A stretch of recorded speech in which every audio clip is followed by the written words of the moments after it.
Also, caliber cruise missiles were junked. Um, that was kind of at the same time as we saw a big slowdown in launches, and I don't think there's been a caliber launch since then.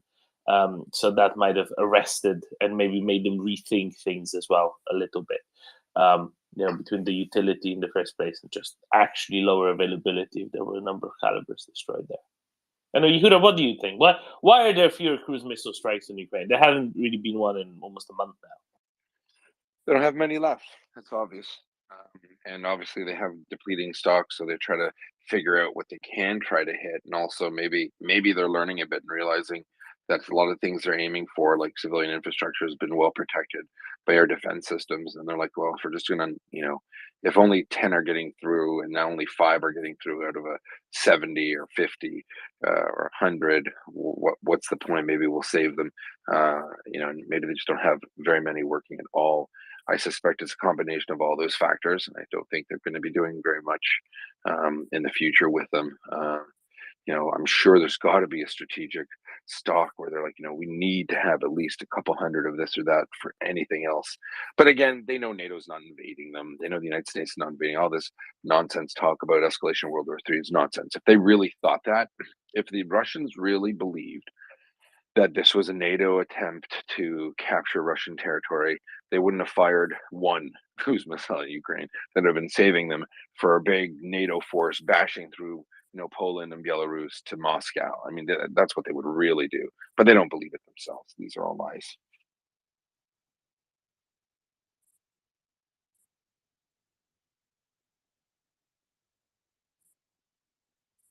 Exactly. I have no idea what's first. I think we have Bearded first, and then we have Daniel.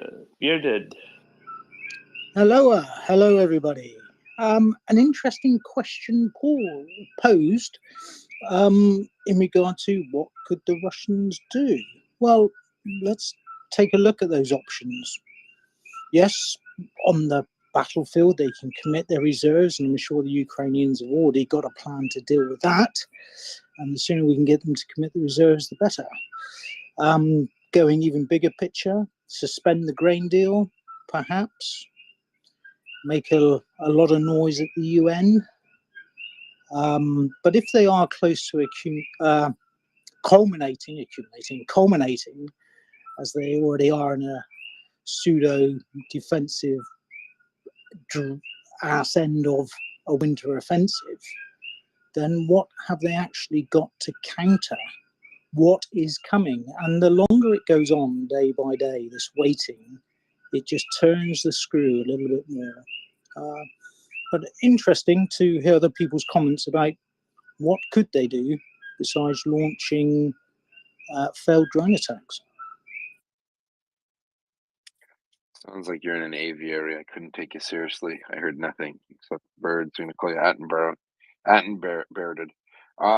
No, it's what they can do is nothing. And what will they be able to deploy? Sadness, as the Ukrainian army military comes bashing down a trace on a map. And even if they had more calibers, what were they going to do with them? I mean, they had every opportunity in the world to use their missiles on, wait for it, Ukrainian military positions. You'd think, there's only tens of thousands of Ukrainian soldiers west of Bakhmut. They never used them on them. They thought, let's destroy a power plant in Kyiv. That's what they were doing. So on the defense, I'm not sure what they're hitting. It's maneuver warfare. Ukrainians are going to be bashing down trace or moving, east along the map. If you're looking at a map, they're going to be moving so fast. Tactical bounds, 30 to 50 kilometers a day. You're going to see follow-on forces punch through, maybe even at night, and then just continue pushing out. And then the Russians, Ukrainians are going to be in so many places, so far behind Russian positions. The Russians are going to be routed. The only really important thing on a military tactical level to note, pardon me, is that the Ukrainians will have to. I'd love to see the plans when this war is over of the Ukrainian attack, because they're going to have to employ a ridiculous amount of control measures. phase lines, reporting lines, things where advancing Ukrainian units are like, hey, we're so far here, to our south, 15 kilometers is our sister brigade that is bashing through here. We better not, if we see an opportunity to flank a Russian position, we got to be careful because we might be shooting straight into where our sister brigade is moving east in towards, right? Like, so if let's say there are 2 units on a map and they're moving east in Luhansk, Kharkiv, Bakhmut region. Let's just say there's 2 brigades and they're moving east. The ones that are actually right beside each other. So the battle group in one brigade that's in the northern portion of that AO, and the battle group in the southern portion of the brigade in the north are going to be, their area of operation is going to abut one another, and they have to be careful not to light each other up. So, and that's going to happen in a lot of places because they don't know how the Russians are going to react when they push through and penetrate those positions. So this is I think the most complicated part of this counteroffensive is going to be how the Ukrainians take advantage and exploit their victories, their wins, and then how they make sure that they don't accidentally interact with their own forces as they're doing so, because at some point these forces are going to have to stop and flank other forces, other Russian forces, and they want to make sure that that they don't interfere with the movement of their other sister brigades. And that's maneuver warfare, combined arms maneuver warfare. That's why cruise missiles aren't going to do anything. The question is, how quickly, I think, will the Russians collapse? Will those lines collapse? They do not have what we call a defense in depth. It's very scattered. They very much put everything they've got really close to the Ukrainians. We saw some repositioning of Russian forces in Bakhmut because they see it coming, but in general, I would consider them to be underprepared, unready for a Ukrainian counteroffensive. Over to you.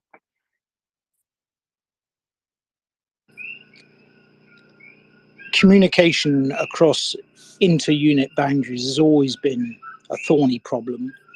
Sometimes it's resolved by having a liaison officer who is on their own net within an adjacent headquarters to ensure that things are deconflicted, especially if there is opportunities for shooting across boundaries. But like you said, Yehuda, those sort of plans and options and being able to turn on a tuppence, so to speak, is the art of maneuver warfare, to be able to exploit fleeting opportunities so long as it pushes you forward in the direction you want to go to achieve your missions. Steel Bowman and Marker's job. Daniel. Oh, no, I was just going to say, I really love the soundtrack. Daniel, please. Please what? Go ahead. Oh, maybe I will stop and not go ahead. Did you see that missile in Fedosia? Yeah, we did. I don't know what it was. I didn't follow what it ended up being, but I think it was an air defense missile in the end, wasn't it? I don't know. They claim they come from Western Odessa Oblast. Okay. That's a long way. Okay. No problem. We know Ukrainians have that missile, but idea is, how can you go from Western Black Sea, you cross all the Black Sea, you cross Yevpatoria, Saki, Simferopol, and you intercept in the eastern part of Crimea, near the Kerch. How can you, if they say is cruising at 500 meters altitude, how can you miss Crimea from west to east, all the peninsula, with your air defense systems? And I go this morning and watch it, what happens on the sea and in the air, and it's very, very funny. Is a huge congestion in Kerch Strait, huge. I mean, hundreds of ships, not tens, hundreds. And in the air, I didn't took seriously any time, but if they go from Moscow to Sochi, the planes go to Stalingrad, you know, above Caspian Sea and Northern Caucasus to go to Saki. The distance from the international recognized border of Ukraine in the east for where their civilian planes there fly are hundreds of kilometers, not 50, hundreds. So their trust is abysmal, like I say. And what I saw yesterday I watched on YouTube a guy, he has a channel. He's very passionate about Russians, their tanks, their reserves, and he spends tons of money he gets from Patreon and all the things make money on YouTube, and buy satellite images of all the bases of tank reserves which Russian have in all Russia. And past 6 months, he stayed on these satellite photos and start numbering them and identify them. And figure out how many tanks Russians have. And he starts subtracting the Oryx confirmed visual tanks losses. He was not updated. He started with 1,850 confirmed killed. I think now Oryx is somewhere 2,600, something like that. But all the satellite image he have and all the tanks identified, the strategic reserve in all the bases they have for covert cabal were something near 2,600. So today probably they are near 1,800 tanks. Most of them are shockingly not only T-64, T-62, T-54, T-55s, but some hundreds of T-80 BV. And most of them are not moved. By the way, how many T-90s they have? 50. 50. Yeah, 50. So I think after I watched past 5 days where the attacks are so slow, we see confirmation from Ukraine 400, 500 kills. So they don't attack. No tanks today, so no attack. A lot of guys say they stop firing the artillery. People imagine it's just about ammunition. I imagine it's more about no more tubes. They don't have artillery because they are hunted mercilessly. 10, 15 every day. I don't think they can oppose. Someone said yesterday they concentrate their troops in Crimea and another place, probably near Liman. They all reserve, all the tanks, all the troops, a lot of conscripts, tons of conscripts, almost no IFVs, no APCs. Probably will be horrible. Probably they will get anything, they will patch anything. I laughed yesterday. I said probably they will see cavalry charge. I meaning horses. So I 2 weeks from now, will be sunny and the land will be dry enough. But I don't know what Ukrainians will do. Probably they'll go Crimea, Melitopol, and Mariupol at once.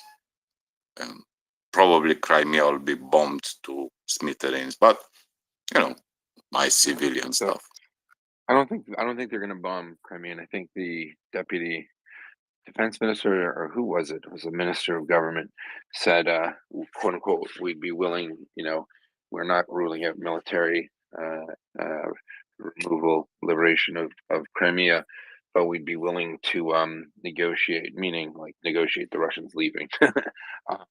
And I think that's actually going to be the only play the Russians have. I think Ukraine doesn't have to. I mean, they can. When you say bomb the smithereens, I don't think you meant civilian targets. I certainly wouldn't expect that. No, mate. Saki, Fedosia, Simferopol, things like military. that. Yes, military targets. But they don't even have to do that. I honestly don't even think they have to do that. I think the Russians might scuttle their own ships and blow their own stuff up if they had to leave.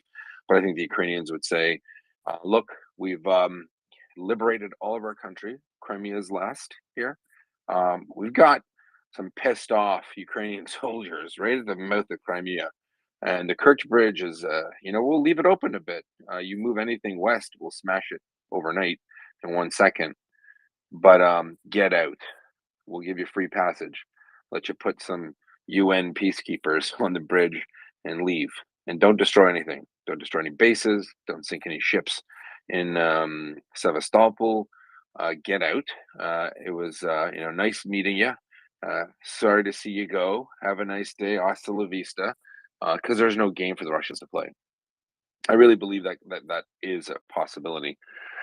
And it depends on what happens on the Russian side. It might be a coup. It might be okay. Well, bad Vlad, time to go.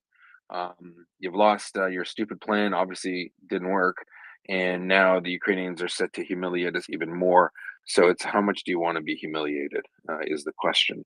And I think the Ukrainians might be able to liberate Crimea just through negotiation at that point, because I see the major there's a couple of, I'd say there are 3 loci, areas of concentration of Russian forces in Ukraine, minus Crimea. So in around Melitopol, Bakhmut, somewhere in the north there, east of in the Luhansk region, and we're going to see those areas fall, and you're going to see once it happens, there'll be the Ukrainians, I suspect, will be able to cut away a large portion of those forces and position them towards Crimea. So when the Russians know that there's like 2 divisions ready to push through Crimea and totally overwhelm them and just humiliate them on the world stage, they might just think that it's best to leave. I'm not trying to be a wishful thinker. I just don't see even the stupidest Russian commander thinking that that's an option for them. So there you go.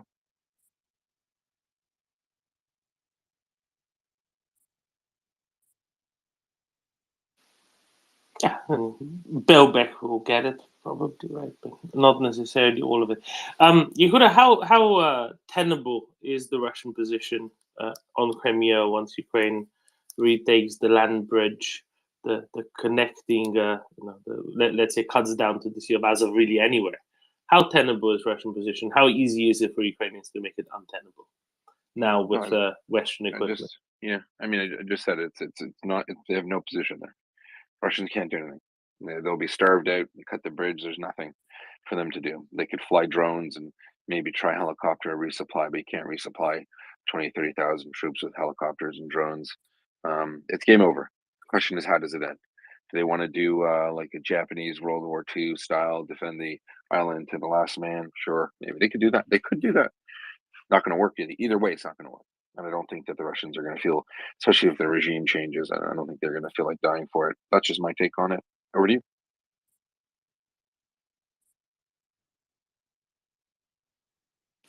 Thank you for that. No, that's I agree with that take, absolutely. And I'm always glad to see when Ukrainians take out ever more Russian artillery, ever more Russian radars and similar. because I know that this bodes well for what's coming next.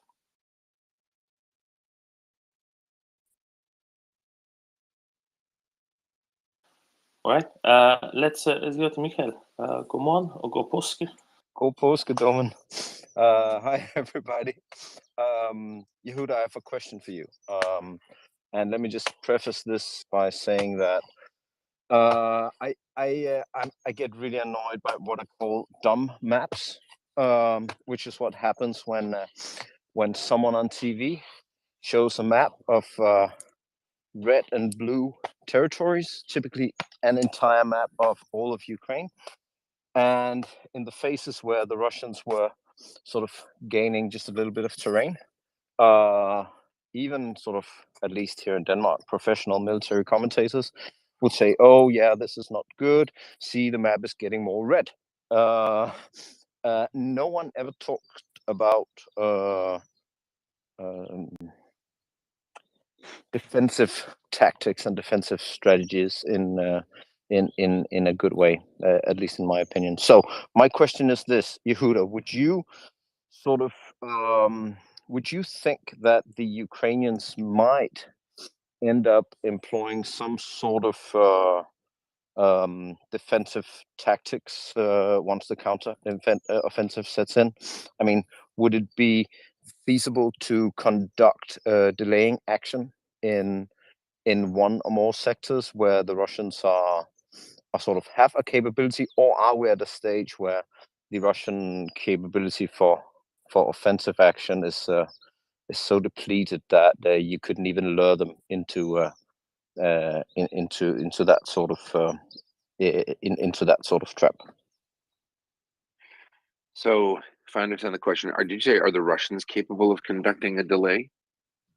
No, I'm thinking about the Ukrainians. I'm thinking about, would it make tactical sense to set up delaying action in some of these sectors? No. So delay is a defensive operation. They're on the offense right now, or they will be. So what happens is the Russians don't even have the ability to go on the offense, in my opinion, and the Russians can't conduct delay. I mean, there's only one place I think the Russians are going to attempt a delay, and that's in Kherson and Zaporizhia, because they didn't move all of the forces they should have out of, and they can't really, if they want to retain control of Kherson Oblast east of the Dnipro, they have to have some defense in depth. I don't think they have much. I don't know if they plan on losing it pretty quickly. And 1 second, please. Sorry about that. Anyone know who Steve and Maggie is? I have a special request for Steve and Maggie. Kill that man one day. Anyway, so the Russians could, if you look at a map, you could see them try to conduct a delay in Kherson. I don't see it happening because they'd collapse. Okay, in where it counts in Bakhmut and in the north, the Russians don't even have, I would say, the force composition to do much. And in fact, they're very like top heavy on this particular line, kind of like the Maginot line. They have some fantasy belief that something's going to happen there, and I just don't see it happening. So it'll be pretty quick and decisive in most parts. How Zaporizhia gets cleaned up, that's another story, because there's a lot of terrain, but it's pretty open expanses from Kherson east towards Melitopol. So that's where they could. I mean, if I was a Russian, I think I said to someone, I would have, the main defensive battle area just west of Melitopol, and I would have Russian forces west of there to the Dnipro in battle positions that they'll leapfrog backwards, destroying Ukrainian forces as they fall, as they withdraw. So that's the delay or mobile defense, some people would call it, and that would be in hopes to attrit or to destroy enough Ukrainian forces. So by the time the main effort, the main body of Ukrainian forces got to Melitopol, maybe they'd have a better chance to defend it. That would be, normal NATO doctrinal thinking. But I don't think the Russians are going to do that, because I mean, they couldn't leave themselves out of a wet paper bag, frankly. So I don't see them having some complex plan. I think the Ukrainian thrust south from Zaporizhia to cut off Russian forces to, in Kherson, east of the Dnipro, if you're looking at a map, would be so devastating that whatever another brigade group might push west and attack Russian forces from the rear. And then at that point, you'd see bridging operations go all across the Dnipro. Russians are done. The question is, how do you cut that pie? How do you slice that pie? But I'm sure the Ukrainians have it all understood. The Russians are going to try to defend their positions, but the Ukrainians, just by sheer force, are going to penetrate Russian lines and effectively bypass positions, circle around, flank those positions, and conduct a clearing operation. So it's like thrust in and then push down like a broom to sweep them up, because they're not going to be expecting those forces on that side, and that's what I expect.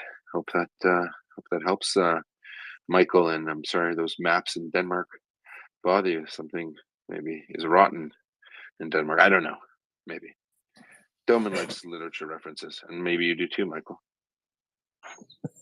Well, I'm just playing outside of the maps, and all of this came about when we were hearing all of this about the upcoming Russian offensive, and no one was talking about the defensive side of things, and how if you employ good doctrine and if you have well-trained troops and officers, you can put yourself at an advantage. No one talked about this in a very detailed way, anyways. Which for OPSEC, or I mean, for all reasons, might be a good idea not to talk too much about it. I just got really annoyed at some point that no one seems to understand that it's not stratego or risk. This is not a board game.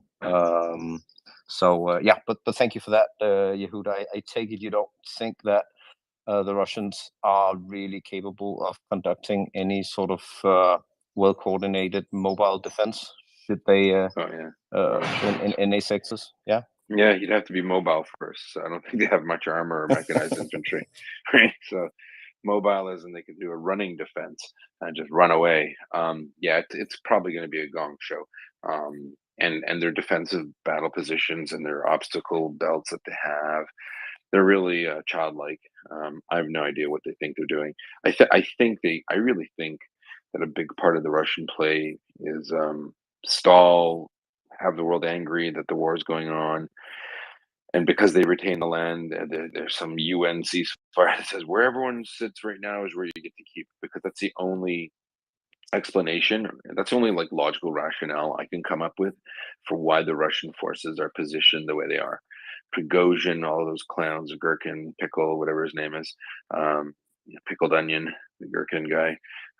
They say that when Bakhmut goes, the whole line will collapse, and they're right, because there isn't, 10 kilometers back another huge Russian position, and 10 kilometers east of there is another huge Russian position. It's not in their doctrine. They just don't see themselves as ever being on the defense, right? That's why all of the troops and a lot of their equipment is so far forward, and why it's so easy for the Ukrainians to hit, because they don't anticipate going backwards. They think that they're really strong, and their hubris and their arrogance is obviously a big factor in them being so crappy fighting. So yeah, hope that helps.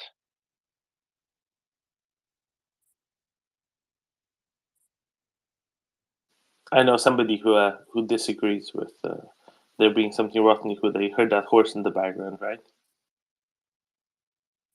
Of course. Bearded horse to bird. Thank you. As Yehuda's mentioned there, the Russians have fixed themselves, and now the Ukrainians are going to use the night capabilities that they have with maneuver, so they are not fixed. And as has been said, the gong show that will follow, and depending upon their advance rates, I think a lot of people are going to be very surprised at how quickly lead elements can get forward and exploit any breakthrough during the hours of darkness, and then have follow-on forces leapfrog who are tooled up, rearmed, and ready to go again. They will own the night. I truly believe that.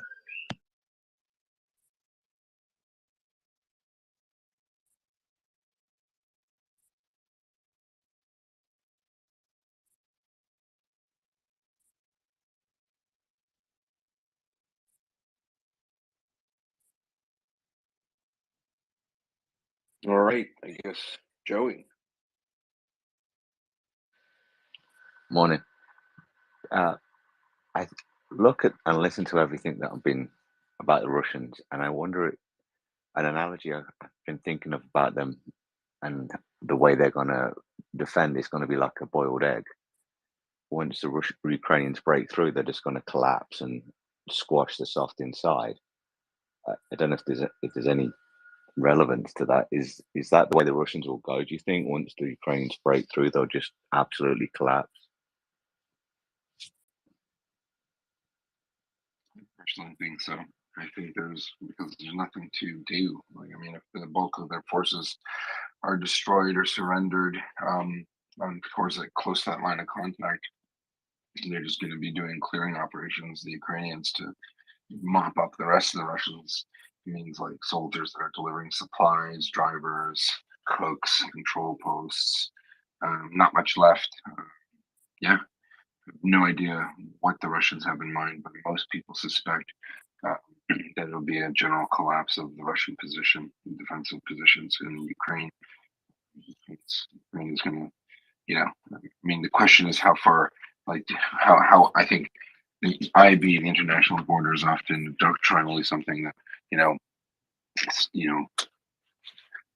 junior and field grade commanders learn about, because that's the finish line. So the question is, I'd be more interested in where does Ukraine deploy after all the Russians are kicked out? Are they right at the border? Are they 5 kilometers back? There's going to be a bit of a no man's land. No one's going to feel comfortable having civilians that close. Yeah, and how I think, I mean, the question I have is not would the Ukrainians be successful or even exactly how they would conduct the counteroffensive, but what's their end state? Like how will they, how will they position their forces along their border with Russia when the fighting stops? That hot conflict, obviously there'll be a cold peace, but where would it be, right? Like, and how many forces would the Ukrainians need, and then all the different Ukrainian defensive positions that they'll create along their border with Russia, so that this never happens again. Because believe you me, no one in Ukraine's thinking, "Oh well, now the worst part's over, we're good." I think they're thinking, how do we position our forces, right? I mean, in Crimea, it's easy. Kerch Bridge goes bye-bye, and then they don't have to worry there. But when it comes to Mariupol and the areas that are adjacent to the actual Russian border, not that make-believe one. But yeah, sorry, couldn't add any more color to that, but I do think they will collapse. Yes.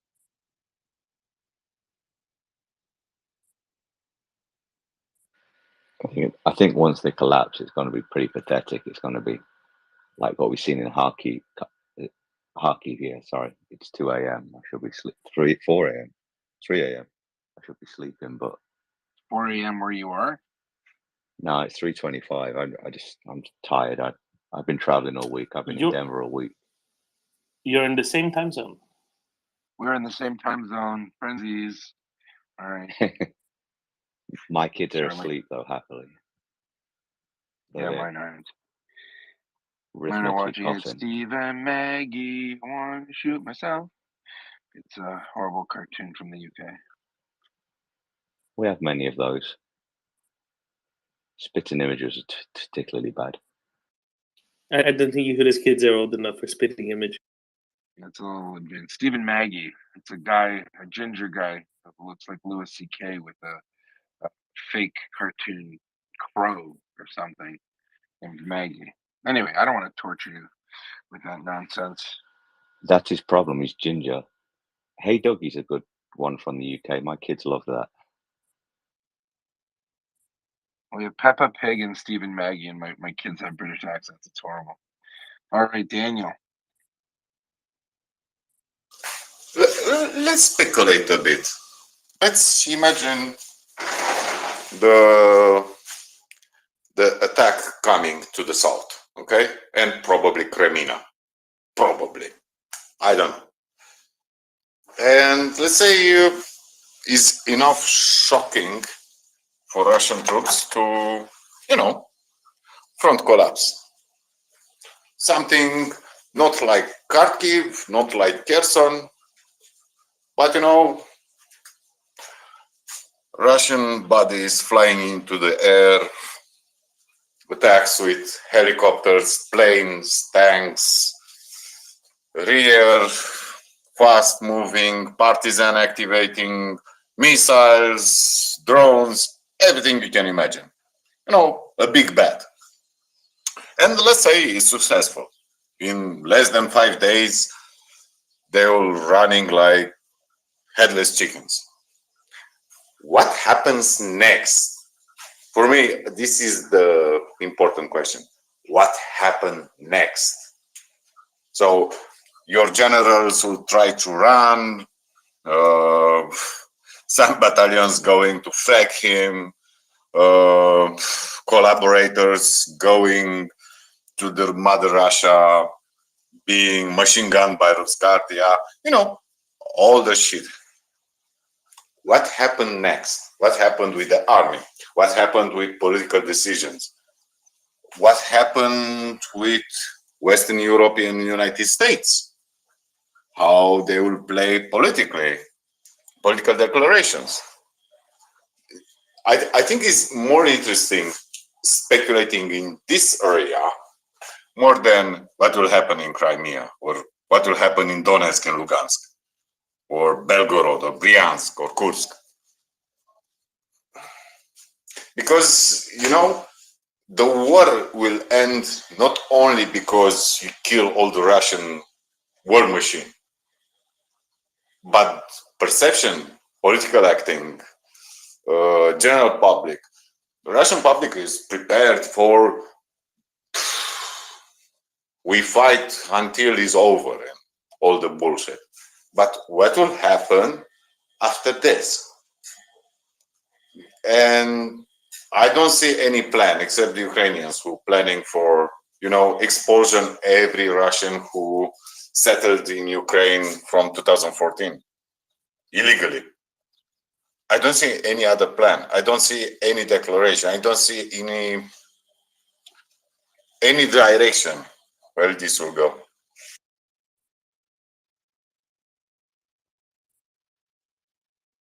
Directions, changes. Dome and markers. I feel they're ignoring us.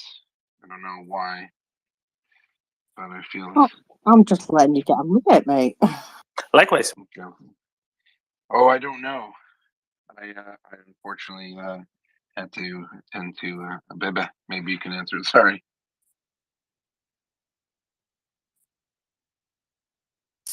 I'll take it, but I'll take it in like 10 seconds. Maybe let's go with Bearded first, and then I'll revert to it.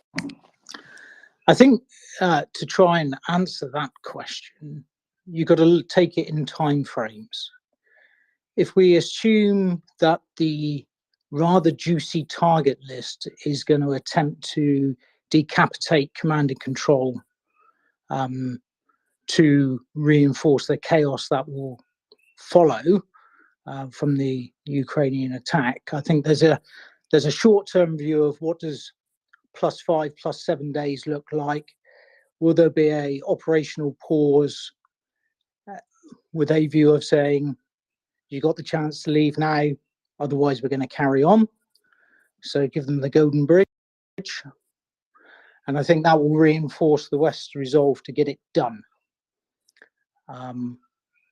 Who and how you move forward beyond the sort of 1-2 month stage, I think there's too many variables to actually plot a firm path or a golden thread through to what everybody wants. Thoughts, anybody?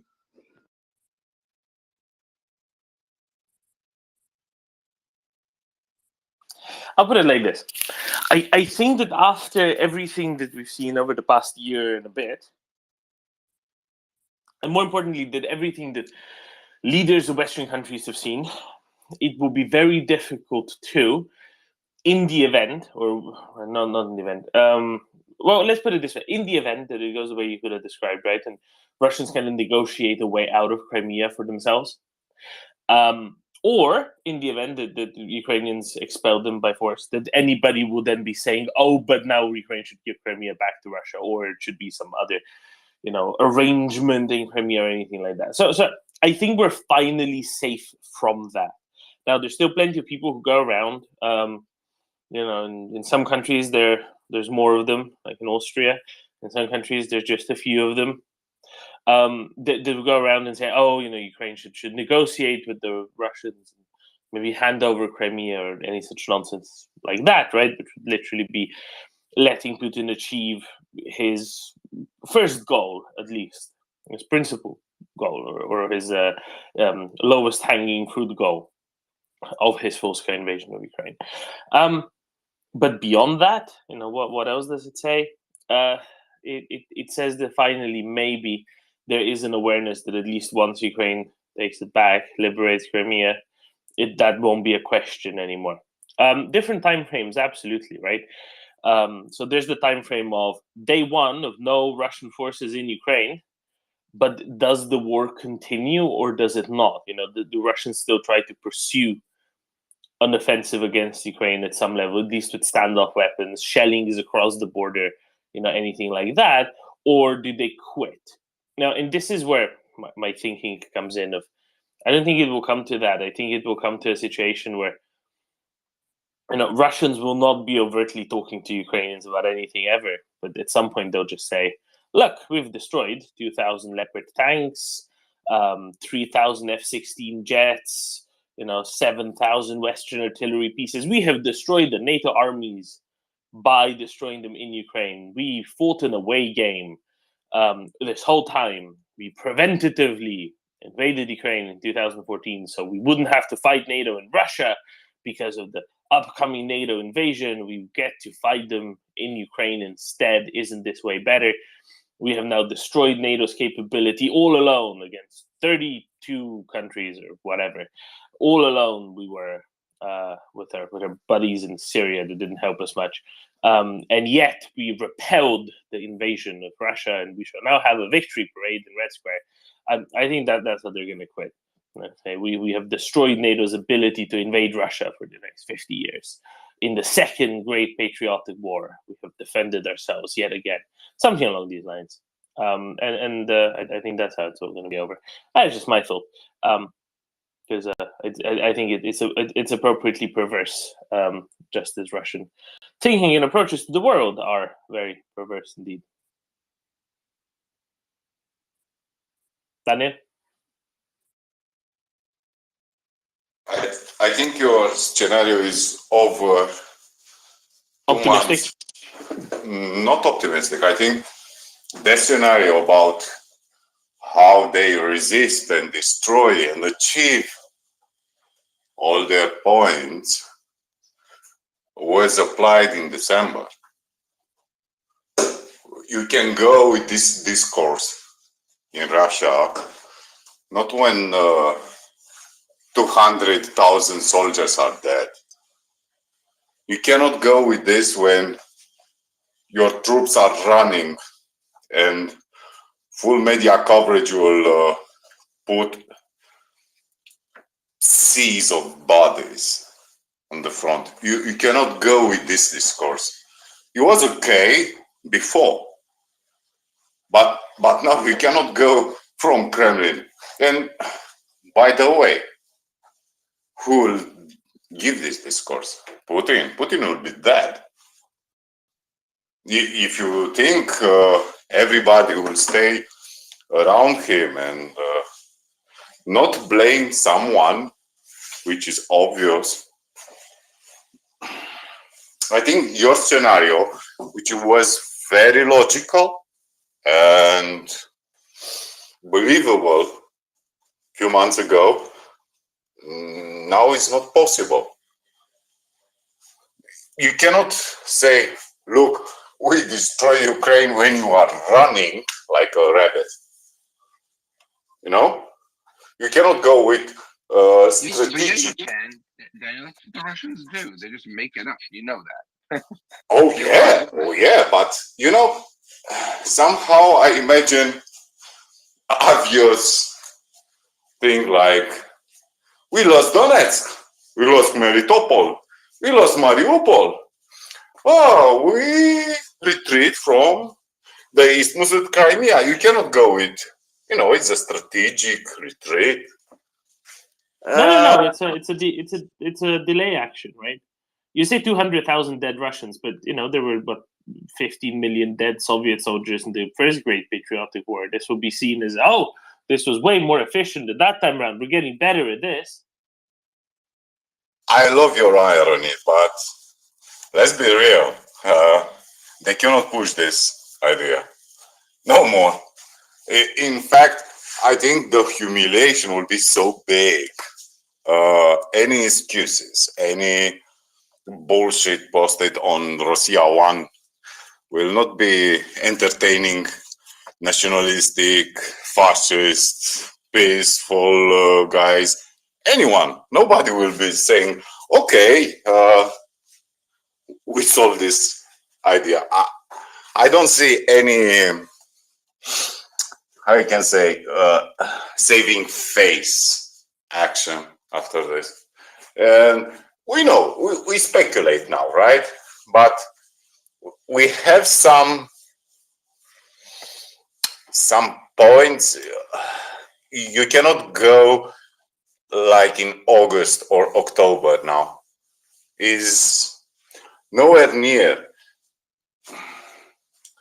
All the discourse is triumphalistic politically. Militarily is a bit silenced because they don't have anything to brag. So the exit point is extremely easy. If you shot Putin, you can start talking. You know, you need to shot him or just put some irons on his hand. And the second variant probably has less than 1% chances. So he will be shot, or like Stalin case, he died peacefully in his bed after a long period of struggle with some illness, right? Daniel, gravity is a natural cause after all. Of course it's natural cause. Intoxication with lead is natural. But let's be fair. This war will end somehow with a huge humiliation. I think the push from a wide majority is total humiliation, because it's something unacceptable for Russians. Humiliation. And this will be the push. Total humiliation. Because, you know, countries even like mine will ask for compensation. Will not be just Ukraine. Will not just be Moldova. You'll see countries saying, you need to pay this, you need to give this.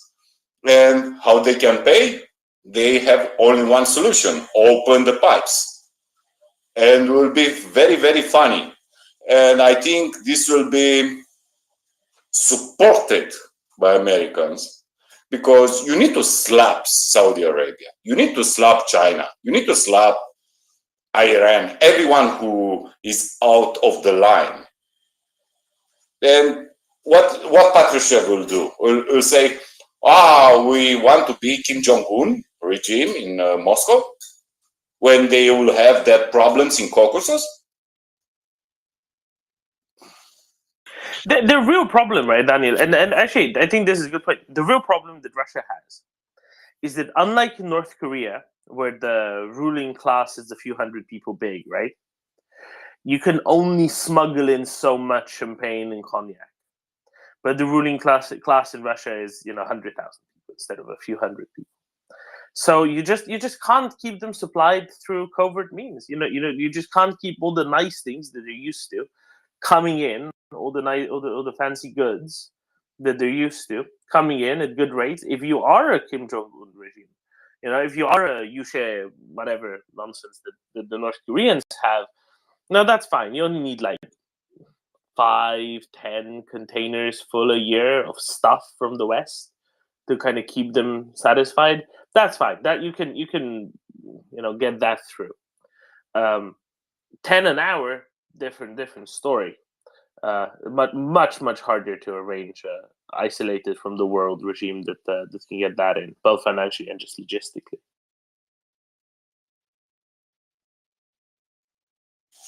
I don't understand why nobody planned for the end.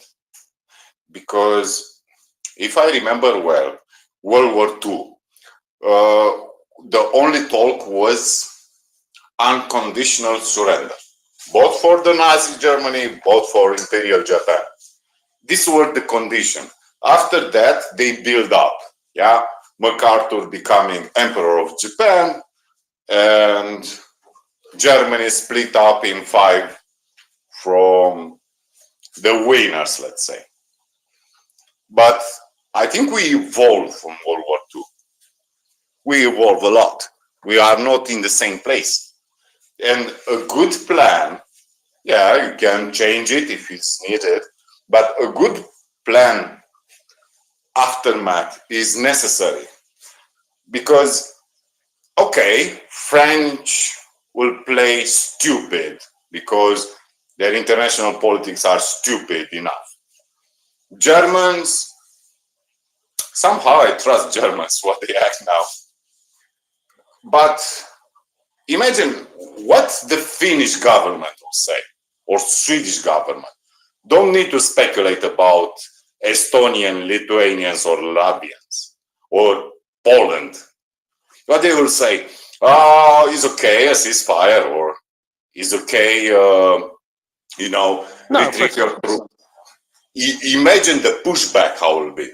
Taganrog air base? No more. Engels? No. Strategic bombers? Sorry. I think the condition will be so harsh because, we need to talk about just genocide. Because if it was just genocide, you get, some generals, some leaders of the state. It's not just that. It's about, we will nuke you if you don't do something. Or we will cut the gas and oil. Or we'll stop the flow for the grains in Ethiopia. Or bullshit like this. And you cannot go in, let's be nice because they are civilized people, they are a European country and things like that. The condition must be worse than First World War Germany. And I don't mean just about compensation. I mean control of your military capabilities. Yehuda theory about 100 kilometers demilitarized zone. No more fleet in Black Sea and Baltic. Control of submarines. Real crushing things. If you want to get, you want to deliver some grains or fertilizers on the world market, these are the prices. These are the markets. And the money will not go to Moscow. It will go to a second account in, Germany, why not? Or Warsaw. Let's be fair. I feel we keep asking how the war will end and not understand the aftermath. Because we don't need to give any line of concession, and it's not my anti-Russian sentiment in this. It's about if you don't punish enough, all the fascist head will rise again. Every Russian who say, we were treated badly by the Westerners, will rise again. You need to go with points like this. The legislation in Russia must be crushed about gays, about Jews, about anything, about domestic violence. This must be conditions to talk, not negotiate, to talk. And, you know, you can say it's premature, but to refine a plan, you must start from somewhere. You must start from, I don't know, you want to get a Japanese car, Kuril Islands will be demilitarized and start discussion about, you know, territorial concession with Japan. Because, you know, how you dare China to go to Taiwan? Beat the shit Russia.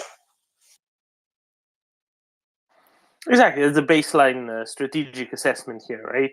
How do you make sure that anybody who wants to take over neighboring countries by force is deterred? It's a strong response when it happens, right? It's not just because of this particular case, but in the general as well. And this way, you can make much more of a difference and much greater an effect all at once than you could do otherwise with each specific approach. Yehuda, I don't know how much you could listen or engage, but if you have thoughts on this, I bet you have thoughts on this, Rob. Daniel and his thoughts, boy. Daniel will be the best Ukrainian negotiator ever. You know, I think people mocked, except for Daniel. God, people mocked my comments about negotiation, right? When in summer, maybe even it was, where I said, sure, Ukraine needs to negotiate. For context of people who don't know, I said Ukraine needs to negotiate with Russia in terms of how big the demilitarized zone is on the Russian side of the border. So, in other words, how far back can the Russians position troops, tanks, or military equipment? Is it 25? Is it 50? Is it 100 kilometers? Yeah, let's negotiate. Because Russia's not going to be in a position to do much for a while, but Ukraine also needs to ensure that there are, provisions in place to make sure that they don't have to lose hundreds of thousands of civilians and tens of thousands of troops to stop the Russians from deciding they can come over. And now is the time, right? I think there is no doubt, Doman, that as much as the Russians could dress something up, I don't know how they would spin it, right? Because this story is so bad for the Russians. I mean, again, 100,000 dead, their glorious, Third Reich of Donetsk and Luhansk and apparently Kherson and Zaporizhia and Crimea all back to Ukraine. Unless they just, cut off the internet and tell everyone that all of those places are still Russian. I'm not sure how they'd be able to dress it up. The humiliation will be overwhelming. That's why I said the Crimea situation might be least humiliating. It could be the Russians saying, having a coup and say, hey, Vladimir Putin, they might go back to Khrushchev and Stalin and say, this was actually Ukrainian land and try to paint him to be the evil monster he already is in order to have some semblance of normalcy. I'm not sure. I mean, that becomes a geopolitical thing that I really can't get into, but I can tell you one thing. I mean, they could say, look, NATO and the whole world ganged up on us. They might turn on China and say our allies abandoned us. And thank God we have Mother Russia, the core of Russia. One day we'll be back, like the bad guy in the cartoon who screams out as he's let off to jail, I'll be back or something. Who knows? I don't know, because that's a huge political picture after. What I'm limiting kind of my comments to the finite forces on the ground and what will happen to them when Ukraine conducts their counteroffensive. So it really is a huge question mark. I don't think the Russians could live it down. Not in the state there. I don't see a Russia post a liberation of Ukraine where Putin's in the same position, and Russia still acting like it's cock of the walk. I don't know if you remember, but a few months ago, I think in the autumn, you know that Ukrainian psychologist who does some interviews with some Russian POWs, right? And there was one guy who was and he asked him, what something about, is your accommodation okay, stuff like that. He said, yeah, it's fine, but there's a toilet here indoors. You're expected to defecate indoors. They said, well, haven't you seen a toilet before? Plumbing in a house? And he said, no, where I come from, we have it outside. It's way better. I mean, why would you want to have that in your house? And that kind of is a strongly ingrained memory in my mind. And I think, you know what? If there are Russians, probably plenty of, who are firmly convinced that the best possible arrangement while you live in Siberia, where it's minus 30, minus 40 outside, quite a lot during the winter, and it doesn't matter which scale, because any scale is pretty bad. And you want to have an outhouse, and you vociferously defend that as the good solution, as the good outcome. I think there's anything they can believe, really. If they believe that, they can believe anything else as well. Not really. They might not believe they put a man on the moon. Man on the moon. Daniel.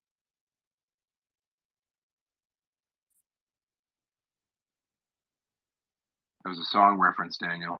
I don't want to talk about a man on the moon. Daniel.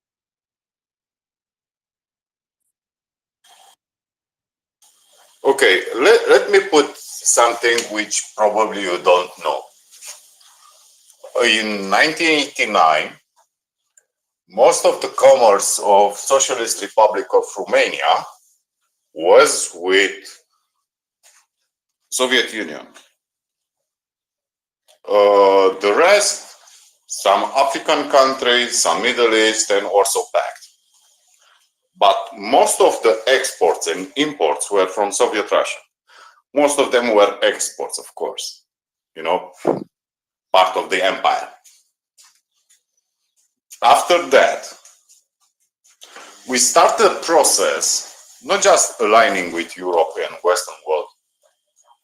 We started a process which made Romania almost don't buy and sell anything to Russia. I can say past 20 years, I don't know if we were even close to a few hundred millions of euros of commerce. And was a recurring fact. When someone wants to change something in politics, talk about better relation with Russia, better relation with China, better relation with Turkey. When you are retrograde, you go there. But these were so few voices and so unpopular, nobody crossed this bridge. We are different than Poland. Yeah, we are not exactly like Polish. Society, culture is a bit different. Not so much, but is a bit different. But not so much in the perception how you deal with this monstrous empire. For me, the question is in the aftermath. Let's say we go to punish Russia, and not just because we are sadists or we love humiliating the great Russian people, but because they deserve it. What they did it past year must become a very clear message to everybody. But we need to deal with countries like Hungary, Austria, Malta, Cyprus, who played bad. Companies, American companies, British companies, German companies, who even now, even they see children raped and killed, they still want a bloody back. And we need to deal with this.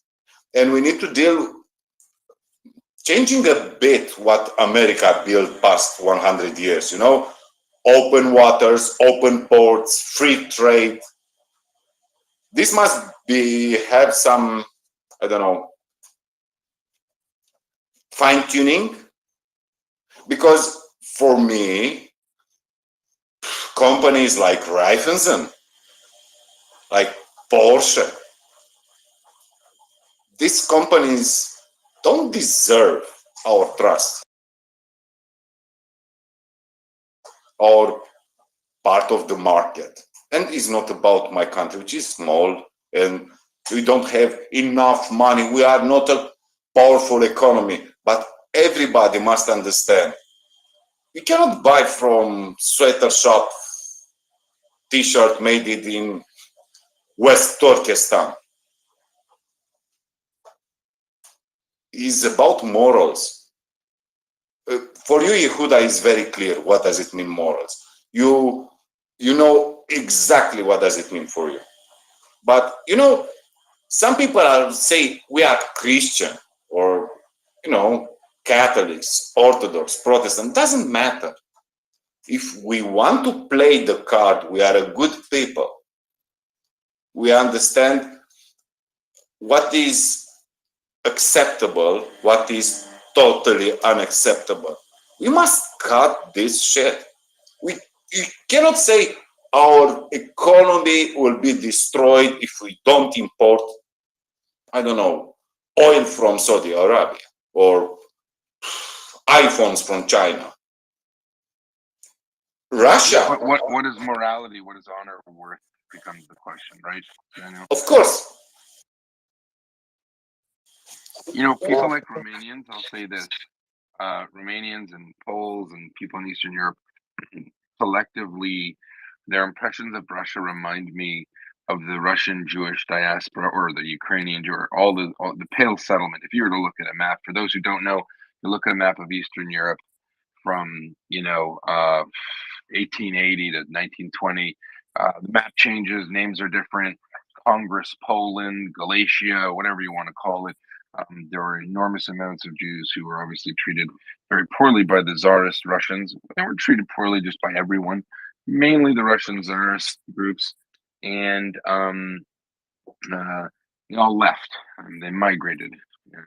They went west. They went to North America, and with them came the stories and the living memory of how pogroms and the rape and murder of just what the Russians are doing now. And I think Jewish people who left and grew up in America and the third generation, fourth generation Americans, that image is lost for many of them, but not all.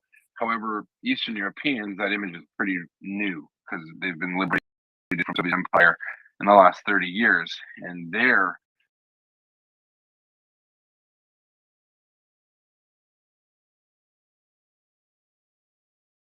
his country is now advancing. His country is now advancing where it was hamstrung. It was the growth was retarded, slowed down. The growth was limited by Soviet imperialism, and so a lot of these people are not bitter, but it's reality. They recognize how much they lost for 60 years under Soviet rule, and I always love their voices in the space, especially when some Americans or North Americans, people in the West who don't know, or the tankies, the people in the UK, I love them. They're like, oh, Russia's not so bad. Let me go and Russia.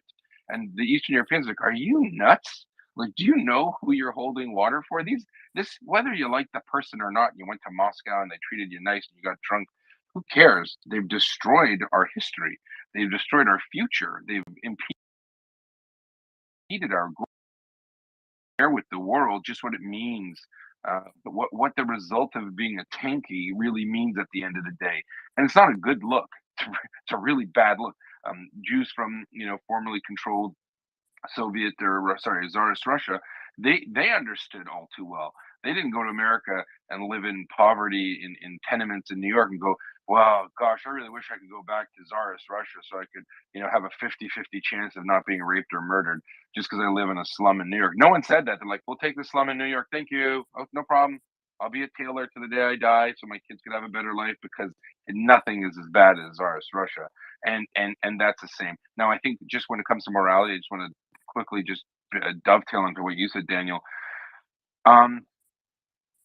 Maybe people like myself who might be, well, understand the history for familial reasons, may have thought in 2005 and 2006, well, Russia's getting there, but there's no way the Russian people will ever revert back to 1880s thinking, and they'll this revanchist belief. They won't go there. Like, that'll never happen. It'll just be a slow, process a slow growth process because of all the corruption. But we'll never see, questions like, things what we ended up seeing with how they talk about Ukraine. That blew my mind, and to that extent, Daniel's actually right. It's not about humiliating Russia. It's about, perhaps initiating change in Russia, because this can't continue every 50 years. Like, this is ridiculous, and I'm disgusted, to be honest with you, at the Russian political culture and climate, where people who, very obviously do talk like this, and there is support, huge support for this invasion. Anyways, thanks so much. I'll pass it back. Sorry to interrupt you, Daniel.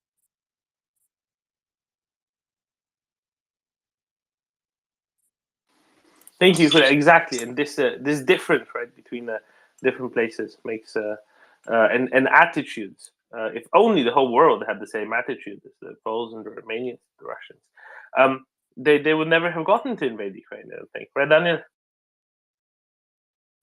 I think if you understand, you made wrong against Jews in World War II. You made wrong against your people when you are communist. You understand, maybe it's nothing perfect, but capitalism, institutional democracy, liberalism works better for majority of people. You can say, forgive my grandfather, forgive my national army, forgive what wrongdoing we do or we done, but we'll change. We'll look to each other with respect. And if you break this law, not must be a treaty or something, to say, we don't kill children. I think is in Quran, is in the Bible, is everywhere. Don't kill children.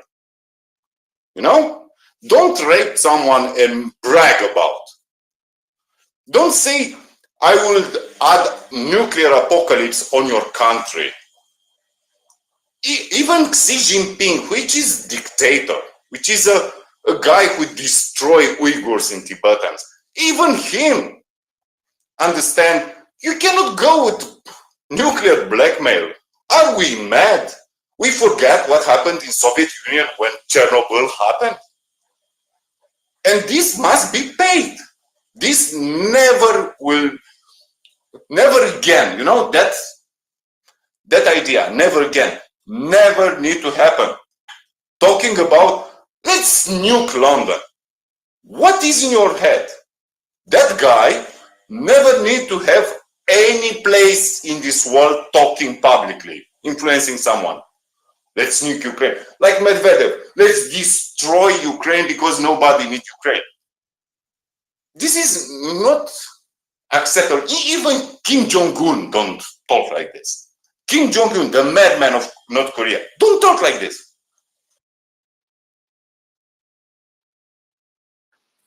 On to Warsaw and then Berlin, Kiev was just a feint. Tomorrow we go on Warsaw. So stuff like that. I know. But that's what I mean, right? Everything is nonsense. Nothing is true. Anything can be believed. I don't know. It's a crazy Orwellian society. Isn't it, Bearded Brit?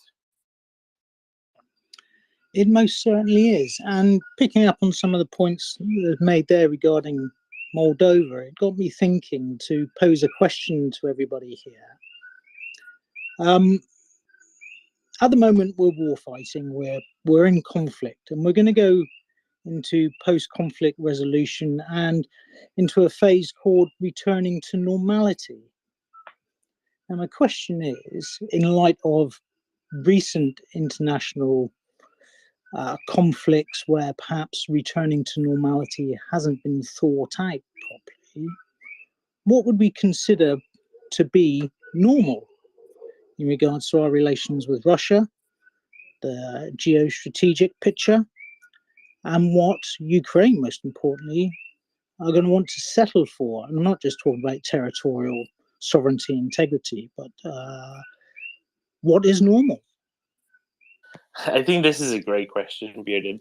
When people speak of normalization, some people will think of some vector algebra.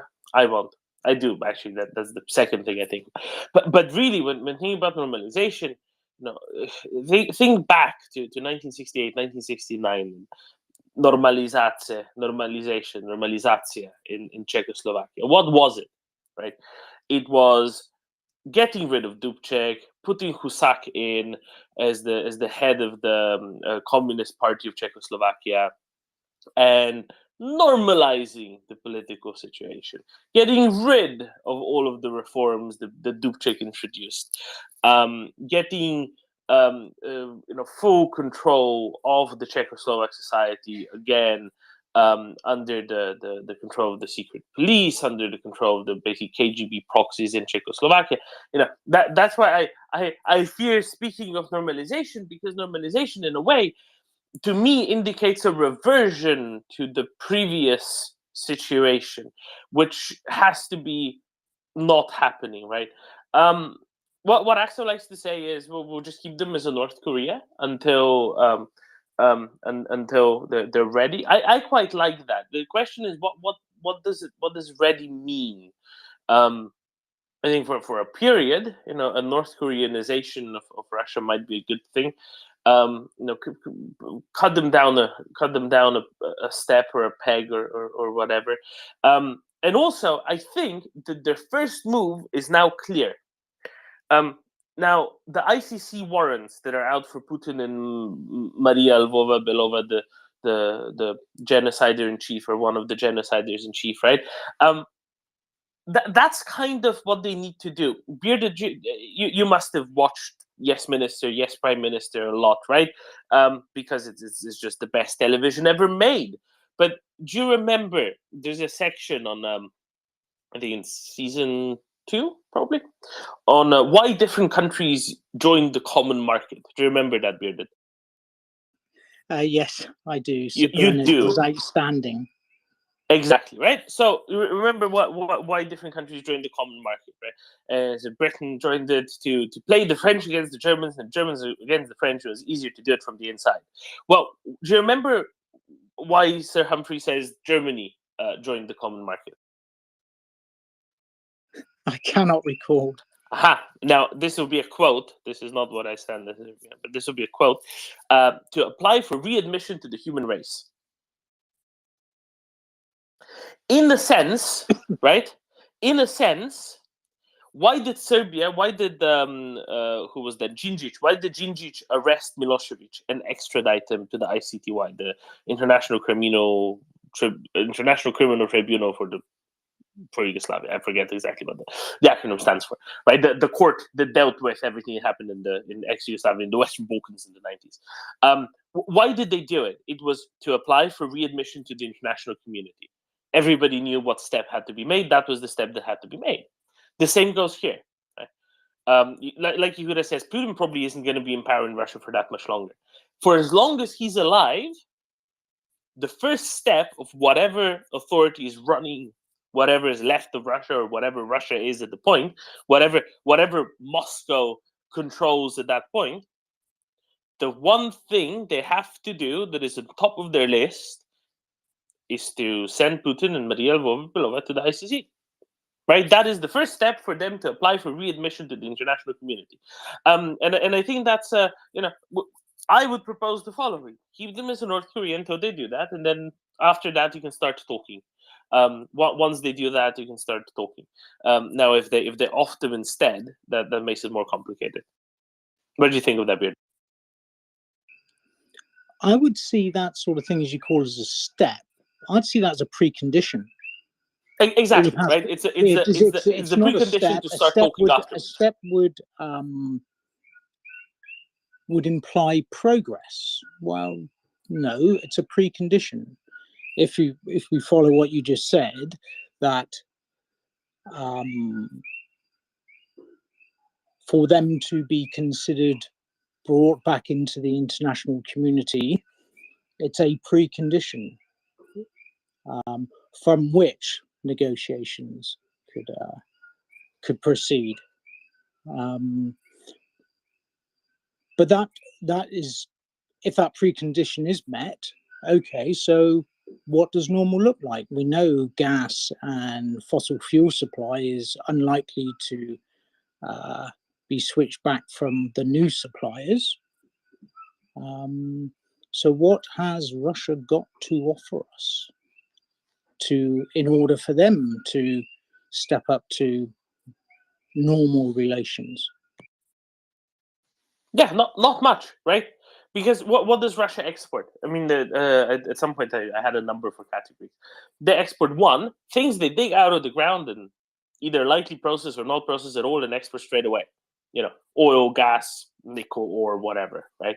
Step 2, super highly energy intensive, easy to produce things industrially, like ammonia, for example, right? It's fundamentally the same process as was around 100 years ago.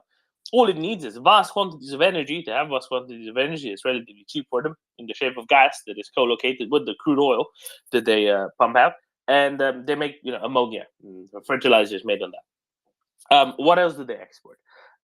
They export arms, and they kind of sell space stuff and nuclear technology, right? Those are the kind of 3 things that they have. And all of that, in none of those have they made any progress since the Soviet days, not really, just a little bit. And all of those are just living off of developments during the Soviet days. And that's it. There's no other exports. That is literally it. Obviously, nobody cares about their weapons anymore. I mean, you've seen how they've done with them themselves, right? Hopefully, Rosatom will be curtailed finally, and Hungary is a big problem there, because otherwise there would be serious sanctions on Rosatom were it not for Orban and Siarta. And was the last one, the space one. Kazakhstan just arrested, seized the part of Baikonur, and that's just going to keep on going. They don't have much to offer, right? They really don't have much to offer. Oh yeah, and food. That's the last one. That's the last thing they export is food. Forgot about that one. And apparently they'll be cutting down on that because they need imported technology to keep their big farms running. The tractors they had in the Soviet days, nobody knows how to make them or fix them anymore, because they've just been importing Western ones. And the Western ones need parts and ability to repair them, and they don't have access to that anymore. So maybe already this, but certainly next year will be a reduced crop in Russia. So a bit less exports there as well. Yeah, they don't have much. They really don't. The one thing they do have that the free world wants back is everyone they've kidnapped, right? And to their own attestations, literally millions of people. They're probably exaggerating a bit because they say they've evacuated them and they're refugees in Russia. So they're probably exaggerating a bit. But hey, keep them to the standard that they're setting themselves, and because why would they lie? If they've lied, that they've taken more than they actually have, then that's their own fault. But that's what they have. That's what they have that we want. And yet another precondition, I would say. Yeah, finance. What do you reckon? I have so much to comment on. So we covered so much ground. I would say that the quote was actually originally mine. So I repeat the question. So what would normal look Beardy, like can you hear me? if what they've got to offer internationally could be ignored? Can you hear me? His beard's so big it's in his ears now. Hey, Bearded, can you hear finance? Yes, I can hear you. Yep. Could you hear the other fellow? Can you hear me, sir? With the stupid dog meme profile. Brain damaged dog profile over here. Calling finance. This guy. I guess he can't hear you. Bearded, there's another fella speaking. He was asked to speak, and then you just spoke over him, so we figured you just couldn't hear him. So why don't you go ahead, finance? Okay, Bearded, do us a favor. Finance is going to go ahead. Bearded, go down to listener, come back up to speaker, and you'll be able to hear Finance again. Finance, go ahead. Yeah, two things. So the quote's originally mine, which is, if you act like North Korea, we got to treat you like North Korea. And it's twofold, right? One, there's the clear human rights morality. But two, the other side of that is when we do trade with other powers, it strengthens them. And by refusing to precondition trade with Russia on their just acting like friggin' human beings here, right? I'm not setting the bar high, like not doing horrific activity. I don't need to explain that one further. I think we all know when I say horrific activity, not being into territorial conquest, not acting like in 1800s revanchist power that still has the war doctrine of Ivan the Terrible.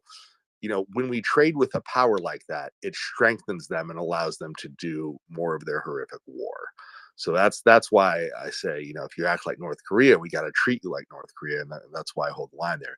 The other side of that, the other comment I want to bring back to you, Yehuda just dropped, is I was going to say that I am fourth generation minimum, in some places more like sixth or seventh here in America. In my family, I'm Jewish, and I still have living memory because I knew my great grandmother who escaped the Tsarist pogroms. So it's not all of us in my generation that don't know any better.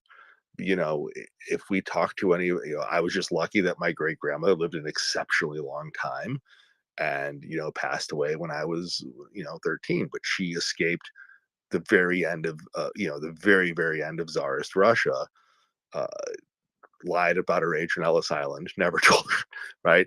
But when, and you only get hints about what that means in our family, right? So, when the movie American Tail came out, which is an animated movie for kids about how the mice are escaping the cats, and there's no cats in America being their big song. It's a very clear Jewish analogy, right? Like it's the Mouskowitz family, Fievel is the key character, etc. But like my family goes, this is our story when I'm showing this as a kid, right? That that it's just been clear that we are that our background is pogroms, right? That's how it was explained to me when I was incredibly young, and obviously I heard a much more robust explanation, when I got a bit older. But this idea of who we were is the people murdered by the Tsarist Russians, and if you know any of the more religious Russian Jews, right, say Chabad, which is everywhere in America, you get to hear and see this broad swath of people who, if you hear them at length, the guys, one of the biggest family names in that group, right? We're talking like hundreds and hundreds of people, because when everybody has 8 kids, 9 kids, 10 kids, the number of people in your family gets quite large after a few generations. One of their multiple patriarchs was one of the 10 guys. Their Rebbe, the leader of that organization and Jewish group, left back in Russia to spread Jewish life. And all of those 10 guys were either sent to Gulag or killed by the Soviets. So this is who Russia's been to minorities, severely us as a minority religion, but Ukrainians, a Holodomor, Kazakhs with I can't say the word for hunger, starvation. It's the same time period. This is who they've always been, right? And anyone who has family history there that actually gets handed down knows just how horrific these people are. So that's all I wanted to add, and I'll pass it back to you, Dom. Thank you, Finance. No, I think that those are really, really salient comments, and you're right. In many places, the historical memory will still be alive, but not in the, let's call it, general public, right? But bits and pieces, like you said. Whereas in certain areas, it will be very much general public. But do you have any thoughts on what the Bearded was asking about? What does normal look like afterwards? What do you reckon? I mean, Russia has to choose what it wants to be at some point. Timothy Snyder a couple weeks ago gave a great commentary and discussion in Ukraine at the Ukrainian Catholic University, and he said, the history of the EU is one about combining way, it really needs to be one about defeat, right? Germany didn't act like a normal human rights giving nation until after, the most horrific version of it was defeated in World War II. And Ukraine is finally going to be delivering, the imperial czarist Russia a defeat. And they've had humiliating defeats before. This is what he didn't get into, but their history is they lost in they were considered to have lost in the Russo-Japanese War, so that's sometimes taught as a draw in history, but definitely to the Russians, who propagandized that they were just going to go defeat the small Japanese with incredibly racist imagery, fighting to a standstill after years and years of trench warfare that preceded World War One.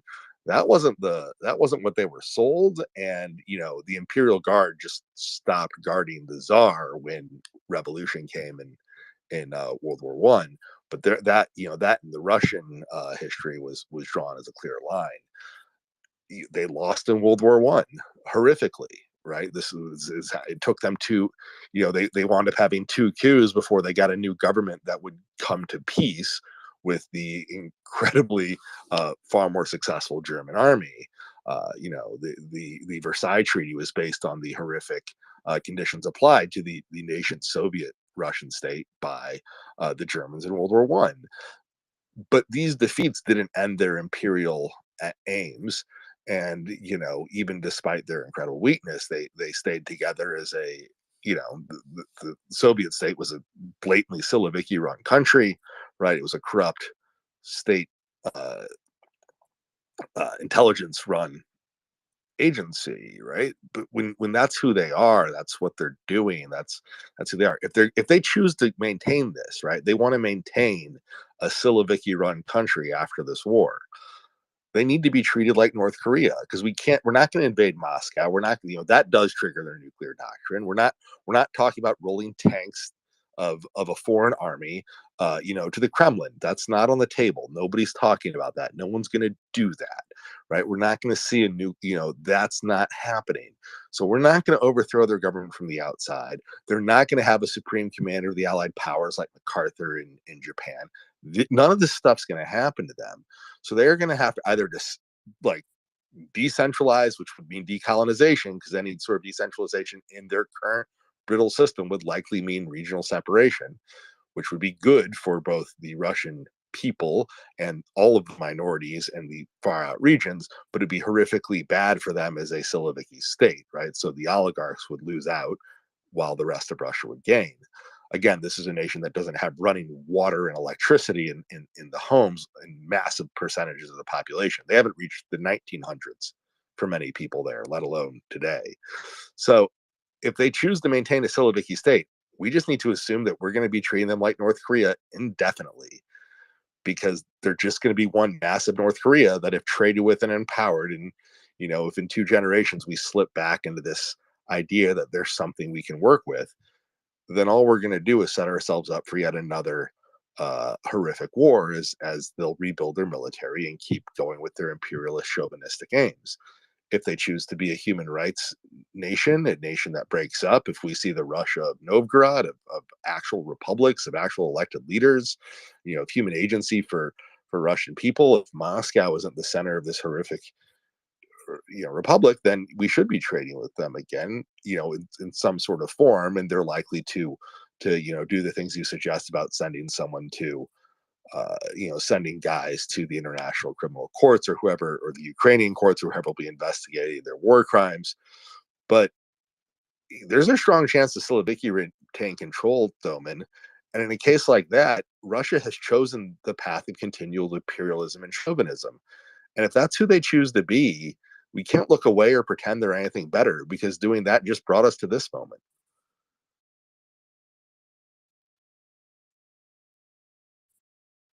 That's a strong word of caution to anyone engaging in things later.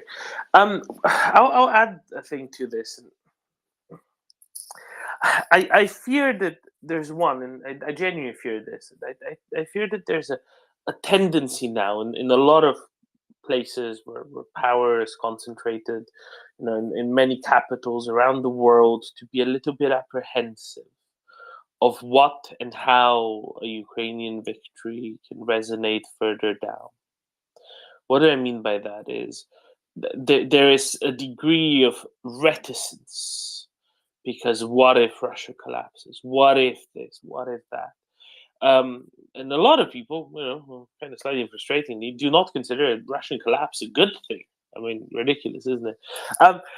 But seriously, I think that is leading or is causing much slower development, much slower action, much lesser action than there should be, frankly, in many contexts, in many cases. And instead of doing the right thing and realizing that you're not that powerful, that you're not so powerful as to be able to direct, decide, determine how it will all happen, how it will develop, how the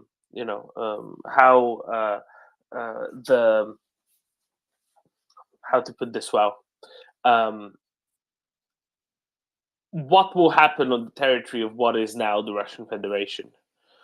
Because you don't have the power to determine that. You should be realizing that, as opposed to trying to massage it and dose, help to Ukraine in terms of weapons just right, so that Russia doesn't lose so badly that it then disintegrates. That really, I think, is a realization that many of those in power need to make. There's no way to determine what happens in Russia afterwards. It's going to be kind of a lottery regardless, whether it falls apart into a bunch of warring states or peacefully, or some interim regime takes over and actually keeps it together, or maybe even Putin stays in power for a few years first. There's no way to determine that. There's no way to really planedly affect it. Let's just get that out of everybody's head, because too much relies on luck. Prepare mitigation scenarios, naturally, for all of those cases. Prepare mitigation scenarios, prepare response scenarios. How do you reduce the negative externalities to the rest of the world as much afterwards, depending on what happens? But first things first. First thing first thing in the order of things you need to do is allow Ukraine to liberate itself as quickly as possible from the Russian military, and destroy the Russian military in the process. First things first. Leave everything else for later.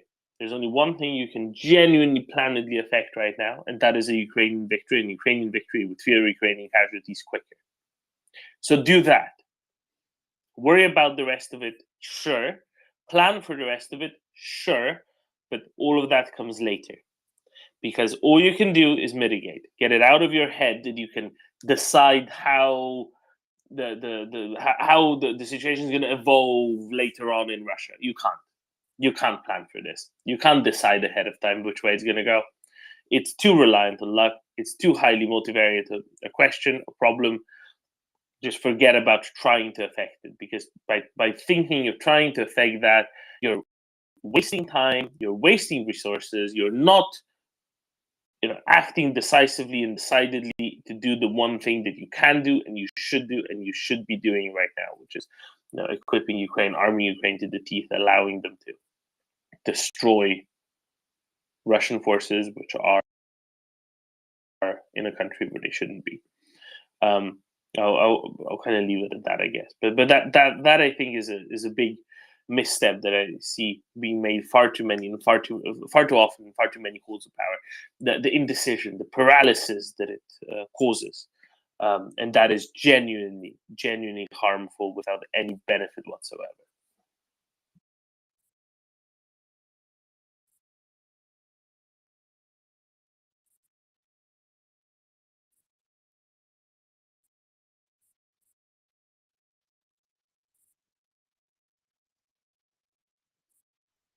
Prudence?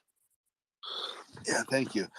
Look, I completely agree with you. Right, this is why when we have the Ukrainian voice talking about peace in Ukraine on our space, it's not some sort of horrific appeasement idea like certain religious leaders have gone for lately. It's how can we have peace amongst ourselves while Russia's going to be Russia, right? And they're the concepts in these kinds of movements in Ukraine are about military victory, paired with how to have their own society, which have how to heal and mend and work with the fault lines in their own society, which of course includes large numbers of ethnic Russians who are Ukrainian, and includes huge numbers of internally displaced people, and trying to keep everyone uh,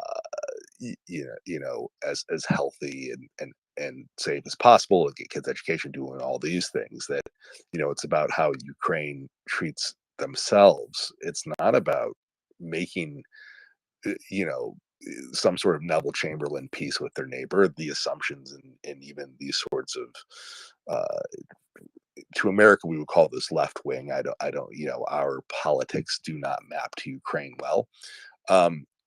These sorts of people in Ukraine, uh, they're not peaceniks in the American sense. They're a uniquely Ukrainian worldview of we need to get on with ourselves and do the best for ourselves, while Russia's going to be a horrific terror state next door, and that's like their baseline assumption.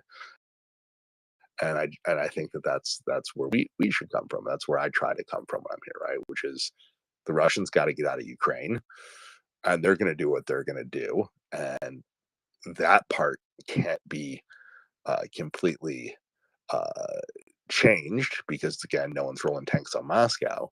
But what can be affected is how we and the rest of the world treat Russia as a result. How Ukraine is taking upon themselves to shoulder the burden of dealing with these. I'm trying not to use the word that I regularly hear that my Ukrainian friends use. These people. There we go. And actually, people's the wrong word here, because I think orcs is better. Animals works, because acting like human beings is not the specialty of Russians that are illegally entering Ukraine these days.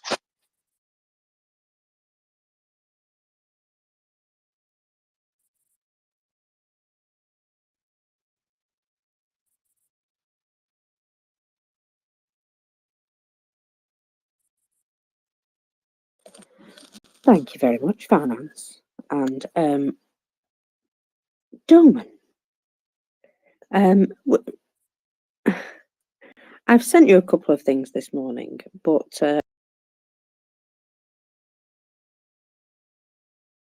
one of them I thought was particular. In France is now bankrupt.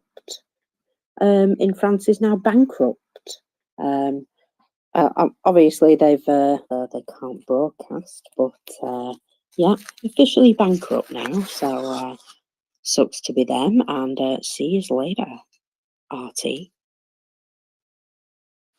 Yeah, I'm not surprised, right? Because at the end of the day, they haven't been able to broadcast in quite some time, not just in France, but all the other subsidiaries in various countries as well. So I think this is just a technical thing. I think this is just a technical thing of a company that didn't really do anything since a long time. Having to say, well, we're now bankrupt, whatever.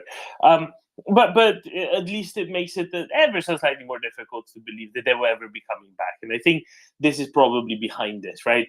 They said, well, we're giving up, where we know we're not coming back anytime soon, if ever. There's no point in even maintaining a company here. They don't like us anymore. It's fine, whatever. So I think that's the bulk of that. But it's obviously a good thing in itself. It's one fewer potential avenue of influence operations by the Russians. Yeah, I think that's what that's really about. You see, I sort of see it as a general theme that the Russians are finding themselves more and more isolated, more and more cut out of what I would consider to be general society, and I'm all for it. David, welcome. Morning. Morning, friends. How are you all? Very well, I hope. Yeah, the question I had was, or not a question really. The thing I was thinking was in the previous conversation just before we got onto RT collapsing in France, was that it kind of raises another question. So I mean, the point that Doman was making is that basically we need kind of North Korea as Russia's successor, and we need to work on containment. So I think that part is pretty clear. And the question of the sustainability of North Korea for the Russian regime is really how China behaves in that, and how China behaves in the South China Sea right now. What we're seeing is that, you know, thankfully the US is taking quite a robust response to that and saying it will place troops on Taiwan. So there are two containment issues that we'd have to worry about. One is Russia, and the other one is China. And then there's a further question that kind of raises out of that, you know, what is the West's kind of long-term foreign policy goals, and how do we deal with this? When we say never again this time, we really need to mean it. So I mean, what I'm getting at here is that, you know, basically there needs to be, I think, clear messaging from our side, from MriyaReport's side, but also wider within, you know, the people like Benjamin Tallis of this world, that the foreign policy direction of travel needs to be containment for China and Russia, and you know, the model of collaboration with China is highly risky, and the best it probably can do is push out the conflict for a number of years. In the end, we're going to come into conflict with China one way or another, because their regime is exactly the same in many regards as what we saw with Russia, and it's only going to get more authoritarian as it moves forward, given the fact that we're going to be more robust on a military side, but also more robust on a economic, in terms of economic collaboration as well.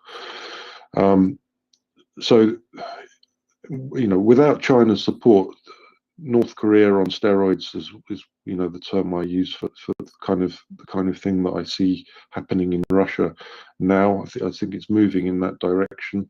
You know, the question of the sustainability of that model is really kind of the question, and the only way that that's sustainable is if China plays along.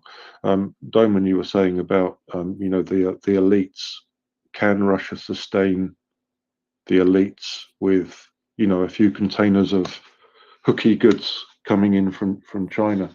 And you know, that's a really good question. But I think what we're seeing with the regime currently in Russia is that they're quite prepared to go down that route.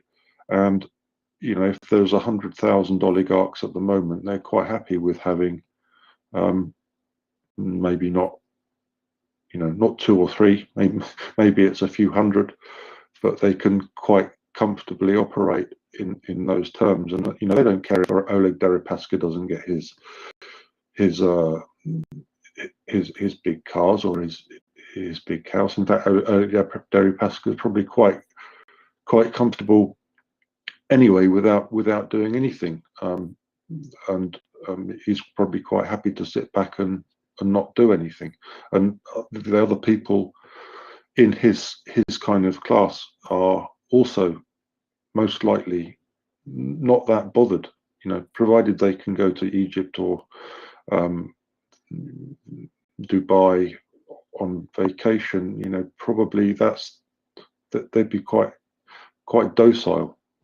So, you know, what I'm getting at is the sustainability of the North Korea on steroids model for Russia is really dependent on China, and that opens up the question of what's our foreign policy moving forward, because basically it means that we would need to apply that, to be consistent, we need to apply that also to countries like Saudi Arabia. And yeah, I guess that's my point. So I'll briefly say I kind of agree, but not fully, right? Just because something is tenable in the short term, something even worse being tenable in the long term is that it doesn't prove that, right? It's one thing to do it for a year, 2 years. There's some existing stocks. There's some we'll just wait for a little bit, and then the spatial operation's over, and then it's back to normal. It's a very different for as long as they can keep persuading themselves of that is very different to when it's a total pariah state, and looking seemingly indefinitely. So that's one difference. The other thing is, I don't think that the path of future is as linear as you presented with regards to China. I think that with a sufficiently strong response, and currently it's not a sufficiently strong response, but it's kind of close. At least it's in the right direction. With regards to the Russian invasion of Ukraine, I think that's the best way to dissuade China from making wrong decisions going forward, frankly.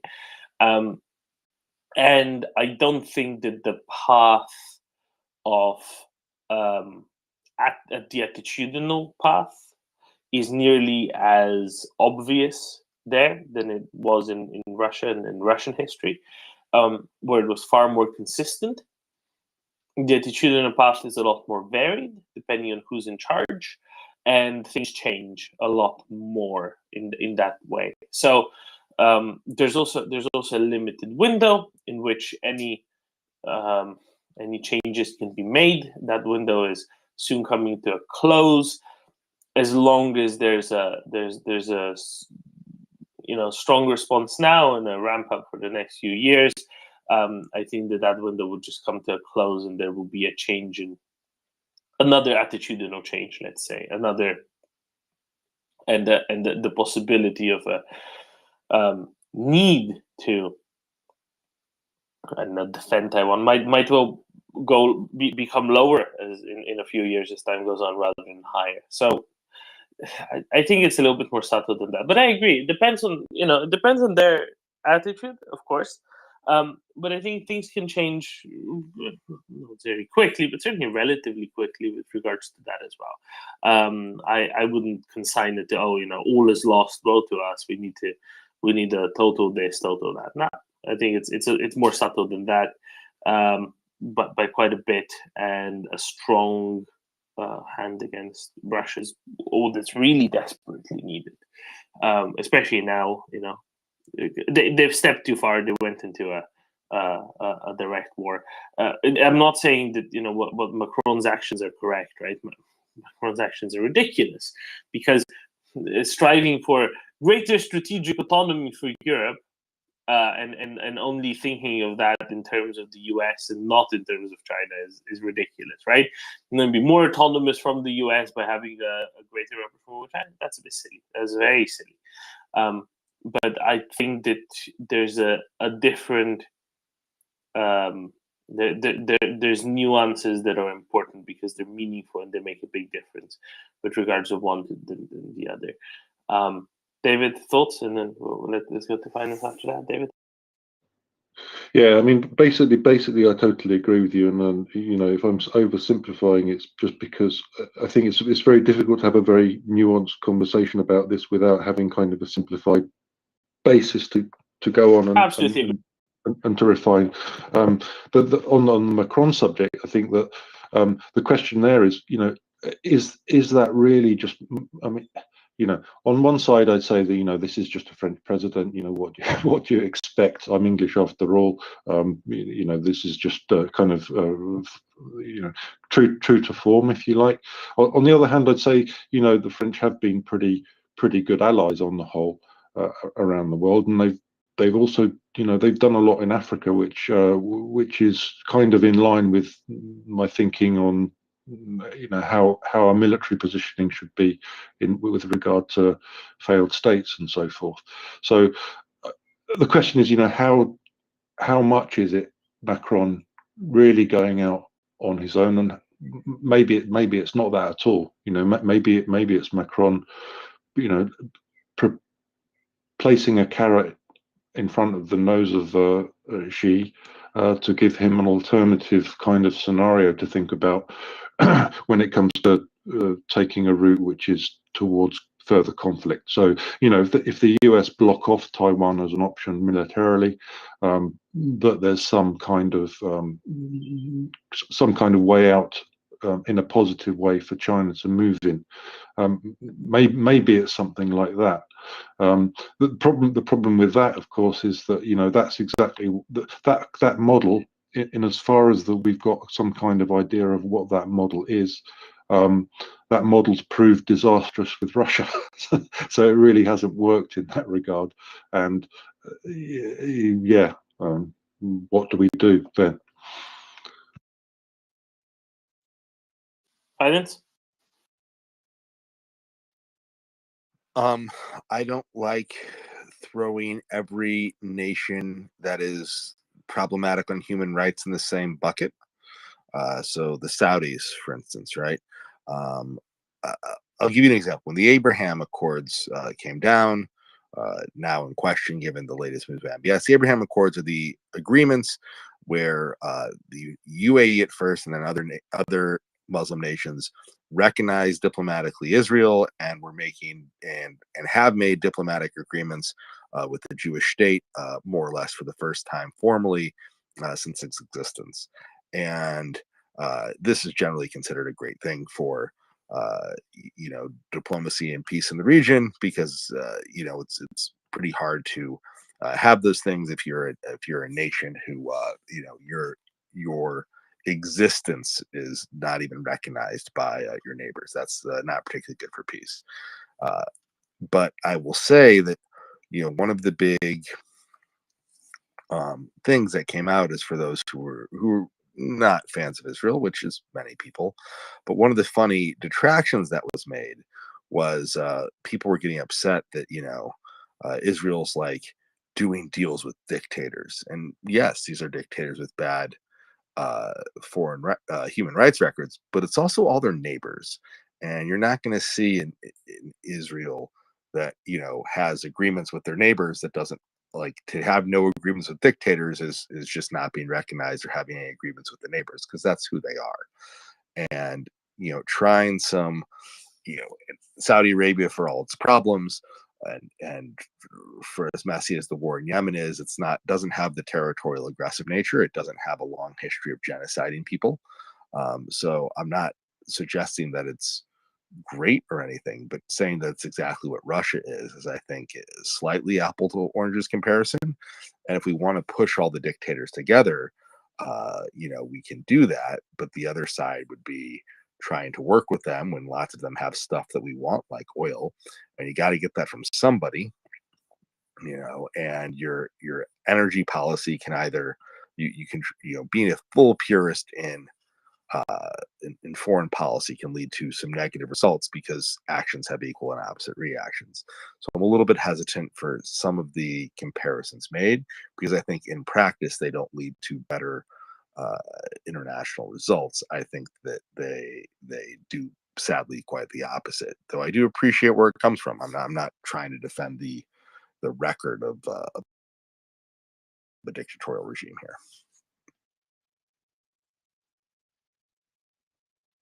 David? Yeah, look, I mean, I totally agree. It's wrong to put all of those things in one basket. But as I said before, we kind of have to start with some kind of basis of a framework to discuss about.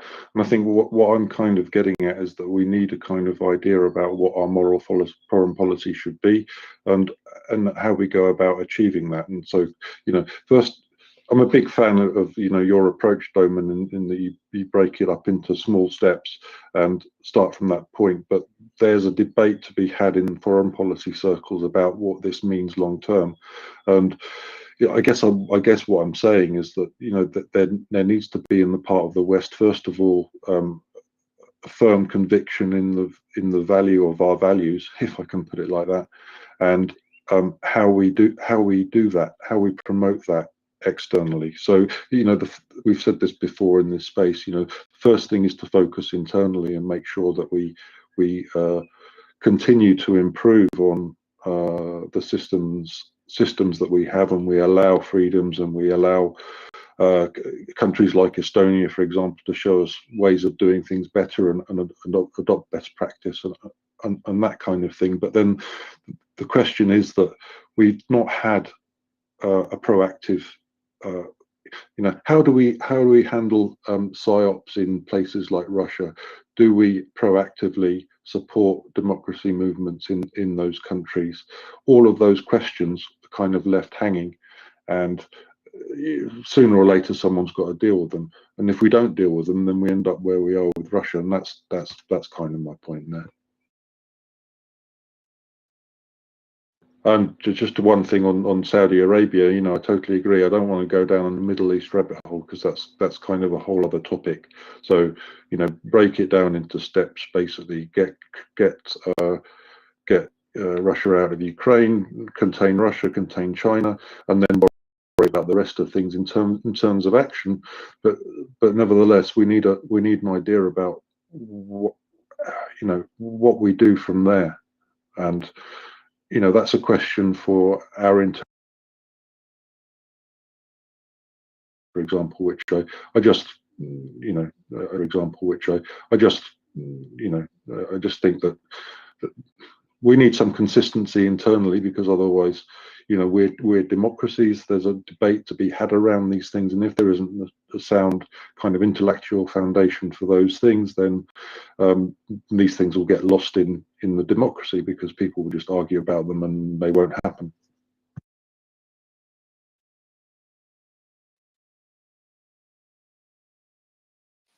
Absolutely. And look, let's focus on what can be done. I think this is always my thing. Prioritize, right? What can be prioritized first? What should be prioritized first? Arm Ukraine to the teeth. No, restock own stocks across Europe, North America, and deterrence through being well armed and showing that the correct responses are made when needs must, like in Ukraine right now. That is the best deterrent. That is the best way to actually avoid having to go through this again later, right?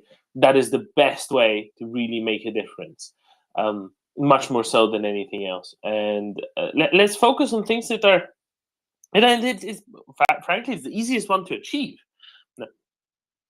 Western industrial production, right? Like that's the difficult bit. No, that's the easy bit. Let's do it the easy way, right? That is the easy bit, and that's the thing that Germany's really good at. That's the thing that, you know, at least Northern Italy is really good at. That's the bit that France used to be really good at. That's the bit that Britain used to be really good at. That's the bit that America still is really, really good at. Let's do that. Japan, likewise. You know, let's do that, and that's the easy way to solve these problems. If the easy way to solve these problems is to, you know, turn iron into particularly shaped objects, then let's do that, because it will be much cheaper and much easier than to do. So yeah, I totally agree with everything you just said. But I think the thing that's left hanging is the internally we've got a political dialogue where there's still this idea of, you know, we should be ashamed about our colonial past, which I think, you know, that's fair enough. But then there's a thing about, you know, we're the guilty party, and we don't have anything to give in terms of best government practices, and that's something which has to change. You know, the idea of, you know, the validity of Marxism as a way forward has to be slain forever, and we have to concentrate on having the self-confidence in our own values, is basically what I'm saying. And this internal debate is something that we can affect, and we should be doing something there. Yeah, and for any tankies that are left, there's a really cool article yesterday in Frankfurter Allgemeine, 2 days ago, maybe Frankfurter Allgemeine. I think you'll find it somewhere in my timeline. For the lefty tanky in your life, send them that. For the, you know, RWNJ tanky in your life, they're probably beyond help anyway. Yeah, I saw that. Thanks for mentioning it. Yeah, Daniel. You know what I understand now, after Macron and von der Leyen going to China? Sometimes President of France is smart, sometimes he's totally stupid because his arrogance. and he will pay a political very hard for what happened in China. But instead to become very pissed because Macron sometimes is a moron, because he believes in the star of France. Let's talk about one real, untouched by anyone in this discussion, about China fears. And China fears are not, you know, the things we think so.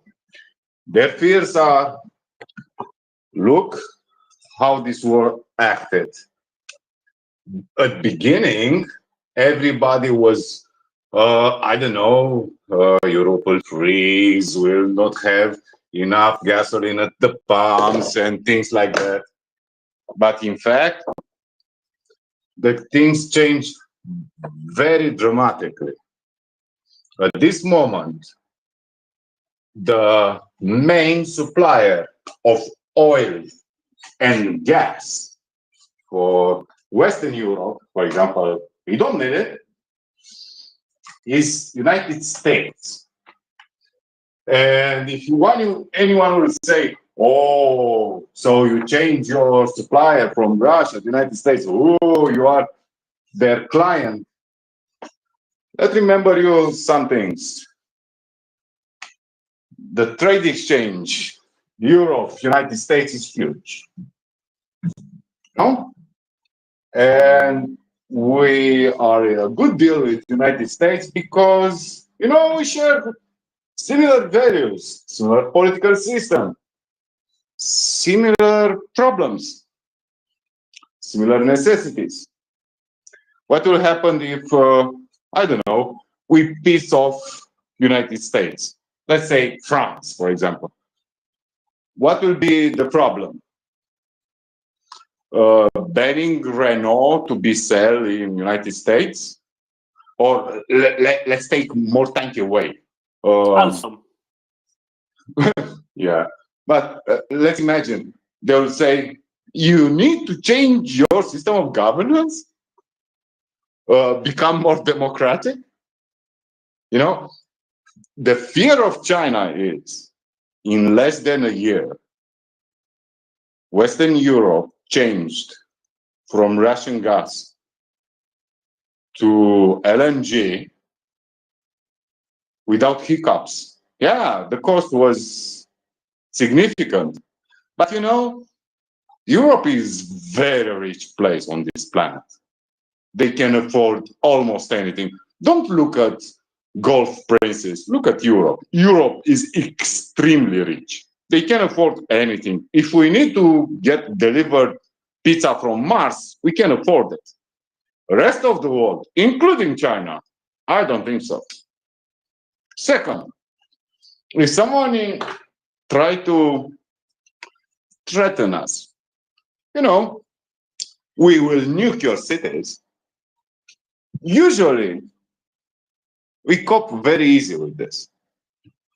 We lived for half a century on the risk of ballistic missile launched by Soviet Union. Yeah, things change. Systems in societies which make us extremely strong and resilient, which China isn't. This idea of let's put a wedge Europe against the United States, their only card they play, worked great, if I remember, with some Baltic state and Czechia, because some small Taiwan issue. In fact, rallied all the Europe before the war in Ukraine together against China. And their fear, the most horrible fear is not only we are not weak, not only we have problems to judge or mitigate a crisis. In fact, we move extremely fast. For them, for COVID crisis, took them 3 years. yeah, to solve a problem with financial system and a big bubble in, housing. Even now they don't solve it. Europeans, so different, so separated, so many countries in total cooperation with United States, with Canada, with Australia, with Japan, with South Korea. We did this extremely fast. This is worrying. Not only Chinese. When you see these guys, when you see these guys bunched together, Iran with Saudi Arabia, China with them, this, in fact, mask weakness and fear, because what they judge, like Vladimir Putin, weakness in Europe, United States, we talk about political problems broken in our society. We can manage this type of crisis. We can manage this kind of pressures, and we can mitigate extremely easy. No other place in the world can do this. Nowhere. And we are different. And we start arguing with each other. We have differences and we can manage. I can understand with Anne in Holland. I can understand with Domen in Slovenia. That is the Slovakia. problem. Sorry, Bratislava, for you. Yeah, man. But that is the reality. Because we share values, we share a common future, we share what we want to do with our lives, our societies, our evolution, where we go from here. These people in other parts of the world cannot understand. I think it's a syntagm of European Union. Unity in diversity. Strong words. No, I agree. I think that's exactly right. Someone like Putin will look at Europe and think, what are they dealing with? They're dealing with all these ridiculous things. Now that's what they're focused on. What they don't realize is, we don't need to be focused on all these other things. All the things that they're worried about, Europe is kind of past already, and they're just dealt with, administratively.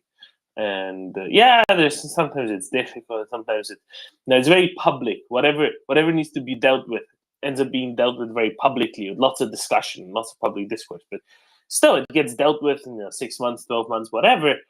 Whereas, like you said, somewhere else in a place where it's all getting dealt with very hidden from view, it ends up taking many years instead of some months, and that's really the difference. You're completely right, Daniel. That's really the difference. Yes, it looks more unplanned, but it's done much more effectively still, even with all of this public discourse and being done in front of the eyes of the world. But that illustrates an ability, not an inability. No, that it illustrates great luxury when you can deal with all manner of other things, and when other things are the prime part of political discourse, not these basic things. It's much of the time. So yeah, exactly. You're exactly right, and it's a great luxury that you can deal with these things as you do, slowly, eventually, whenever. That's completely, thoroughly, and utterly correct, Daniel. I don't know what else to say. I think this is the best advertisement possible, also for joining, the free world. And yeah, there are some places that deal with things even more expeditiously, right? But they tend to be very small and very rich, like Singapore. And Singapore deals with most things exceedingly expeditiously. And it's not what you would necessarily term a free society, right? But they can do that because they have to govern an island of a few million people and a few hundred square kilometers only. It's much easier to be expeditious when you're literally that, defined and that limited. But when you're trying to change a big system, you know, everybody else can hide in front of say Europe and the US, and in just how expeditiously things can be done and how effectively things can be done, despite all the complaints and but what about this, but what about that, and all the talk surrounding it. Daniel? Remember when conservatives call about Roman and Greek heritage? And usually people not understand, in fact, what is that heritage. For an authoritarian society, a people like a Russian, or let's say a mainland Chinese, he look at democracy, and for them it's something extremely messy, extremely messy.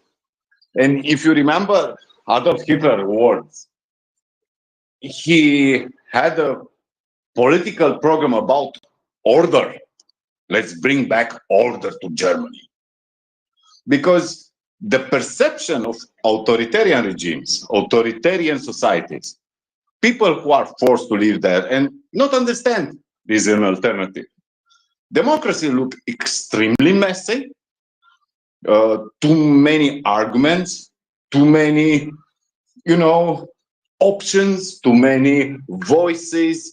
And for people who manage very easy to go following someone, go follow a line, go follow a leader, go follow a book, a religion, anything, it's much easier.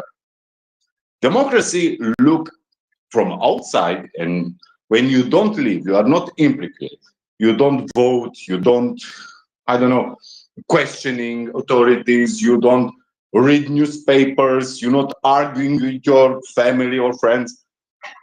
It's very different.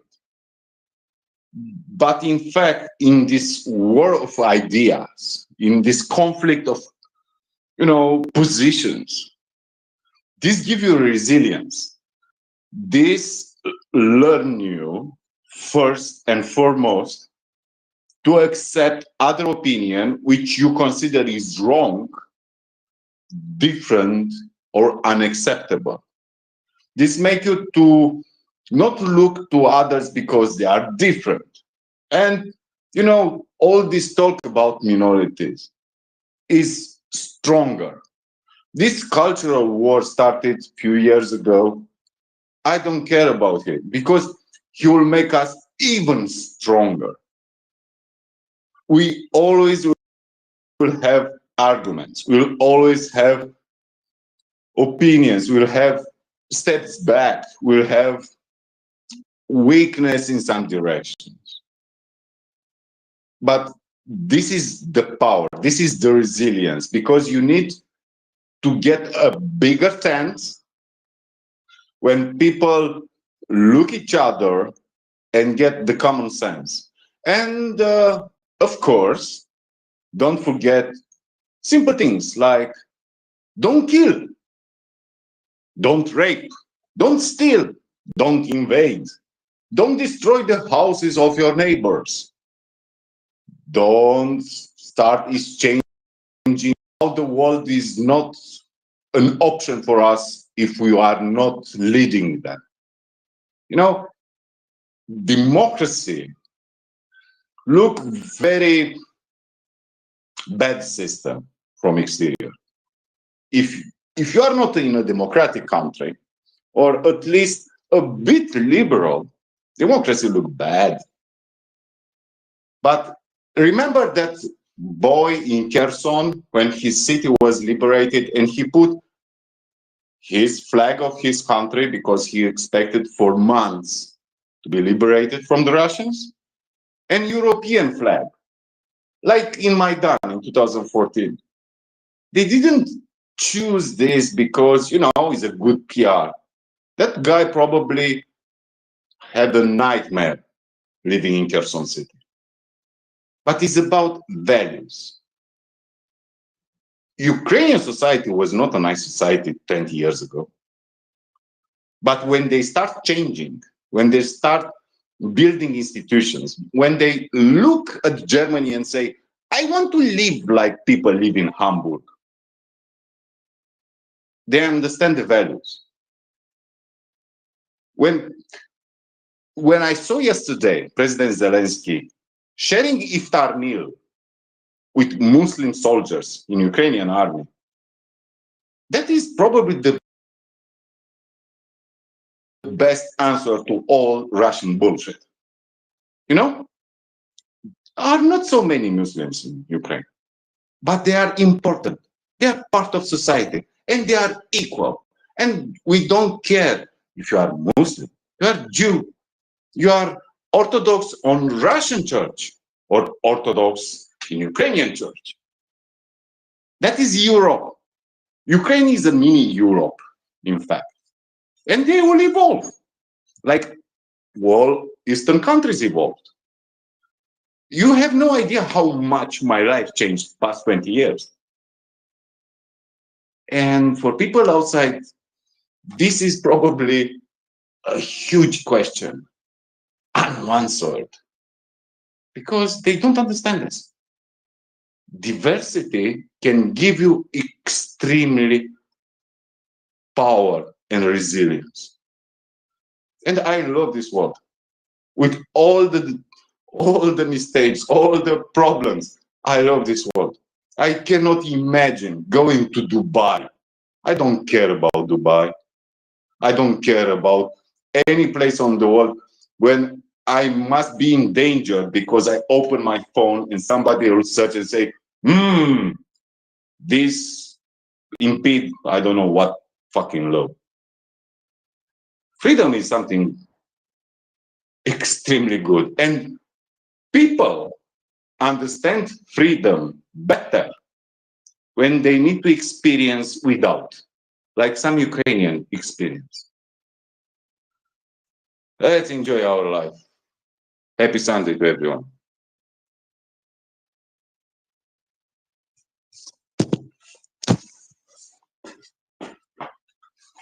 Thank you, Daniel, for your words of wisdom.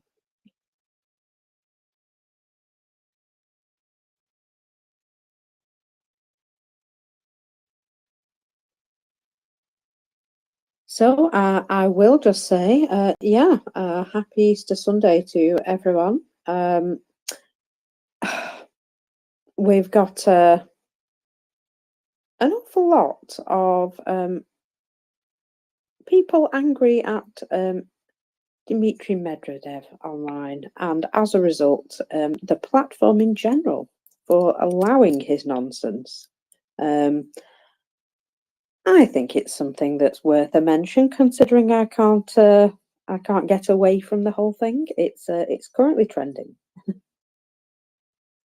Do you want to explain to anyone who's had the privilege of not encountering it yet, what exactly the less than sober ramblings were composed of today, or yesterday, rather?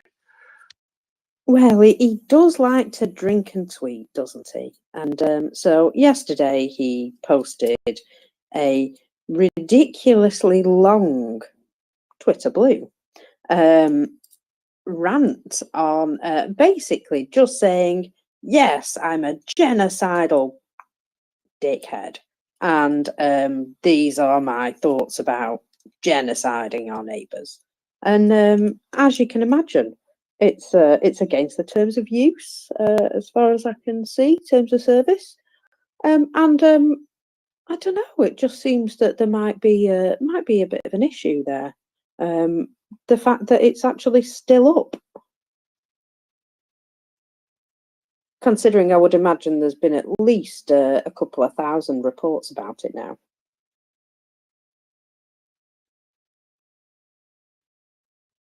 Was this on Twitter, Mokker? Yeah, this is on Twitter. You can't avoid it, Mr. M. Just have a little scroll, or just click on the Medvedev hashtag, and you'll see what I mean. Yes, but you said it should be reported by now, but it seems that the reporting isn't working as it used to be. the former CEO, I know, Jack and Delphius, they were better if you personally show them the content and explain to them what it means. They would act, but the current CEO isn't. I don't know where he stands, so Yeah, me neither. He seems to be I don't know, just enjoying himself, trolling everyone. I bet he has some financial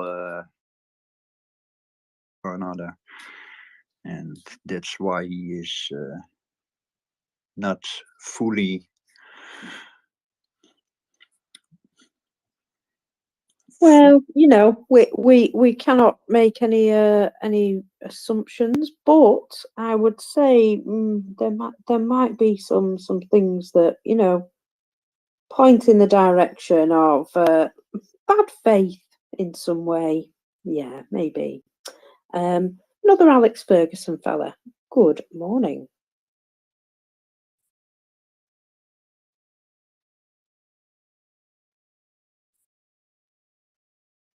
Alex? Hi there. Yeah, I'm just going to throw this out there for my fellow heathens on this weekend. Obviously, it's very important for many people. But if you want to drink and do something dumb, I've got a suggestion. I'm not do not be a Dimitri. But if you want to drink and do something dumb but fun and productive, then for a mere $25 you can buy a 303 round. Actually, no, sorry, a 308 round, which is essentially a sniper round for $25, and you can get whatever your message you want put on it. You can go and see Natho Trinsu's account for that. I had my best friend's son's birthday party yesterday, so I did drink, and you can now see multiple bullets. One of them is called For My Toilet, and the other is called The Dildo of Consequences, ... Really arrived lubed. You cannot fit the Dildo of Consequences arrived lubed on one bullet, FYI. So if you want to have that message, then you need to buy 2 bullets. Just an FYI. So what you're saying is handwriting size can be a problem. Yeah, apparently size matters. Who knew?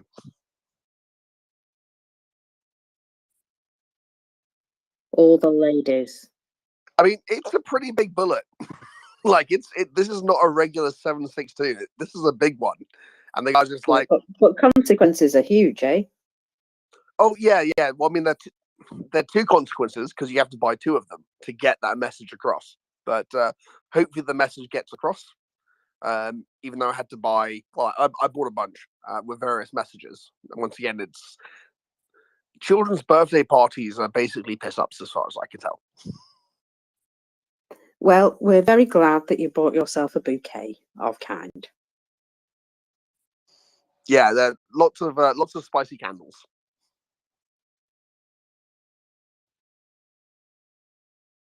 Excellent work. I have seen quite a few with interesting messages. So it's a bit of fun on a weekend, eh?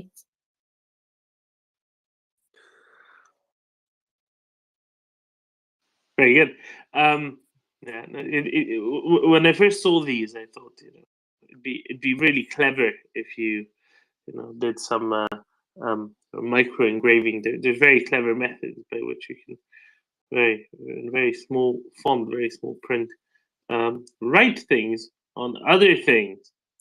But then I realized that the part of the point of it is that you can see it if you have to extract it from the rear of a Rogozin. And then it's less fun if they can't see what's written because they need to look at it under a microscope. And as Bob pointed out, size matters. Absolutely. Size of cake is very important. Yeah, and in this case, it's for the vision impaired battery.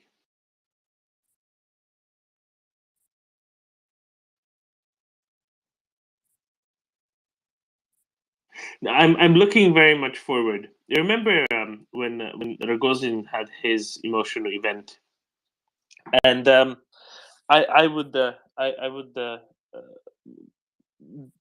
I would love to see the inbox, the mailbox of the Swedish ambassador once the CV9040s get into theater. Nadia, have you seen the size of those shells? The 40 millimeter the CV90s that the Swedes use. It's a wonderful, wonderful picture. I will have you seen it before? Otherwise, I will tweet it at you somehow. Is it a bouquet? Well, they're just really big, and in case he's not seen it, I think he has to.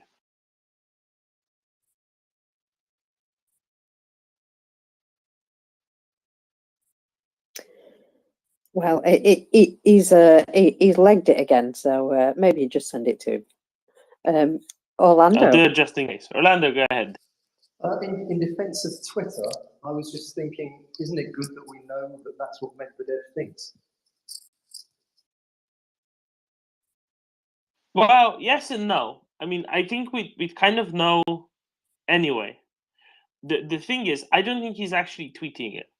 I think he writes it on Telegram in Russian, and then there is actually a staff member, a staffer, who goes and has to then translate it and send it out on Twitter.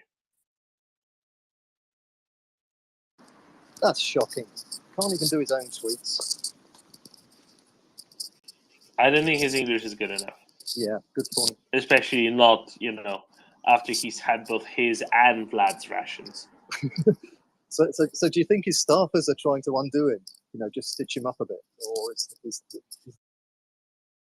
and it's all there, and then it's just the same thing appears on in English afterwards. Yeah. Oh, apparently Medvedev doesn't speak English at all, so that then explains why it would have to be a stuff anyway. Is there any pushback in Russia from that? Not surely some of the people who've got a lot to lose in Russia if things go really badly. Surely they're going to want to push back against stuff like that when it's so easy to do. He says naively.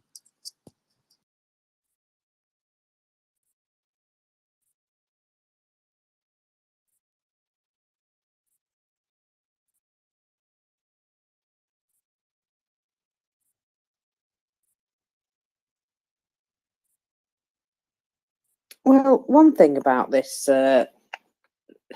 hate speech being out there is that it can always be gathered as evidence, can't it? I mean, as a Russian government official, what he's saying is basically speaking for the state, surely. Absolutely. I think you're absolutely right there. Owned by his own petard or whatever the saying is. Well, what I'm reading now, it's totally bullshit what he's talking about. Sorry that I'm saying, but are we surprised? I'm not surprised. Totally not surprised. Why should I be surprised? This is a rant from somebody who clearly doesn't seem to live in the reality we are living in, and the constant mentioning of Nazis in Ukraine is also, it's appalling. It's just laughable that they try to keep up those narratives. It's was he drunk? Always. But not drunk, yeah. Or was he maybe trying to get sober?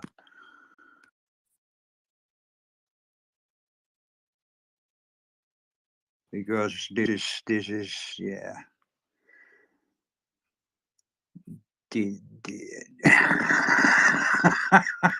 Sorry, I must laugh on this. This is very, yeah.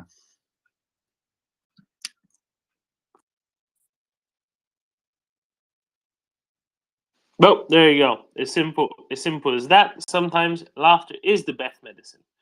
That makes it makes it a little bit more straightforward then. And the other medicine, well, it can come in both liquid and solid forms. Leo fella. Hello, everyone. Happy holidays. I'm from Ukraine. And I just want to say, believe me, all Russians think like Medvedev. Seriously, he just said it out loud. Navalny thinks like this too. You think Navalny thinks differently about Ukraine? He visited. No, he thinks differently about who should be in charge of Russia. That's the only difference. Yes, exactly. He visited this nationalist Russian parades, and now Navalny and his team acts like like they are liberals. And the thing that Medvedev told about Ukraine, just change Ukraine with any Baltic states, just change Ukraine with Poland. They think the similar way about any country, about Finland. Finland also was a part, unfortunately, of Russian Empire. And take a look what Finland achieved for being independent from Russia for 100 years. Actually, since 1917, Finland is independent, right? And what is has achieved? It is the most happy country on planet. Yes, according to some polls, right? So it is essential for the West to to think, to understand what Russians are thinking about other countries. The end goal of Russia to occupy, to make all planet a gulag place. And some Russian propagandists mentioning that Russian army was in Paris. And they literally think the same about any other European country. So please influence your governments to stop issuing any visa to any Russian man, to any Russian women. Please do this, because on my account you can see that a Russian athlete married a Danish athlete, and now she's going to play to participate in Olympic Games from Denmark. But she made in her Russian media that she adores Russia, that she respects Russia, she approves Russia, and she will receive Danish citizenship. That's disgusting. There should be no more liberal approach to the Russians. I know in the West you think, oh, it's just government bad, people are good, but sorry, it doesn't apply for some countries. It doesn't apply for Russia. It doesn't apply for North Korea, in my opinion, too. So seriously, you should ban all the Russians from entering Europe, from entering your country. If you think Russia occupies only those countries that have a border with it, think again. Syria has no border with Russia, but he invaded Syria too, because Assad was connected to Kremlin. So Russia invades other countries if lots of Russians live in there, or its political elite connected to Russia. So literally, there should be no connections of any civilized country to Russia. It's disgusting that Europe, that the West didn't impose sanctions connected to alcohol. Western companies still send alcohol to Russia, sell alcohol to Russia. So Russians drinking alcohol, and they are raping Ukrainian women. Can you imagine it? I think you will find mostly vociferous agreement here, Leo fella. Don't worry about that. And we've actually touched on and covered most of the things that you brought up, including the Russian speed skater who's now getting Danish citizenship, and hopefully by the 2026 Olympics, when the next Winter Olympics, because obviously speed skating is a winter, not a summer sport, this will have been resolved appropriately as well. As to alcohol, you're right, and really, do you know what the biggest problem is? The biggest problem here there is, especially, it's not so much alcohol imported into Russia; it's things like beer made under license in Russia. So, for example, Anheuser-Busch, AB InBev, sorry, they've changed their name now. AB InBev has sold the license for production of some of their flagship brands, like Lef, for example, to Anadolu Efes. So AB InBev said, oh, no, it's fine. We divested from Russia completely. We're not present in Russia anymore. So they got a really good score on the Yale School of, School of Management, I think, analysis. But then what was found out is actually that in March last year or April last year, they sold the license to manufacture things like Lef and Hogarden in Russia to Anadolu Efes, which is a Turkish brewer that they own, I think, a 25% stake in, something like that. And their flagship brands are still manufactured in Russia and present in Russia, despite AB InBev saying, oh, no, we wash our hands of this. It's not us, it's Anadolu Efes. We have nothing to do with them, except, we own the largest share of anyone in them. Another thing I believe would be very useful if West impose the ban for any company to open any business even after the war will be finished for, let's say, 100 years in Russia. Yeah, because right now maybe war will be finished in a couple of months, and then all Western companies will again invest in Russia, will again reopen in Russia. That's also this disgusting thing, because Russia in 5-10 years will again start another war, maybe against Ukraine, maybe against other countries, smaller country. I don't know, but I think seriously there should be pure cultural, economic ban on Russia. Seriously, we should create iron wall, iron curtain on Russia.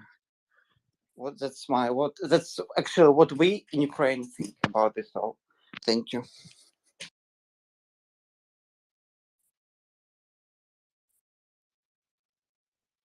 I agree. Make them into North Korea, right? That's the way forward.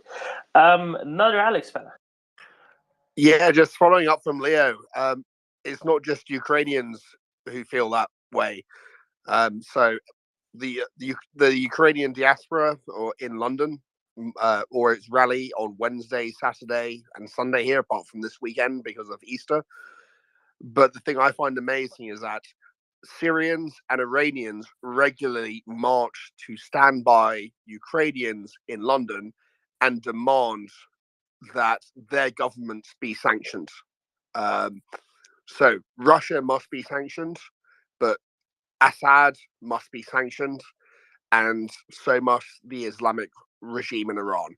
And I just find it kind of astonishing standing here in London, not as an Iranian, not as an Ukrainian, not as a Syrian, to see the Syrian, Ukrainian, and Iranian diaspora standing together going, why the hell are you not doing more against these criminals?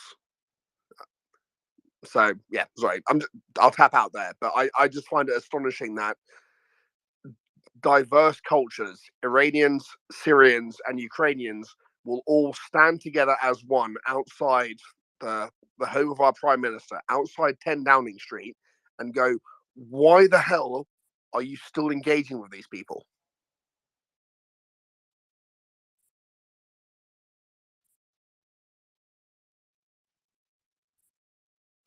As I said, vociferous agreement.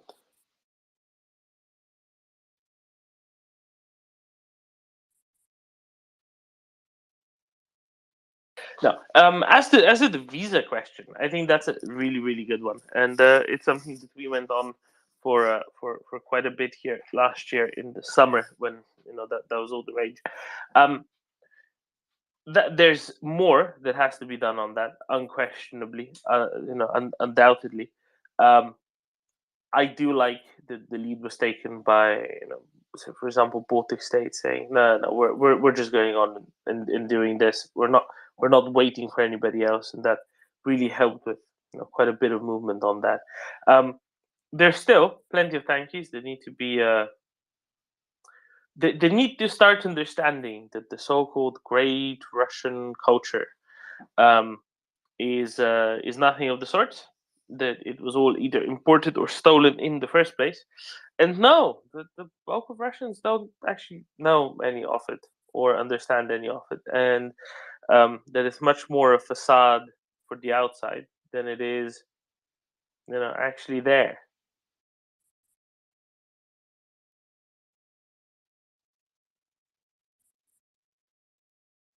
I actually retweeted quite a nice thread this morning, just explaining the difference between, the different types of propaganda, well, what they feed to their internal audience and what they feed to us. If someone wants to have a scroll through, they'll probably find it. It was an hour or so ago, though, and I'm sorry, I tweet a lot.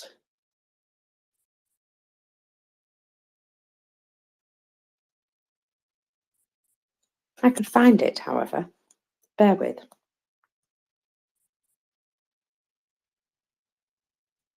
Because I thought it was worth, yeah, I thought it was worth saying. Here we go. So, marked difference between Kremlin propaganda targeted at a foreign audience and that targeted at a domestic audience. Domestic propaganda, in this person's opinion, shares the most honest reason for the invasion of Ukraine, which is the colonial war, war of subjugation, cultural genocide, all these themes. And they're obviously stating the goal to wipe out the existence of Ukrainian language and culture. And they say that really openly, not afraid to say that to their internal audience. But to the international audience, we get a cacophony of different narratives. And the reason for this is that they know that some people will pick up on whichever their favourite is and go run with it. So somebody who believes in anti-vaxxing, for example, might get most upset about biolabs. Obviously, those who are, white nationalists at heart, they will get upset about the LGBT community being acceptable in a normal society. Spreading all these fairy tales about fighting racist neo-Nazi Jews and all this. And of course, building the New World Order. That's another theme. And of course, they believe that they are supporting, sort of anti-imperialism, and I have no idea how the twisted pretzel made that what a thing.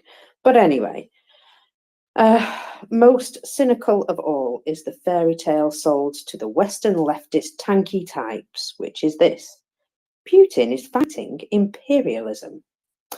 Russian soldiers are openly flying the Russian imperial flag in occupied Ukraine, but people still think that this is a thing because of the amount of disinformation which is pushed under their noses. And I think it's worth identifying that, pulling it apart and saying all of this is disinfo in various forms, just to capture whoever's imagination. It's looking for these disgruntled people over there, and those with a twisted brain over there, and those who can't think for themselves over here. And it's trying to drag all those people into a big dissenting group. The horseshoe, pulling those people together. That's it's obvious to most of us, I think. It's becoming more obvious to, political leaders and people who can actually make decisions. It should be shouted from the hilltops that this is exactly what these guys say to their internal audience is exactly who they are. We need to remember that. Oh yeah, completely, entirely, fairly. So there's two things here, right? One is their motivation. Motivations are clear. Leo Feller went into this a bit. Their motivations are clear. What they're interested in is empire and genocide. So there's no question about that. And anybody who thinks that they're but some don't, so they care about whatever. The key motivation here underlying is clear and clear to all. Is not dependent on NATO or anything else. The motivation here is reinstituting imperial glory for wonderful supreme leader and the nation which is greater than all others. Right? That's what the Russians think. That's pretty simple, pretty straightforward. Okay. Beyond that, I think their domestic propaganda is absolutely fascinating. It's fascinating because it's just a bunch of nonsense. They used to be a little bit different, right? There used to be a little bit different because they used to be very direct, very outright in most things that they said, right? What did they say? In the Soviet days, all propaganda was, we're the best, West is worst, there's nothing else that matters, there's nothing else that's interesting. And that was, it was kind of easy and kind of straightforward for anybody to doubt that, right? In the Soviet days, what did people do? People looked at, they listened at night, they listened to Radio Free Europe, Radio Liberty, and the Crackly Stereo, and it just didn't gel, all communists is best, all Westerns just lies, all is just awful. They live in a horrible, in a horrible life and situation out there in the West now. It just didn't gel with reality. But it However, was easier to hide because no social media. You know what I mean? It was easier to hide that the West wasn't this horrible place because obviously there wasn't the same amount of social media as there is now.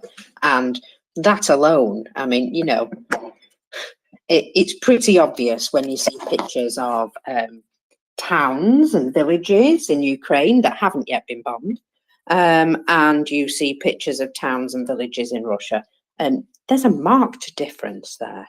And a little bit of social media exposure, it's difficult to hide these things. Yes, but this is it exactly, right? That's also why the Soviet one failed in the 70s and the 80s.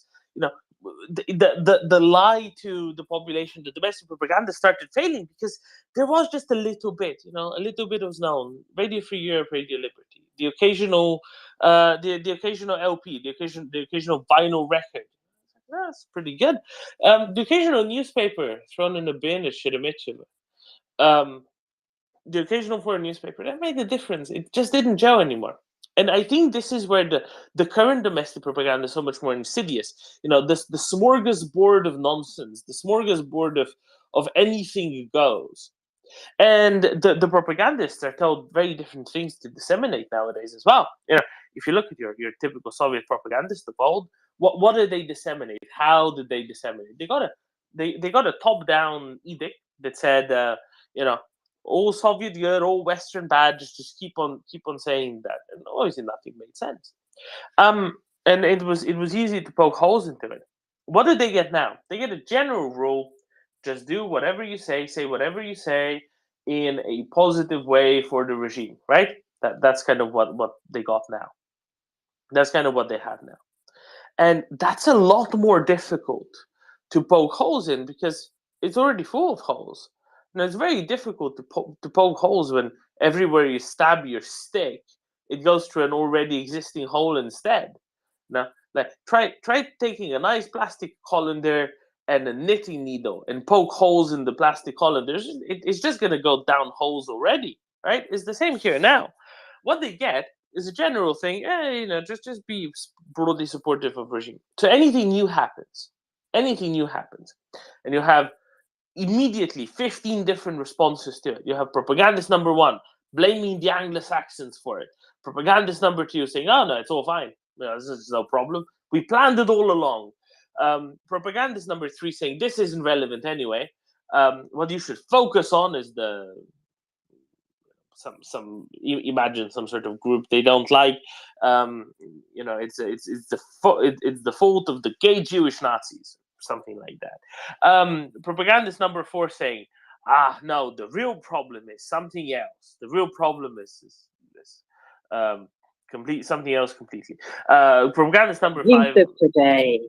Yes, Sorry. exactly. Propagandist number 5 will come and say, aha, but tomorrow in revenge we go into Warsaw and then Berlin.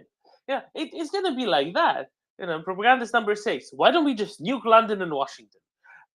It's a complete smorgasbord of utter and complete nonsense that comes out of them, and there's no way to poke holes in it. The domestic population each pick whichever one they like best and run with that, and it doesn't matter which one they run with because they're all nonsense anyway. That's kind of where you end up with all of this, and that's kind of why it works, really well and really poorly both at the same time. But why most of the time the smorgasbord of nonsense for the Russians, for the domestic propaganda, works exceedingly well.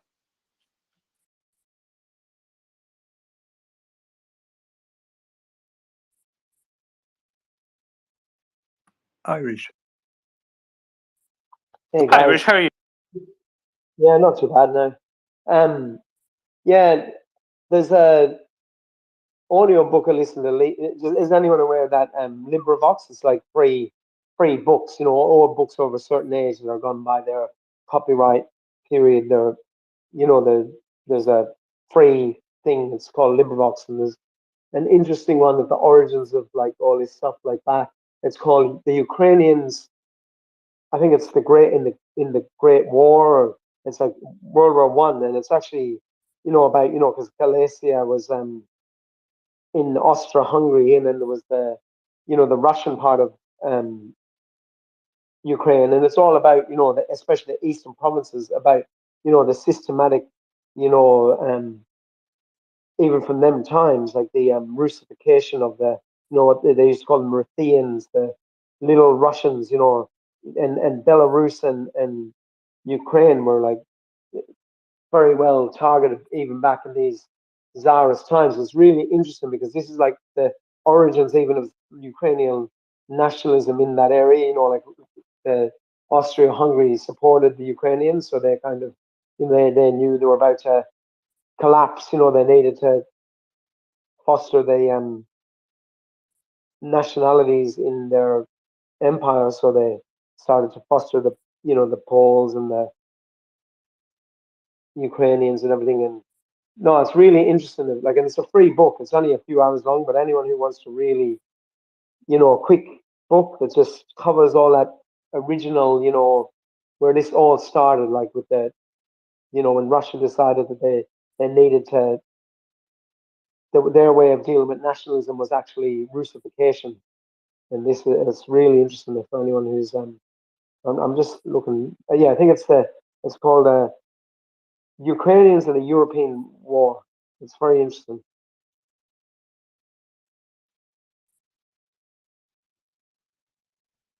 All right, thank you, Irish. Very well. Anybody who has time to read, go off and read that. It's actually audiobook, so you don't even have to read. You can do it in the downtime.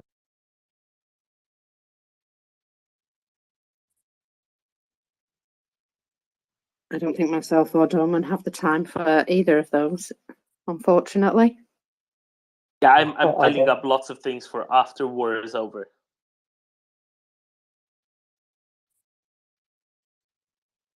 I'm sure your guys' knowledge is pretty good at anyway. It's more for the people who just want to up their knowledge. I can safely say I've had an education in the last 12 months for sure. I think you're not the only one, Marcus. There are many here who has an education from the last 12 months, because what we're learning here on the space is incredible.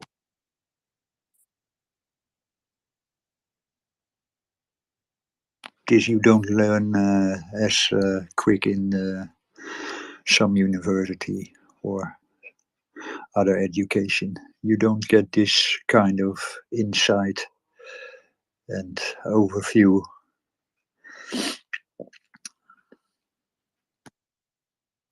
Well, it's thanks to the fact that it's a shared knowledge, isn't it? We can listen to people's real life experiences and the knowledge of their parents and grandparents and ancestors. And, well, we only need to look at a little bit of history to see what's really been going on.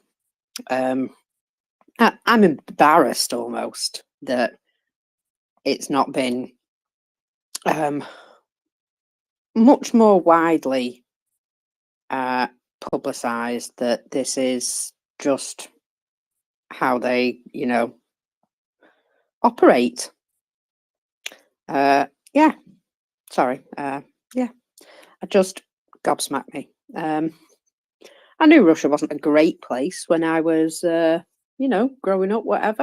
I knew that they were sort of like, big gas station type thing. Never felt the inclination to go and visit, I'll be honest. Didn't interest me, and I didn't really think about them an awful lot.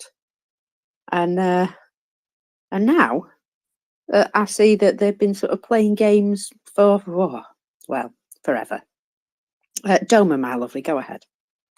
Yeah, I'm just curious. Alex, another Alex Ferguson fella. I'm just curious. How do you like your new stationery that will be upcoming and available very soon?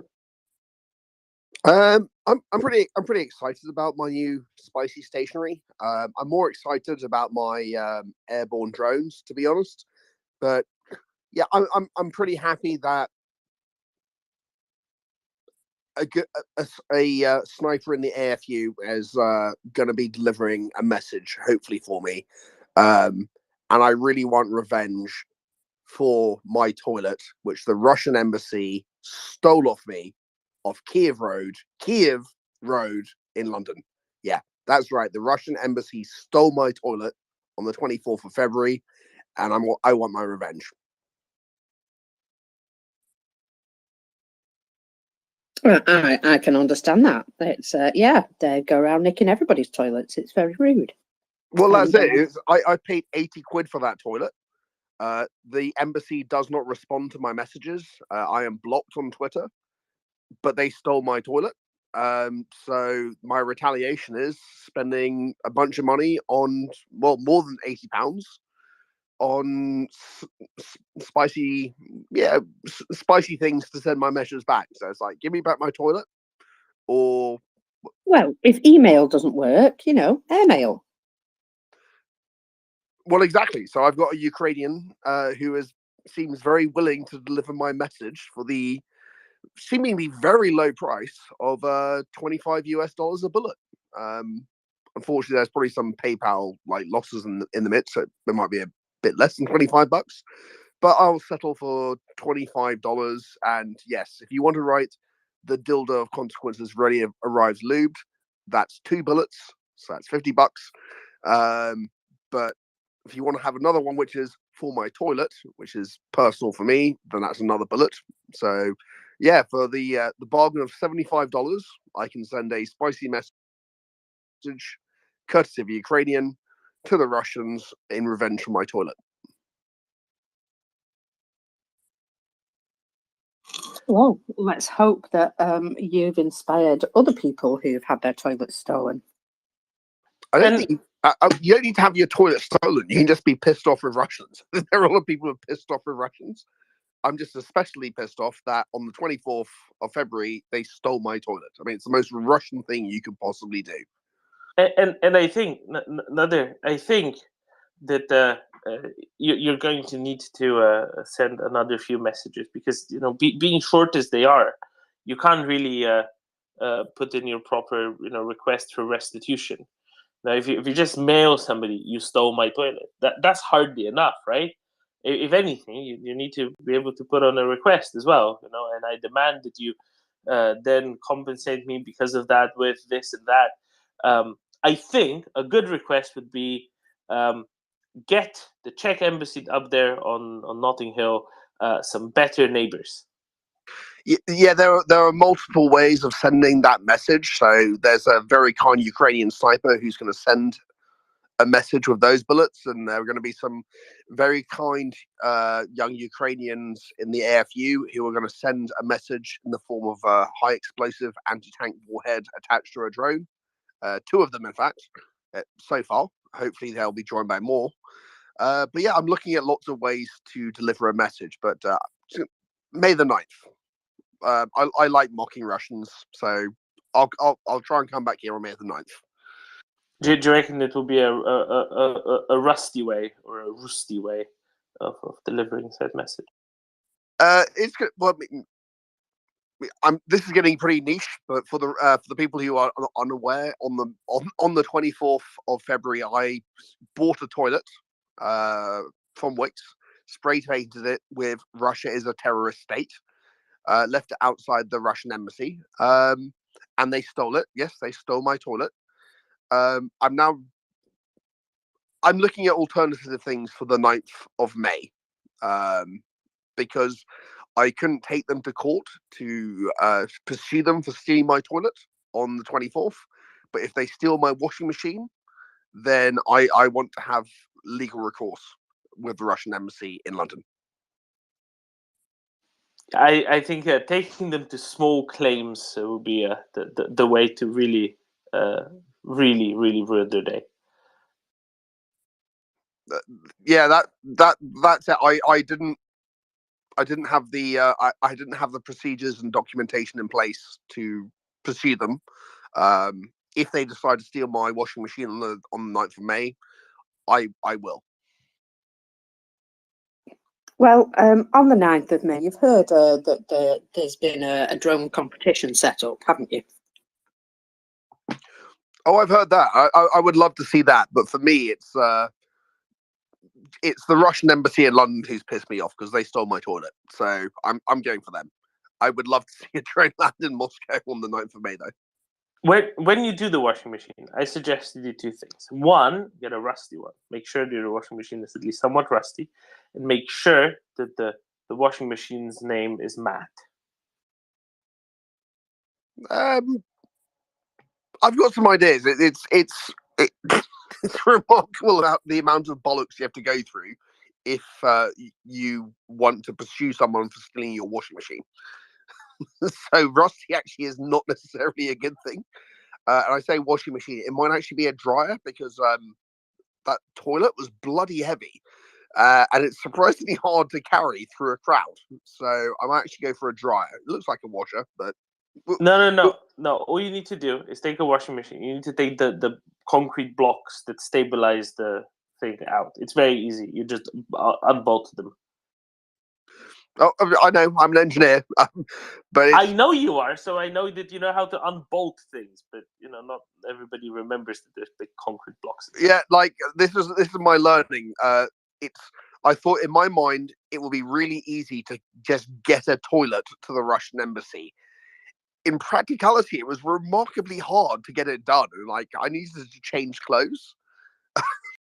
So yeah, I'm work in progress. It's not all figured out, but there's more planning going into it than this time round because the toilet was remarkably hard work.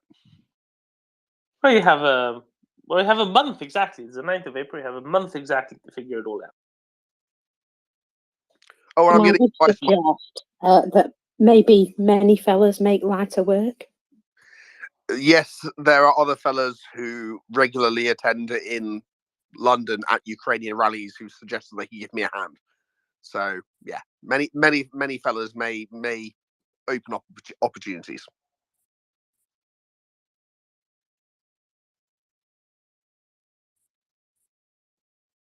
I just love the fella phenomenon.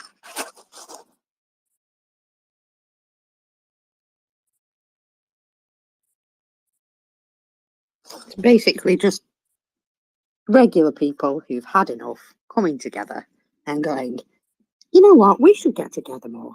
We should get together and do something about this rubbish that's going on. And yeah, it's taken off. Love it. it's also not just the Ukrainian thing as well. So, like, I remember having a NATO flag draped around my shoulders whilst dual wielding a Ukrainian and an Iranian flag, and Syrians know who NATO fellas are. It's like, are you NATO? What are you? I mean, they're a bit confused by us, but they're aware of us. And it's just like, we don't really know what you are, but we have seen, like, apparently you've had like tactical victories against Russia, which is bizarre.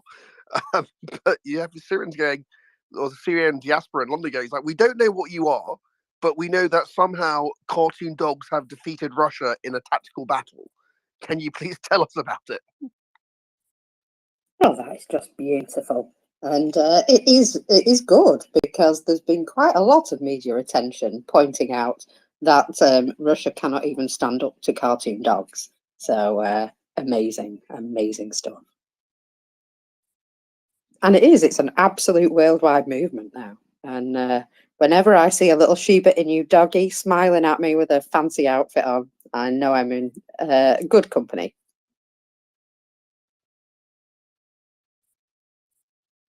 Also, seeing people in the street with obvious, like, NAFO or St. Javelin gear.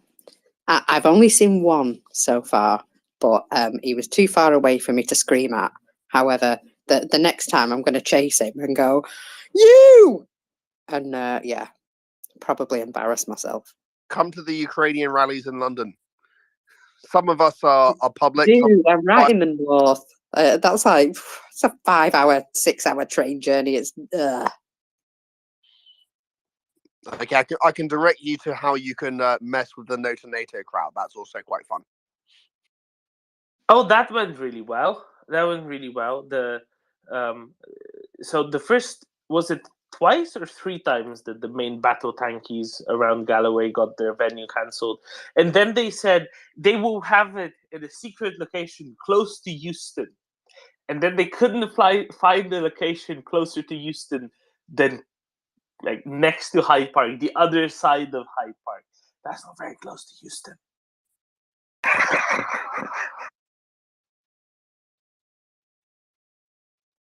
well, it's close if you're looking at the map on a small scale. Of their last, of their last 4 events, 3 of them we've managed to get cancelled. The one we didn't get cancelled, this is actually quite a beautiful story. So this is the weekend before last. So No to NATO said, we are doing this outside 10 Downing Street. And they obviously knew, in full knowledge, that the Ukrainians are outside 10 Downing Street every Saturday from 4 to 6, and their event finished at 3:30. So the moment they announced that, we'd seen their previous crowd, which they claim, which they had at Trafalgar Square. So they clearly decided, okay, let's go there, because they know the Ukrainians come up early to set up for their 4 p.m. start. And there are not many Ukrainians. And also the Ukrainian crowd in London is women, children, and old men, unsurprisingly, given what's going on in their country. What they didn't figure out on is that this really pissed off the Iranian diaspora in London. So the Iranian diaspora in London had a event which started at 2 p.m. as usual on that day. It wasn't Trafalgar Square, it was Piccadilly Circus that day. So what happened was the Iranian diaspora decided to work with the Ukrainians so that essentially a metric fuck ton of Iranians marched from Piccadilly to 10 Downing Street and quick march, like really, really fast. So they moved there extremely fast. So basically a boatload of Iranian men quick march from Piccadilly to 10 Downing Street to clear out the No to NATO tossers so that the Ukrainians would not get any hassle on that day. Now that's working together towards a common goal. Beautiful. Can we learn more of how, you say cleared out? I'd love to hear some details about how the employees of the Iranian television network got cleared out by a bunch of angry Iranian expats or diaspora. Oh no. So this is all like the Iranian diaspora in London is so hardcore pro-Ukraine. It is it's ridiculous. But essentially, what happened was, and it was led by, so that the front was Iranian women and Ukrainian women, because I think everyone knows Iranian women are pretty badass. But what we did is we marched ridiculously fast from Piccadilly Circus, and then we reconstituted just before where the apparently no to NATO people were. But the great thing about Iranians is they have lots of drums. So essentially, we just stopped short about 500 meters with all of the Iranians and their drums. And by the time that everyone else had caught up and the Ukrainians were due to start, there were basically no to NATO people there. And I did pursue them to the pub later. You know, this is how it's done. This is the way. We don't tolerate these people. We don't have to attack them, but we can certainly drown them out and make it very obvious that they're not welcome. Civil disobedience, making good trouble and all that. Yeah, love it. Bring drums. I'm also thinking, well, I mean, I'm a bit biased, but bagpipes would be great, but it's not really Iranian.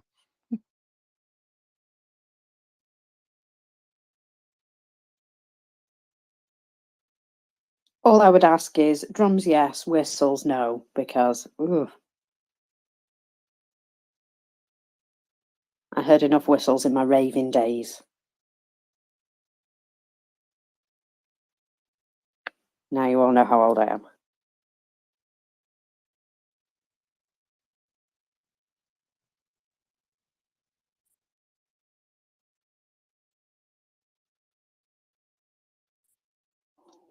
I think Dolman's legged it, or he's talking to maybe No. I'm enjoying the conversation. I'm enjoying listening to this. I love the details. I enjoy the details greatly, especially because, again, I will stress, employees of the Iranian state propaganda apparatus, or at least occasional paid hosts of the or paid guests of the Iranian state propaganda apparatus, such as the main battle tank is in question, being chased away by the drumming Iranian diaspora is just fantastic. I would say it's not just the Iranian. I mean, it's wonderful to see the Iranian diaspora doing, and seeing how hardcore, like literally how hardcore their support for the Ukrainians is. It's almost a bit embarrassing. You have a Ukrainian event, and all you just see is just an army of Iranians just standing beside them, and everyone's going, "Is this a Ukrainian event? Is this always an Iranian event?" But actually, there was a Syrian event on the 16th, which was really nice because the 16th of March is the day the Syrians, as I now understand it, that's the day that they remember for the siege of Homs, which was a tragedy for them. And on the 16th of March, there was an awkward moment when a whole boatload of Syrians marched on 10 Downing Street, and the police lined up between the Syrians and the Ukrainians on the assumption that the Syrians were against the Ukrainian, not realizing that the whole reason the Syrians had chosen that day to march to 10 Downing Street is they wanted to form essentially a human shield around and beside the Ukrainians to show that that's how sick of Putin and Assad they were, and that the Syrian people who have fled from that disastrous war are not the same as Assad, and they wanted to show that they stood with Ukraine. But yeah, it was really weird. You had the police trying to hold the Syrians off, and all the Syrians wanted to do was to stand by Ukrainian. And once again, they had this weird thing. They wanted to just borrow the posters of the Ukrainians of Putla and get photos of that poster of Putla on their arse. I'm not sure what the cultural significance of that is, but their obsession was can we borrow your posters of Putla and can we get selfies with us holding that poster on our ass? So someone may be able to comment on what the social significance of that is, but yeah, they are. It's amazing. These oppressed people, they stand with Ukraine, and their support embarrasses, frankly. I think it should embarrass regular people in Britain to see that the Iranians and the Syrians here are so fervent in their support for Ukrainians and turning out for them, whereas regular British people don't. How long did it take for the constables to realize the actual nature of the situation? It's a tough one to figure out because the Syrians were held up about 500 meters away from where the Ukrainians were, and then the police formed a line in front of the Ukrainians before the Syrians were allowed to move on. But when the Syrians got there, it was only a matter of minutes before the police, I think, were used to it, a bit confused, but they'd also seen that previously the most diehard supporters of the Ukrainians in London are the Iranians, so that they were used to Iranians marching to 10 Downing Street or to other events to stand by Ukrainians. So I think they kind of feel like, oh, maybe the British Syrians are kind of the same kind of deal. I'm not sure what their processes were, but it took them a bit of a while to figure out that the Syrians were actually on the Ukrainian side. I'm just glad they figured it out eventually. Well, very, very good, very good. I'm glad to hear these stories of things going the right way, and there being a general, eventual support. What I will say is, what the cultural significance of that is. I think we can imagine what the cultural significance of that is. You remember the French, what is it, the commander of that castle at the start of Monty Python, the Holy Grail, saying, I what is it? I fart in your general direction. Well, it's kind of like that, except the general direction is Putin's face. Yeah, but it was a universal thing. So I fart in your general direction. There's a name. These guys are really obsessed with Putin's face on their ass. It's toilet humor, really, right? That's where it is. It's very basic. It's very basic, and that's also the wonderful thing is that maybe that's why NATO is so effective. Is basic humor is almost universally translatable. Everyone kind of gets. Yeah, I'm literally putting your face on my ass. Whatever culture you're from, people get it. So just another way to mock Russia, I guess, which crosses cultural boundaries. There you go. Mockery is the way to go, Alex. Right? I keep saying this. The Russian regime, they act very much like the mafia. I mean, when McCain said that it's a gas station run by the mafia, Russia, that is completely correct. All of the cultural norms that they espouse are very mafia-like. Respect is something they wish for. They want. This is something they chase, and the exact opposite of that is the correct prescription. Mockery, fervent mockery, I think is very much the way to go. Actually, that respect thing is a really interesting point. So I have two good friends who are from the Iranian diaspora, and both of them have stories about how they figured out ways to not stamp on British and American flags, even though their school and their regime said you need to walk over the British or American flag to get into school. They all had stories about ways they figured out how not to do it. So turns out Iranian schoolgirls and schoolboys are quite creative at not stamping on flags, but when they come over here, they're actually pretty good at stamping on Putin's face or stamping on Khomeini's face and things like that.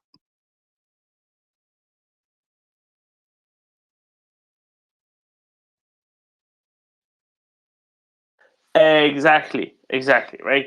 and with Russia demanding respect. Look at all of their outbursts. It's all about if we just act hard enough, if we just threaten enough, they will respect our might. And this is where NATO has it right. Utter mockery, consistent mockery is the way to approach them. Is the way to approach their propagandists and their propaganda.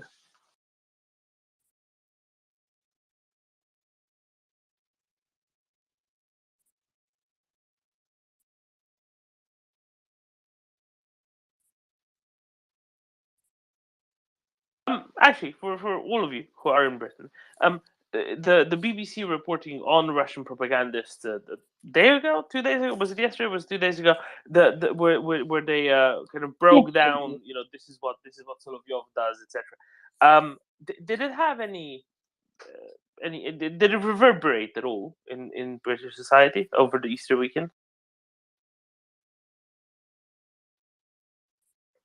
You're asking me what goes on outside of the space? Yes. Or Alex, maybe Alex is more outgoing. To be honest, I had one of my best friend's son's birthday parties yesterday, which is just an excuse for getting fairly drunk. So I haven't been paying too much attention to our mainstream media in the past 36 hours.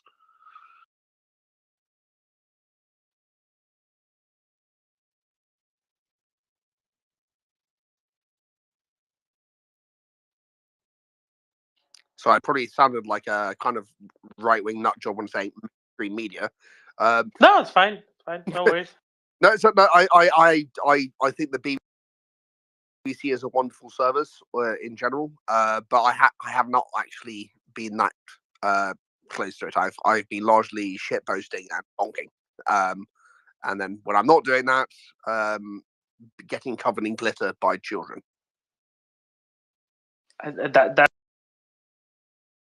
That sounds like a varied and balanced diet. Kerry, did you might have spoken to some people while not covered in glitter? Thank you, darling. Ask your question again, Damon, because I've missed it and I might be able to help.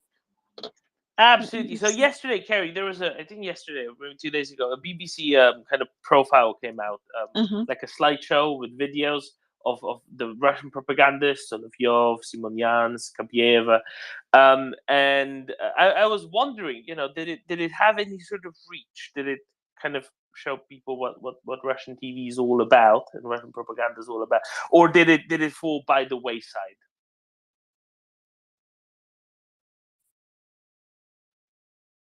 And try and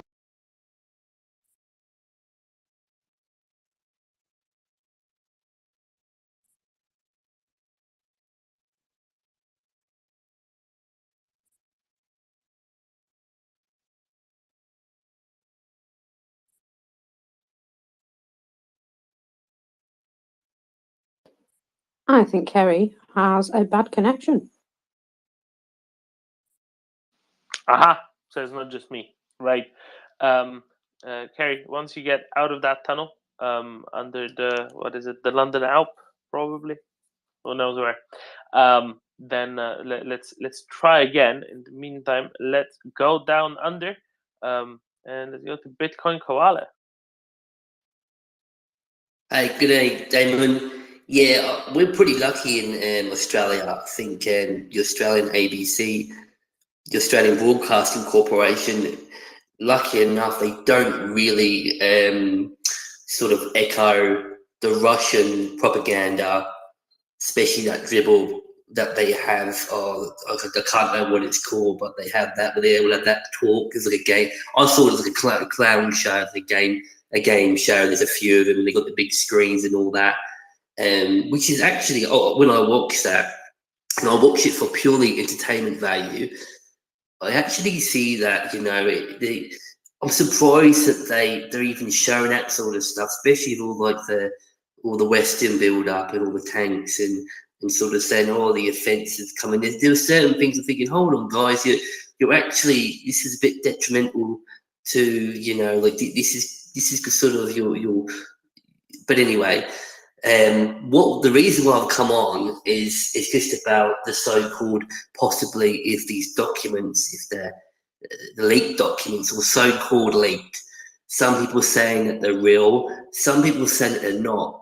But what I like to think of is that, especially coming up to the counter-offensive, and this is how I like to think of it as a possible scenario, that potentially what I like to think of that this could be a likely scenario is that, well, when I think of leading up to, for example, the D-Day invasion, the amount of deception that was in play, and there's a really good story of where they, you know, had a lot of false documents put onto, I don't know, put onto, we got into the hands of Germans, and they wanted the Germans to get onto these documents, and these documents basically showed that the D-Day invasion was going to be slightly later, and the D-Day invasion was going to be in the Med. They're going to go do it from the Med, and they was going to do it from Norway, and it wasn't going to be, you know, Normandy. So, you know, the Germans, they kept a lot of their forces down in the Mediterranean, and yeah, it worked a charm. There's a lot of deception going on. So, you know, that's potentially what could be happening with these documents. Who knows? You know, who knows what's happening? But that's just my comments. Yeah, I hope you all had a great Easter, and I hope the Easter Bunny's being kind to you. And thank you.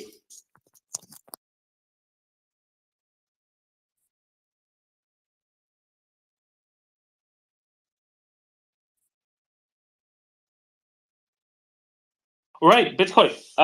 Actually, I will direct you to the writings of one of your one of your retired generals. He's retired, right? McRyan, he must be.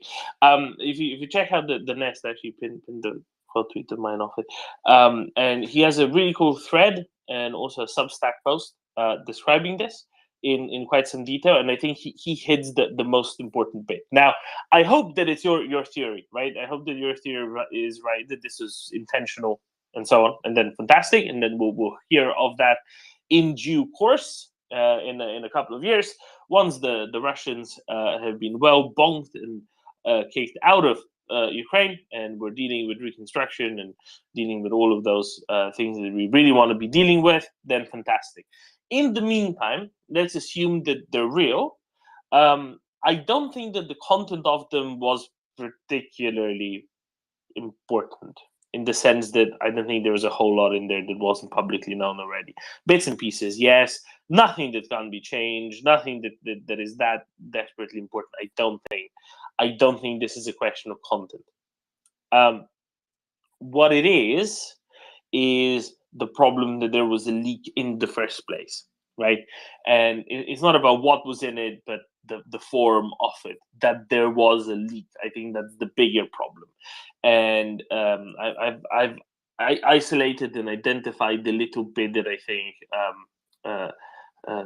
General Ryan identifies as the real big deal, and I'll read that bit out because I think it's the most important one. He says, a third impact is trust. It has taken some time, but there's an obvious level of deep trust between US and Ukrainian officials that will now be strained by these leaks.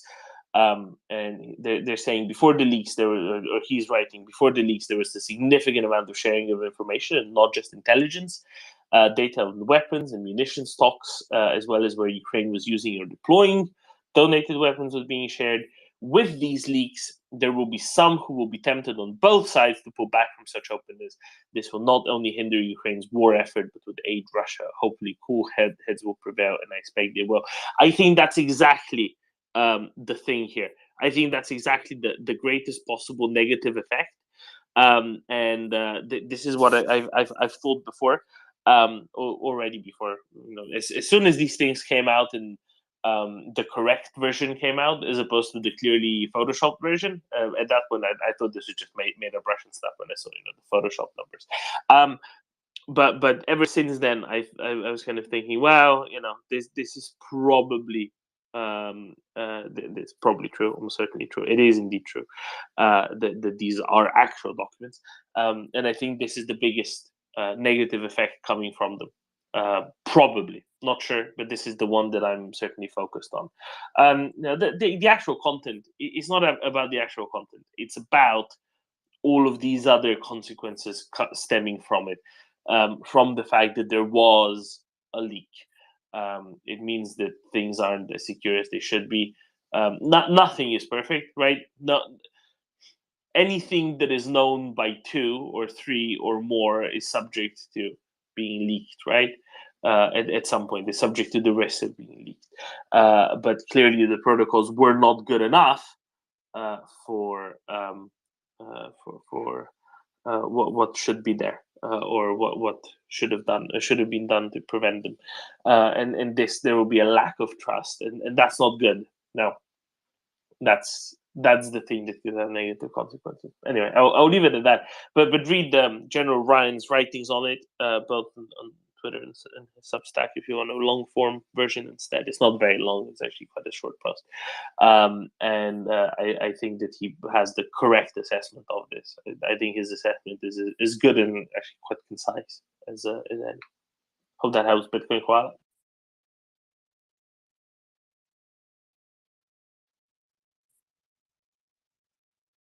Yeah, definitely, Damon. I'll check that out. I like General Ryan. He's really good. Got really good insight, especially being Australian ex-general. So now I love his military analysis, especially on the Ukraine war.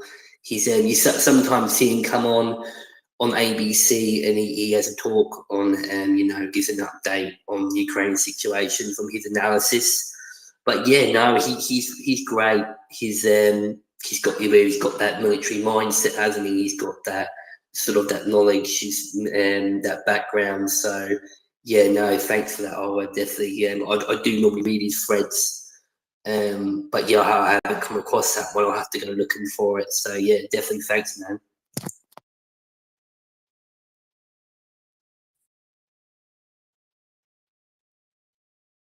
Has there been a lot of discussion here about this mockers the last couple of days? Because if it was, I missed it, but maybe you were around for it. Which one? Where? What one? Oh, the leaks. If we've had any chatter on the space around them, about them before. The leaks of documents. Yeah, not the Welsh nationalists. Yes, we have. Generally, there is every possibility that some of these documents are real. However, they are not exactly a battle plan. They are like daily briefing documents and could be from yesterday, could be from 6 months ago. That they show very similar amounts of forces on both sides, and that in itself isn't necessarily true. Certainly not now. Certainly not in some areas. So yeah, it's possible that some of the documents are indeed real, but they don't really give away the game, if you know what I mean. They look like a daily briefing type document rather than this is the entire battle plan. Yeah, exactly. Right. It shouldn't have come out. That's probably the underlying point. It shouldn't have been out in the public. None of these. It's not just these documents. There's 50 of them, apparently, that have come out of some Discord server. Was it first? I think Belling had tracked it down to some Discord server leak initially, and some actually found some previous leaks from earlier in the year, maybe even. But none of this should have come out. Obviously, the problem is that it had come out, and that's where the real consequences stem from, rather than the content of what had come out itself. All right. Well, I'm glad that there wasn't much different that was concluded from it all. So, all right, fair enough. And we thoroughly ripped to pieces the what was it, 400 to 600 men attacking the nuclear power plant in boats that weren't even in the country at the time. Yeah, right. Actually, on that, where did the source from that actually come? Well, I see we have David Brookfield as a listener, and he may be able to go into it in some detail. But our friend Greg, who is an Aussie, did dig into it yesterday. And if you bear with me a second, I will go back through the messages and just find out exactly what was what with it. Basically, the reporter who reported this, let me see. So first it came out, yeah. And I'll be honest, I glanced at it and I thought, well, that sounds like something out of a book of fiction. And also, why the heck are we only hearing about it now? Because this would have been all over. So anyway, he was challenged upon it, and the author then said, "Oh, no, sorry." The person who retweeted it said, "Oh no, don't talk to me. Talk to the author, who was a guy called Maxim Tucker." And he got quite defensive about his story. However, he did eventually admit that. I'm just looking for the. Here we go. Do you reckon David might remember? Because we have David now. Yeah, David can tell you, because I am literally going through like a massive line of messages. Let David tell us. Well, keep going through, because I can't remember what he said, but I do remember most of it, right? So if you remember, I don't remember things really, right? Sometimes I struggle with my own name, right? Definitely with my birthday, right? So originally, carry on, Dennis. Yes. Oh, yes, that's what I am. So originally, when Greg questioned him about the boats, he sent an article which was dated the 25th of March 2023 to say, look, this shows that the boats were there, right? Anyway, the boat was titled something along the lines of Ukraine now has boats, right? And there was a little bit about some boats being delivered. So it went back and went, it's not really de facto evidence that the boats were in country at the time. And then he pointed to something else that was sent out in July that basically said, which is an American statement saying, yes, we will deliver some boats. None of it really going, here we are. This is the Ukrainian forces saying, yes, we've just received 10 boats or 20 boats, whatever. The reason why I picked up on it is I remember over January and February reading something about now finally the boats have been delivered.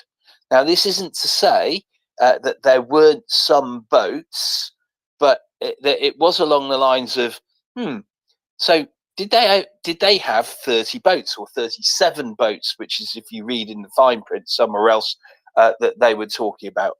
And then Maxim had said, I didn't say they were all the riverine warfare boat, right? But yes, it gathered pace a little bit. And also, some of the details from the story were specifically taken from a video about another event. Which yes, was geolocated and timestamped to have been below Kherson, right? And I think it was that might have been in September or something like that. Or might have been a bit later. But anyway, it was but the point is, it was geolocated to Kherson, which is probably, I don't know, is that 100 kilometers, maybe a bit more than 100 kilometers away? I'll tell you. Here you are. This is the David did the one paragraph which we discussed during the night, which matters a great deal, and it was very weak. Did it finally crumble? Oh no, he's not engaged anymore with me. I think that they've all okay, but the Economist guy, he doesn't really make any difference here because he's just saying, "Oh, I read this cool thing from this other paper," right? He tried to It's all distance about- himself from it. Yes. Well, I mean, it was never his thing. It was always He did somebody else's retweet it thing. though, didn't he? Okay, so I mean, I retweet all sorts of stuff. I was like, "Oh, I know, but you're not a journalist, right? And saying this is fact. But he's just saying it's fact that this is written here. Anyway, yeah, he was giving a helping hand to someone who needed a helping hand at the Times. Because if the Times and the Economist say it, it's so much more solid than if it's just the Times. Don't forget, albeit that the Times probably often is more solid than that. It is media manipulation by gullibles and those who like to consent. and in fairness, Domin, I probably may not have been mean to him if in the past, previously, he hasn't pushed out some articles of a very dubious nature, right? So, and I do retweet some of his stuff when I go, yeah, that's factual, right? It's factually correct.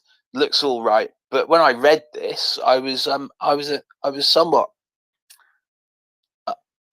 irritated, right? Because when you look at it, you've only got to read part of it to recognize that there was something really odd about it. And here's the thing, Doman, right? If someone wrote a really dubious article about a wine, would you just blindly retweet that? No, of course not.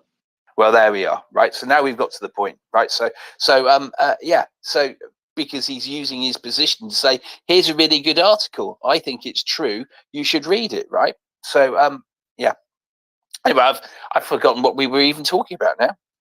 Today's a forgetting day. David, the equivalent would be, if you were the one retweeting the article, because you have expertise in like small unit riverine maritime engagement, whereas he doesn't. So I think that's the difference. The better comparison for what you just said, if there's a weird thing about a wine, had I retweeted, I know you're the trying equivalent would be had you retweeted. Yes, I know. Except for he's a journalist, right? Check your facts. A casual research for about half an hour would have helped him. Or 3 minutes, right? Does this look right? Does this look like something that because essentially when you look at what that attack is, that's a maritime version of a human wave attack. Is that something we've seen the Ukrainians do? No, of course not. And that's why it's so insidious, because it incites secondarily other people to think that the Ukrainians were incompetent and that they should not be trusted with the formidable gifts by Western friends, which they were carrying bristling weapons all about, with 600 special forces operators scattered around the front. Oh, come on. What a pathetic little text. This is so insidiously bad, derogating propaganda. Maxim Tucker should be ashamed of himself, and Mr. Evans should pack up. Happy Easter, by the way. Yes, happy Easter to you. I've had no chocolate. Why would you have chocolate for Easter? I don't know, but I do know that people do. Domin, it's a thing with them. They don't like this egg hunting thing. I used to like the painting the eggs.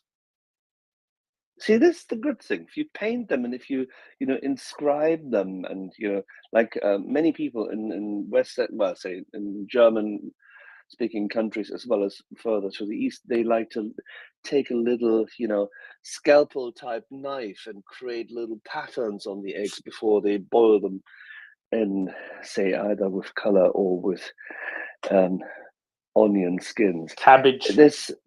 Sorry? Cabbage. Oh yeah, well the cabbage thing onion skins do provide a nicer color, don't you think? Well, it depends. If you have a sort of a white egg, then yes, onion skins provide quite a lot of color. If you already have a brown egg, they barely change it at all. Yeah, but for white egg, you can rather than cabbage. Well, that is Wirsing, of course, but you can take, for example, if you take spinach, which creates a nice green, that works as well. What about kimchi? Put that over the top. I haven't tried it. Because that would be a ginger top, wouldn't it? It's a ginger type kind of thingy, but no. I think Domin and I have different cabbage in mind when it comes to that. Red cabbage, like the deep purple red. Yeah, cabbage. that is one way to do it. Yeah, that's how you can achieve the purple color. Yes. Anyway, coloring Easter eggs for Mr. Maxime Tucker. Maxime Tucker, formerly of Politico, having been the Eurasia correspondent for various people, including once the Times, and then for other parties in Kyiv and the likes, during, say, writing in times of yore. Has anybody read his previous articles? No, although I did. I think Thomas did say he has in the past previously been pro-Ukrainian. I suspect. My guess is that he received an email that had pretty much an article that was written for him, and he thought, "Oh, that's quite good. Let's go for that because it's 2,000 words. I don't know what 2,000 word goes for nowadays."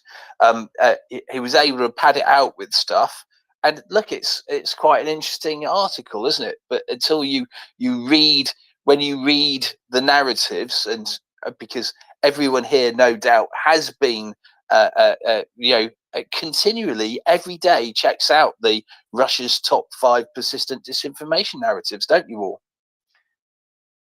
Put your hand up and say, yes, you do, Doman. Oh, yes, Mr. M does. Well done. Right. So when you, yes. It's not 2,000 words. David, how can you say this? I thought it was 1,900. But then, well, maybe I rounded. Of silver help? There was 30 pieces of silver involved. Depends on the size. Yeah. So I mean, the apparently my thoughts always were, what journalist would look a gift horse in the mouth and go, there's a bit of easy dosh, easy mullah, and they went for it. Depends on whether the horse goes nay. But we know that, I mean, the editor's gone for it because they've got other stuff in there, haven't they? They've got the graphics and the rest of it. So one of those editors, whether it was the online editor or whatever, who did it, presumably this didn't go into the paper, that had got everything together, right? But as we said last night, the insidious part of the thing is that the Ukrainians can't be trusted with equipment that's been given them. Why would you risk this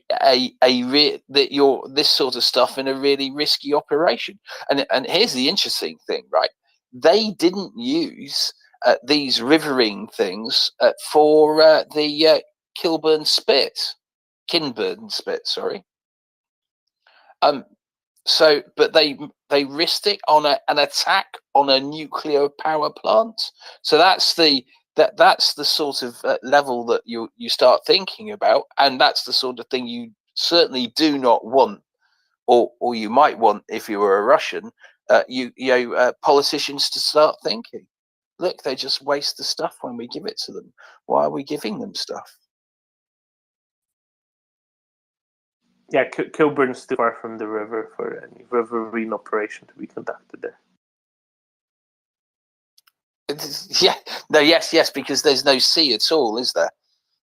Oh, I mean, even the Thames is 3 kilometers away at the closest, I think. Yes, I mean, there may be a big sewer tunnel you might be able to go up to it. Or one of the canals. Maybe you could get to it via a canal. James Bond sort of went in that direction, didn't he? Definitely railway. I don't know about a canal.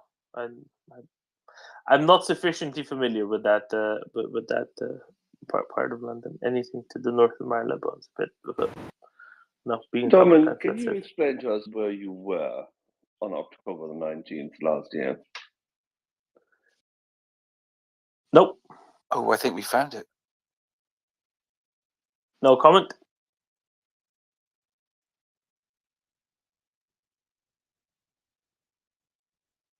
Anyway, so yes, so I think I hear Axel went yachting on October 19th.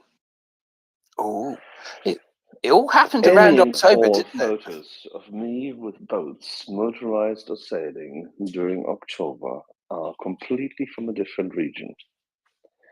Ah, the Baltic, right.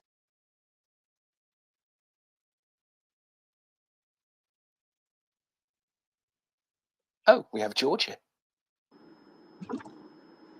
Good morning, everyone.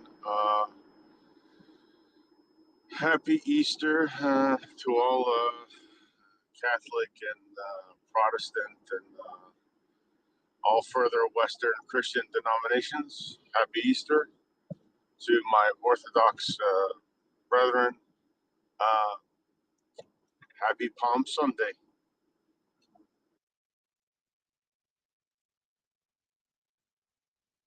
Yeah, I'll wait with my limited Greek till next week, Church. I know. Yes. We you see, next week we have to rise Christ from the grave again because you guys didn't do it right this today, so we have to do it again next week. I never thought that Greeks would be that fond of Julius Caesar. Julius Caesar. To follow Julius the Julian Caesar. calendar. Well. Exactly. George, it's all about math, and we praised. I mean, Dorman and I learned how to praise the early advancements in mathematics by the Greeks. All for naught. All for naught. I don't think so. Anyway, remember, you see where you guys forget your history. Remember, the Roman Empire split in two. So you had the Latin-speaking Western Empire, and you had the Greek-speaking Eastern Empire, and which eventually became the Byzantine Empire. So yeah, we inherited some things from the Romans, but they inherited a lot more from us. So it is what it is.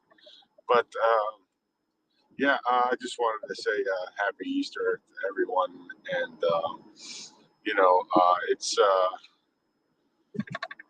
it's interesting because today is a religious holiday for many people.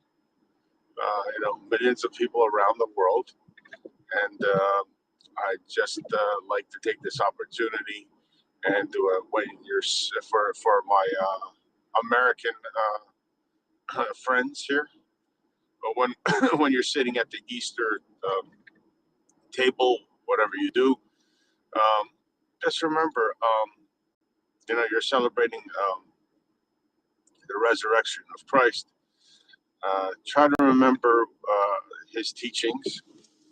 You know, uh, obviously some of you do. The people that are here listening on the space obviously do because you have empathy for your fellow man and you have empathy for what's going on in Ukraine. And you're listening in, trying to get information.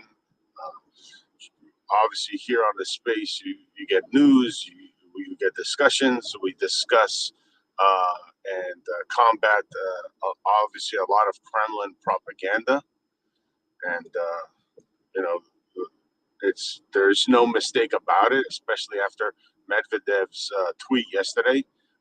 What the whole goal of the Russian Federation is in Ukraine, to stomp it out, to eliminate it, to a war of genocide. And you have to ask yourself, what stance would Jesus take? You have to have empathy for your fellow man. I think that's the first step into being a good Christian. And for some of the people out there that purport themselves to be Christian, I think they've lost their way. I think they've joined another church, and I'm not going to mention it on Easter. But anyway, just wanted to emphasize that. Please, moving forward, keep up the faith. Do what you can, and that's what we're doing here on MriyaReport. We have a fundraiser for Chef Zhenya, who's trying to feed the guys that are trying to protect their homeland. And that's the bottom line. The Ukrainian soldiers are there to protect their homeland, and the most important part of their homeland is their people, their wives, brothers, sisters, parents, grandparents, and most of all, the children. That's the most important part of Ukraine, is their children. Because without the children, the nation does not move forward. So thank you very much. Have a wonderful Easter celebration. And like I said to my Orthodox brethren, happy Palm Sunday.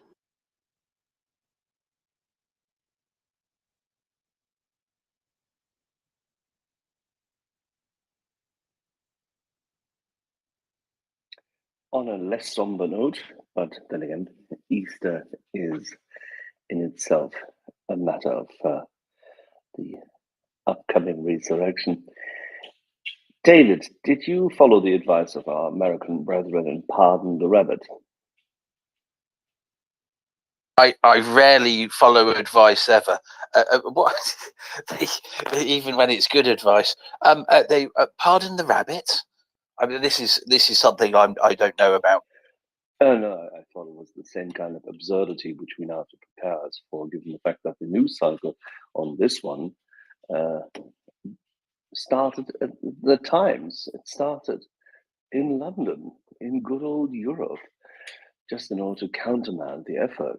What would that mean? The country where all the support for the West started. Yes, this is where they need to prove it, right?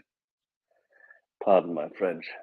No, seriously, we're not going to follow the media treatment of exceptional festival information. We're not going to follow the disinformation trail that much. This article is a load of tosh. It's not worth the Easter bunny. Dolman. I think the rabbit is more important than you think.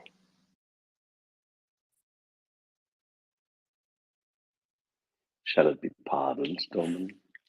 Well, no, look, it solves the age-old question, which was first, the chicken or the egg?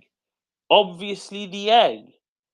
The rabbit laid the egg, and then the chicken came from the egg. Uh-huh. David, did you feel Dolman's temperature earlier on? I do think there's some sort of delirium happening at the moment.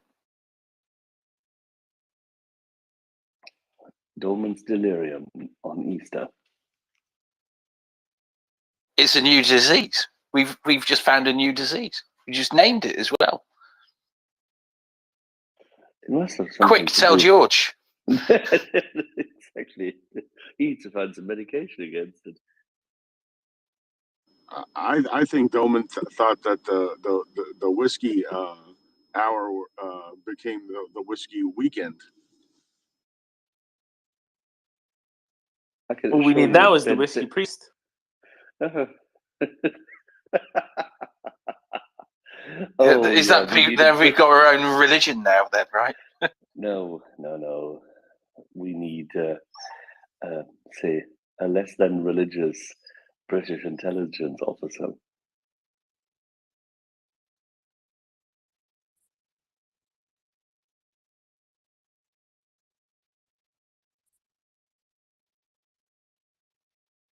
I've just put the kettle on.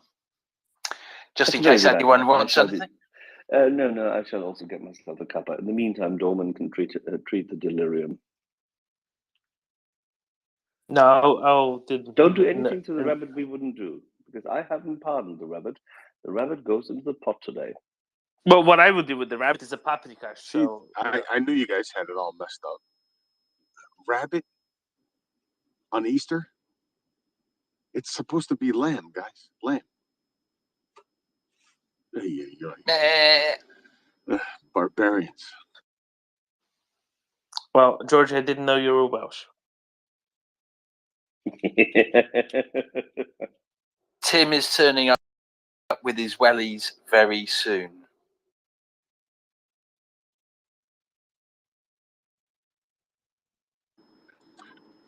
So let me ask David here, since I hope he's still here, not still fidgeting with the kettle. I don't know if he's making tea or coffee, but anyway, or maybe something else. Maybe he's warming him up some milk. What is the traditional Easter meal in England, David? No, I don't know. You know, Listen, I'm chime in there. the only interest I've had in Easter was as a kid because I got some chocolate. Damn, I've lost. Can anyone hear me? We can hear you just fine. George, can you not hear David? Okay, George left. Now he can hear you. Okay, go ahead. I was just saying the only interest I had in Easter was I got some chocolate. I got some chocolate at the time, and I had some fun painting some eggs. I have no understanding of Easter other than apparently something happened to someone a while ago that may be related to dates as well. But but that's it really. I'm an atheist who doesn't really know that much. I did read the Bible once, but that was just I read it. Don't really know much about what we do. I say we, obviously the people who are religious. There you go, George. That's what you get from David. Maybe Chris will be more amenable to sharing what or answering the question, the answer for which you saw George. Good morning, all. Good morning, Chris. How's Axel's head? Is he okay? He sounds fine. Well, that's good. It's like being down the pub Sunday lunchtime after a big night out, isn't it? Yeah. I don't know what the question is, but I've got a confession that I've got a thing about eating the chocolate bunny's ears first. There, I've said it.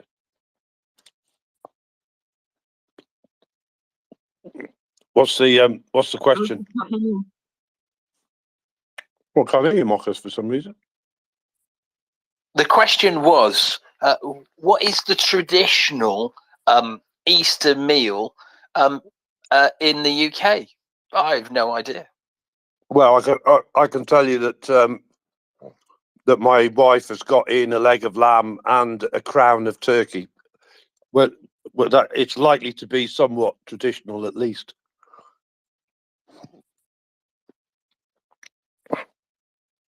Is Easter just a roast time? Is that maybe it's just any roast? Well, I don't know. Lamb seems to have been mentioned a couple of times. Poor old lambs, but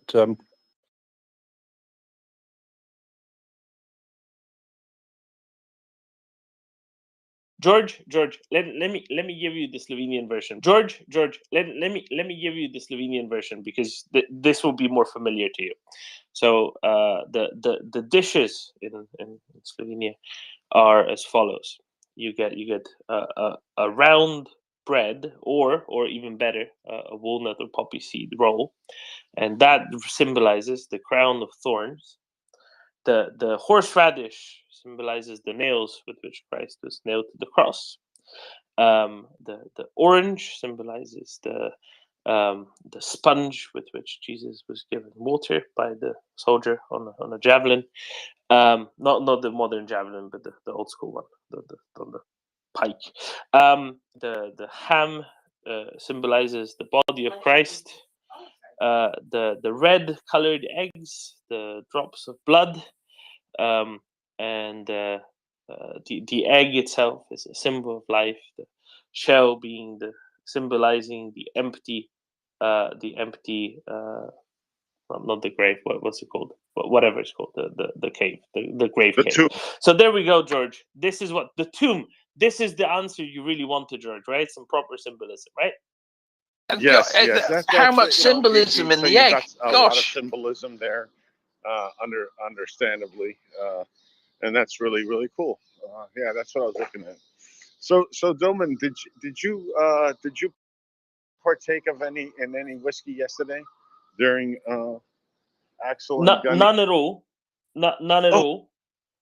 all. I did try actually for the first time. First time I remembered to try some of the very cheap dark baking rum before putting it all into baking, and I didn't like it at all. So then I saved that with some 2003 Boal, much better for drinking, and the rum went into baking instead. All right. So I know I caught a little bit yesterday. People were discussing remedies for hangovers, right? And I won't delve into that, but really quick, and it, it kind of important if anybody's ever out drinking, especially to some of our younger listeners, college age, and you come across someone that is really inebriated, to the point where you feel that they might not make it through the night. And that can happen because you can get alcohol poisoning. The fastest way to sober them up is lemon juice. Really quick, bear with me. It's based on science, chemistry. So if you're in a bar anywhere and they have slices of lemons, you just grab some, squeeze them into a glass, mix it with 1-to-1 with water, put a little bit of sugar in there, and have them drink it. What happens is that acid that's in the lemon juice cleaves the alcohol, denatures the alcohol that's in your stomach, right? Because even though you stop drinking, there's still alcohol in your stomach that needs to be absorbed, right, into your body. So your alcohol level can actually increase even though you stop drinking. By doing this, you denature the alcohol in your stomach, and actual acid in the lemon juice also drops the pH slightly in your blood. And what that slight drop in pH in your blood does is it quickly denatures the alcohol in your blood. If you give someone enough lemon juice, you can actually sober them up within like half an hour, 45 minutes. I'm not so sure. I mean, this is like my rabbit laying an egg thing. Need to think about it. With that, you'll be pleased to know that I will go fix the delirium somewhat. I've heard of great things that can go fix that, and I will rescind my spot here to well. It is a very fine beer, though, isn't it, Damon? Delirium. Lovely, the elephant and all. Oh yes.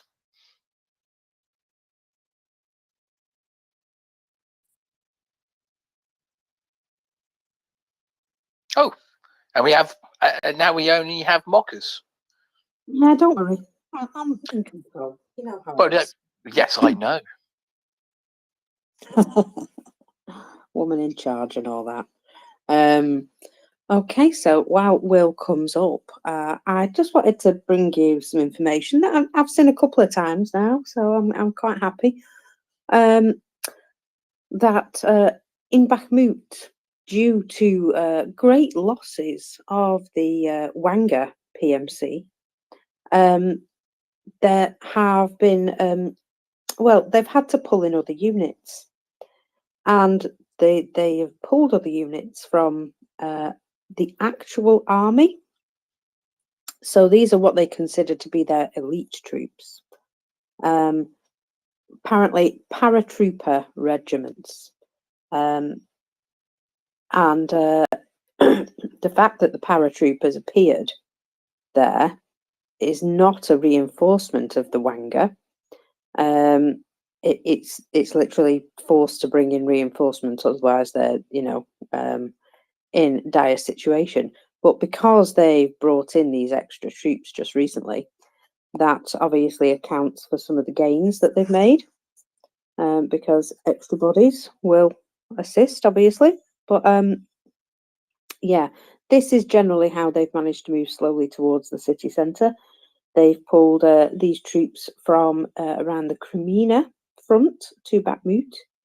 And of course, for, 252 consecutive days, they have continued to assault Bakhmut with, very little progress.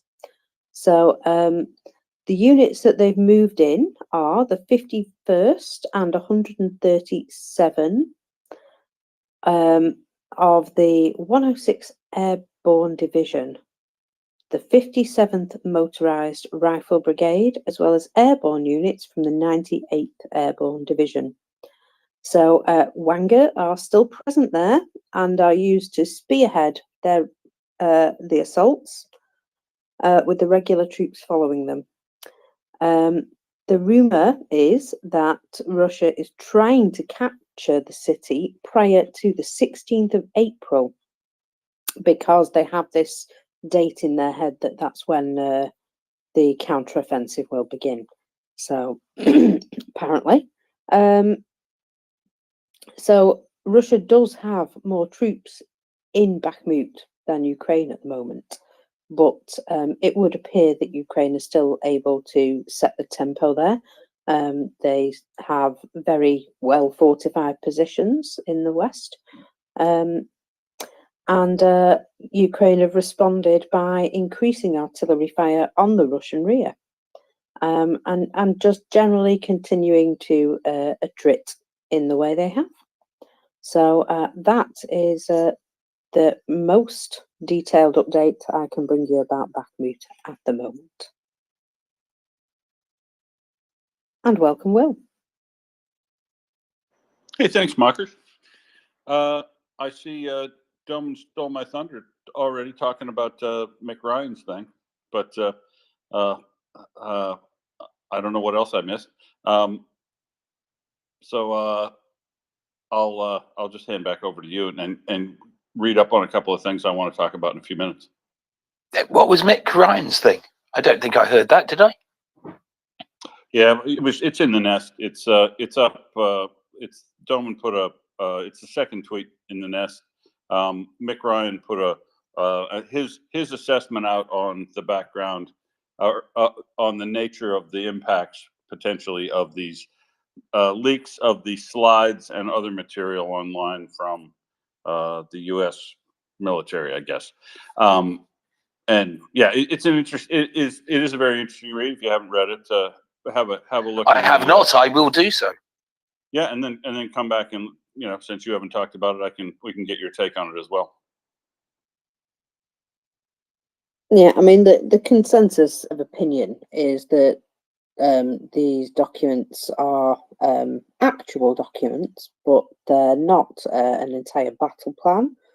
They're sort of a daily briefing document, and they don't really give much away at this point, I believe, from the general consensus of opinion. Ah, wunderbar. Thank you.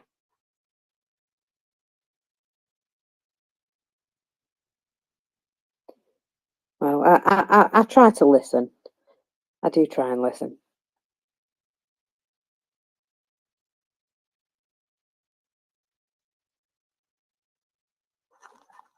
So, my lovelies, I love it when, yeah, there we go. I've got 17,000 pages open. Did we see what happened in Buryatia?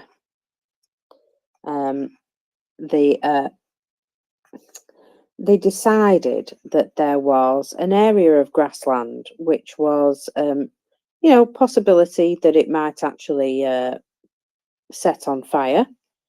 And so the best thing to do would be to have a controlled blaze just in a small area. However, they managed to accidentally burn down half the village with it.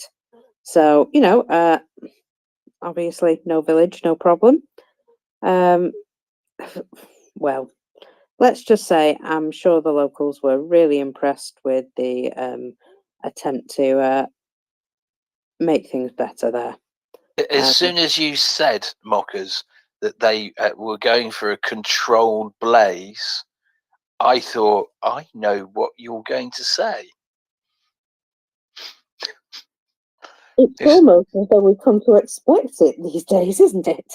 It is. I mean, the thing is the person who wrote it clearly forgot one word. It was an out of control, right? It was actually two words.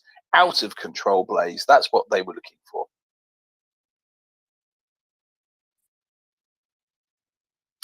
Yeah, sorry. We obviously, it must have been a typo. That must have been a typo.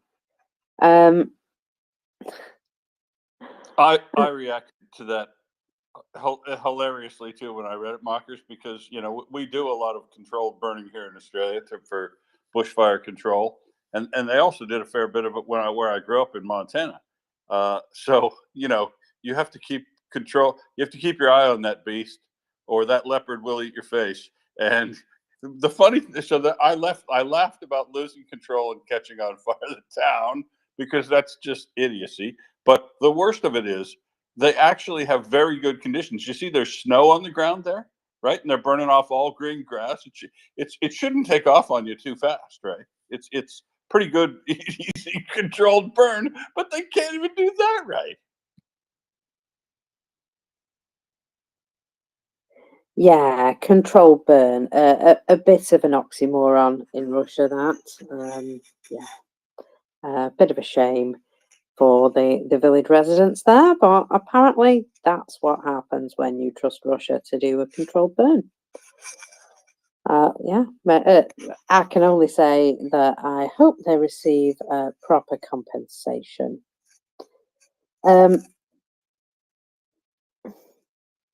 Oh, well, they would have got a bloody medal.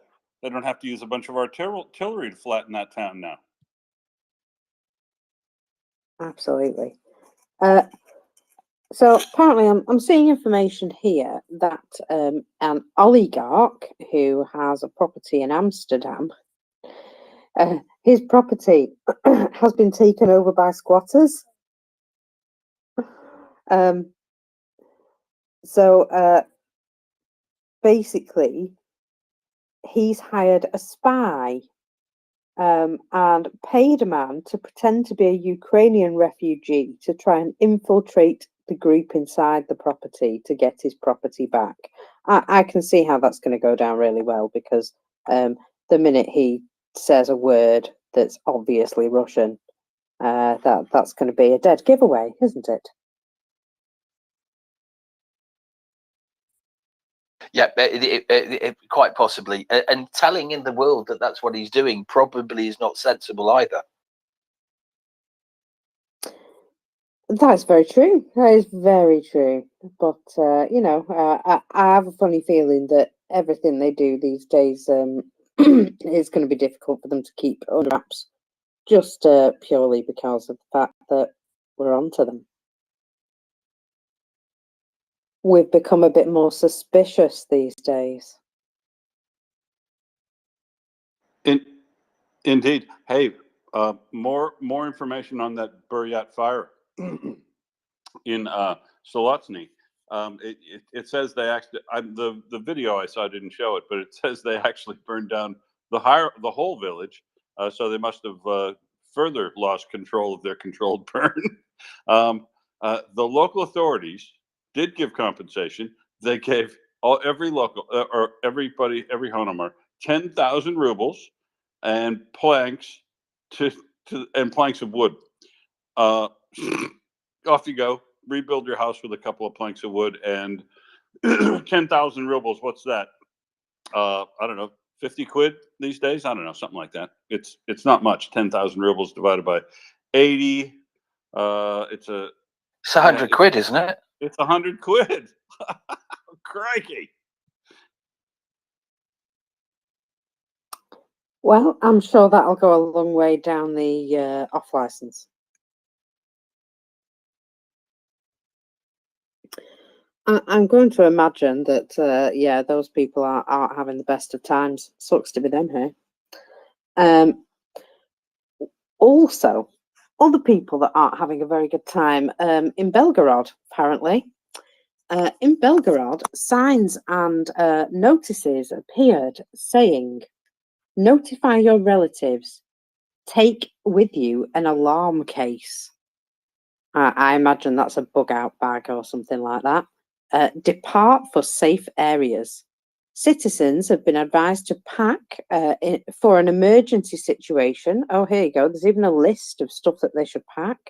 And these posters appeared in many of the villages in the Belgorod area.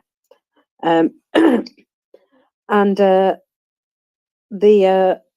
shortly afterwards, there were sirens in Belgorod sounding in the Volokhonovsky district. Earlier, it was claimed by the governor that Ukraine had shelled 2 private houses. And we obviously, we know exactly what their word means. So they had probably dropped an air defense bomb on some private houses.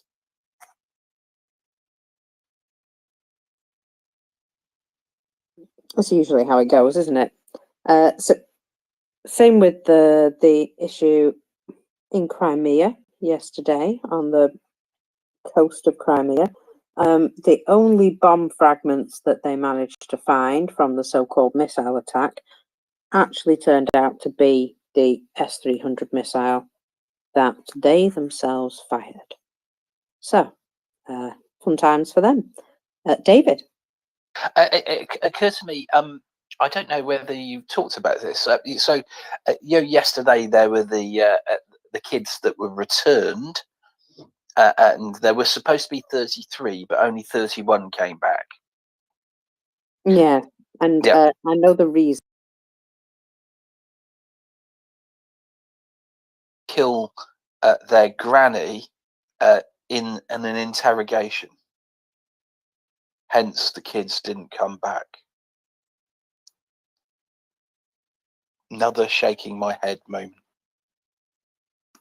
Yes, apparently she underwent a 14-hour interrogation in which she became quite ill and died. Yeah, and I think after a 14-hour interrogation, anybody would be quite stressed. Yeah, absolutely. Everyone would get stressed, right? And we're pretty certain that the FSB, but it's not like your local plod where they say, here, have a cup of tea and a biscuit, right? Just stunning. Utterly stunning. Another thing to go on the list. And as a result, yeah, well, obvious war crime, but as a result of that, the 2 grandchildren that she was due to take home with her were refused to be handed over because they didn't have an adult to accompany them.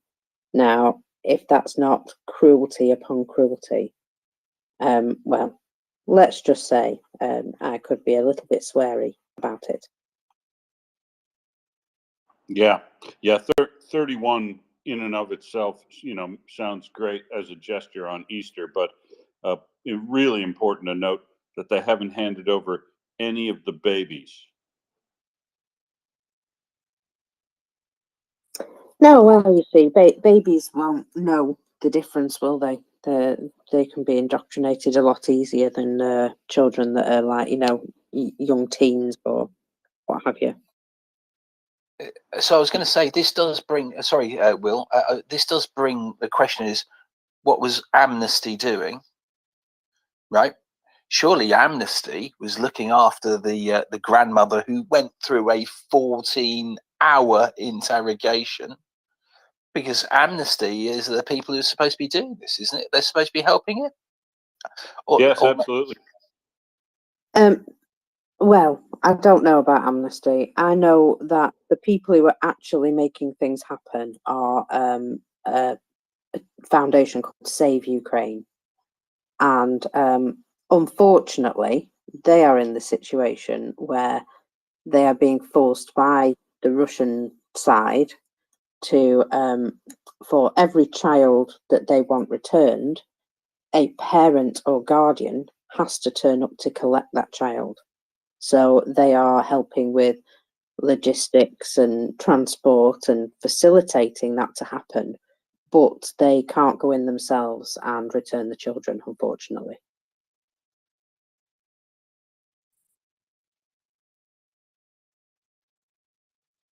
So as far as I'm aware, they're the only organisation that are actually making things happen. If Amnesty are involved, it can only be very mildly. Or very ineffectively.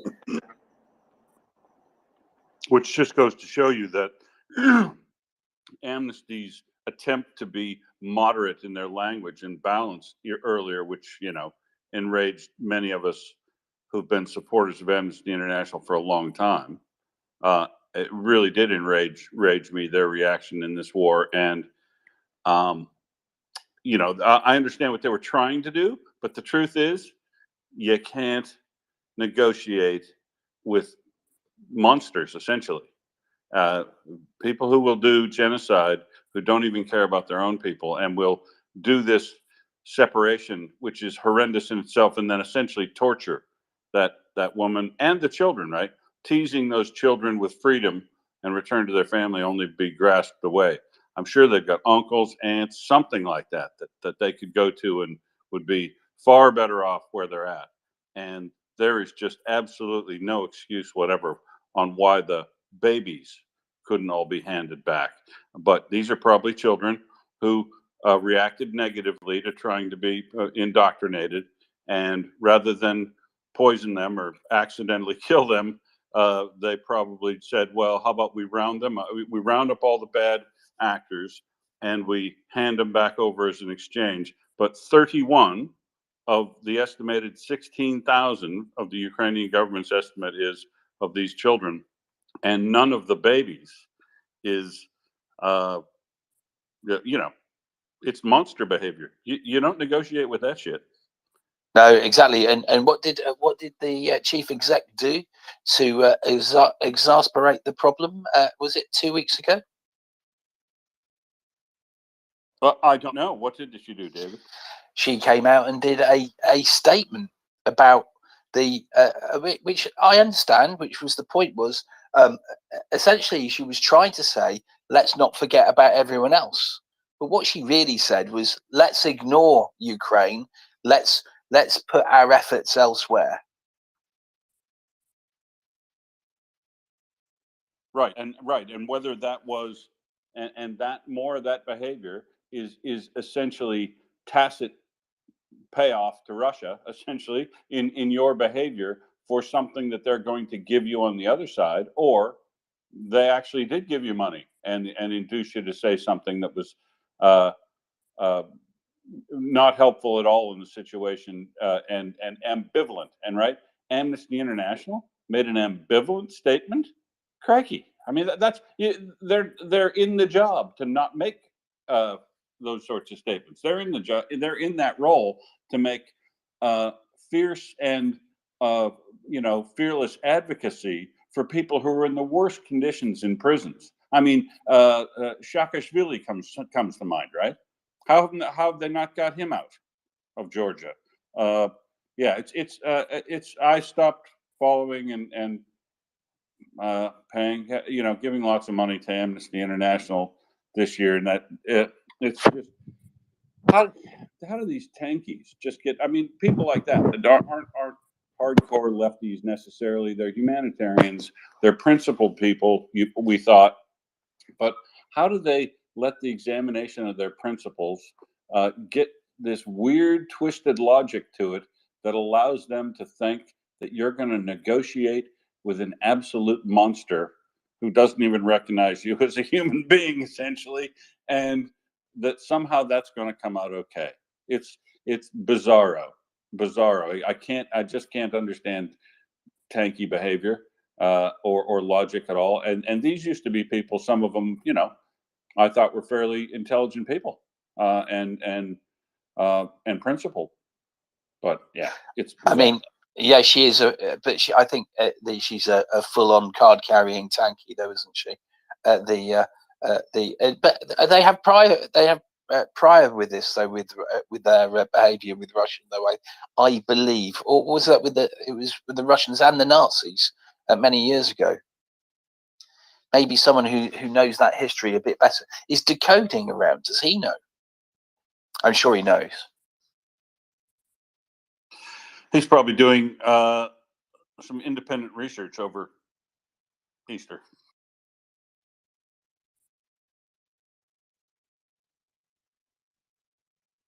Independent research of BS, was that what you were thinking? I don't know. It's decoding trolls. Hell, he could be, you know, high on peyote and delving into some Eastern European, you know, Sanskrit text that hasn't seen the light of day for 1,000 years. Who knows? I like that mental image a lot.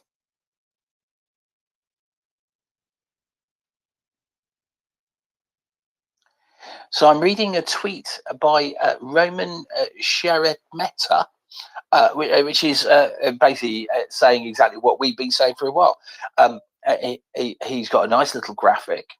It says, this is why Ukraine needs F-16s. It's simple mathematics. I'm glad he used mathematics instead of that Americanism math, which makes no sense whatsoever. Because if you shortened it, it would still have the S on the end, right? So it is simple mathematics. If we want to save the lives of Ukrainian pilots, a MiG has to get way closer to the front line to fire, 40 kilometers. An F-16, 160 kilometers. Yep, huge difference, right? Yes, I've seen the graphic as well, and it's yeah, it shows you very clearly what the difference is. And it's really point. So they could be firing right inside the safe area, the safe zone. Call it the safe zone, the area where there will be other things such as air, air defense, etc., which could in actual fact take down a missile that was sent there as well, right? So they could fire it out there, and we know that the what Russian air defense doing makes a huge difference, which brings us back to that question, right? Why is this so slow? Why hasn't this decision been made?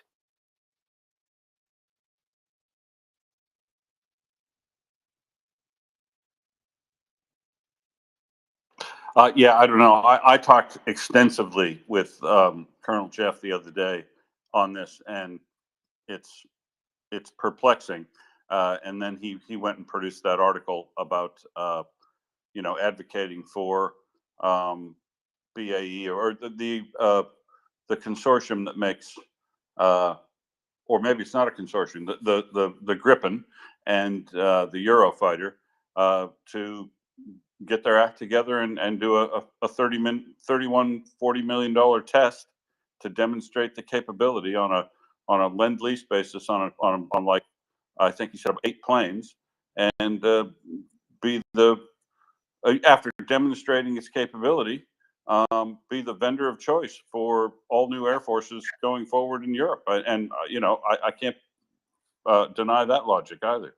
No, nor me. Look, I love listening to Colonel Jeff because whilst he's a pilot and an ambassador, he's got a proper salesman's mind as well, right? Understands the principles of excuse me, I'm coughing. Understands the principles of what to do, right? And there you are. I mean, to me, it makes no sense. The UK has, albeit their tranche 1, which could be upgraded, by the way, they haven't done it, right? If you want to get on and sell these stuff, and BAE absolutely does, right? Show the world how brilliant they are, right? And you'll get orders. I mean, it is literally, and they've already built it. So it's not even if you build it, they will come. They've built it, right? Prove to the world it works. Yeah. David, and the only thing I could think of when I was talking to Colonel Jeff is maybe they've made the decision that given the surface to air environment and the the capabilities that are on the Russian side that have been shown already and their proclivity to use those assets, that someone has made the decision that we can do an offensive without air superiority, and use the planes we've got to lob in JDAMs or use HARM missiles, whatever, just use the capabilities they've got now to assist a bit with close air support, but don't really plan to do an air war, just do a ground war. But so now you've spent time in the military, and I just want to ask you if you have an opinion on, do you think that doing a ground-based assault only with the artillery support and the surface to air assets they've got that are mobile, can that be done without serious detriment No. or that maximum risk? No, That's a no, right? Every time you take something out of the equation, right, that's part of your, call it your safety net or whatever you want. So if you take a weapon out of the equation that removes things on the other side, then you're increasing your risk, aren't you? Right. So there's the thing. So as we talk about warfare has always been about, can you do something, harder, longer, faster, etc., more accurately, then you're in a situation of moving people back. So if you don't have these things, then what you will have are units that are intact that shouldn't be intact, right? And you won't, in actual fact, have a fast response as well, importantly, to something, a rapidly changing environment around you. Suddenly you think, okay, here's the thing, as an example, right? So you thought, for whatever, the Intel have been doing whatever they are, you're moving on a position, and suddenly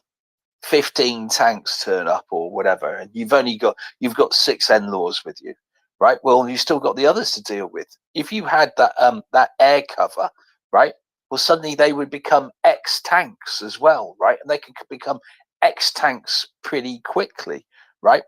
Firing the brimstone, whatever they're carrying, brimstones or hellfires or something like that, right? If you've got that ability, then there you are. But what do?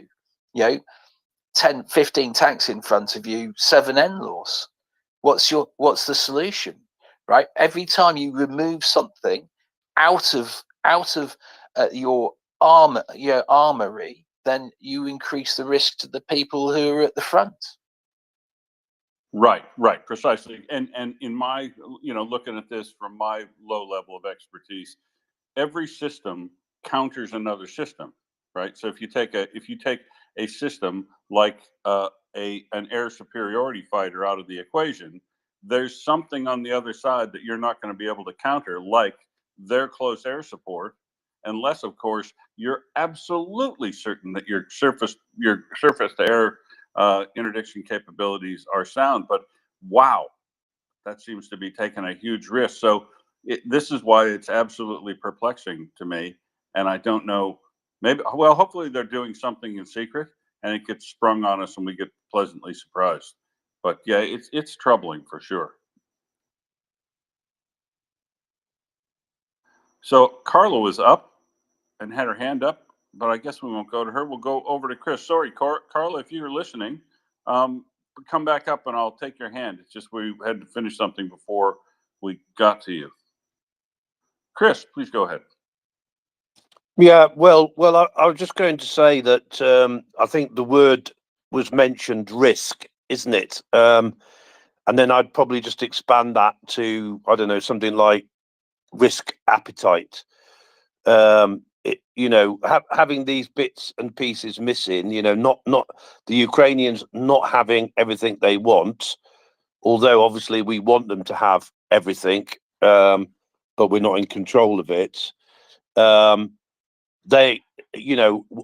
What level of risk are the Ukrainians prepared to take?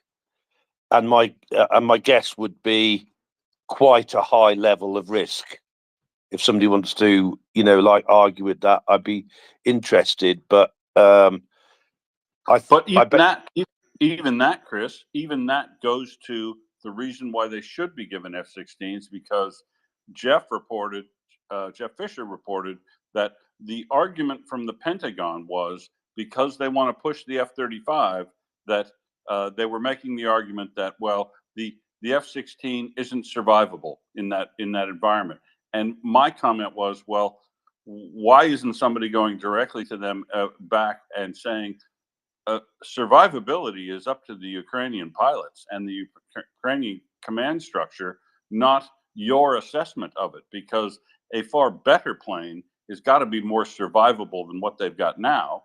And so that argument doesn't hold water either. But I mean, the overall thing you're talking about is we're not just going for these planes because they meet the test of what NATO considers acceptable survivability, which is, essentially what we try to do is minimize all the casualties on our side and maximize all the casualties on the other side. But if you can't have that, right? And they will do an offensive with the army they've got, right? They will do that. So it just seems foolhardy to let them go without better fighting air superiority fighters. Yeah, Sorry, exactly, Will. There's no argument from me over the fact that they should have it, right? But if they don't have it, basically they're going to do it anyway. Having said that, I don't think they're going to do it until they think they've got a reasonable level of survivability or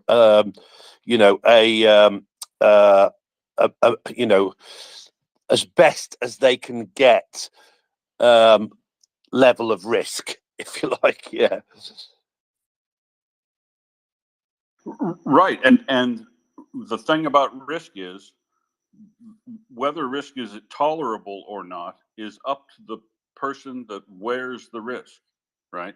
So it's up to the Ukrainians to decide that. And if they've put on their shopping list F-16s, there's got to be a better reason than anything that's been given yet. Because all these things, these reasons that don't add up to anything in logic, just mean to me you just don't want to do it. And who in the Pentagon just doesn't want to see Ukraine win the summer offensive decisively? That's the bizarre question that I've got. Hey, Carla, sorry we made you wait for a while. Welcome back up. What have you got for us?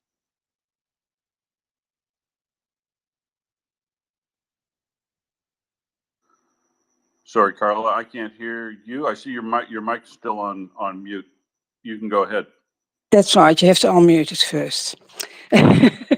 That's great. I just wanted to come back to the children.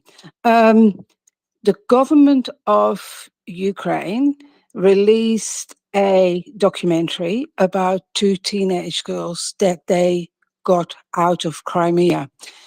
Those were, remember when they were taking school-age children and took them so-called for a holiday? They were part of that. Now, watching that documentary, it's about 45 minutes. It's very interesting because we look at it with Western eyes and with where we are. It was difficult. The girls had to initiate a lot, and actually it was all done by a journalist who is doing this work now, who is trying to get children out as much as possible.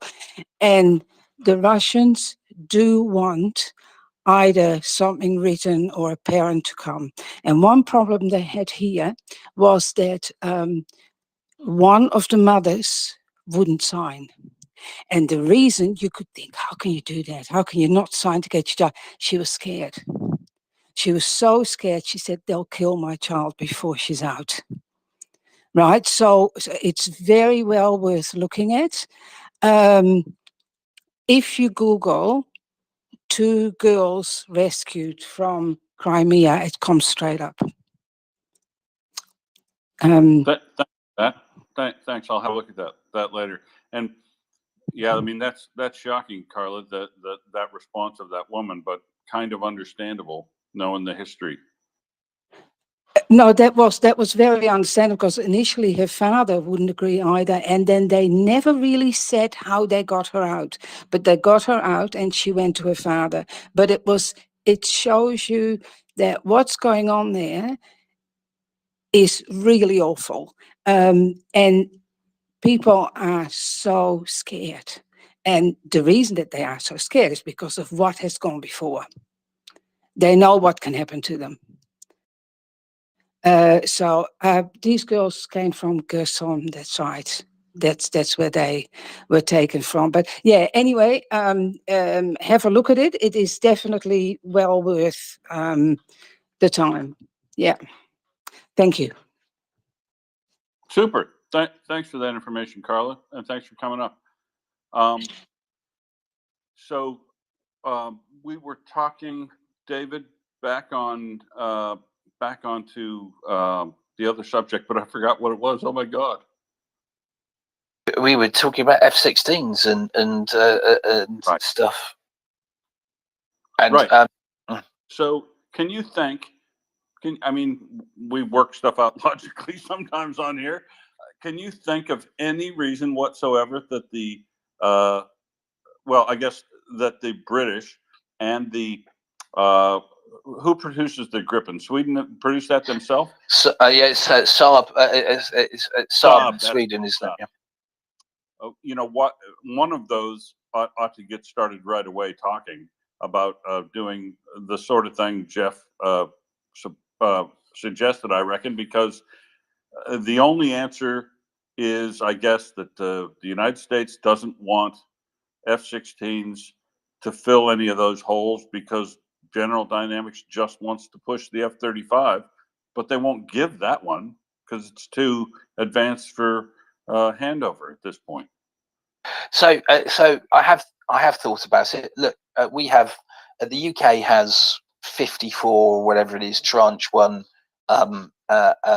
Eurofighters, right? The BAE has previously said these are upgradable, right? They're out for sale.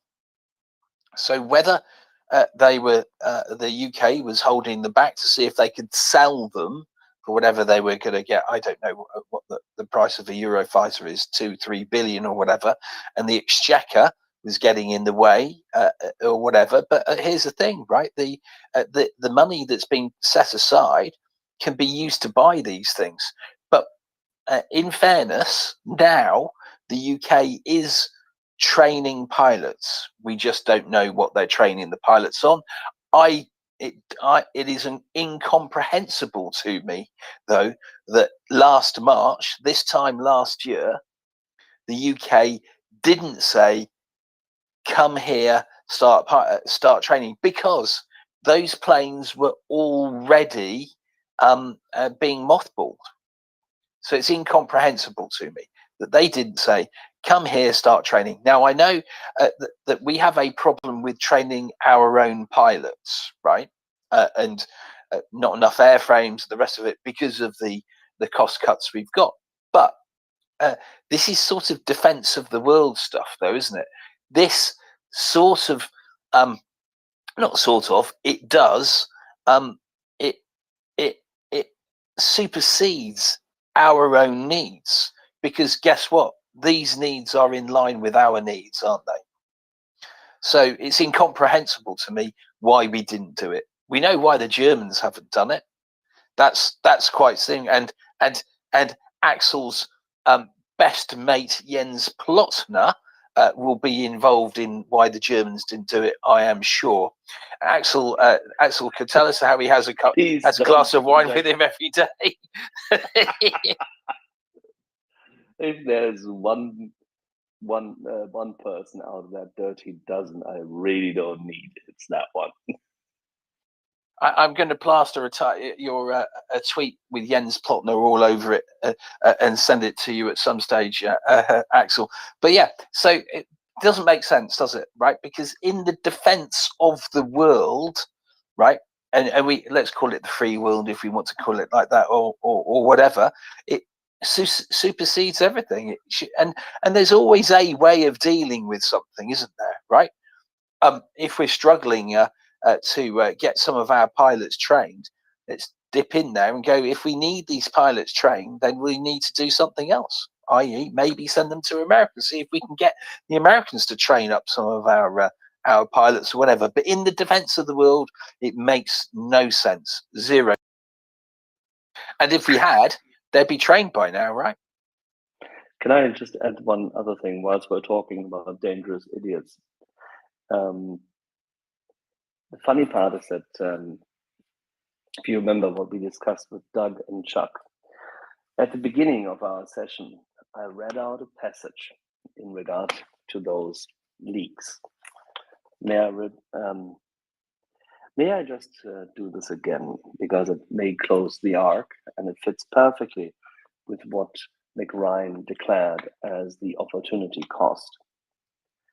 The predictable immediate consequence of the shadow broker leak was sending the FBI and NSA into a tailspin of time-consuming and labor-intensive questioning. Did the NSA have a mole? How bad was the breach? Was the compromise ongoing? This type of denial of service was an old tactic in the long history of active measures. And this is exactly what this is about. It is there, the mixture of truth, fiction, lies, aberrations, insinuations, and documents which cannot be assigned to real damage, but are only there to showcase and embellish that empire of lies, and only there to insinuate that you can't be trusted, meaning Ukrainians and Americans shouldn't trust each other to share information.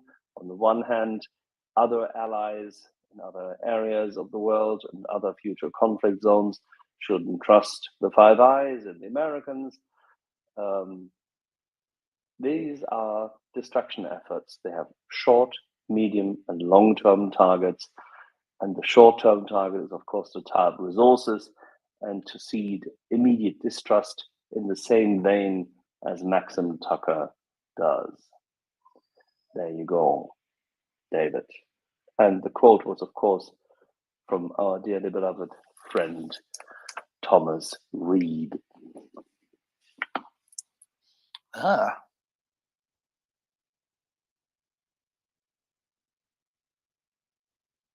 Thanks, Axel. Hey, I see Frontline Kitchen has joined us. G'day, fella. How are you doing? What would you like to add? Hey, how are you, first of all? Well, doing well. Thanks. Good.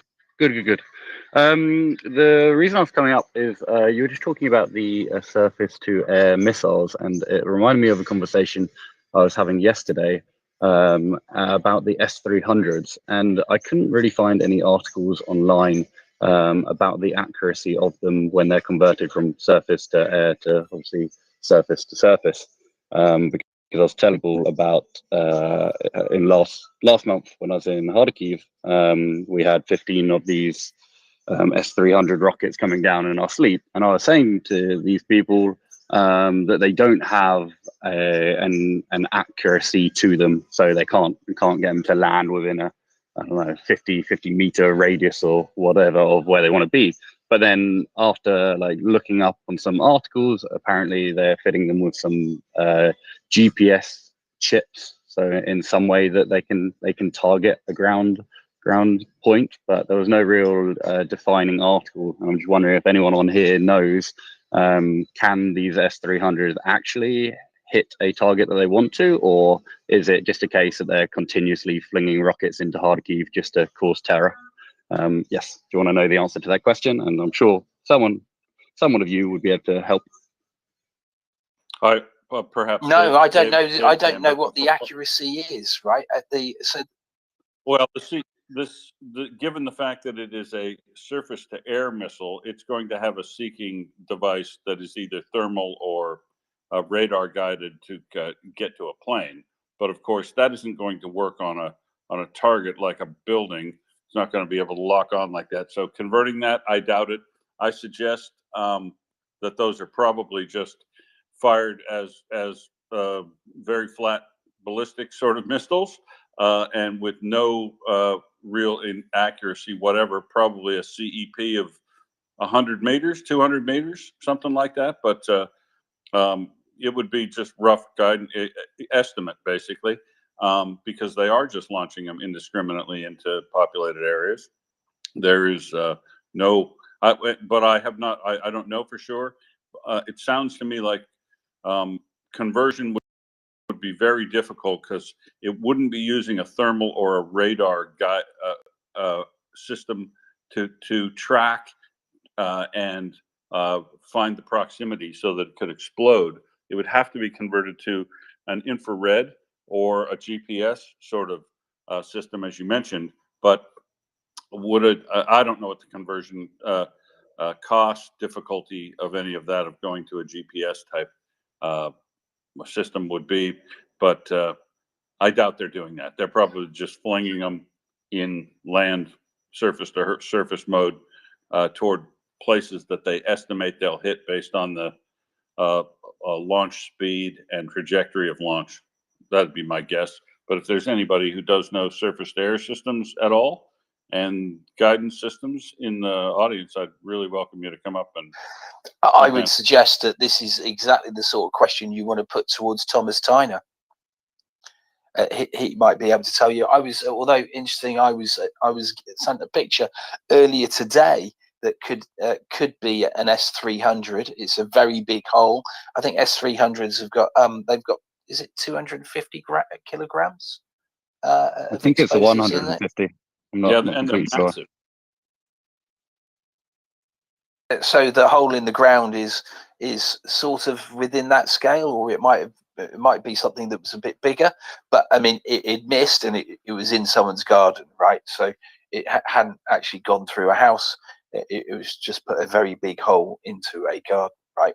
The S300s go quite quickly, so obviously they will go a little bit deeper into the ground. I presumably, unless it's if they're going off immediately on contact, but obviously the faster it's going, right, the further it'll go through. But yeah, I think that's the sort of question for Thomas Tyner.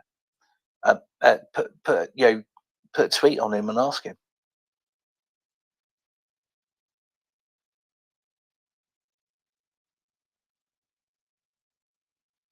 Yeah, that's pretty good advice. Try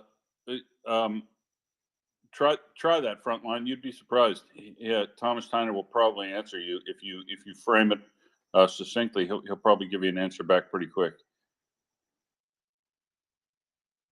Does anyone know his at, or can someone put it in the nest? Yeah, it's at Noclador, Noclador,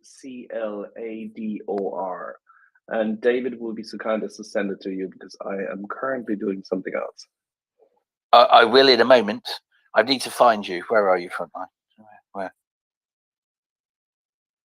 See, that's how blind I am. I'll DM you now.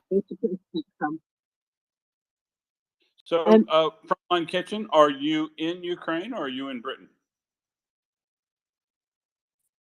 Sorry, I was speaking with the mic off. That doesn't really help anything. No, I'm not in Ukraine at the moment, but I will be back incredibly shortly. And for obvious reasons, I'm not saying exactly where I am on the planet. Of course. That's why I meant the general, the UK generally, given your accent. Pretty big area, yeah. But yeah, thank you very much for answering as you could on that question.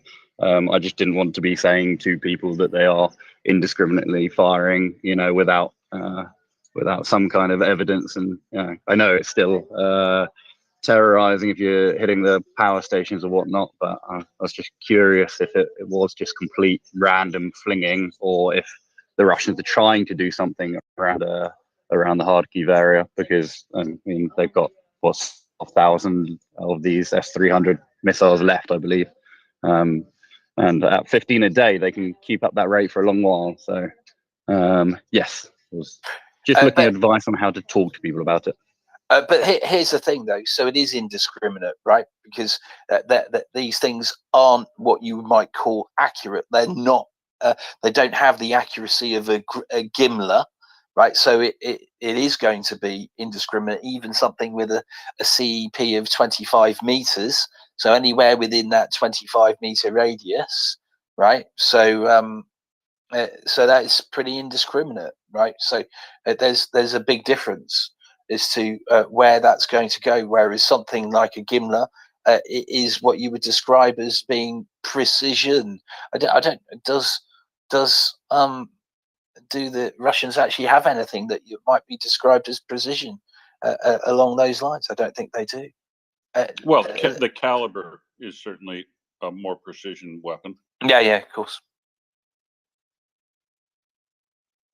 But pretty much everything else is pretty indiscriminate. That's their artillery. That's everything. And you're right. The other point is because they don't care, right? To them, it doesn't matter where it's going. It's going in the general direction. We've seen people. This is on the left bank of Kherson, where they've just taken one rocket tube and they've just fired it at the city, right? I mean, it's clearly a war crime. And the people hopefully will be recognizable from the video that was taken of them. But yeah, they just don't care, do they? So yeah, I would indiscriminate. It would be an accurate way of describing it.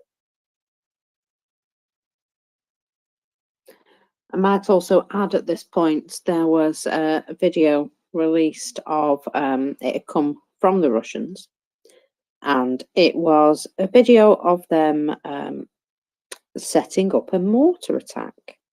And apart from generally being what appeared to be perhaps inebriated and, having a good old laugh and a smoke, they sort of set up their mortars over there, had a little rest and a chat, and then they just went back over to them and just put them all in one after the other. So there was no adjusting or checking or anything like that. It was just a case of, yeah, let's just get these fired off now before we go, back. And well, let's just say there were many comments from people saying that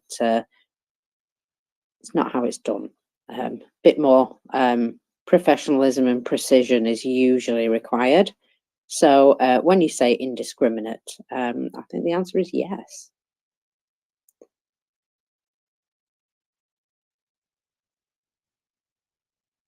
Yeah, and Frontline, if you're, if you, there is absolutely, I agree with David. There is nothing wrong with saying, even if you didn't know any more than you know right now, that it's very expensive to convert each S-300 missile to GPS guidance, even if it could be done. And nothing in the current modus operandi of Russia would suggest that they would bother doing that when they're only shooting those missiles at civilian residential areas, basically. And it's something that we report on here periodically of when they do use S-300s in surface-to-surface mode.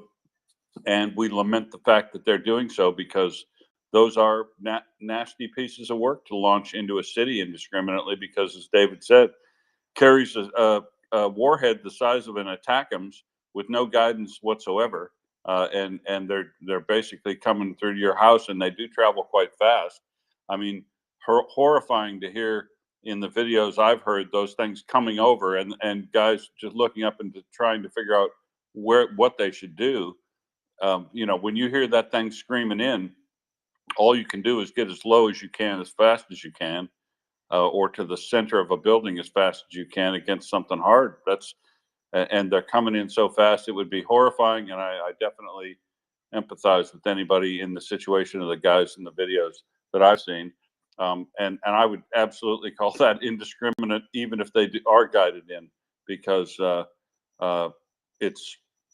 they're certainly not targeting any person by name in those residential areas. So it's definitely indiscriminate and shocking. Out of interest, where did this two walls thing come from? Was it from the Ukrainian government itself, or yeah, where did the get behind two walls thing come from, and what does it actually protect you from? So okay, and I'm good. That indicates to me that they're providing basically all civilians with that sort of guidance, which is great. So you know what you're trying to do is get anything you can between you and the blast, because every wall that it goes through, even though it will fracture that wall and turn it into shrapnel and splinters, it will reduce the pressure of it, and by the time it reaches the second wall, they're hoping that it won't go through, especially if they're inner concrete walls like many of the buildings inside Ukraine are, the larger ones. But if not, just get as low as you possibly can, so that you can take advantage of the natural contour of the earth to protect yourself from blast and shrapnel. Or right at the in the corner of a building, where the ground meets the building, anything you can do to get low and flat and make yourself part of that building would be the only thing you can do. But from what I saw in the videos, you basically don't even have a chance to do that. I mean, it was screaming in, sound like a jet fighter coming over, but by the time the guy had a chance to react, it was hitting the building above him and raining down garbage on top of him. He would have had 2 or 3 seconds from the time I heard to react to make a move to get in someplace. It's something that I would drill with my people if I had an office or a building or in Ukraine. I think that video that you're talking about is the one that I had posted from Kharkiv last year, which was the closest I could get to showing people what it actually feels and sounds like when these things are raining down. I was in bed at the time, and it was just the explosion. So in that exact same video from that guy. And this is the guy standing between two buildings that are maybe 2.5 meters apart and tall, maybe 8 to 10 stories. Yeah, I believe it's the same one where all the glass is kind of falling down on top of him, and he's giving an update about, I think, the donations or something that they had got in and what the work they were doing. And then the missile hits directly above where he's standing, and then he runs down into the bunker. If that is the same video, but it was I believe it was an S-300 in Kharkiv this time last year. Yep, that's exactly the situation I'm talking about. In that video, he has about 2 seconds to either get down on the ground up against one of those buildings, but he managed to escape the first falling debris because it had a wild fall. And yeah, but he did the right thing: run down underneath the building or into the center of the building to escape as much of those attacks as you can. Yeah, and it's really important, right? So the basis sort of for this is the more walls you can put between you and something, right? So they've got talking about 2 walls. If you can put more walls or anything in the way of you, right? So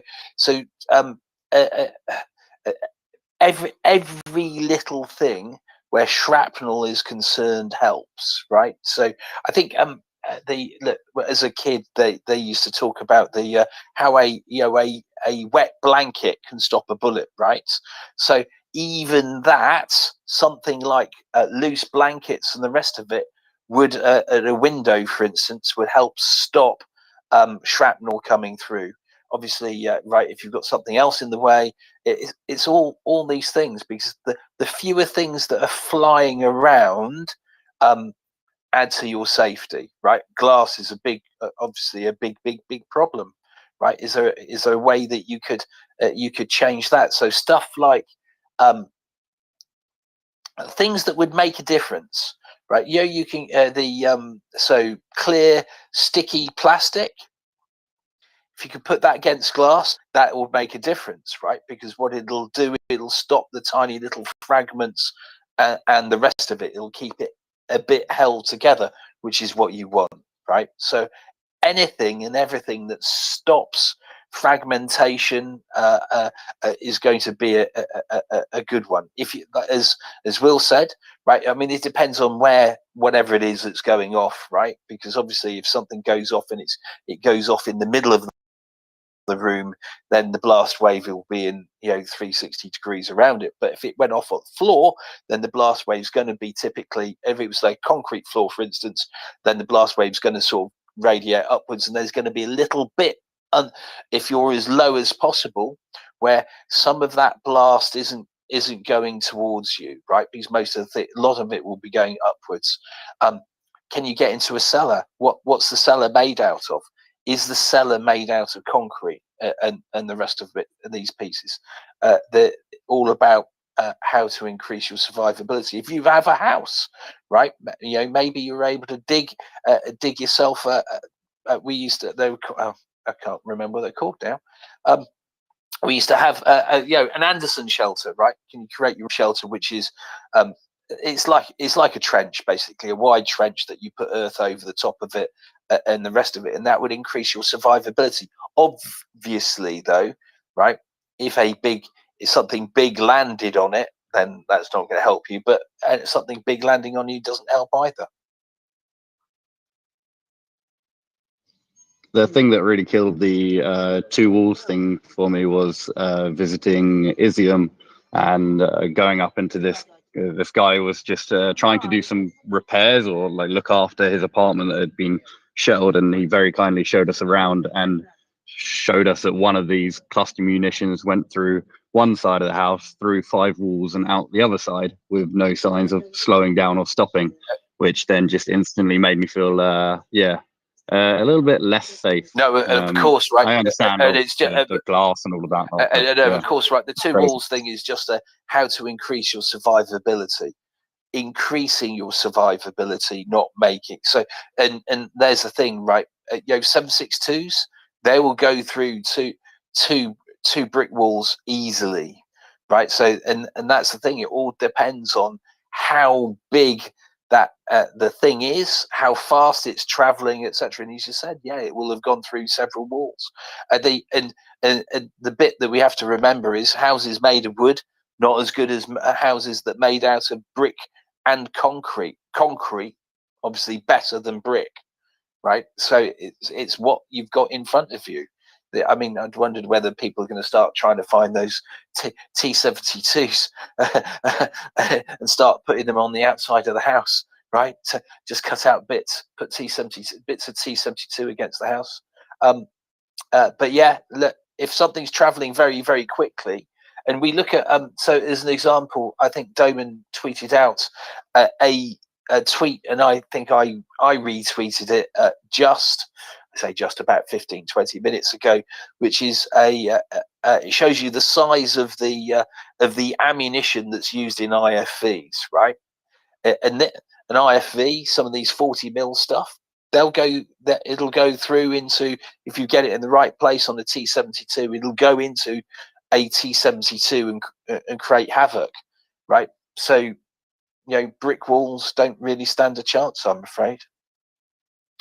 Yeah, the best thing to do, absolutely, if someone's got the space, dig down, get yourself a cellar, put concrete in it, put stuff over the top, put 1.5 meters of earth over the top, and that is what would help survivability.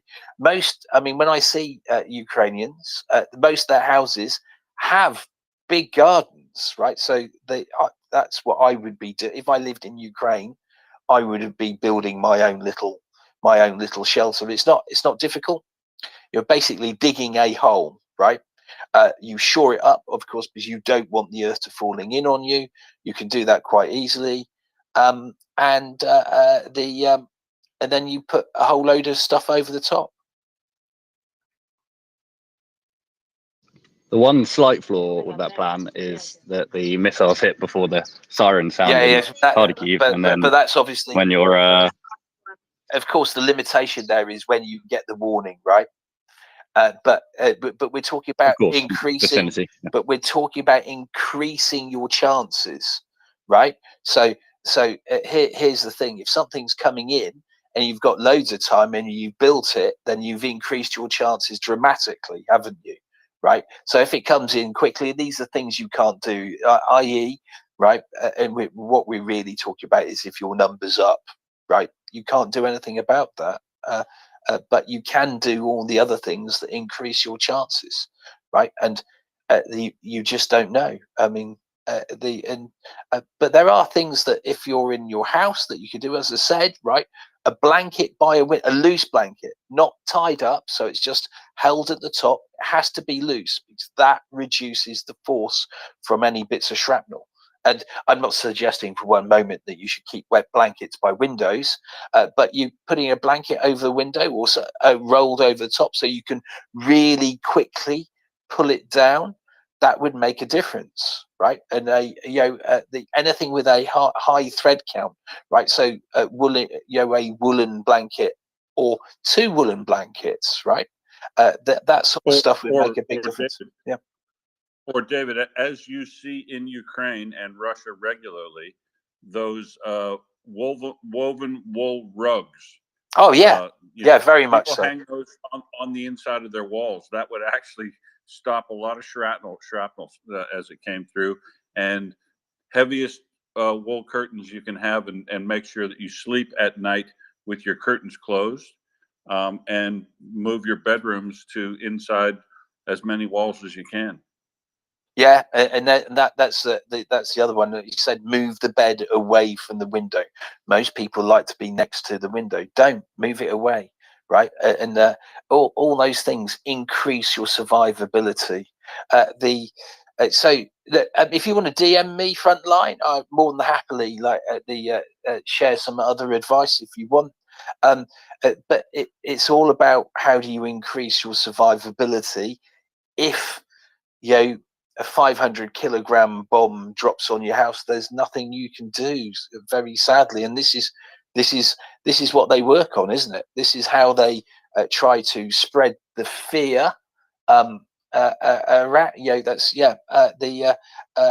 just how they're trying to spread the fear.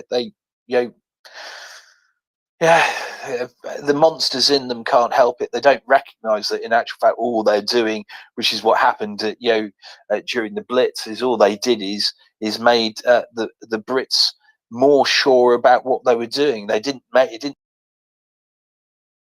mean they went, oh well, let's give up. They just went, no, you fuckers, we're not giving up. So they're just going to make it worse for themselves. But I suspect this is a tactic that the Russian high command is using. So they're doing the burning our bridges to make sure that their Russian troops do this stuff because of whatever reason.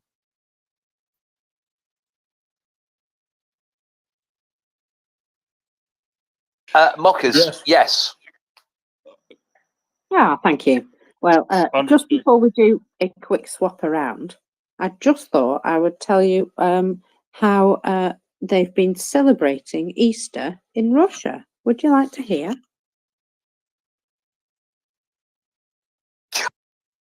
Go on, tell us. Right. So, it is traditional to light a fire for Easter in the courtyard of the Catholic Basilica of St. Catherine. However, today, when the traditional religious lighting occurred, the police turned up, deemed the ritual an unregistered protest, and dispersed everybody. So that's what happened in St. Petersburg. And also in Belarus, they had a little celebration as well. Actually, no, they didn't. Lukashenko's regime bans Easter service in one of the Catholic churches of Minsk altogether considering it may be a religious protest. Yes. So there we go. Just cracking down on a bit of joy in people's lives. Yeah, good fun. Okay, I'm going to pop off for 2 hours because I desperately need a nap. Otherwise, I'm going to die. So thank you very much. I will see you shortly. Thank you, Sleep Marcus. well, young lady. Yeah, yeah. I love how she says it in the most chipper of British voices. I'm going to pop off and have a nap, or I shall die. Hey, the other thing you can, as David was saying, frontline. I mean, for anybody who has to live in that situation, it's obviously really important to keep your that this is going to get resolved sooner rather than later. We hope, because that sort of thing would really get you down and make you anxious and depressed, having to live in those conditions every day. And I think one of the things that you do, right, you're bringing comfort to people with food, is a great thing to help keep that everybody's morale up and some sense of normalcy, and a, as Dave was saying, a sense of defiance too, because you do have to get on with your life, and you shouldn't have to worry about S300s coming in crashing down into residential areas at all. But yeah, no, you should tell us a bit more about your last trip in Ukraine and the kind of things you're working on. How many people are you guys feeding? Which units? How do you do it? Are you making it centrally and sending it out? How does your work work in Ukraine? Yes, around about 20,000 meals a day at the moment, which is horrifically large. I mean, not horrifically large, but horrifically impressive. The ladies have been cooking now for 9 years, sending food to the Donbass direction. And now we're serving 35 plus brigades across the front line, mainly kind of Bakhmut area. And yeah, so we're based in Lviv. The only reason I was in Kharkiv was there's one of our guys that does the deliveries called Ernest, and he spends most of his time doing humanitarian aid drops to Kramatorsk, Izium, just anywhere that's like previously occupied. So that's why I saw all of the horrors that I did when I went down there. And stupidly, I asked the question of, well, why do we need to bring this humanitarian aid? And then when we were driving back through the same route, I go, oh, it's because every single one of those buildings was a supermarket or shop or house, and there is nothing. There's not one single shop, I don't know, 50 square miles around where these people were in this apartment block. And yeah, it's absolutely horrific in those parts. And I'm very glad that we are, you know, as far away from the lines as you can possibly get. And really, there's no logic to have it anywhere closer to the front, because every meal that we produce is dehydrated. So there's all vegetables cut up, shredded, dried, and then packaged up to now. And it's all Ukrainian food, so borscht, shalopsi, lots of different soups, because, you know, Ukrainians are very soup centric, I've heard. We have kasha as well, and then also lots of kind of instant meals, which is just effectively a sort of version of the larger packs, a small instant version of borscht that you can just put it into a flask with 500 milliliters of water, and then in the trench you have a nice warm meal. So if you're pinned down in a position, you can last for a while there without having to get out. Oh, cool. Reconstituted, essentially, yeah? Kind of reconstituted hot on site.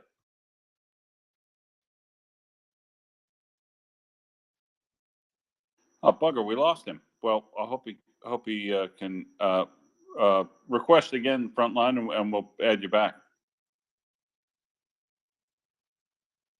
He's requesting, I guess. Let's see if we can bring him back.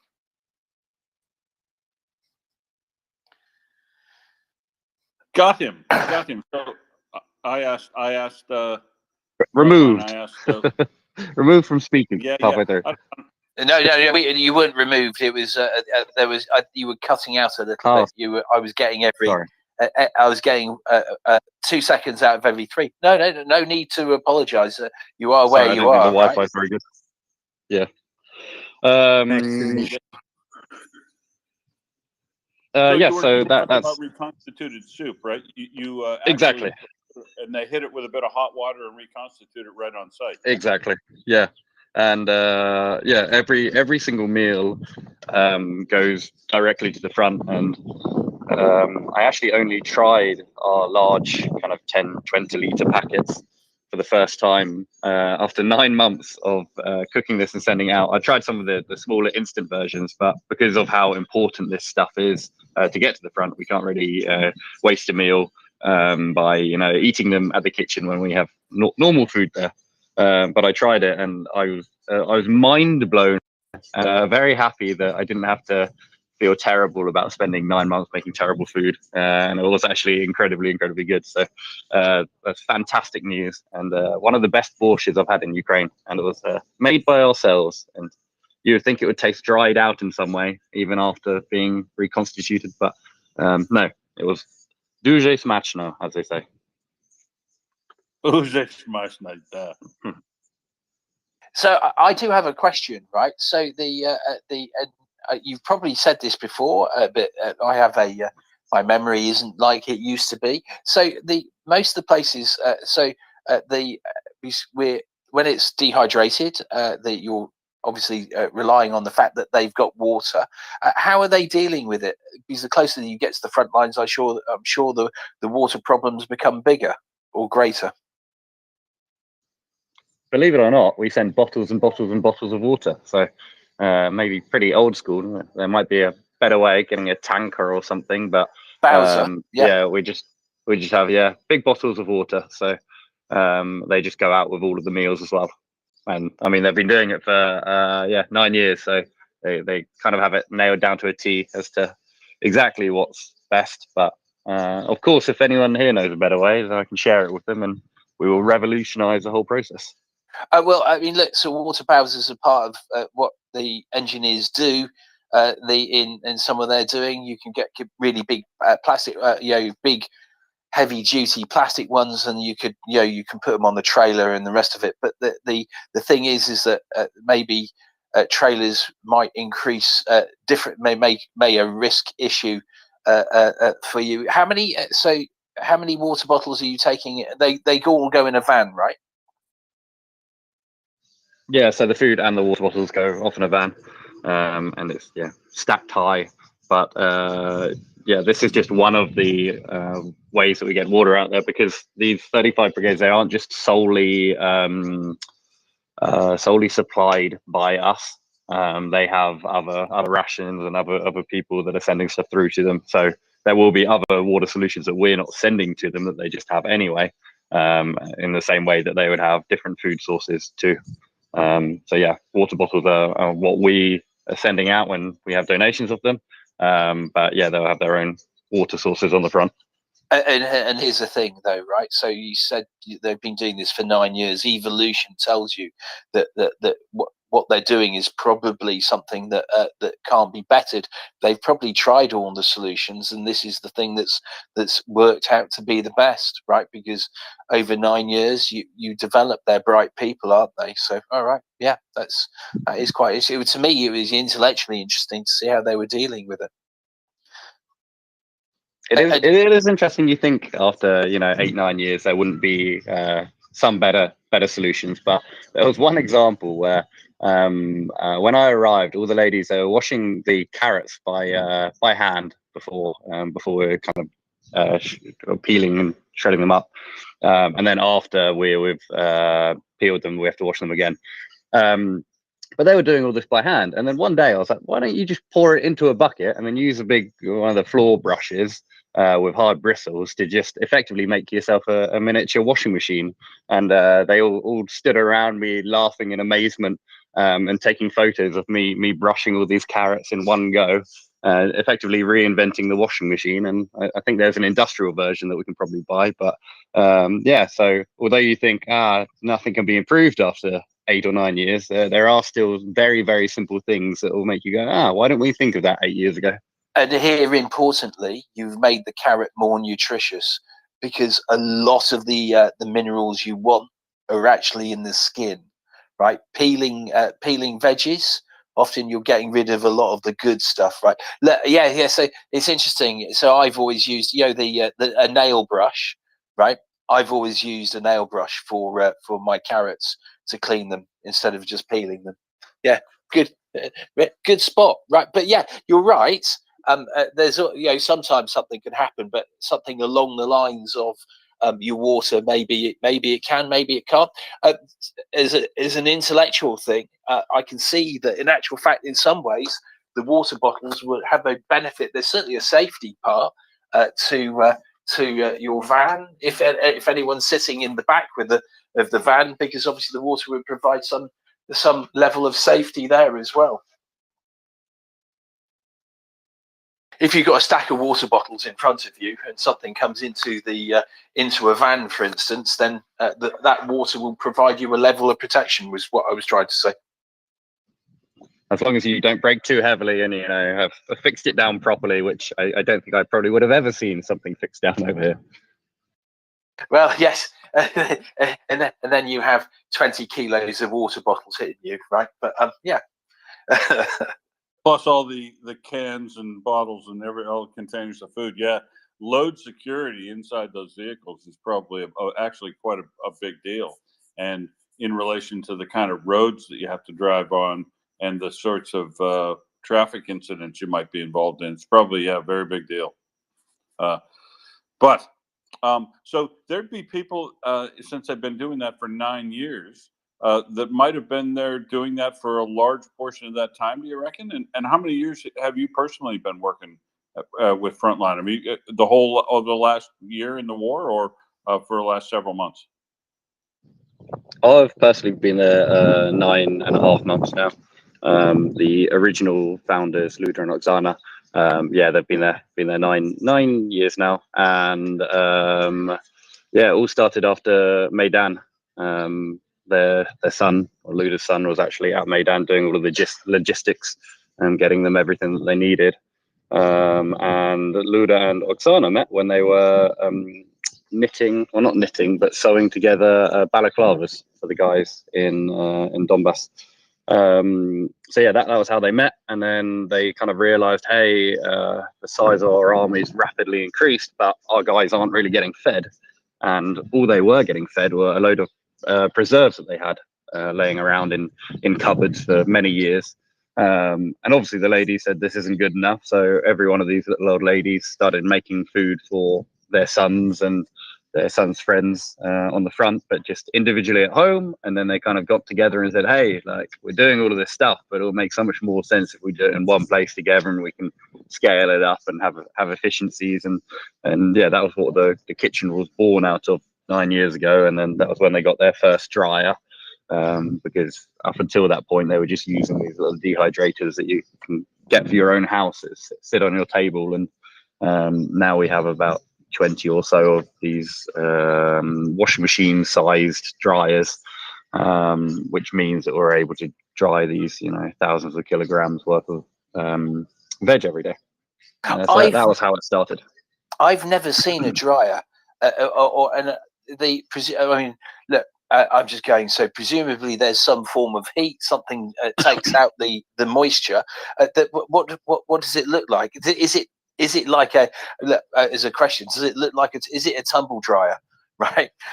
No. Or is it laid in there? How do you want to describe the reason it's not a tumble dryer is because if it was dried out and then it was a tumble dryer kind of operation, then all of it will just effectively powderize whatever's in there. So the way it works is very, very simple, because I took the whole thing apart to clean every single little crevice inside of it. And effectively you have a rack of trays, like a great tray that you spread the vegetables out on.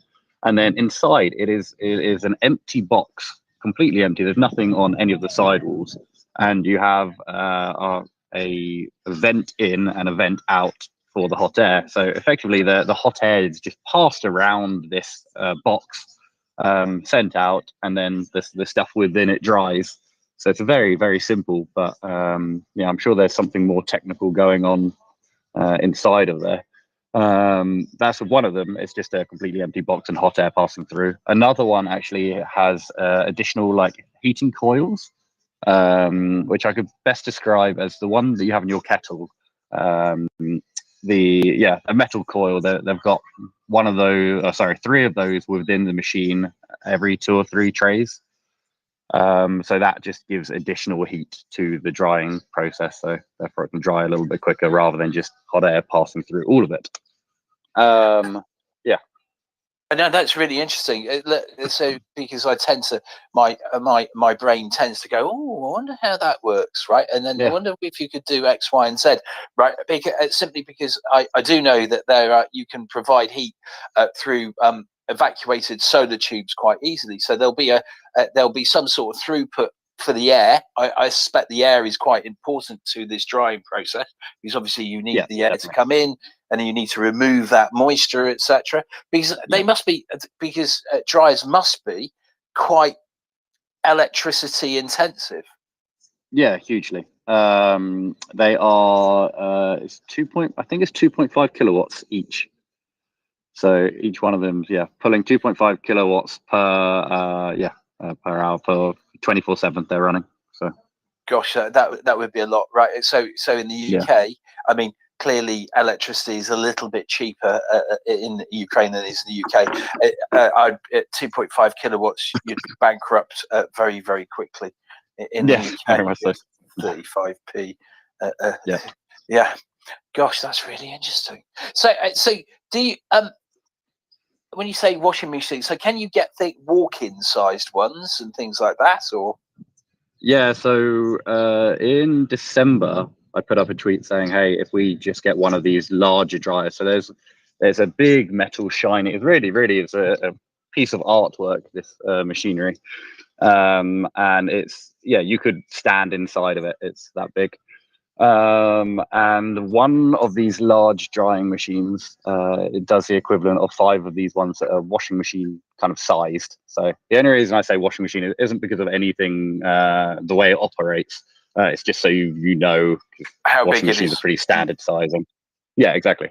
So yeah, one of these large ones is about 5 of these small ones. So I put up a tweet back in December saying, hey, we can boost our drying capacity by something like 34%. Just with one of these machines, because it dries it a bit quicker, but it's also the capacity of the tray size is like 2 or 3 times as big, and then you have double the number of trays, which is fantastic news for the amount of food that we can make, but terrible news for the founders that were already, getting up at 3 o'clock each morning to kind of change over the dryers, because every 12 hours the drying cycle. So now they're staying, an extra couple of hours because they've got another massive machine that they need to fill or empty and then refill every night. So I said, so I guess this thing does it. Sorry, I'm interrupting you. I do apologise. So this is about the size of a walk-in freezer, then, right? I've never seen a walk-in freezer. Is that like an American fridge with the big double doors, or? No, it's walk-in, right? So you can actually walk into it. So think of it like, right. No, this is like, you could stand in it, but your elbows would be touching the walls if you put them up. Oh, okay, right. Yeah, so it'd probably fit two washing machines standing on top of each other, as washing machines are our measurement system now. Oh, no, but hang on. But you've also brought in another measurement system, which is an American fridge, sorry right? about that. So 2 American fridges. No. Oh. No, definitely not 2 American fridges. So what you're really saying is a short person can go into these things, right? Okay, that's really interesting. No, I could. It must be about 180, 2 meters in height. Oh, okay, great. So, all right. Okay. Yeah, you can comfortably stand inside of there, but I wouldn't recommend it. It's a bit hot. Yeah, no, I mean yeah, you don't go in there too long, otherwise you might end up a little bit Get a nice tan. dehydrated, right? Yeah, exactly.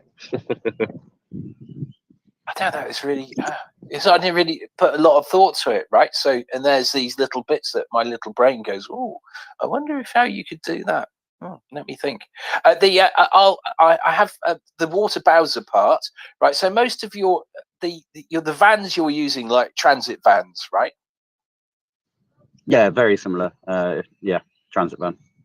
That sort of, it doesn't have to be a transit van, but that sort of size, right? So do they typically all have towing hooks and things like that? Some of them do. I mean, because the thing is, half of the food that gets picked up is picked up by military that's on their way to the front, and then so going on deployment, because the initial brigades that we were serving were around the Lviv area, so they're taking most of the stuff on the way to the front. But then the other half is just volunteers that have their own mode of transport, and yeah, every single one is different, from some small van to some behemoth of a, not truck, but like sprinter van kind of size thing. Yeah, so it completely varies, and every car's a little bit more Frankenstein than the next. Okay, so that sort of explains to me why water bottles are probably it. If you don't have something that's conformed all the time, right? So you don't even know. So if you had water bowsers and someone turns up, they don't even have a towing hook, then how do they take a water bowser? Therefore, the water bottle, right? And then if you've got varying sizes, so someone turns up with a 4-ton truck, for instance, or whatever. Okay, it's all becoming a little bit clear in my tiny little brain. It's a busy little brain, though. Yeah, you said, I wonder how that works, and your brain's working. I thought it always just went to, I wonder what that would look like blowing up. That's the instant one, but that goes through pretty quickly now, right? Yeah, right. Yes, exactly, right. And then yes. I wonder what it would look like, or what the colours you could make it with all the food in it, right? Hey, David, Yes. being a sapper, I actually have a question for you. Unless you've got more questions for Frontline Kitchen, or Frontline Kitchen has more questions, I have a sapper question for you about these Mikliks, the UR-77s that are being used. Go on, ask away. So I see those things being used. These are the mine clearing equipment of the Russian design that shoot a large cable of I guess it must be explosive rope. I call it. I call it explosive rope. No, deck cord is really, really thin. I say really thin. Deck cord is about the same size as network cable. Rope, yeah. Network cable is probably the size. So these Mikliks send out a daisy chain of connected mines together, or no, it's just filled with explosive. Oh, so, it's a big long tube. Yeah, so it's think of it as a in the same way as you would have a fire hose, right? A fireman's hose. It's sort of that size, and it's just literally filled with plastic explosive. And so that my question is, as those are used, I've seen them being used on positions of troops in between buildings and things, and in forested areas. And when those go off, they make a phenomenally impressive fireball explosion. But are those very good at clearing bunkers and things like that, or are they really made to produce a shockwave just to set off mines? Or would they be effective in the role we're seing them applied? No, you're very effective in what we're seeing. They would be effective on most things, right? So the things that they would be less effective against would be things like reinforced concrete and the rest of it, because there's so much more, because it's relying on explosive force. It's not a shape charge. All it is a large amount of explosive. So when I saw them putting it, because essentially the Russians have been very, very good. They create these really nice straight trenches for people, right? So and when you have a that explosive rope, when it goes out, it sort of goes out straight, right? Put that down a trench, and you're going to have some very, very unhealthy and emotional Russians. It's a really, really good use of it. Obviously, this depends on how much of this explosive rope they've got, right? Because obviously, if you didn't have a lot of it, you wouldn't be using them on these things, because you want to be using them for the things you need, which is clearing minefields. So I assume it means that they've got a lot of this stuff now. Well, or maybe what it means is I've seen that the estimate of the amount of charge that they have to clear a single linear line donated by the United States is quite an impressive amount, and maybe they're just using up the UR-77 ammunition because they know they've got a different system they want to employ that's better coming up behind. I mean, maybe, I'm not sure, but what do you mean by better, really? Well, I mean, I think the U.S. system or the NATO systems work in almost exactly a similar fashion. So yeah, maybe it isn't that, but right, I was trying to do my mic button. It wasn't behaving properly. So the thing is that most of these things, the questions when it is a mine laying thing are how much explosives in it, what's the blast from it, how far do you think it's going to clear left and right of where the explosive was, right? So do you get a cleared area of, let's call it 7 meters, right? 3.5 meters either side of where the explosive was. Does that work, right?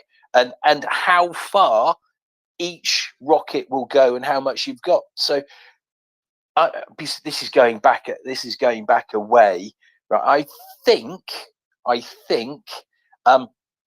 the UK back in my day, which is sort of late 1970s, 1980s, that our mine clearing explosive thing was about, I think it was 500 meters. I may be wrong, right? If there's another sapper listening in and they can remind me, that would be great. But the American one is 250 meters. So obviously, if you could do 500 meters, you're clearing a bigger minefield or a bigger area more quickly, aren't you? So those are the things how you would work it out, how effective and how wide the area around it. What happens is explosives. The thing that sets off an explosive or things like plastic is the attenuation, right? That sort of frequency that's going to set it off and how big it is, right? Which is why things like bullets hitting plastic explosive typically don't set it off, right? That isn't something that would do that. It's relatively safe material. What you need is something that will give that will give it the right I'm trying to think of the right word. Frequency, sort of the right frequency. I think that's probably the way of describing it until my brain wakes up. Yeah, so once you've got that, if that sets it off, it'll clear out most, without a doubt, the AP mines and the anti-tank mines, and what's the furthest limit that you go to. But yeah, I think it's a brilliant use down a trench line, right? If you've got 250 meters of trench, and in that trench you've got 200 troops, then you've got to think that's a worthy cause, right? To be sending them down. And the only question is, do you have enough of the stuff so that in actual fact that you can clear out minefields later? It's brilliant stuff. I can only think that making this stuff can't be that difficult either. It's not as if the Ukraine doesn't have a lot of plastic explosive, because they've got millions of mines. You could just take out someone could just take out the plastic out of that and then put it into an explosive into a hose, basically. Fire hose filled with Semtex. Nice. Exactly. And look, I mean, these things are much better. So Bangalore torpedoes, they're still a thing, right? But they were really a thing in the good old days, right? And you don't want to be going up close to something and putting a Bangalore torpedo in when you could just fire a whole load of explosives over the top of something, which really will clear out that area.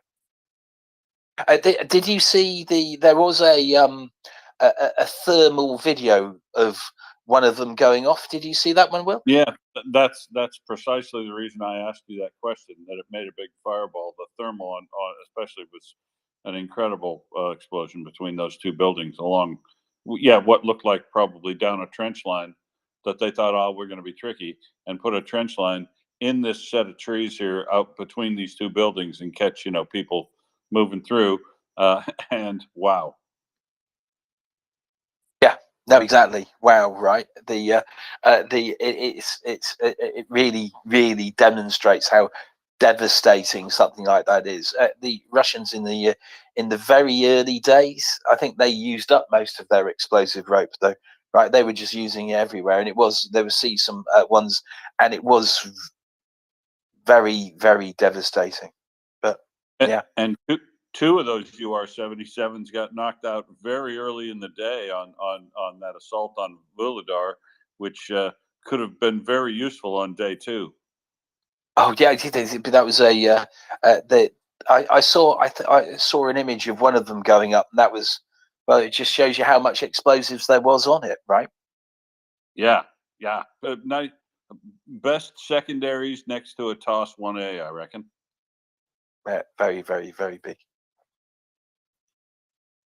Speaking of TOS 1A, those nasty bastards are at work using those in Bakhmut, I've seen, which are horrendously devastating in use in close quarters like that, much like this Miklik probably could be as well, in that all they do is create a static overpressure. Well, the TOS 1A produces a very heavy fireball as well, but the key is that people hiding in what would normally be good places, closed rooms in basements and things, are heavily affected by the static overpressure, and so it's devastating to be used in cities like as it is being employed. And I certainly hope they day by day. One of the big things I look for when Mockers is reading the numbers is to make sure that we're knocking out MLRS every day, because that's classified as one of those. Yeah, I mean, look, when you see the equipment that's being destroyed, right, in the lists, you can see that the Ukrainians are targeting, the Russian artillery and other bits of equipment like this, right? And they make as you see it, the numbers are really high. They're much higher than you might normally think. So there's a couple of things in that. Is that maybe the Russians aren't moving them, or in actual fact, Ukraine is targeting them. And I suspect they've worked out that targeting them is something they should be doing. I know about, oh gosh, what is it? 6 weeks ago, 2 months ago, I was saying that that targeting the artillerymen as well, right, would be a way forward, right? And there's all sorts of ways you could do that as well. Right, really important to try to, and I like those numbers too in artillery and MLRS in an army that is so heavily weighted to being artillery centric as opposed to soup centric. It's anything in anything. I mean, look, in with what Frontline's doing, there's always what's the limiting factor. So with Frontline, it'll be how much food you can dehydrate at any one point, right? At the moment, so you've got a 24-hour operation, and that's what you do when you break something down. What is the limiting factor, right? So if you can change that limiting factor, and you could apply this rationale to pretty much anything, right? Okay, so with Ukraine, with the Russians, they want to be artillery centric. We'll change that. So how do we do that, right? Well, we can hit the supplies, hit the ammunition, right? That's one way of doing it. Or guess what, right? Because if they've got loads and loads of ammunition, you're finding that really difficult. Then you find the people who are involved, right? Or if there's you go, okay, well, it's actually quite easy to train up new people. Then what you do is you target the people, and then you target the artillery system as well, because ultimately at the end, especially if you know that they're finding it difficult to produce that, then blowing up those artillery systems eventually becomes their bottleneck, right? If they have fewer artillery systems in the area, they can't fire so much, etc., etc. Find that limiting, the limiting factor. Well, and so in an army that is heavily artillery centric, of course, the first thing you'd want to target, as apparently they're doing, is ammunition for those tubes. I mean, and they did that very, very successfully, didn't they? Right. But I guess now with the counter artillery, because I think they've received, the Ukraine's received a lot of. I call it better. I don't want to use better. They're more of this counter artillery, right? And you would think that would be very, very important. Once you're able to do that counter battery fire, right? Take out those systems and the rest of it. And I can't help but wonder if in the early days, the reason why they were going for the ammo dumps is because they didn't have the counter battery fire ability that they really needed. Basically, what I'm really saying is we didn't give them this ability quickly enough. Yeah, and I do notice also that in virtually everything you read in War Translated or Chris Wiki or any of the people that I follow day by day that give accounts from the Russian side off a telegram, almost all the commanders are complaining about a lack of artillery shells allocated to them. So that must be working. Yeah, and of course it would be working because they're used to how many thousands they're used to firing a day, and then suddenly you go to 300 or something, then that will be a huge change for them. I mean, it's all wonderful to see, isn't it? The fact that they're having these supply issues. Yeah, it's just great to see. And I mean, it was just going through my mind that the fact that we can see how broken they are, but they can't. Yeah, must be. Well, I mean, it's either part their perspective or they're in denial, I guess. Still, hey, but have you heard the good news? No, what good news? I'm all about good news.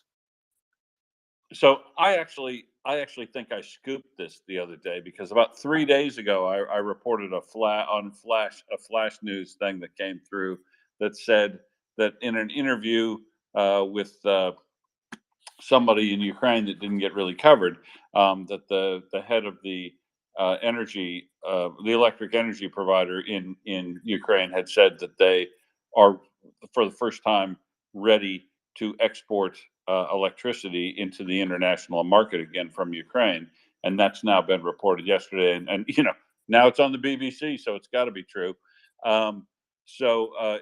Interesting that all of the attacks that have been taking place, we've been talking about with Frontline Kitchen on all the civilian areas, they've definitely been trying to target power and all that. And that is how ineffective these indiscriminate attacks have been, and how effective and the energy company is at getting things back online and making repairs, in that they're confident enough that their production capacity and reliability that they're now going to start exporting electricity to the European grid. And that's a real thumb in the eye of Russia as well. Very much a thumb in the eye, and there's a thumb in the eye to the Germans as well, switching off their nuclear power plants, right? Because at the moment, Europe still needs all that electricity. Yeah, it's good news. I mean, there's many things that Ukraine are doing, and they have their diversification plan for how to diversify or distribute their power more locally, right, and stuff like that will make a huge change to Ukraine. And they do have, I mean, there's many they've got a lot of hydroelectric and all the other stuff, which is why they have cheap electricity. Keeping that cheap electricity will have a knock on. A huge knock on when they start rebuilding as well, right? Because all the stuff that they need that will be, stuff like concrete, bricks, for instance, if invest in bricks now, because in 2 years' time, the price of bricks going to go up a lot because there's going to be such a big need for bricks. Right, so those brick manufacturers who will need vast quantities of heat, even more than what Frontline needs to dry those bricks out. Yeah, it's going to be really, really important. It's good news, very good news.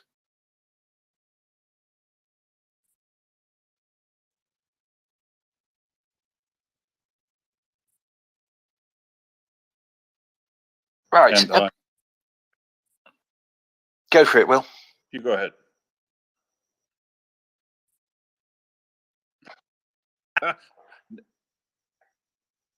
I'm now problem you were talking about with your mic that I was just going to say. Go ahead, David. I'm gonna have a look at a requester. Oh, go have a look. I'll carry on. Right. Right. Okay. Sorry, I laughed because I said yeah. Someone sent me a tweet. I laughed at it. Yeah. Frontline, are you still here? I sure am. Listening to your wonderful voices. Oh, well, there you are. You're very nice of you. So would it help if it? I mean, I don't know if it would help at all, but would it help if I sort of went through a sort of list of relatively easy, things that you could do for stuff like shrapnel, right? Would that be beneficial? I don't know. I just want more promotions of F-16 so we can deal with the problem rather than trying to find a solution to them. But yeah, I mean, it's obviously useful for those that are traveling to Ukraine now to volunteer with us, but also Ukrainians and people in country. So yeah, I think that's a good idea. Yeah. I mean, and any of you Americans, I will be saying, you live in wooden houses that just have dry walls, right? And those houses are not good for stopping bullets, right? So yeah, look, the thing is that anything that's loose, like say loose sheets, loose cotton, all that sort of stuff is very, very good at stopping stuff. It has to be loose. If you make it tight against a wall, for instance, because someone wants to make it neat, right? Because some of us have wives and the rest of it who like things like being like that. You're ruining the effectiveness of it, right? What you want is something that has a high thread count, or you just have several sheets together, which obviously does the same thing, right? They'll have a bit of weight to them, and what they do is at that point, something hitting it, the movement of the sheet just reduces a lot of the impact, right? And the thread count that binds around whatever it is. Now, if it's something like glass, right, that's still going to cut through, but it will still reduce the speed of something's going through, and it will still stop lots of little fragments, right? And that's the important part, right? In most of these things, it's all about reducing the amount of fragmentation you've got around it. So Frontline, you probably don't, if you weren't a tanker or anything like that. One of the things that when we talk about tanks, for instance, and armor piercing stuff, typically the thing to remember is armor piercing is not an explosive, right? But what happens is when the armor piercing round goes through a tank, what it does is that area of the tank becomes superheated, right? And as it passes through, you get lots of a thing called spalling, and superheated particles then start bouncing around the inside of the tank, right? And some armor-piercing rounds will go through the other side as well, right? This causes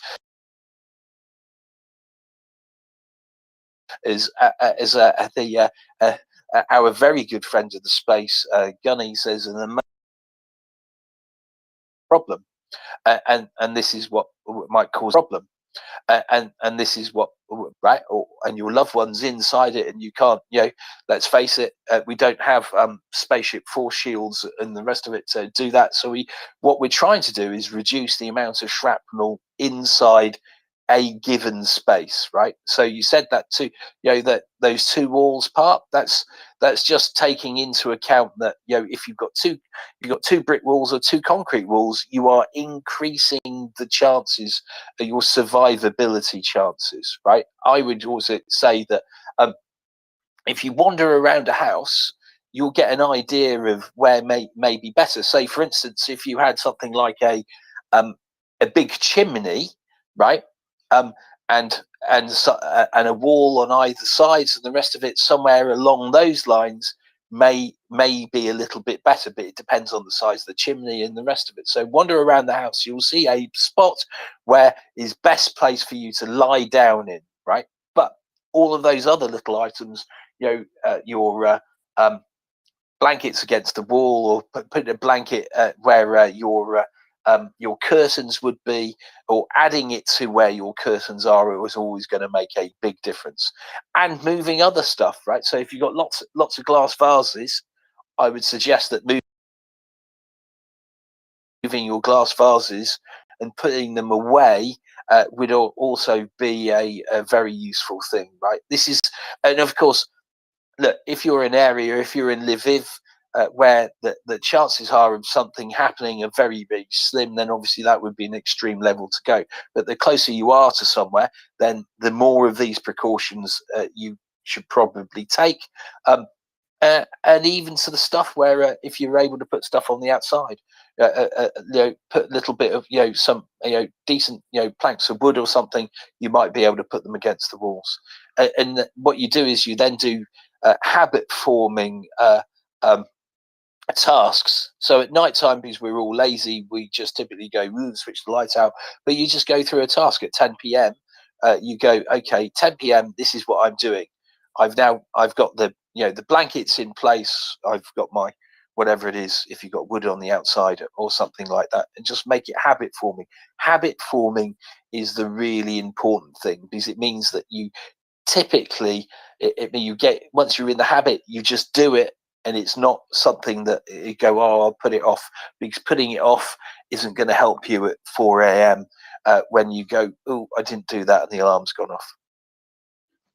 And also have a stack of clothes ready to go too. Well, not a stack, but just like jeans and a top, just so you can be clothed when you're running out of the building, is what I found.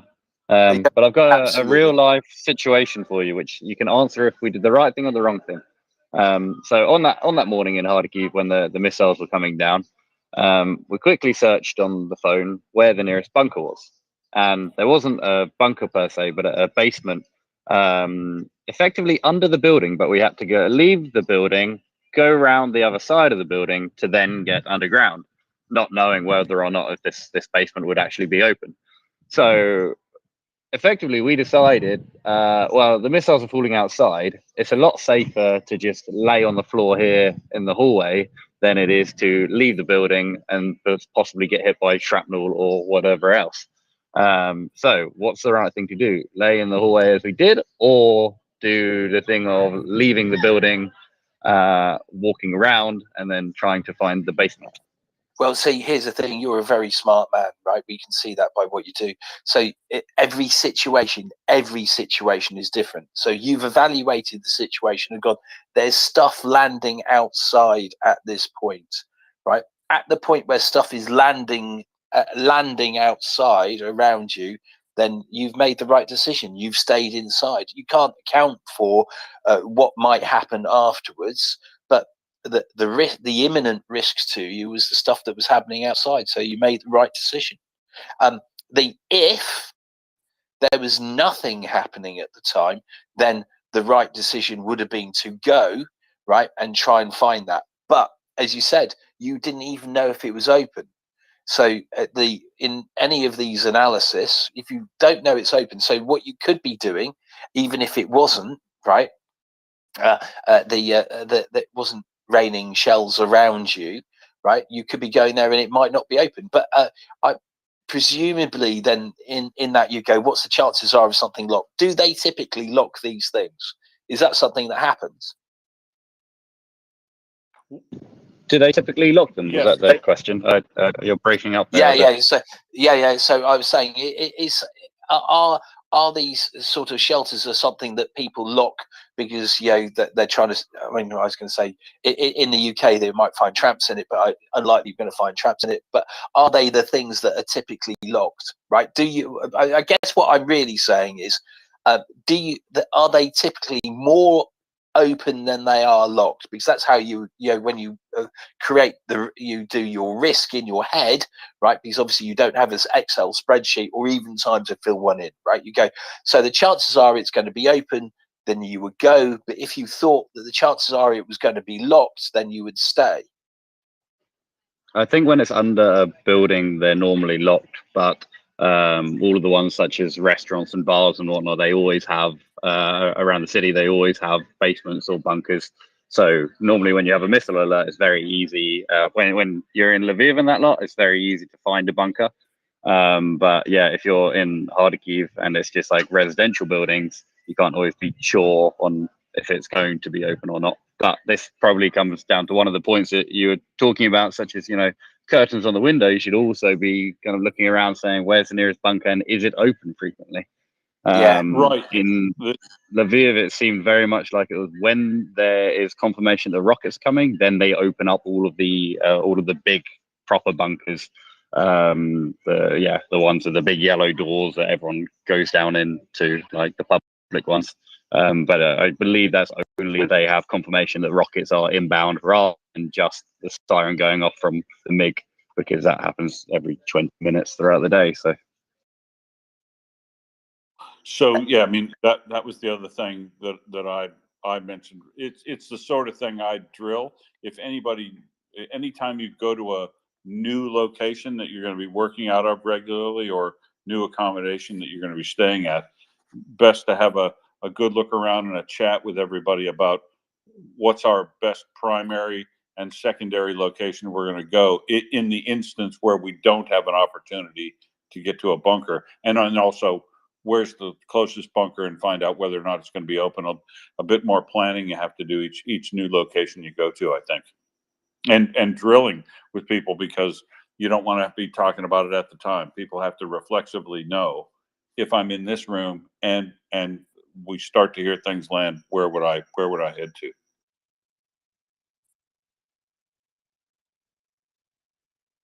Yeah, and there's the sad fact of life. We're actually talking about these things of drilling stuff and getting stuff in your head of I mean, stuff like, where's the nearest exit route?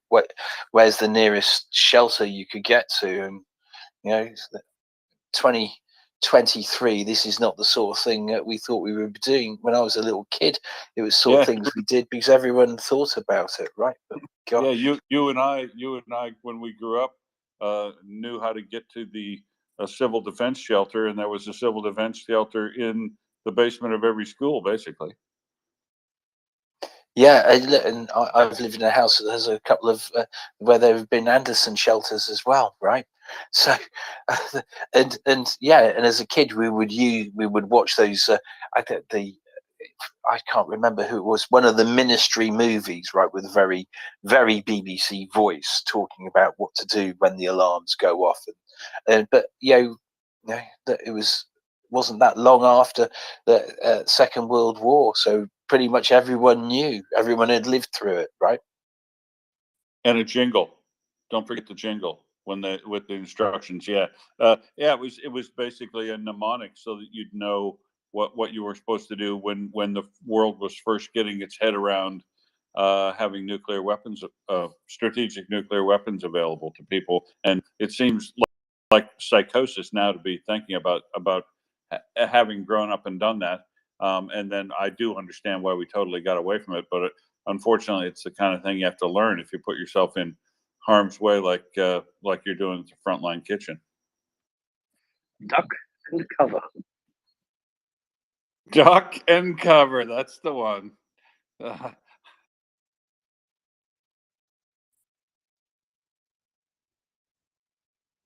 Yeah. Yes. Dark. Yeah, I mean, and this is a bit of the dystopian world we're in now at the moment, isn't it? We are in actual fact fighting the evil empire in the same way as all those futuristic movies, right? And the grim reality of that evil empire is pretty accurate from those dystopian movies.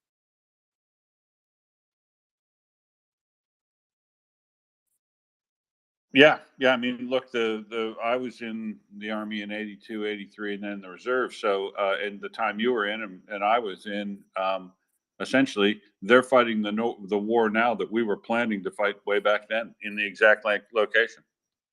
Yeah. Where were you, by the way? Where were you stationed? Come on. Sorry, say that again. Sorry, mic problems again. I was in the military police, so I was at I did basic at Fort Dix, New Jersey, and then Fort McClellan, Birmingham, Alabama. Okay, I was just wondering whether you went to Germany, because then we might have been an opportunity where, especially if you were in the military police, you may have attempted to hit me with a nightstick at some stage.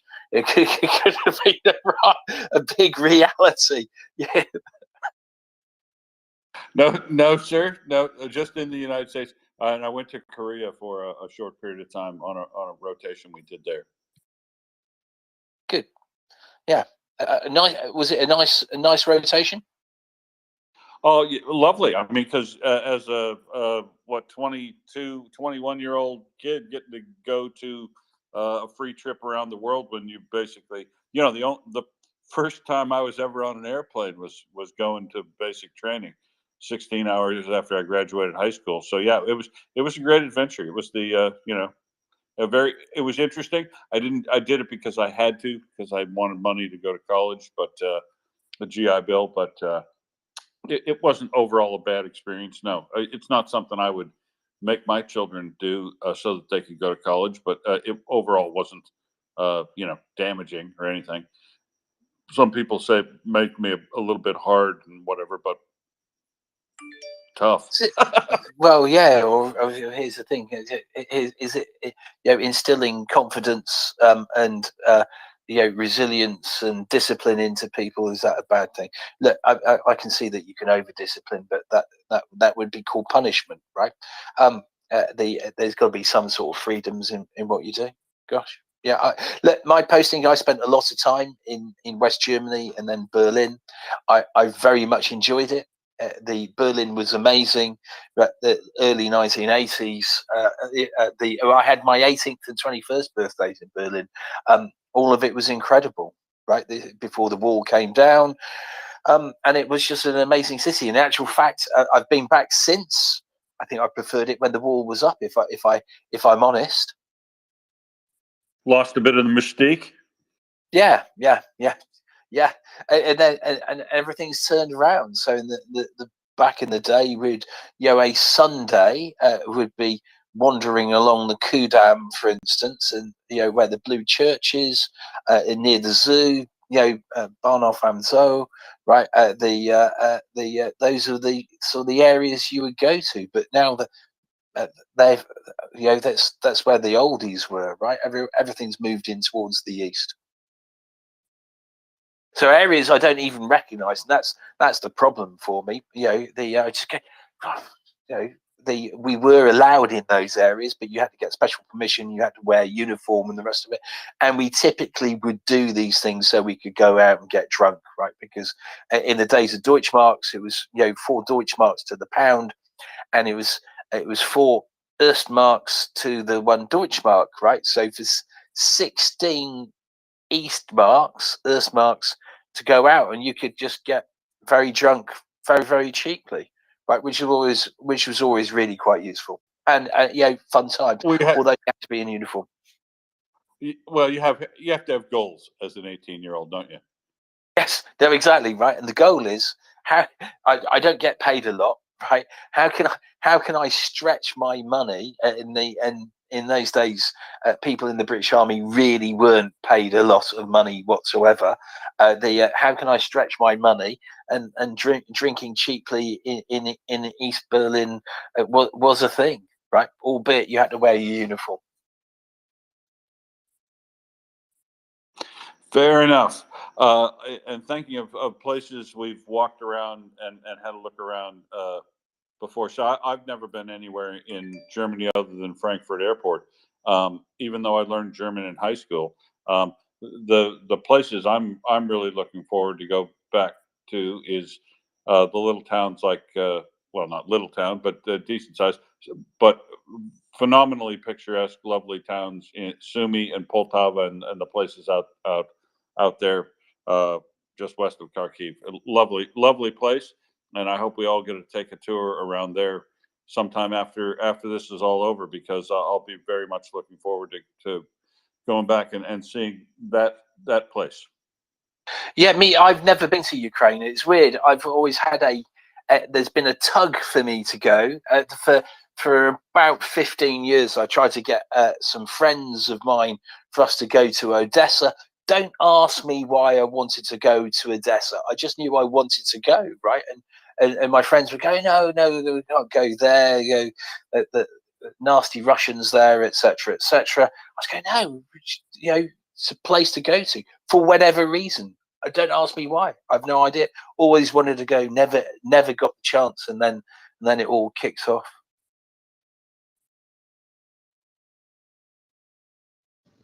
You're very welcome in Lviv anytime. And thank you very much. And if I do get a chance at the moment, so I might even be in Ukraine now if I could actually, if I've got a boundary dispute front line, right, which means I can't sell my house. But when I do get to sell my house, I will be footloose and fancy free. So I will, without a doubt, come and visit. I can actually. Well, if you can't sell your house, then you might as well take a break, whilst you're waiting for it to all blow over, huh? Sadly, because I'm doing this myself. I am preparing my defense for the court case. I say I says preparing the defense. So I'm getting all those ducks in line. Because property lawyers, they're not cheap. So do it myself, right? I'm lucky I've got. We need to fundraise for your lawyer costs so you can come out to Ukraine. I think it'd be very worthwhile. Thank you very much. Well, listen, without a doubt, I will come and wash some carrots with you. I did my fair share of spud peeling when I was in the army. The ladies will spoil you with lots of lovely home cooked food too. So. Yes, well, that's always a good thing, isn't it? Right, when you cook home cooked food instead of my own. I'm a fair decent cook though. But yeah, when someone else has made the food, it always tastes better anyway, doesn't it? 100%, especially the borscht. Now, tell me more about this borscht that you're producing, because there's lots of different things in lots of different people's borscht. Without divulging any trade secrets, what's the ingredient and process for making the borscht that you guys produce for the front line?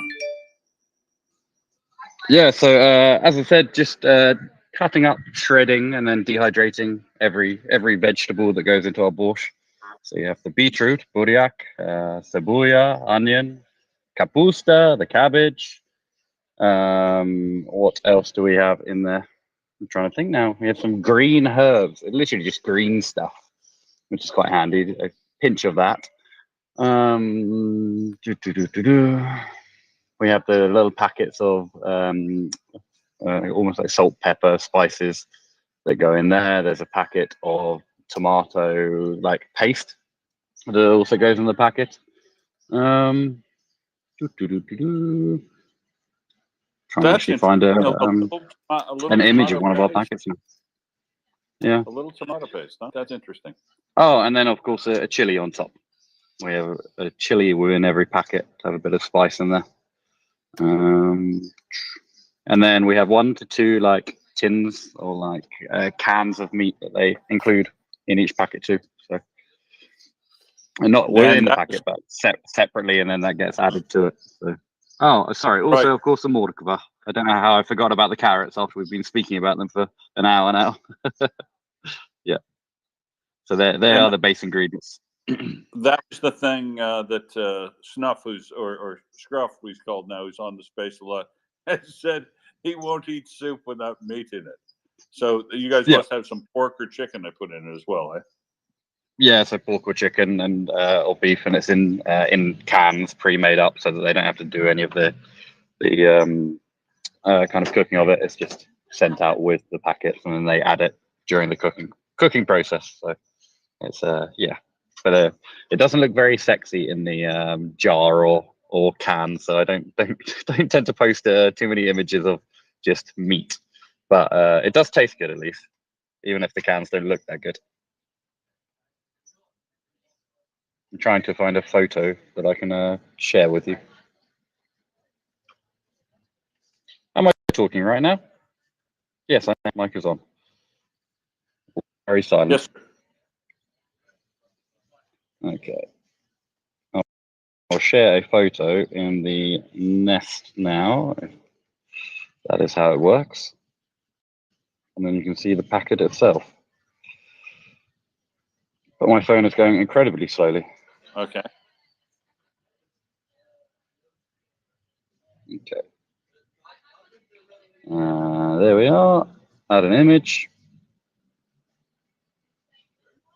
There we go. And reply.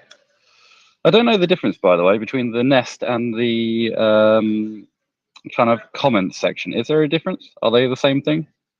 Oh yeah, yeah. So let me explain, right? So it wasn't for a while. I went, oh right. So the nest is the thing that goes up the top, right? But the comments at the bottom, right? If you tweet and you tag in, the MriyaReport, it goes into the comments.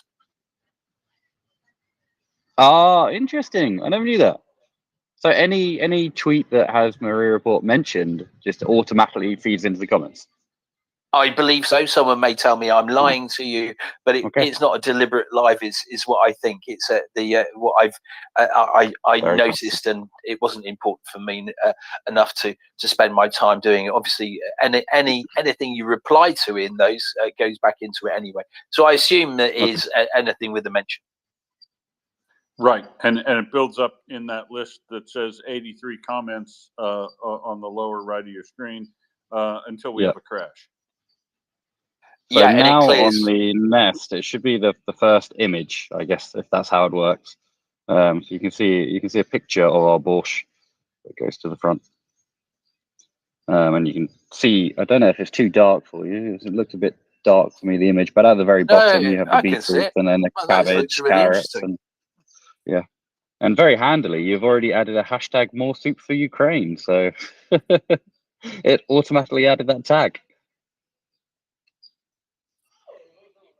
That is genius stuff. Very good stuff. Genius stuff. The Twitter isn't. It's not as evil as we believe. Occasionally, it does something nice, doesn't it? Occasionally. I mean, the last time I was on with you guys, we had to run an iPhone through half the city, whilst Axel was very, very kindly waiting for us. So that was the days of the Android bug, which I didn't know they fixed, but apparently they have. Yes. Well, yeah, no. So they throw out. Sometimes they'll throw out an Android update every day or every other day, right? So yeah. You probably don't notice because it just gets automatically updated. Yeah. So I typically, my phones are never set to automatic update because I don't know what's going to happen, right? And they've only got to have experienced this once, when in actual fact your phone, when you're somewhere where you're not on a data plan and your phone decides to download 1.5 gigabytes of data, and then you're in a discussion with your phone provider as to when they go, but we want £1,000 from you, right? And you're going, yeah, because because your phone has randomly downloaded this stuff. That's why you need to live in Ukraine, where you get 40 gigabytes for about $3 or something like that. So it's disgustingly cheap. So you can do all these updates as much as you like. Ukraine is a forward-thinking country. 15 quid for unlimited. That's what I'm sticking with. Sounds a bit better. Yeah, it's pretty good. Anyway, I can see we've got a couple of hands up. G-Man, you put your hand up. Are you out of the bath today? Yeah, do you think you guys must think I'm a very dirty person or a Great very clean unbathed. person? One of the two. No, yes, I am. I'm just actually finished my lunch, which was a little bit late today, but that's all good. So I just a question. You probably explained this and I've missed it. So you not freeze dry. You dry all the ingredients. Send to I the think front. David, our G-Man, is still hunting around in Northern Ireland. What's that? Oh, Axel, I don't think you can hear G-Man. Can you hear G-Man? Nope, I can't. So I can. We can hear you loud and clear, G-Man. Thank you. No, I can hear Axel too. It's obviously selective hearing and where he is. It's like a spaniel. No, the question was about the freeze, so the drying process. So I guess I'm just looking at the nest and I see there's a new dryer has arrived. So basically a big oven, or Yeah, I don't really know the difference between an oven and a dehydrator, to be perfectly honest. We just call them dryers, dehydrators. Yeah. Maybe it's because ovens have more than one job than just dehydrating food. I guess. Yeah. Oh, I guess you don't want your food dehydrated in an oven. You want it juicy. Yeah. But yeah, so we have those big. This is why I was asking about this Nest thing, because I didn't even realize I was sharing those dryer images in the Nest. I thought that was going to be for spamming that up at the top. But yeah, so they get dried out in those really large machines. And sorry, what exactly was the question on it? Yeah, On how it dries? So obviously, well, it's not. That was a comment, a query, I suppose. So it gets sent to the front, and then the soldiers just drop it into water and make up the borscht. Yep. Yeah, so they add it's either 5 or 10 liters of water, and then they have a huge quantity of borscht to get through, and it's about 500 milliliters per person. And we've tried eating the full 500, and it is a lot of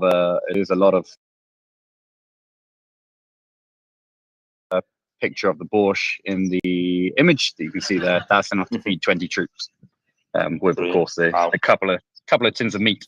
Yes. But yeah, it's amazing how much, once you reconstitute it, once you add the water back to these veg, how much everything like expands. It's like one of those magic toys that grows 20 times the size that we had when we were kids.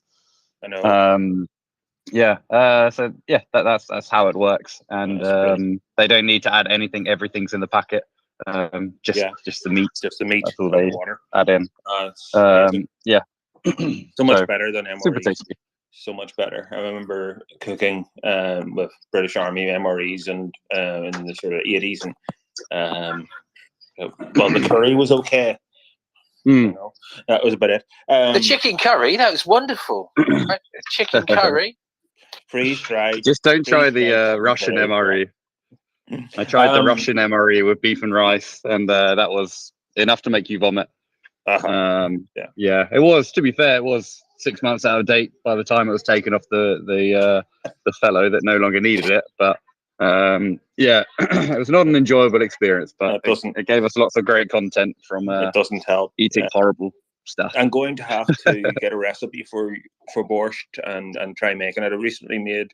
I was making cabbage soup, and then I discovered a Polish cabbage soup, kapustniak, and I went, "Wow, that's brilliant!" It uses sauerkraut, and made it a few times, and everybody was like at home raving about it. But I really have to try borscht.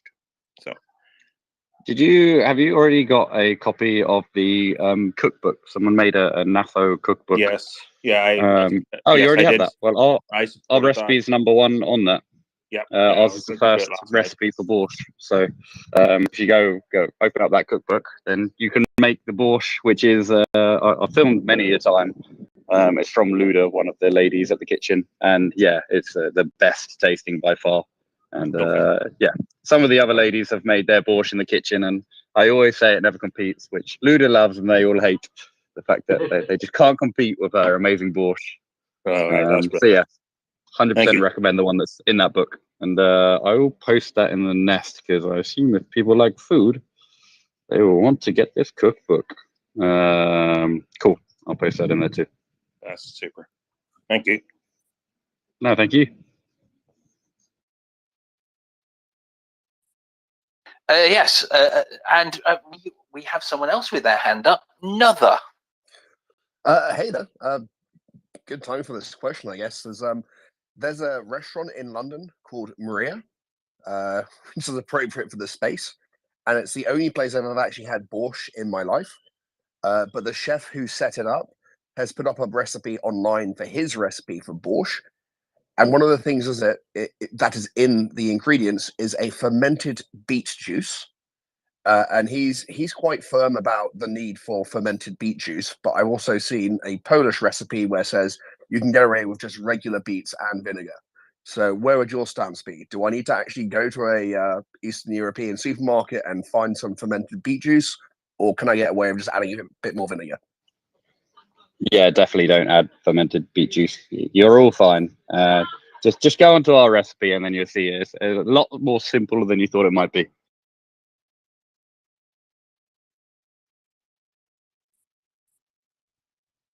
That's food, though, isn't it? It can be as simple or as complicated as you want. I am currently putting on some corn on the cob. See, there you are. That's my roast for the day, corn on the cob. What the lady said about borscht, to be precise, when we were asked by many people, what's the recipe, and for these cookbooks and for the Telegraph interview, they said, okay, what is a good borscht recipe? And what all of the ladies responded with is like really good quality ingredients and make it with love. And I responded to David Knowles at the Telegraph about this. And I said, oh, this is what they said to me. And he was like, no, we need an actual recipe rather than just good ingredients and made with love. But very interestingly, each one of the babusias I spoke to said the exact same thing, just that the way you make a borscht is just good ingredients and make it with love. So yeah, that would be the advice, although not very helpful in terms of if you're trying to figure out how to actually make it. But yeah, eventually after a while, I managed to get that full recipe out of them. But yeah, most important thing, just good ingredients, good fresh ingredients, and then everything else will be fine. Don't worry too much about these little fancy extras.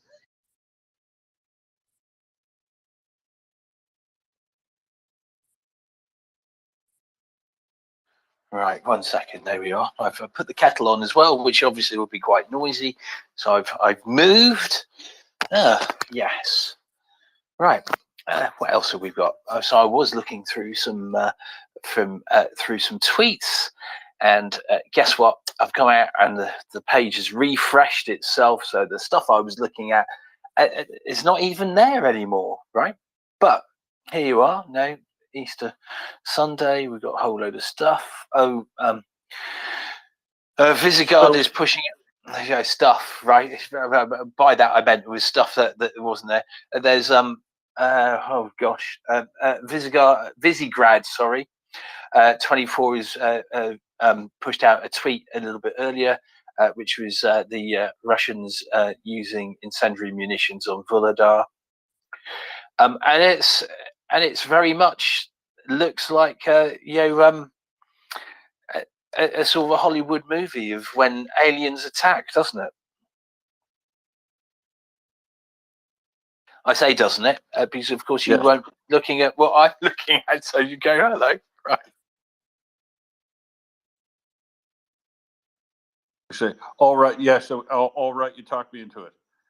Hey, while we're talking about soup and frontline kitchens here, I was just reminded that I'll do the PSA for what we are currently working on at MriyaReport, and since we were last week granted status as a 501c3, a registered charity in the United States, MriyaReport can now accept donations the way we've been directing them to Maria Aid, which we still support. But if you want to donate to MriyaReport, you can now do that on the web through the link that's available.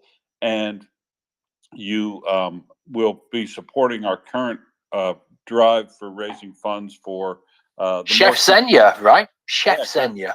Yeah. Chef Zenya's More Soup for you, for Ukraine. And essentially, this is the first of one of the initiatives that we'll be doing here.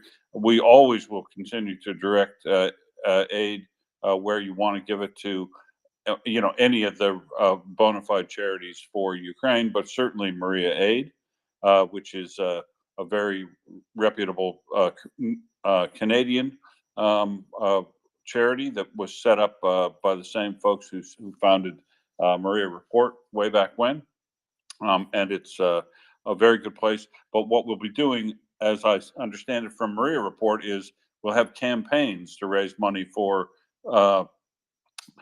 causes that we've identified as very valid and valuable to the support for Ukraine. And of course, Zhenya's kitchen and Zhenya's Chef Zhenya's work is fantastic.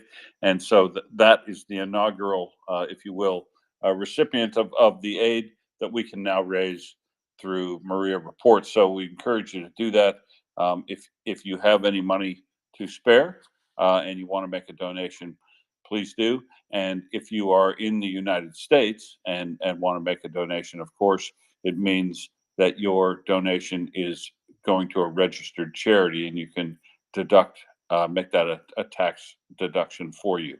So, but in any case, please donate generously where you can, and if you can claim a tax deduction, take that as well.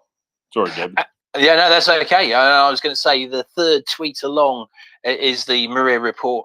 The tweet was Chef Zenya, the soup daddy.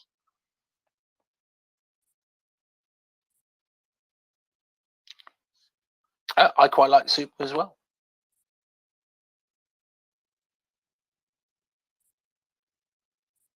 There you are.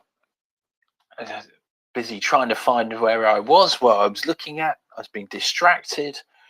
This is always the problem, isn't it? But especially when you're getting hungry, you start getting distracted and you're going, where am I? Get all disconvoluted, or whatever that word is. And then trying to find the stuff I'd set about trying to find earlier. Yep, that happens to me also. I'm also reminded by a listener that the 501c3 status for MriyaReport was granted on January 18th. So we have been capable of collecting donations since then, but I think it started in earnest last week, week before last, sorry. And the actual first people that we raised money for, I forgot, was the fund for the Ministry of Veterans Affairs on the very first day. That's right. So this is the second funding drive. My apologies, but this will be the sort of thing that happens. The leaders of the MriyaReport organization will find and select folks to support.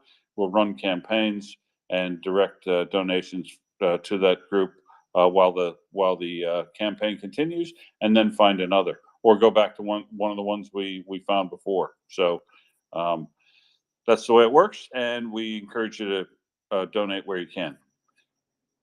I'd also say it's always worthwhile perusing the MriyaReport, the account going down, because we have all sorts of worthy causes in it. Obviously, we've got Chef Zenya at the moment, but there is always interesting stuff in there. I say always, pretty much always. Another, you've got your hand up. Yeah, I was just I'm not sure actually who's going to be best to answer this. It might be you, it might be Frontline Kitchen. But now that we're seeing Challenger 2s at the front, which I guess are legendary for their dual wielding of boiling vessels, I think other British army vehicles which are going there also have these boiling Yeah, units. Spartans. I mean, pretty much all 432s had a BV. Spartans had a BV. So that's the CVRT F3 FV 103 series stuff. Yeah, I mean, it was always important, right? And the person who was in charge of the BV, it was always very annoying because they were the people who did the cooking and the rest of it, and typically cooked a whole load of rubbish. For me, it was always a disaster because the person who was in charge of cooking in my section when I first joined up was a guy who was fond of doing a thing called an all-in. An all-in was basically whatever was in the ration pack all went into one pot and it got cooked. Now, imagine this: bacon burgers, which is just a very, very fatty spam type thing. And it is very tasty if you fry it. Bacon burgers, that's all chopped up. That goes in with your chicken curry. And then someone puts porridge into that. Imagine. That does not sound great. I was kind of hoping that Frontline Kitchen might be looking at, given the arrival of Challenger 2s and other British vehicles, is there a Challenger 2 ready borscht recipe, which is designed to work You have honestly just given us the best idea ever, which is to have some promo shoots with some challenges and our lovely borscht on it. So if anyone knows where any of the challenges are in the country, which I'm sure no one does and no one can even say if they wanted to, we got to find out and get some borscht sent out to specifically those units so that they can be cooking a big pot of borscht on the tank. That sounds incredibly cool. As a PR thing, the idea, I mean, is anyone going to dispute that the Challenger 2 is the best soup making tank in the world? It's got dual boiling units. As far as I understand, Abrams only has one. I don't know what Leopards do, but in terms of I had heard a rumor tank, that they specifically built the Challenger 2 around our borscht recipe, so that would be quite handy. I would love to see that ad campaign. I would absolutely love to see it. The Challenger 2, the reason it's the best tank is it's because it's got dual boilers and it's the best at making soup and borscht. And Exactly. There must be some forgers listening, right? Some forgers are able to put that imagery together right now. A tank and some borscht. Yeah, I called this these are going to end up being the mobile, highly armored soup kitchens of the soup-centric Ukrainian army. Imagine one of those coming toward the front lines, blasting away everything out of the way, and then pulling up, pop at the top, and go, "Who wants borscht?" And would you concede that British Challengers would beat American Abrams because they have dual boiling units, whereas, as far as I know, you only have one? But David probably knows way more about this than me. Well, no, see, here's the thing, though, right? So what really very, very much irritates me about this, there was only one in the Spartan that I can remember. I mean, that could be just because of the fact that they've broken the another BV and we never got a replacement. But we only got one. Now, a Spartan is designed to take a section of people, right? So there's 8, 9, maybe 9 people, right? We only got one. But a tank that had 4 people in it gets 2. I mean, it's just a demonstration of how much better the cavalry were always treated. But you're still not disputing it had 2, which therefore makes it the best soup tank in the world. No, I'm not disputing it. I have no idea. So I'm assuming that you're correct. But it goes in hand with the cavalry always had it easy. I just want Will to this see be a photo. the next? Will this be the next conspiracy theory that the war started so the British could sell their great soup tanks to Ukraine? I'm seeing the headlines now. Yeah, no, exactly right. Yes. Oh dear. So, Will, you're going to have to help me out. I have lost completely lost what I'm saying. And Axel, I've tried to bring you up about 3 times, and it doesn't appear to be working. Oh, he's gone completely. I'll drop down and see if that gives you. Sometimes you're limited in number of people. So if No. That's we're not. We're fine there. We've only got a few. We're not at maximum capacity just yet.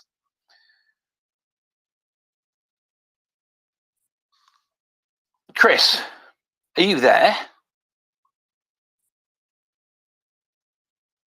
But Mr. M is. Oh, shall I send you an invite, Mr. M?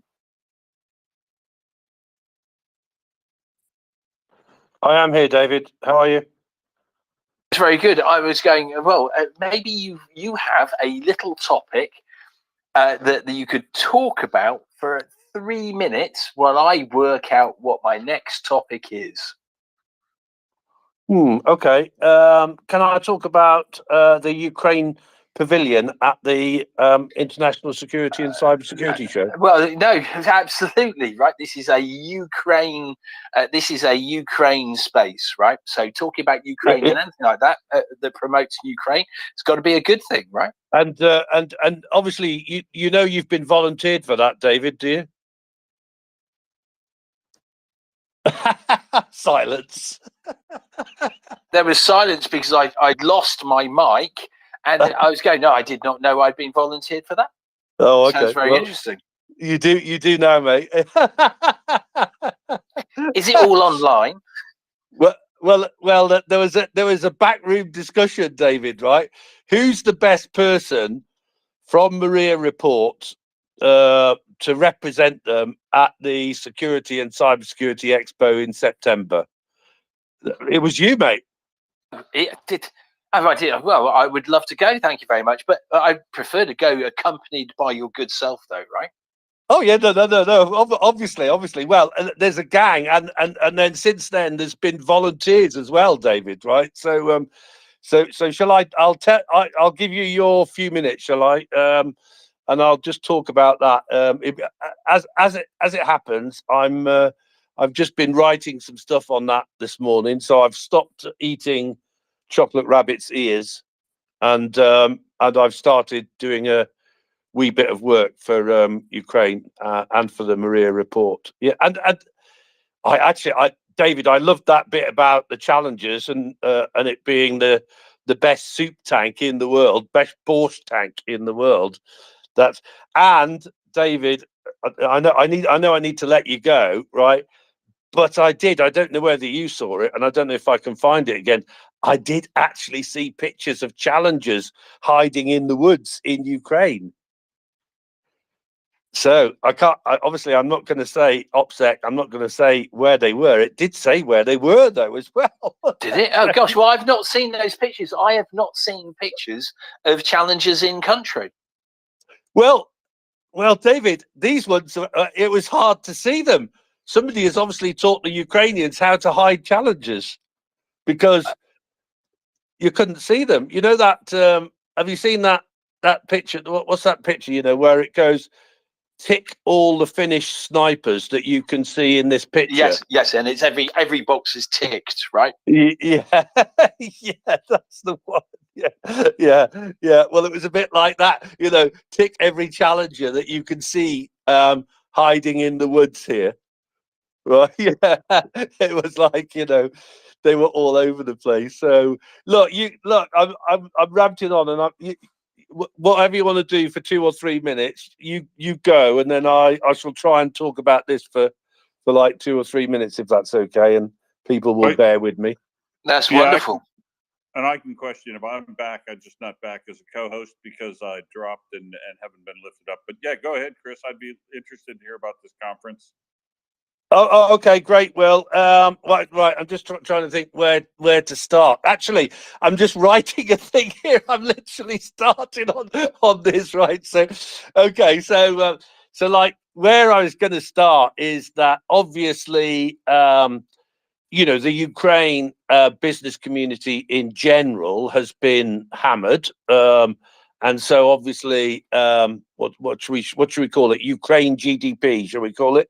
Ukraine GDP has obviously suffered massively. But the bright spot in it is that I shall call them the Ukrainian high-tech sector for ease, if you like, right? And so the Ukraine high-tech sector, I'm including in that cybersecurity companies, software development companies, drone companies. What else have I missed? Anything out? Okay, well, there might be a couple of other things in that, but basically the high-tech sector of Ukraine. Now, in itself, it is an incredible story. For those of you that know about this, it's a bit like the story of Israel and the growth of their tech community. Other examples I like to give, one of them, because I'm half Welsh, is the Welsh cyber security and tech community. And another one I like to give is the Scottish, actually, cyber and tech community. Those sectors have experienced massive growth. You know, they're all interesting stories in their own right. So a bit like them, if you think about, you know, post the collapse of the Soviet Union in 1991, you know, one of the things that I think people realize now, but they maybe didn't realize, was that there are a lot of very, very technically capable people in Ukraine, right? In fact, I like to say that there's a lot of rocket scientists in Ukraine. In 1991, obviously, well, not really then, I suppose, but a bit later on, and certainly by 2014, those rocket scientists and very technical people were not helping Russia anymore, right? But you know, it's interesting to note that that the nuclear ballistic missile program was actually started in Ukraine by Ukrainian engineers and scientists. 2014, actually, the Russians had a bit of a problem because most or a lot of the Ukrainian, a lot of the ballistic missile and other missile knowledge was actually in Ukraine. So, trying to get back onto the subject. So basically, a lot of very clever people in Ukraine, and they started to build the Ukrainian high-tech community. And I mean, nobody will be surprised to know that this sector basically grew like topsy. It grew from like hundreds of millions, if you like, in I don't know. Let's just say 2010 or something like that, right? To $7 billion in so $7 billion. So $7 billion. And the Ukrainian tech community is very highly regarded around the world. And, you know, the reason that I know this is because I know many tech entrepreneurs who actually outsourced their software development to Ukrainian software development companies. And I was talking to one, where are we now? We're Sunday, aren't we? So in the last week, called Heuristic, and Heuristic themselves grew 50% last year, unbelievably, right? And then on that subject, the Ukraine tech sector is on track for 8 billion. So it's grown again from 2022 to 2023, right? So it is a fantastic growth story. But yes, Heuristic, a software development company, they themselves grew 50% last year, unbelievably, right?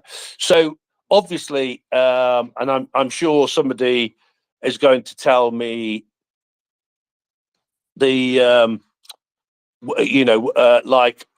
how much of Ukraine's overall GDP the tech sector provides. I don't know what it is off the top of my head, but there will be somebody here that will know.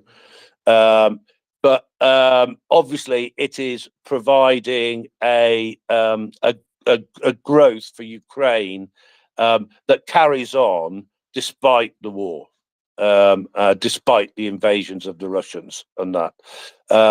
So yes, and I knew people that use software development, people in Ukraine, and they, one of the reasons that they have been successful is not what you might think. You might think that it's because they're doing cheap software development.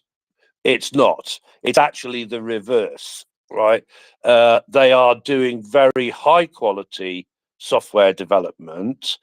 And for example, Heuristic would, if they're taking on a software project, they will guarantee it. It's basically a money back guarantee, right? So they will say, yep, okay, here, we've understood the spec of your software development project. We're talking multi-million, tens of millions, maybe even hundreds of millions projects. We've understood the scope of your project. We will deliver that project on time, within budget, and we guarantee that it'll work. And that is one of the reasons. So they're not winning business because of price. They're winning business because of their quality and ability and all the rest. Right. So, okay. So moving on. So there we have a high growth sector. There was, for example, a Web Expo, Web Summit, I think it's called, in Portugal last year, where they had a Ukrainian pavilion, and that pavilion, in a surprise visit, was visited by and opened by Zelenska. So Zelensky's wife. Again, apologies to Ukraine people if I've said that wrong, but I think I'm right. So obviously they didn't want to say that she was going to be there, but she was there for the opening of the Ukraine pavilion at the Web Summit. By the way, at the Web Summit and that, there was a massive protest about pro-Russian people speaking. They got kicked off the speaking panel, which massively amused me. So the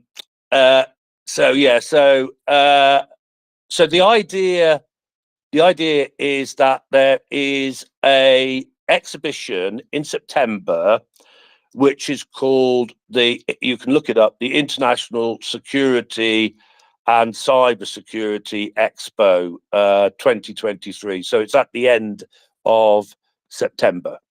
One of the things I think people know, but one of the things that I did was basically dedicated myself to supporting Ukrainian high-tech companies, such as U-Control and RU Assets. That's a division of U-Control, such as Ukra Telecom. And actually this month for the Cybersecurity Association newsletter, I'm interviewing a guy. Well, I'm not interviewing him. I'm getting comments from him on the report that he released on behalf of the Ukrainian cyber defense team, which was actually brought to my attention by Dr. Biljana Lilly, who of course was speaking here on the space, right? And So, I'm going to stop you there for a moment. I'm going to yeah. say she is brilliant. That's what I wanted to say. Keep going. I just Yeah, wanted to no, say she's brilliant. she is brilliant, David, right? And obviously she has massive experience and expertise, right? And knowledge of, you know, Russia and cybersecurity and everything. So she's on again, isn't she soon, David? But I don't know. I don't know exactly when she's on again. But I know She's got a spot every week now. Yeah. So I think she wasn't there last week or something, but she's there this coming week or something, is she? Is that the deal? Anyway, so yeah, so the idea is to build a Ukraine pavilion at the International Security and Cybersecurity, and just by the way, security and cyber security, right? So obviously security means a whole host of things, including physical security companies, but you've also got in there, within the security section, you've got some extremely innovative drone companies, drone related companies, right? So, and then you've got all sorts of other, you know, security. Have you been, David? Have you ever been to it? No, I haven't. No, actually, yeah, no, I think I can say, but I think 2008, 2006, I've been to a conference. At the time, if I remember rightly, it was the rise of Linux and the people wearing sandals and the commercial world meeting. It was very interesting. Yeah, that's what I can say. Okay, yeah. Well, so this one is in Olympia. It's been running for I don't know how many years actually, but I do know that I've been there a few times and that. So you've basically got two expos side by side effectively, or you've got one expo within the other one.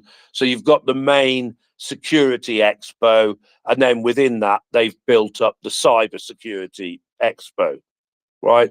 So what we want to do is we want to build a Ukraine pavilion, probably within the cybersecurity area, because we've got already committed a number of Ukrainian cybersecurity companies. And I think you'll agree with me, David, you know, that if we think about this, right, which countries' cybersecurity companies are likely to know more about fighting the Russians than anyone else? Well, yeah, exactly right. Who's had the most recent the experience? Hold your thoughts for the moment though, because I'm going to add a little bit to what you were saying about development.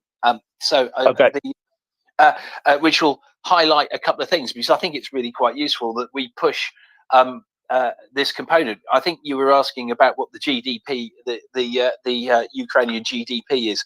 I don't know. I didn't look it up. But what I can say is one of the jobs where people are, I say protected isn't the right word, but your jobs are sort of protected within Ukraine are IT workers, right? Whilst they can elect to volunteer and the rest of it, but their jobs are seen as that important in the same way as we had miners in the Second World War in the United Kingdom and other jobs, steel industry and things like that. They weren't likely to be conscripted because they were seen as being very, very valuable to the economy. And I'd like to point out, so I've been in IT since, I was trying to think, so 1994, I think that's when I first started sort of working in IT. So I've gone through a lot of changes. I remember Windows 3.14, right? Novell for networks, right? Remember that company? Anyway, so my point is that after in about 1998, I got. I'm not a developer. I got involved in development, right? And looking after different projects. I've been involved with loads of projects with companies who have looked for value for money. Let's call it like that. And typically that meant outsourcing, going to Southern Asia, Pakistan, India, etc., etc. I can tell you, I worked a lot over there. It is a difficult, finding value for money is a very difficult process. And I think it was about 2016, I was looking around at different technologies. Sometimes it's difficult to find people with experience in some technologies because there's loads of different programming languages out there, aren't there? Excuse me, I'm coughing as well. Right. There's loads of different languages, the programming languages, front end, back end, different databases, and sometimes finding people with the relevant experience is quite difficult. I was doing some projects in Drupal at the time, and finding people who were working for the price that was needed at the time was difficult.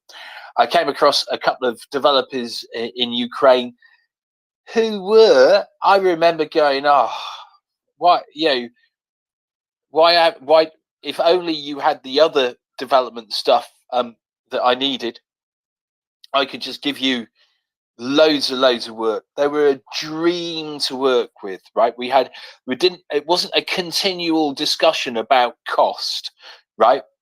We had the original discussion, which was what the rates were, what the project was, what we thought it was going to be, and all of these things. I can tell you, I went from being an incredibly stressed person because what I was happening with most of the South Asian companies we had, it would be a continual thing for how the price had changed, and this was different, and then things would be turned in late, and all of this was a deliberate thing of trying to go, no, you need to spend more, right?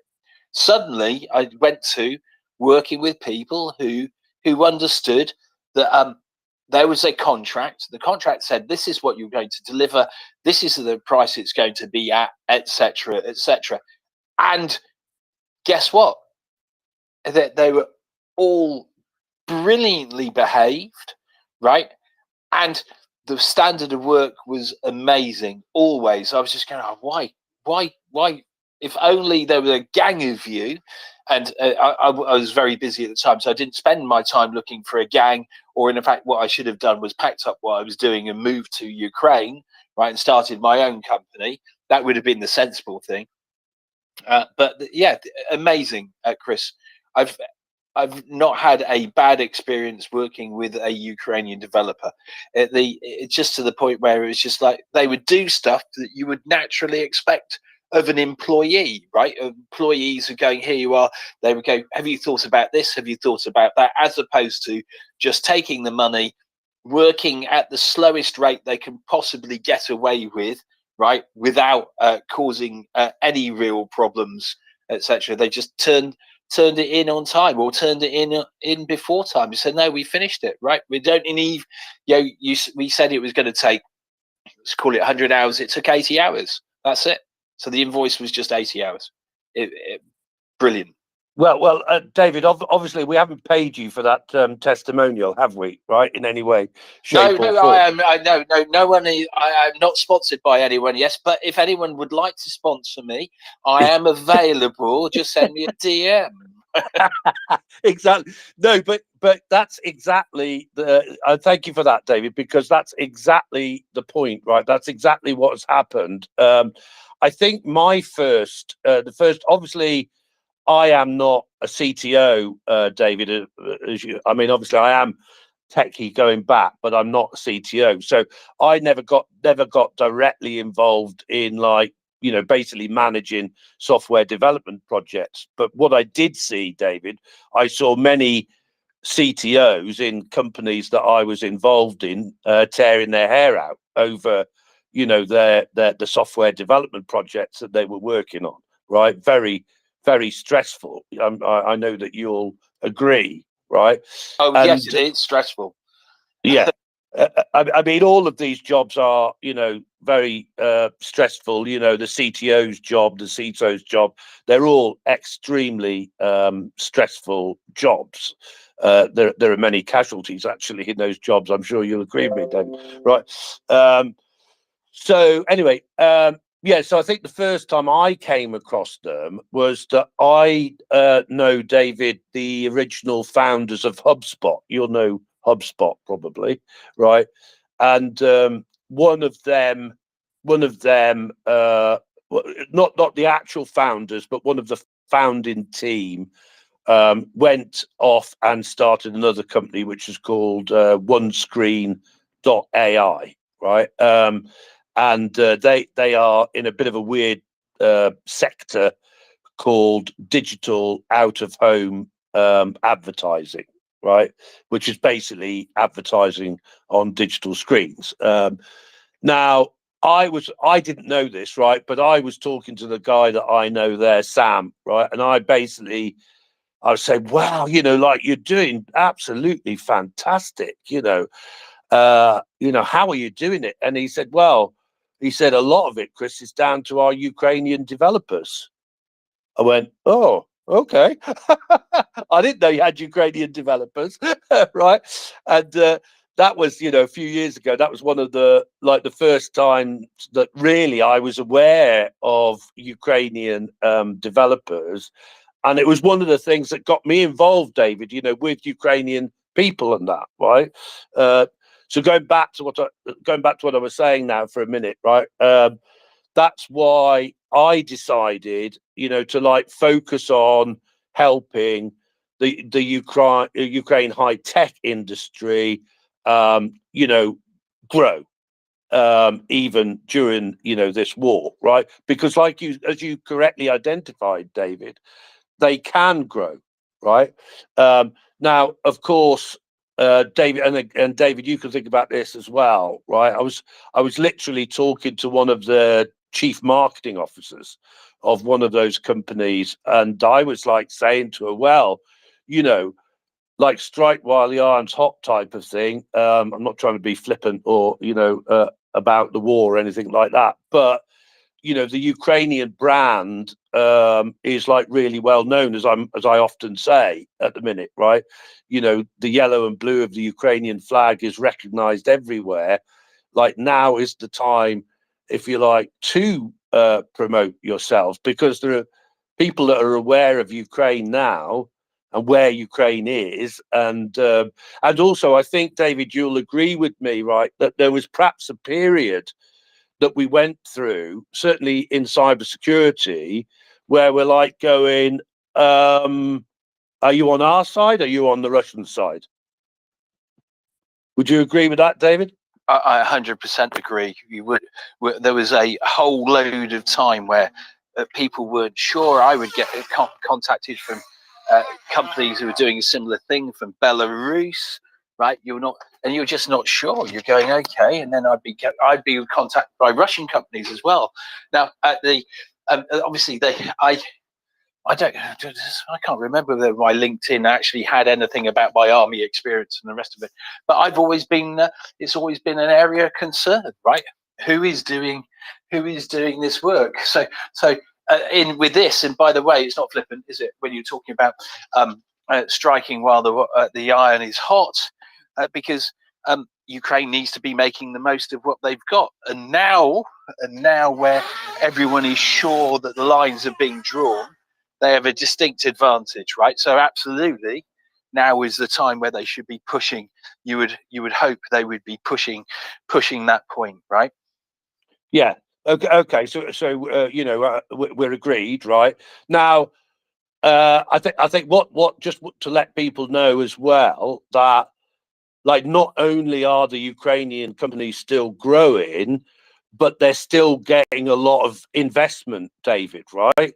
I'm not sure whether how aware you are of that, right? In fact, one of the things that happened last year was that I'm sure in many places, but certainly in London and in New York, there were venture capital funds set up specifically to invest in Ukrainian tech companies. right? So because obviously already, I mean, something else. If I say this, David, that one of the things that people don't realise is that there are companies in the UK and companies in America that are what we call in the trade, this term, unicorns, David, like very very fast growth companies that reach whatever it is, $1 billion as being UK or US companies, but actually they have Ukrainian founders. Yeah, I can't think of one.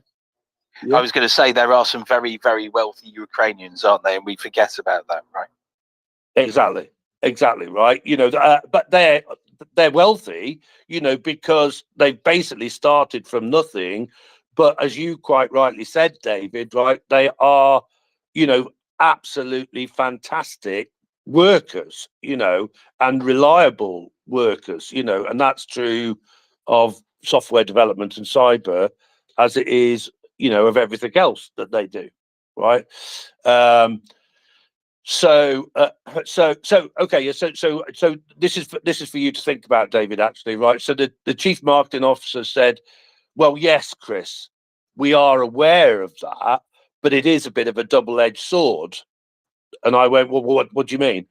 And she went, well, of course, right, if we go to somebody and we say we're a Ukrainian company, right, one reaction is, wow, you're still like, burning and turning, working and that, if you like, in the war.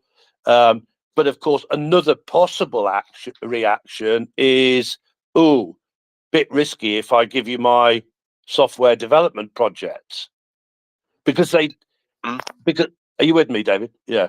No, I'm listening. I was going to interrupt you, but they keep going, and then I'll add my bit at the end. Well, yeah, okay, and I look forward to that. So, of course, what they actually don't realise is something that in the space we know, right, which is that, thank God, that at the minute, largely speaking, the war is confined to the east, right? And I personally know directors of companies that live in Lviv, right?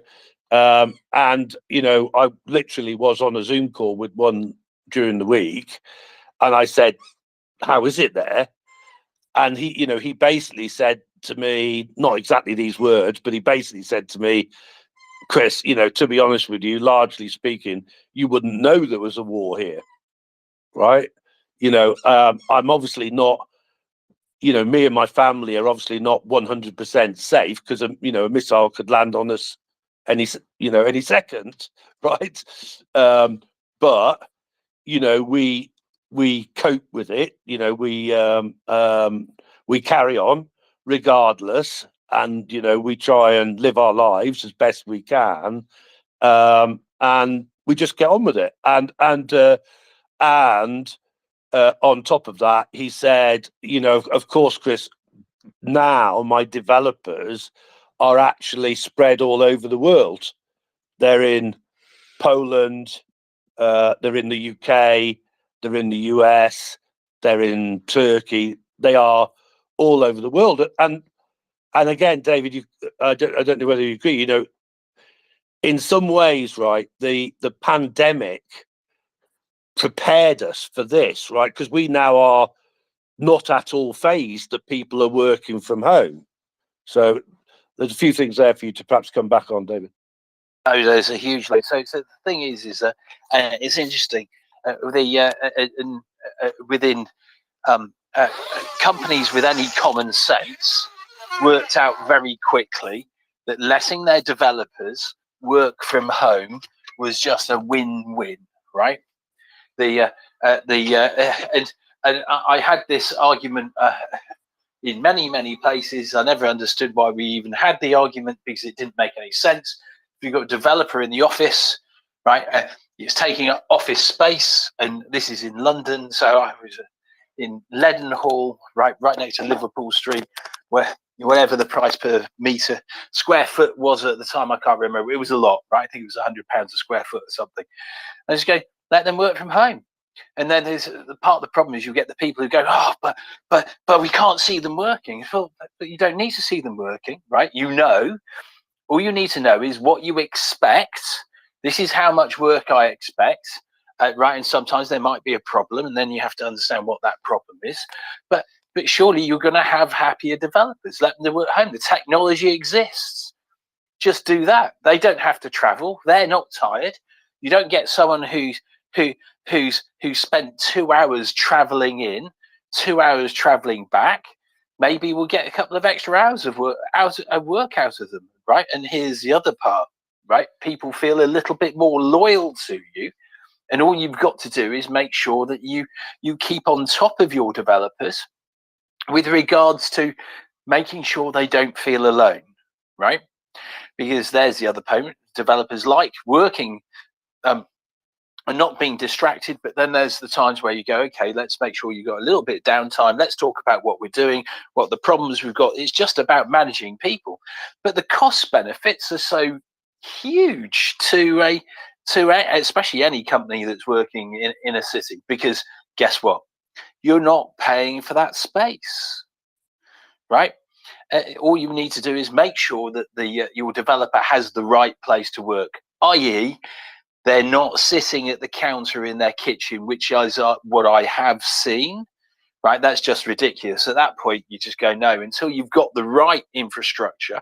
And by the infrastructure, I don't just mean the fact that they got some Wi-Fi.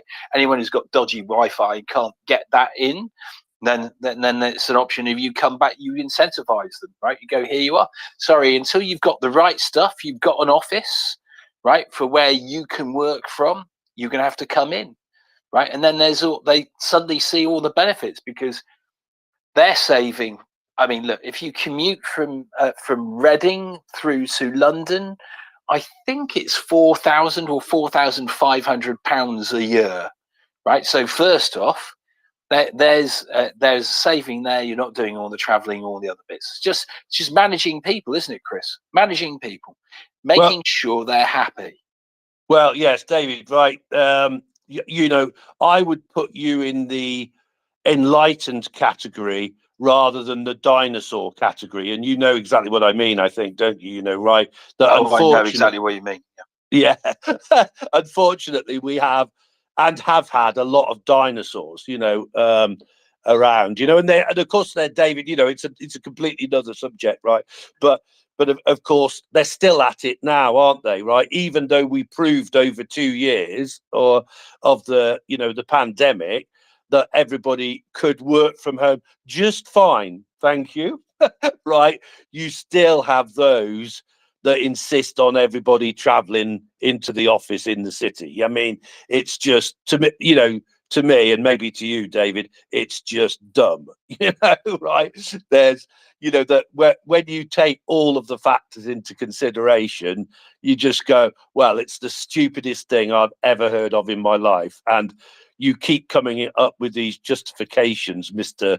or Mrs. Dinosaur, but I don't believe any of them. I don't know what you think. No, well, I'm agreeing with. There's some jobs you can't that people working from home all the time don't make sense, right? But there's some people in admin and the rest of it, depending on how you do this, right? It makes it more difficult. But if you put thought to it, you can do it, right? Now, you may be that you want your sales teams and the rest of it working together. You find that them all being in the same office, you get a dynamic that you won't get if you're all on Teams, etc., because there's the component. But there's a difference. It's working out what you are. But where your developers are concerned, that's an easy win, right?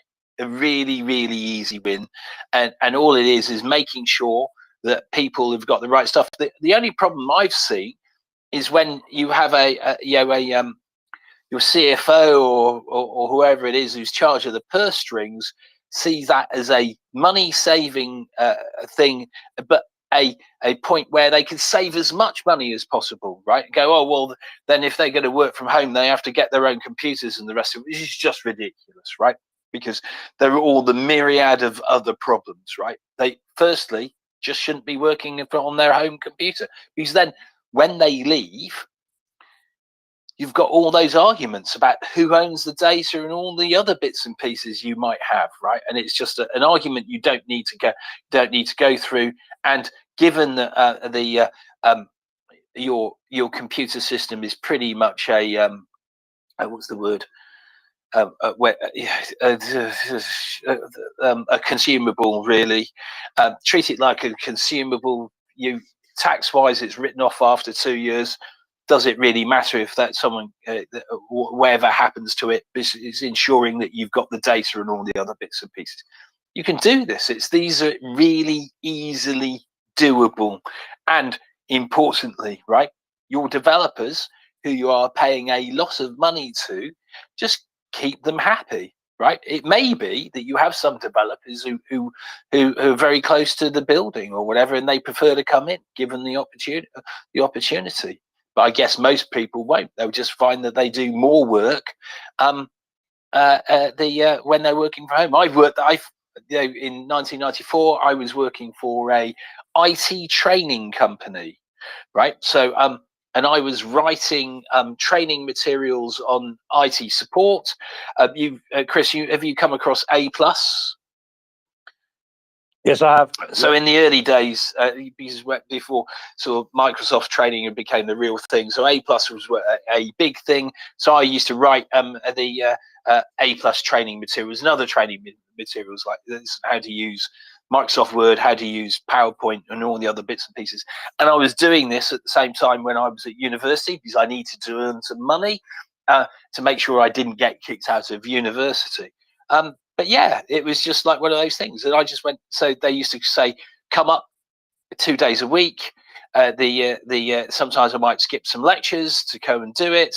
But I'd go up, and I soon noticed just how much work I got done at home and to how much work I got done in the office, because there's always people who are distracting, and they're distracting you. And then there's as you notice it, anyone who sat in an office, right?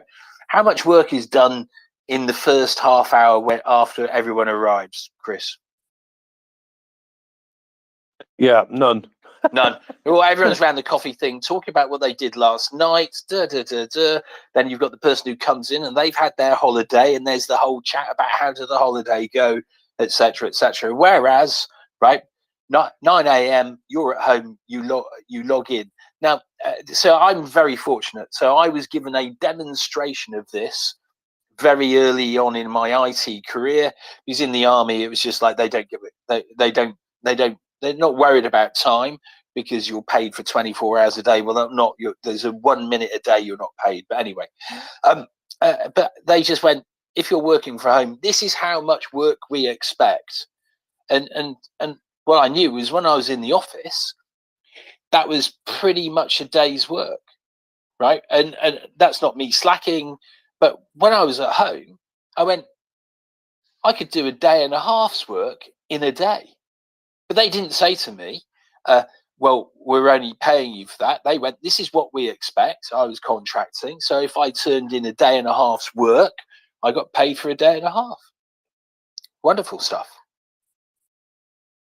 Yeah, exactly. And David, I mean, this is a huge subject. We could go on, for a long time on this, but as I say, you're in the enlightened category, and you can do it because you trust people, you have respect for them, you understand them, you keep saying that you want to look after them, and those are actually fairly unusual qualities, and that is part of the problem, if you like, right, with the dinosaurs, is that they just don't have the confidence, they're not prepared to trust people, they don't respect people, etc., etc. Yeah, I could go on, so I just literally go, okay, you're either in the enlightened category or you're in the dinosaur category, and they're never the two will meet. I see Mockers has got a hand up, which is a sort of an odd situation. David, shall we let Mockers say something? Oh, Marcus, do you want to get involved? I just wanted to come and tell you that I'm being inundated with reports of booms. Well, go on. Tell us about the booms. Woohoo! So there are 6 loud explosions in Russian-occupied Melitopol. So let's hope that nobody fell and hurt themselves. But yeah, Melitopol Mayor Ivan Fedorov reported there is a number of new explosions today in Melitopol and neighbouring Tokmak. So there we go. That is very good news. And I just burped. I'm very sorry if anyone heard that. I apologise from the bottom of my heart. Yeah, because I failed to mic myself, not mic myself. It, to be honest. Yes. Oh, right. Well, that's okay then. I've got different headphones on at the moment. Comfy ears. That was good news, Mockers, and that. And I've actually gone into writing, right? I obviously don't know whether I'm right or wrong, but I've gone into writing saying that the counter-offensive and the Russian collapse will happen in the next month. So because that's what I want to happen. And isn't it your birthday? So don't you want it to happen as well, Mockers? Well, it's my birthday on Saturday. Are you all aware that it's my birthday on Saturday? Right, good. Well, I am now. Sure. But apparently, according to the Russians, they are aiming for April the 16th. They believe that Sunday is the day that the Ukrainians will begin their counteroffensive. Obviously, the Ukrainians will begin their counteroffensive when they are damn good and ready. But I do think that's quite funny that they've put Sunday, because usually on a Sunday, Ukrainians have a little bit of a rest. I'll be honest. When we look at the numbers, we think that everybody has a little bit of a rest. But apparently they're going to start on a Sunday just to catch them out on the weekend.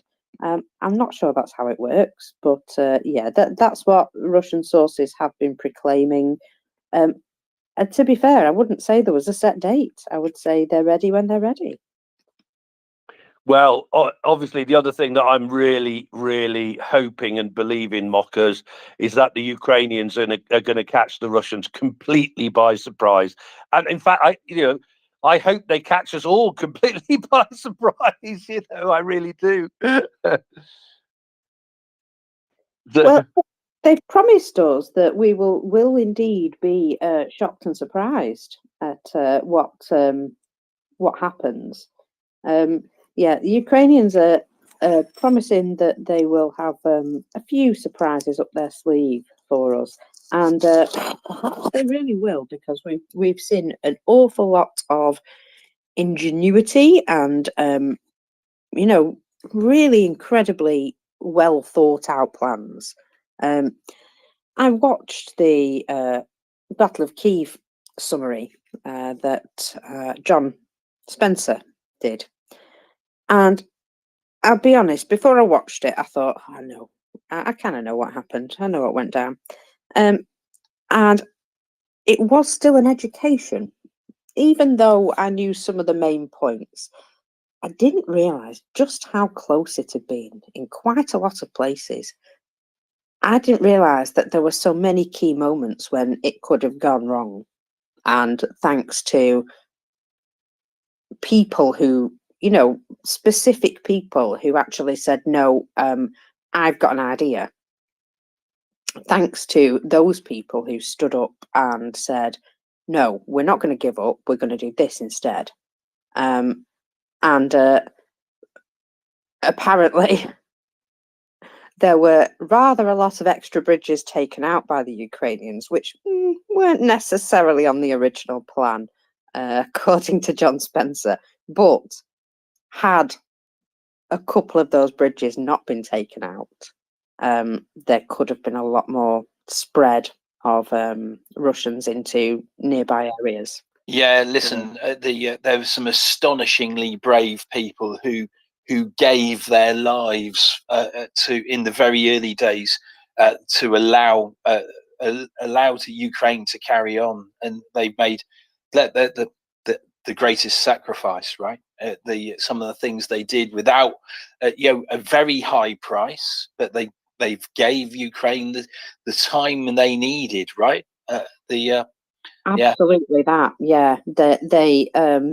They actually bought time for things to be delivered, such as the big delivery of javelins that they had, and they bought time for people to escape, because there were places where they were literally coming down the road, and people were, only at that moment realizing that they were going to need to flee. And there were farm workers and granddads who literally came out and bought the village time to empty, of those who were women and children who were able to get out.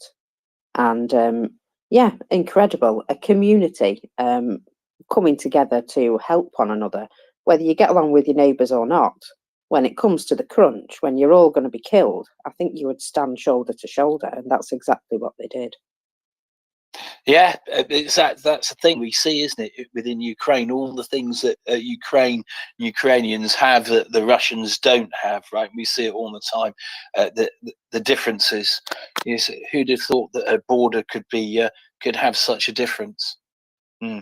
Incredible. To go back to something though, Chris, right? Chris, the subject we were talking about, Ukraine and the IT world and what they can do, is a subject we should talk about a lot more at some stage. Yeah.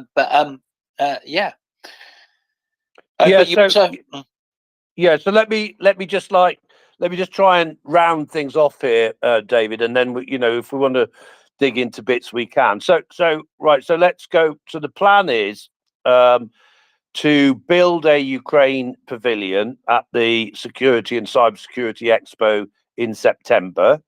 The plan is for you to be there, David, and other people, if they want to come, to represent MriyaReport. And obviously, we can tell why you've been volunteered for it, mate. Yeah, so right, so because I'm handsome. It's because I'm handsome. Yeah. There's loads of reasons.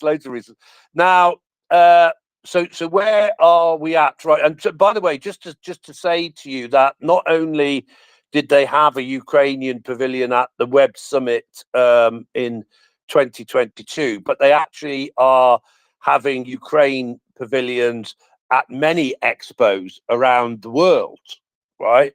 Again, it's just an indication, if you like, that Ukrainians are not going to let the Russians stop them doing what they are doing, right?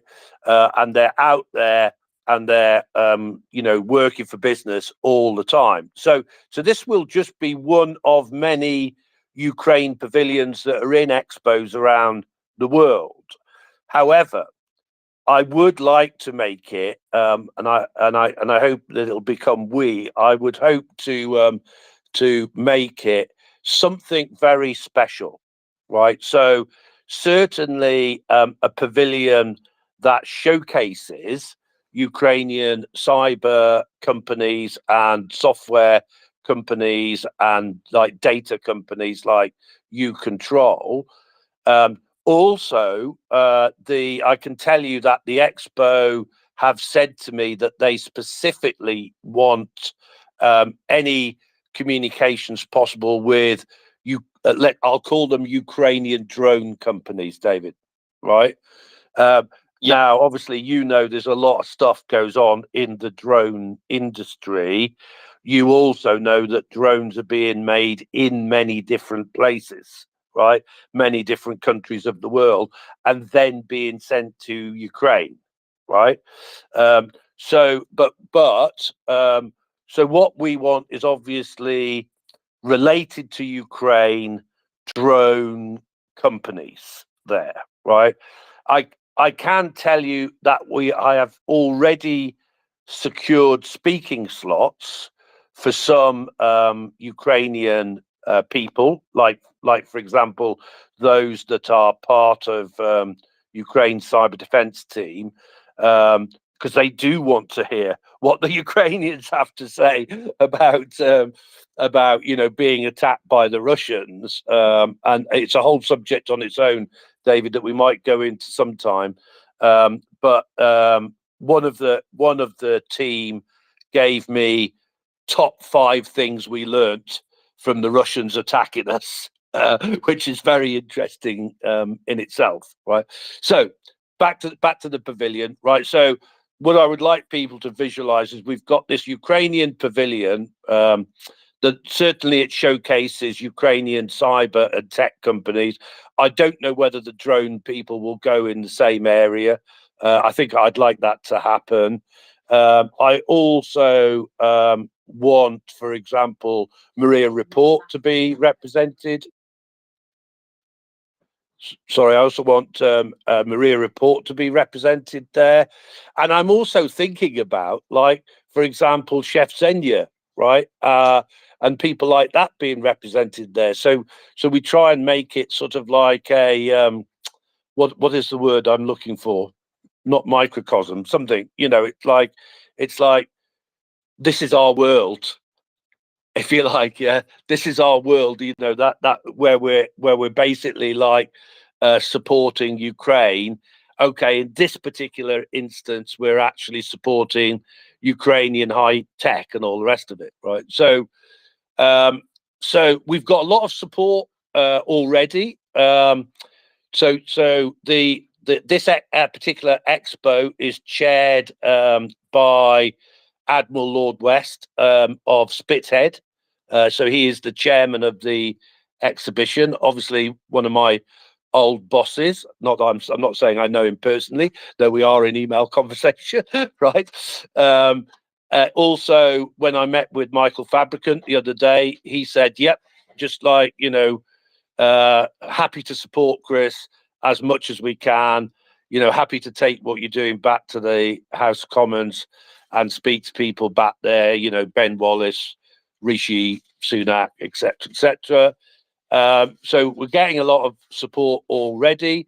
We will need to pay, the expo organisers for some stand, or somebody will need to pay, right?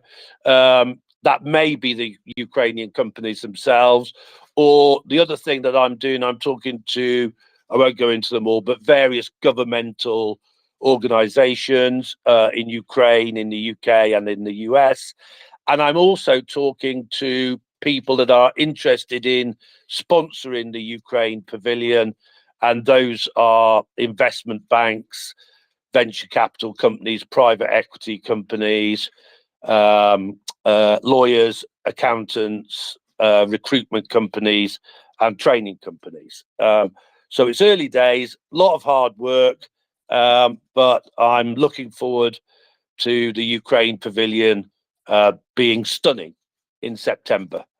And with that, David, you can either ask for more further questions, or we can move on. And by the way, just to say, mockers, I'd like to see that the Colonel Spencer report. I haven't seen that one, but what I did see was a fabulous video that I don't know who released it now, but about the attack on Kiev. And of course, the other big factor was the flooding. The very and again, I don't know whether that was perfect flooding, but it certainly messed the Russians up big time when they not only did they bring down bridges, but they also flooded certain areas. And another thing that I learned, mockers, right, was, I mean, when there was that big convoy, all I dreamt about was A-10s flying over, taking the whole lot out, right? And we did sort of think that it was javelins and that, and they did play a large part. But the other thing that I was told played a large part was actually the Ukrainian artillery. Because when David, and you'll know more about this than I do, right? But what I was told was that the columns were stopped buy, say, javelins or something like that. So the head of the column, the rear of the column, the middle of the column were taken out with javelins, and then the artillery literally walked up and down that convoy. And of course, we know Ukrainian artillery know what they're doing. So anyway, thank you for the time, David. It was a bit more than 2 or 3 minutes, but I really you're appreciate not it. done yet, pal. You're not done yet. You're not done yet. But I want you to answer some stuff in rapid fire, Chris, without talking on tangents. I want to know when this conference is and where it's at, and then some other things. Okay, so off the top of my head, by the way, I have just posted today some things on my Twitter, LinkedIn, and Facebook, right? Because I'm sort of starting because we only got approval for the pavilion last week from the expo people. But it's so to answer your question straight, it is the international security and cybersecurity exhibition, which does come up when you Google it. It is the end of September, I think the 26th and 27th off the top of my head, and it is in London Olympia. Right, so that's the answer to that one, Will. And the purpose of the Ukrainian pavilion is to have these companies of the types you described. And is it a trade show? Are they meant to meet investors? Are they meant to meet clients? What's the purpose of having the expo with these folks in it? Okay, well, that's a great question, right? Now, again, David and other people may agree with me here, right? I would go. Let me interrupt. As someone who's visited it as someone who is someone visiting to see the services, right? So if you, I would go having the I was going to say the tent. It's not the tent. The pavilion is basically a BD thing, isn't it? This is all for those people. It's BD. For us, so that people be like me or other people who are not like me now, because I don't do this now. But there are other people, CTOs, IT managers, developers, and the rest of it who go along to. Are there any products and services that people can buy? Right, it's really that simple. Okay, so it's a trade show for to find clients and match up clients with service providers with other service providers. They're not looking for investors and things to come along. That's not to say that they might not be looking for investors, but as far as I'm aware, right. So every time I've gone, I've always gone along because I'm looking for, are there any services in this area? Now I used to get my ticket for free. These people, you just come along and say, oh yes, you're in, you do this and the rest of it. Would you like to come along for free? And I go, yeah, sure. It would be very interesting. And that's my last question. When is this? Are they going to advertise for tickets for this, Chris, as we get closer to the event in July or August? Yes, I'm not sure if the tickets are actually on sale. I think they are, right? What is certainly happening at the minute is that, like for example, a week ago, the speakers list was closed. I'm proud to tell you that they've actually reopened it for the Ukrainian speakers, right? So we got some Ukrainian speakers on the main stage.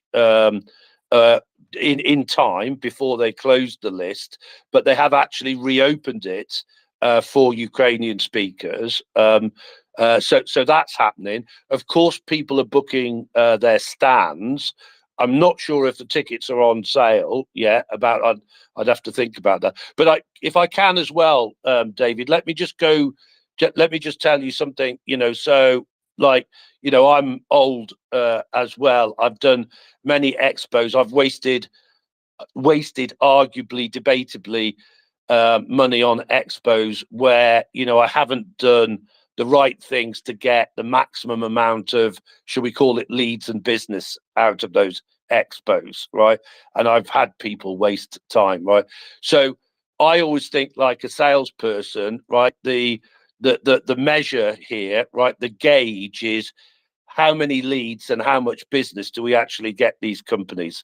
So that's what we're focused on, and that's what I'm doing now, by the way, with the Ukrainian companies where I'm helping, I'm actually getting them leads. I haven't yet got them business, I will admit to you, right? But I have got them leads that may result in business. So we need to have our focus on that. But everything that David said is right. You know, this is the thing. I think when we create this ecosystem in the Ukrainian pavilion, there are potentially many people that will be interested. And David quite rightly pointed out a few and said exactly right. You know, there may well be some investors that come onto the stand that are interested. There may well be some recruiters that are thinking that they can get some business. There may well be some training companies, etc., etc.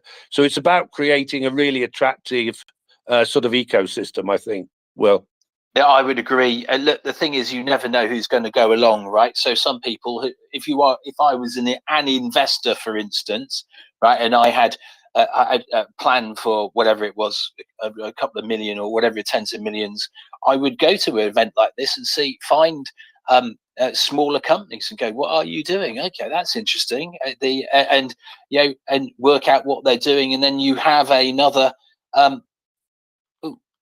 Oh, right. Okay. Yes. Sorry. Thank you very much. I got a message. And I'd be saying that things along the lines of, how many people you've got? Oh, right. That's interesting. Right. And then just you gain your intel along those lines and then work it out. Right. Is this someone who's worthwhile investing in? Look at their idea, look at their product and all the other bits and pieces. They're brilliant. But the thing is you're absolutely 100% right, Chris. Right. This is all BD. Look, people rarely ever sign on the dotted line in a pavilion, but it's getting the lead. Business development, isn't it? Right. Business development. You push over the right idea to someone and go, here we are. And then the process is for the salespeople to close that business, right? Because you've got, the business development, and then you have to close that sale, right? If they don't close the sale, that's down to the salesman, right? See, I don't know who it was that volunteered you, David, but they were right. Oh, right. Okay. Well, who knows, right? I'm going to push this thing. It's because I'm handsome, right? And handsome people do fine things. No arguments here, David. Yeah, and on with that, I'm dropping down because I need to go. I need to repot palm and a couple of acer trees, right? And if I don't get on and do it, it's all going to go horribly wrong. So I'm going to put you into the wonderful, warm hands of the lovely Mockers, and she's going to look after you all, aren't you, Mockers? I've actually got cold hands. I'm one of those people who can make a fabulous pastry, but yes. So as always, it's a pleasure speaking to you all, or not that I really am speaking to you all, I'm talking at you all. It's a wonderful experience. I enjoy it thoroughly. And with that, I'm going to drop down and I will be back later tonight. Take care. See you, David, and thanks for your time. Yeah.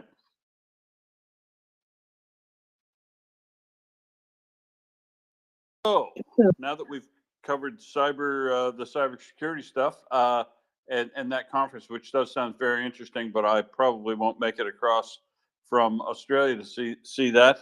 And I like David have not had very good experience in drumming up business of those things. I don't really like those things. A, I'm not handsome like David is, and B, I'm not that comfortable talking to clients unless they actually need me. I'm not really anyway. Not Mr. Marketer. We have that guy in our company, but he's not me. So Mockers, welcome back. How was your time away? It was sweet oblivion, thank you. I had a good hour's nap. I had a little chat with my mum on the phone. And apparently I must go for dinner with her next Saturday. Absolutely must. So she's booked me. She booked you for her birthday and now yours. Excellent. That's how it goes with mums and daughters. That's the thing that happens. I'm very thankful for her. She's lovely, even if she does nag my ears off. That's what mums do, isn't it? Well, having spied a picture of her, and I understand she's 75. She's doing pretty well for 75. Yeah, she's apart from her knees. Yeah, she's all good. I've just been sent a video, which reportedly is from the training of the infamous 155th Marines. We know the 155th because they've got themselves into some terrible scrapes, and not a lot of them have survived. Now, it may or may not be the 155th training this, but whoever it is, they're not having a good time of it because they shoot a shoulder-mounted rocket, which instantly lands on the floor in front of them. And let's just say there's a lot of running comes afterwards. Very funny video indeed. In fact, I'll just retweet it for the masses there. There we go. So you can have a look at that yourself. But I just found that so funny. So that's what I woke up to. Lots of explosions. 6 of them, in fact. And isn't there something which carries pods of 6 missiles? I can't just think what the name of it is.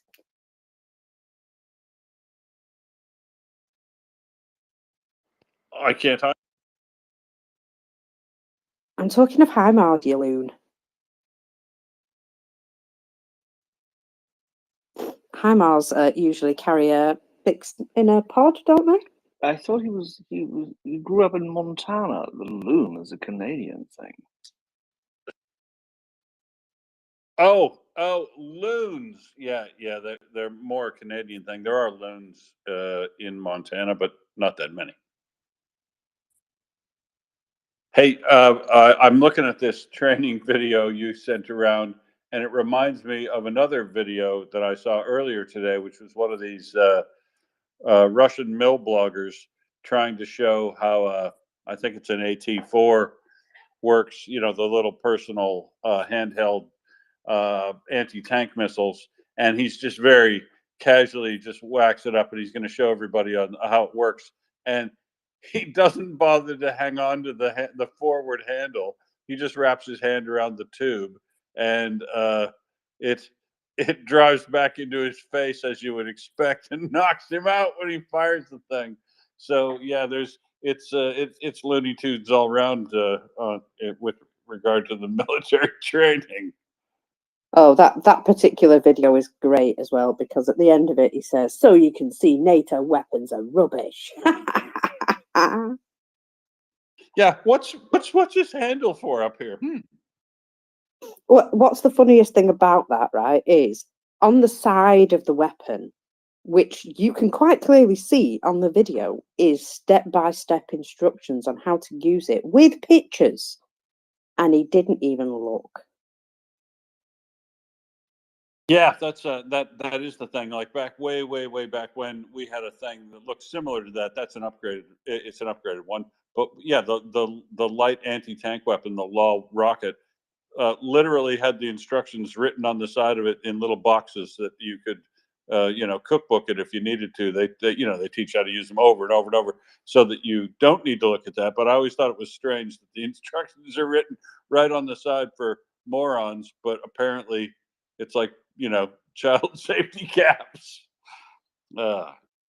Well, even with the instructions written on the side for the morons, unfortunately, they didn't take. Well, fortunately, maybe they didn't take the level of Russian stupidity into account because, these guys just pick it up and fire, and whether it's upside down or whatever.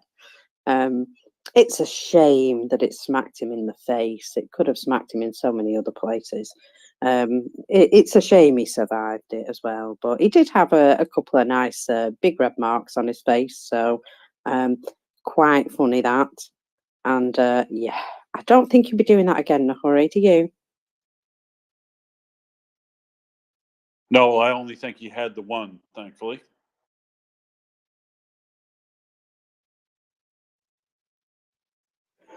So, more explosions in Melitopol and Tokmak.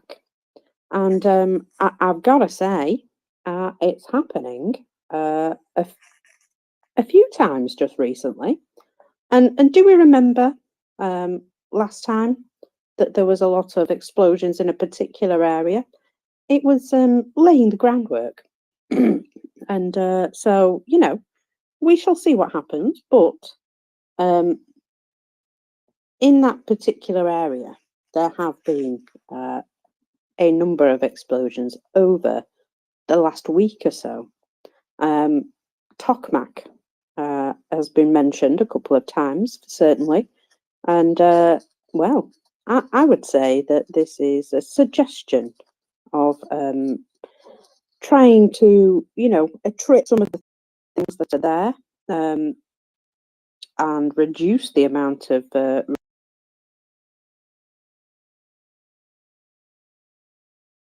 area in the future. I just think that, you know, that it shows me that there's plans that they will probably try and move on somewhere around that area. Although that might be setting them up to move on another place, you know. It's all a bit up in the air at the moment. But one thing we can say for sure is that the Russians don't like it. They really don't. Right, and whether it is just taking out troop concentrations or movement of materials and equipment, or preparatory work for you know, the most obvious counterattack direction would probably be down there. That's the one that Thomas Tyner covered in his "Here's How It Might Go" thread a few weeks ago. So yeah, one or the other, because that major highway that goes north out of Melitopol is the way to reinforce part of the front up there from their side. So one or the other. But you're definitely right. Terpina, Tokmak, Melitopol, those areas up through there have been the focus of a significant amount of what they classed as either partisan activity or airstrikes. Not airstrikes, artillery strikes.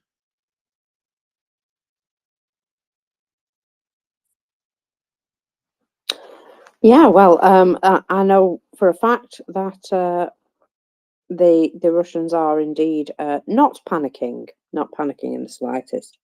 In fact, they're not panicking so much that they're shouting about it on the internet, would you believe? Let me just tell you something that's come out of one of the tankies. Now, this refers to this leak of information.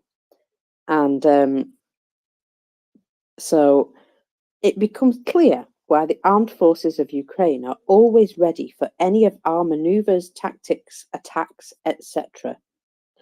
They've still forgotten about the fact that satellites exist, obviously. While they knew the weaknesses of our technology and aviation, yeah, mate, because you showed them to us, but carry on. This is how the Americans plan their supply of equipment to Ukraine. No, mate, Ukraine asks for what it needs. But whatever.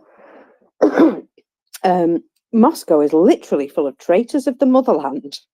Well, possibly. Add to this the enemy's satellite and UAV intelligence. Oh, there you go. He's remembered satellites exist.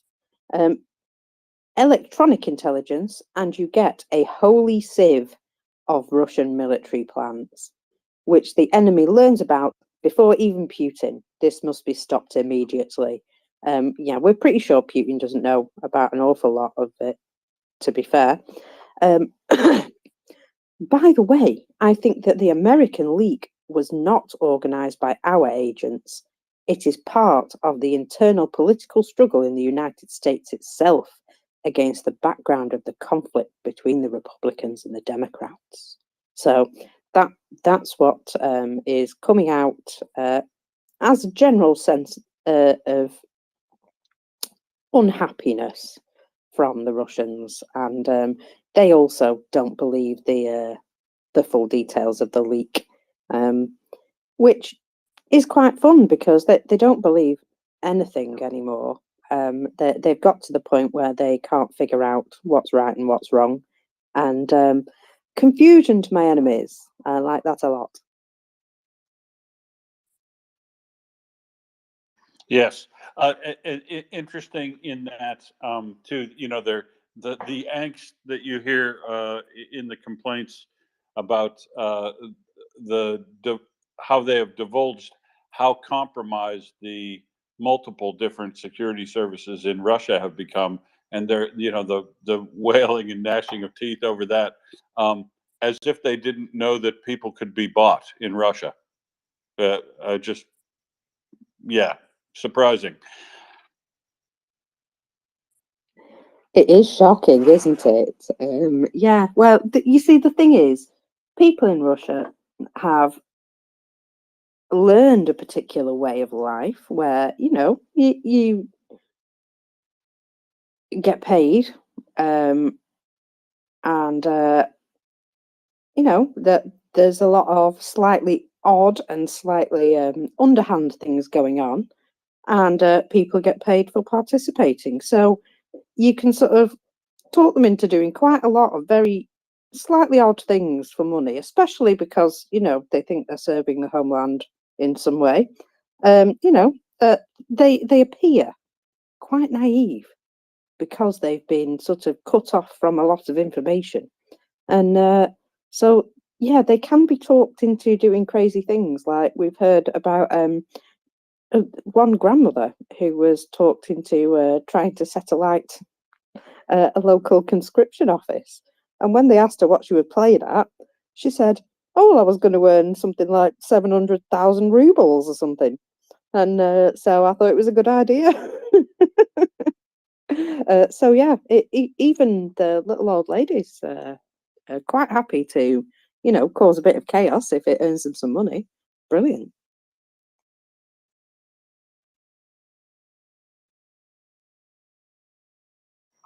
And I noticed another thing a couple hours ago that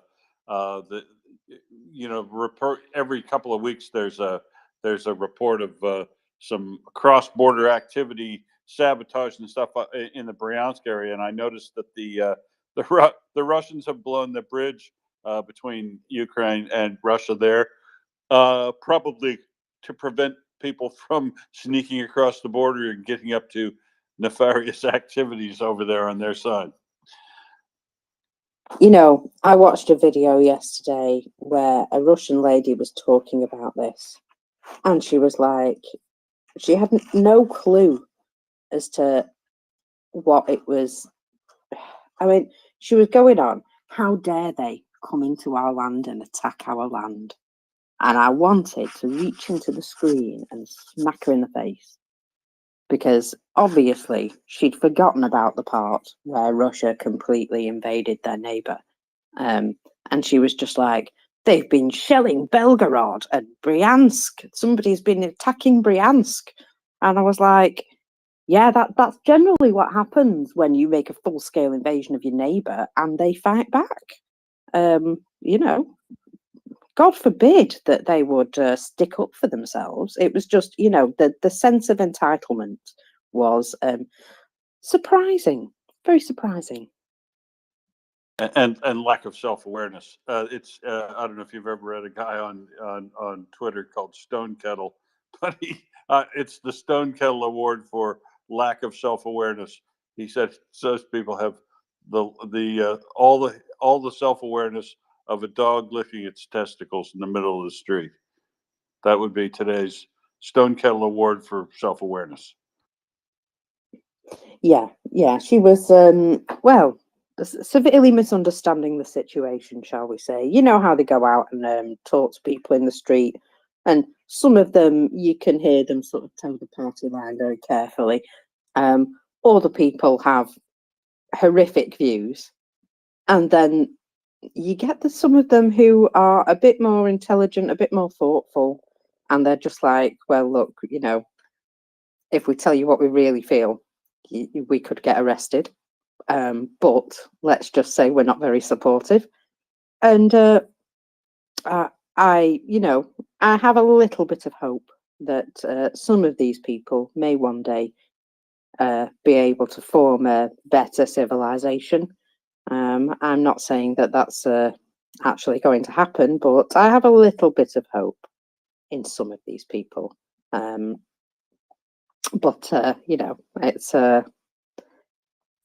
it's something they'll have to sort out for themselves, I think.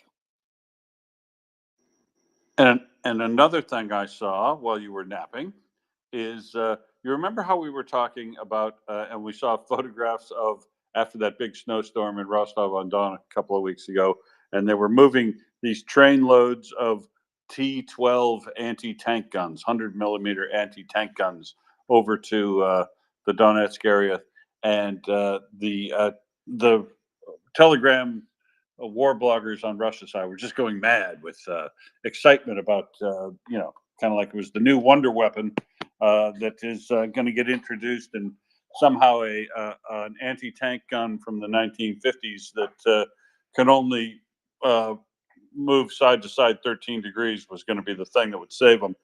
Well, the truth is it probably won't, because I saw the first one of them killed about 3 days ago, and I see another one today. So they're already, they're setting these things up in their trench lines as if they're going to last until an offensive, and using them in like the way we described you would try, I suppose, if you wanted to use a 1953 technology on a modern tank. But with the drones, they're being spotted quickly and taken out quickly.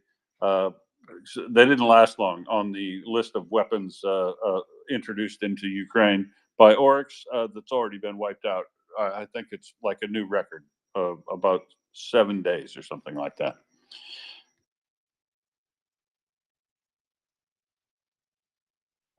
I'm already seeing plans for a 200k party, by the way. So everybody get your glad rags ready for that. That's what we're getting you for your birthday. A 200k party. Wow, it's coming up, so that'll be lovely. Sorry. So them guns weren't the wonder weapon that they expected them to be. There's a shock and a surprise, eh? I wonder how many of them still work really well. Well, if you watch the one that Noel published today, it does have nice secondaries. But yeah, didn't get a shot off. Well, that's a terrible shame. Not even a fighting chance, eh?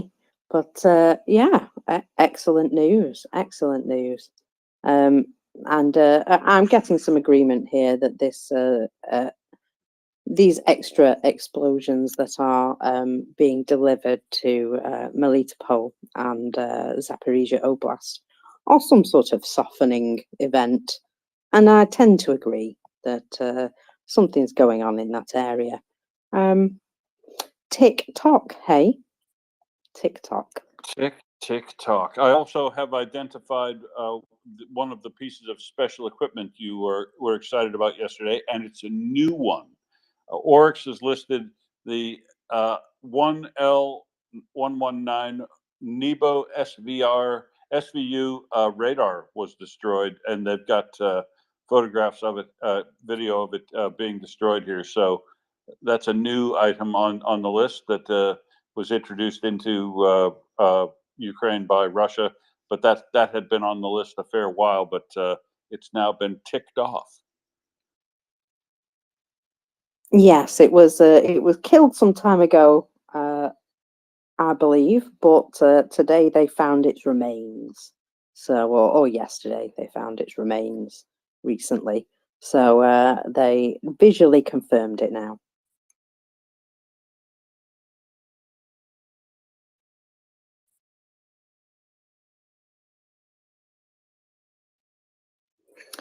Prince, you popped up. Did you just come up to keep us company?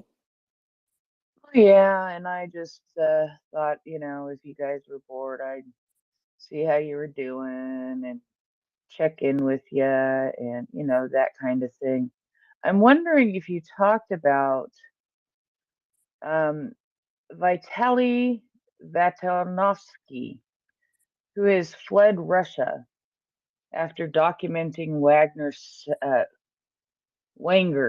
I said it right. Wenger cemeteries. Have you heard about this man? I have heard about him, but we haven't talked about him. No. Go ahead.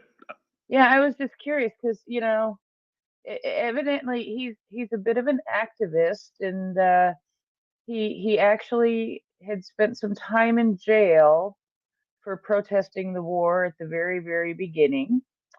Um, his jacket at the beginning of the war said "No to Putin" and "No to the war," and he served 20 days in jail. But he's not known for sorry, I'm on that first cup of coffee. It hasn't settled in. But he's not known for protests in Krasnodar. He's known for documenting graves.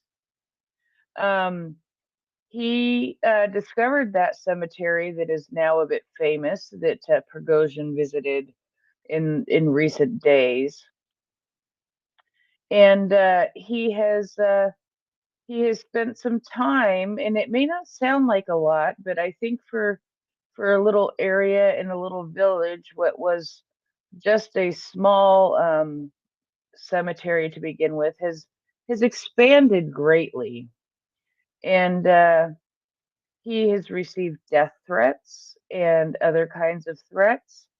And but he's been visiting this. He's been visiting every graveyard in Krasnodar since May of 2022 to record the number of fallen Russian soldiers. And his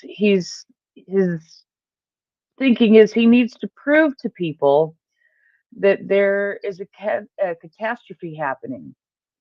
Thinking that if he can prove to everybody that maybe their attitudes would change about what was happening. And so he has painstakingly recorded the names and details of all of the graves that he has found. Most of them actually have been they've been Wenger, and most of them have been criminals. And the first time he went, there were already 48 Wenger graves. The next time, a few days later, there were 95, and then 164, and then 270. But he kept returning to document them, how many of them there were, and the names of them. And they did some research and discovered that they were the ones recruited from the prisons.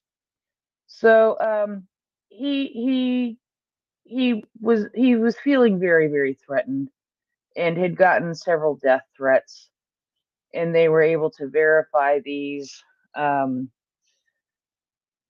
through, well, as much as you can verify through texts and voicemails and things that he had received. And one day he was just walking down the road, and a policeman recognized him and suggested that he would be joining one of the graves soon.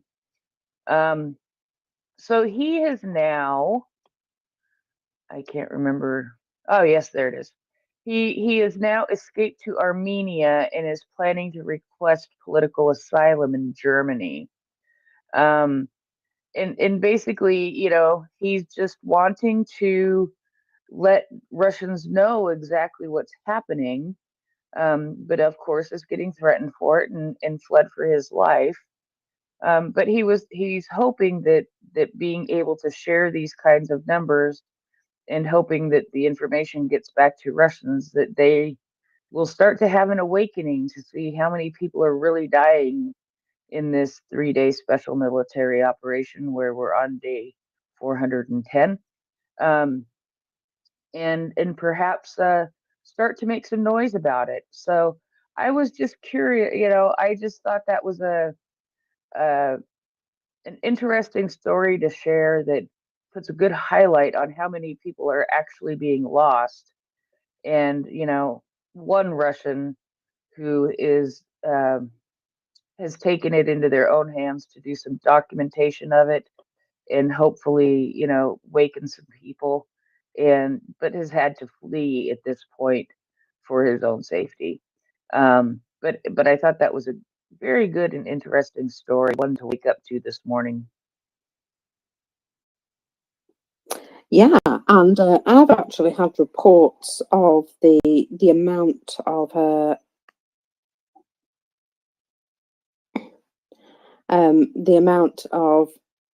Russian dead that have been officially recorded, and it is 19,500. That's the amount that's officially been recorded by the Russians. When I say official, this is the ones that are showing up as announced, announced funerals and things like that. So they won't actually probably contain a lot of the Wanga boys because their funerals are not necessarily announced in the same way. And yes, you're right, that cemetery has grown exponentially. In fact, it was absolutely huge. It just went on and on and on. And there's Prigozhin just stood there, like, just sort of shrugging, proud of himself, it would appear. What a lovely man. He's honestly, though, I only think of him as Mr. Potato Head because he looks so much like a potato. It's ridiculous.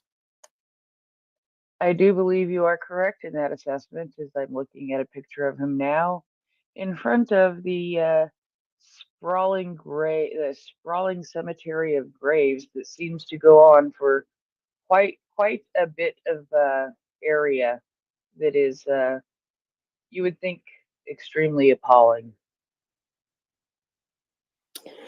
Well, and not just graves, but new graves. That's the thing. That all these people have arrived on a regular basis over the past months or so, and there was already issues of in the Krasnodar Krai region, particular places not wanting to have so many additional graves because it was ruining the ambience of the place. That it's like a little resort. This particular village or particular town, like a little resort place that people visited, and they were saying, like, the graveyard getting so big is basically it's getting bigger than the resort, and they were encouraged by the Wangers through a nice threatening video that they absolutely had to agree, otherwise they would find themselves in some bother. And believe it or not, they then suddenly agreed. So I do think it is becoming a problem, and it's a lot of these people who have been like extreme criminals. They don't want to give them proper burials and funerals and things like that because the townspeople don't like it. They're like, no, why should we honour this absolute criminal? And I can understand because these people were locked up within their lifetime. They know exactly who they are. If you live in a town or a village, there's not a lot goes on without people finding out about it. You only need to go down your local post office or whatever. So yeah, I think there's a lot of pent up bad feelings, and in some areas they have boiled over into some quite dramatic rows over the whole situation.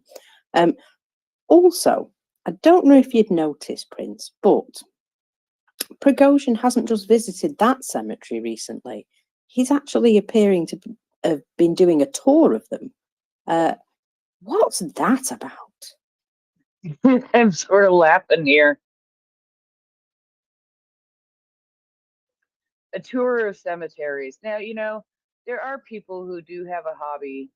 I actually had a friend whose hobby was to visit cemeteries and to record graves.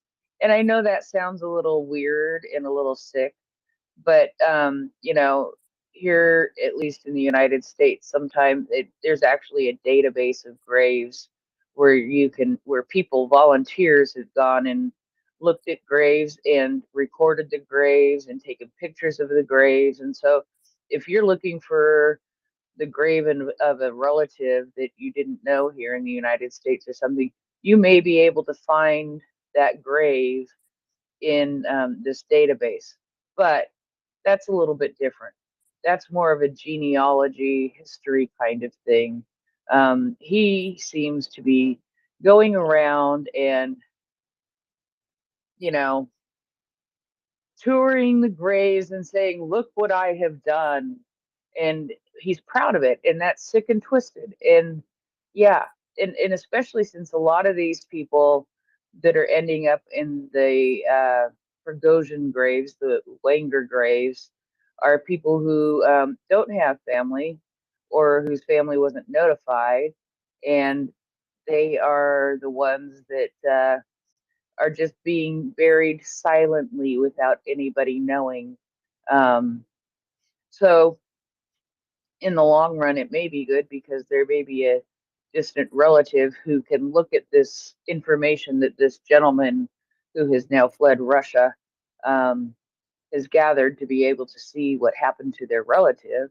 But the actions of Prigozhin just verify and help to solidify in our minds, as if it wasn't solidified enough, how much of a twisted little he is. A twisted little potato, as you would like to call him.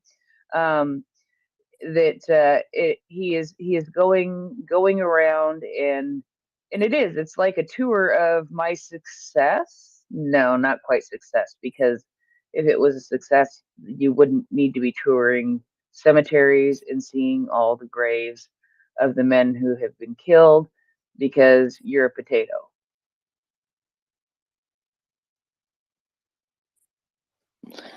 Thank you. Indeed, yes, absolutely right. It's a bit death culty, if you ask me. And I'm never sure any of those sorts of things are a good idea. It's I get you honour your dead, but he doesn't seem to be honouring the dead, more like showing off his personal achievements. It's a weird situation. And of course, he's still rounding up people for Wenger, because, you can promise somebody a massive paycheck. If they're not going to live for more than a month, they're not going to need it anyway, are they? So I can see his thinking there, that he can pretty much promise any amount to people. And there's quite a lot of people who are in the far reaches, which is where he's generally plying his trade, who, well, let's just say they're probably not as well informed as the people in Moscow and St. Petersburg who really don't want to go to war. Those people really, really don't want to go to war. And they're very lucky that they're being sort of protected at the moment, as long as they don't cause any bother. It's a very good way to keep your population quiet, really, isn't it? If you cause too much trouble, if you shout loud enough, you'll end up on the front line. I can see how that would keep people quiet. What say you, Prince? Well, I would like to suggest that perhaps somebody would organize an award ceremony in a bar in St. Petersburg that he happens to own and present him with a bust of himself and and see what kind of explosion happens as a result. Yeah, there's so many things about that explosion that happened which are a little bit odd. You know, the footage, the positioning of him after the explosion, how his t-shirt was ripped off, which seemed a bit weird because he wasn't directly facing the bust at the time, and just lots of things like that. That well, we've had quite a lot of speculation into it, but there is plenty of people who believe that the bomb was not in the bust. Shall we just put it that way? Oh yeah. And that was some sort of elaborate FSB balls in order to, I don't know, make some sort of story. They seem to overdo things, if you ask me. They, you know, sort of over dramatize stuff. I think it's because they've watched too much TV. I really do. Well, yeah, and you know, and I'm just suggesting perhaps the first run was a trial and a experimental run, and they try to get it better with the second run and invite Prigozhin as the guest of honor. Perhaps we can give him a statue of a potato and see what happens as a result, and compare the pictures of the first event and the second event to see if they have improved their skills in, yeah, making mashed You know what? potatoes. Making mashed potatoes. Very good. Very good. I have a feeling that he will probably be against accepting any awards in the near future. Just, you know, slight hunch. But it did give him chance to take some very somber-looking photographs inside his ruined cafe, which I thought was, you know, a bit of a nice touch. It's always for the show. It's always hammed up for, you know, some sort of, as though we're watching some sort of TV show that covers up the reality. And I can tell you folks, I think reality is not very good in Russia. I think reality is getting to be pretty dire. I think they're going to end up paying people in potatoes a lot more in the future. I mean, come on. Your husband goes to war, and in sort of thanks from the government, you get bags of carrots and potatoes. Or, What does that or tell you? frozen fish, Marcus. Do you remember the frozen Oh, yeah. fish? Yeah, frozen fish and assistance in getting out blocks of ice for your drinking water and stuff like that. All these weird things that we're sort of like laughing at, they're quite happy to accept. And that tells me that, you know, the barter system is still alive and well, because cash isn't always available. I get that sort of impression that there's not a lot of people have a great deal of spare cash hanging around. Marcus? Yeah. Did we lose Marcus? You lost Mockers. No, you're fine, Marcus. Mr. M, Mockers is still there. Can anybody hear Marcus? Please I can do hear a thumb up, Mockers. because I can't hear Marcus anymore. And I don't think you can hear me now either. Can you hear me, Mr. M? No, I don't think Mr. M can hear anyone. Yeah. He needs to go and recycle. He needs the boot. Okay. Now, another thing that I saw this last night, and it sort of cracked me up, but I thought I would ask you if you saw it, because I think it's right up your alley humor-wise. Of course, we know that 20 million Rivna have been offered as a reward for somebody who can land a drone in Red Square on May 9th. Now, did you also see that a propagandist has offered, if you can burn down a branch of Monobank, that he will give you branded chevrons and a bottle of Jägermeister to somebody who can burn down a branch of Monobank. But the which is quite the reward. I mean, you know, branded chevrons and a bottle of Jägermeister. The problem is that Oh yeah, where's the money? Come on, man, where's the cash? Get with the spondoolies. But the thing is that Monobank is something that doesn't even have a physical branch. It doesn't even have a physical branch that you could go and burn down to earn your Jägermeister. So yes, this is a well thought out incentive to burn something down that does not exist. Well, at least if they go looking, it'll keep them busy for a while, won't it? That would be a good And hobby. maybe they can, yeah, maybe they can burn down a conscription office when they can't find a monobank. Yes, yes, that, you know, and as you know, I saw that same story about the grandmother, the older lady who got suckered into burning down a conscription office, but that quite wasn't exactly what was going on.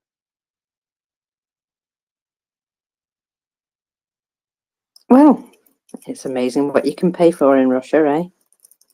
Sorry, I have to keep going back to that phrase because it is very true that people are doing acts of sabotage for money.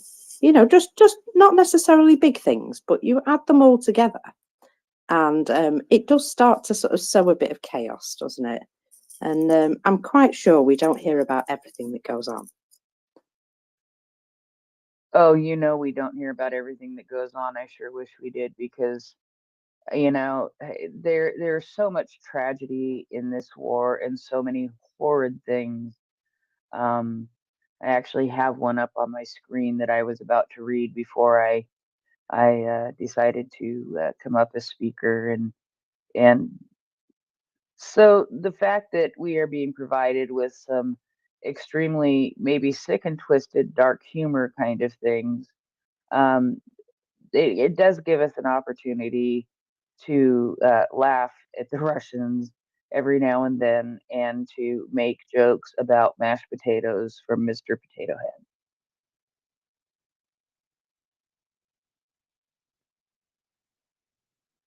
I'm sure with the help of NAFO, we will get plenty of memes about Mr. Potato Head. I'm pretty sure there's already quite a few good ones. Now, I'm getting, I follow Bakhmut Demon, and I'm getting a little report that it would appear that things are looking a little bit more positive for Ukraine. So the report goes as such. We have local successes at Tchaikovsky. Now, I think they're referring to Wanga. Pretty sure. We keep Bakhmut. The situation is difficult, really difficult, but the plan of the gift to break us from three sides has already stalled, and I think it will fail. We are under control. I like that nice, short, and straightforward statement. I can deal with straight talkers, and yeah, I would like to say that is a bit more of a positive message as to what he's been putting out over the last week. Chris, you've got your hand up.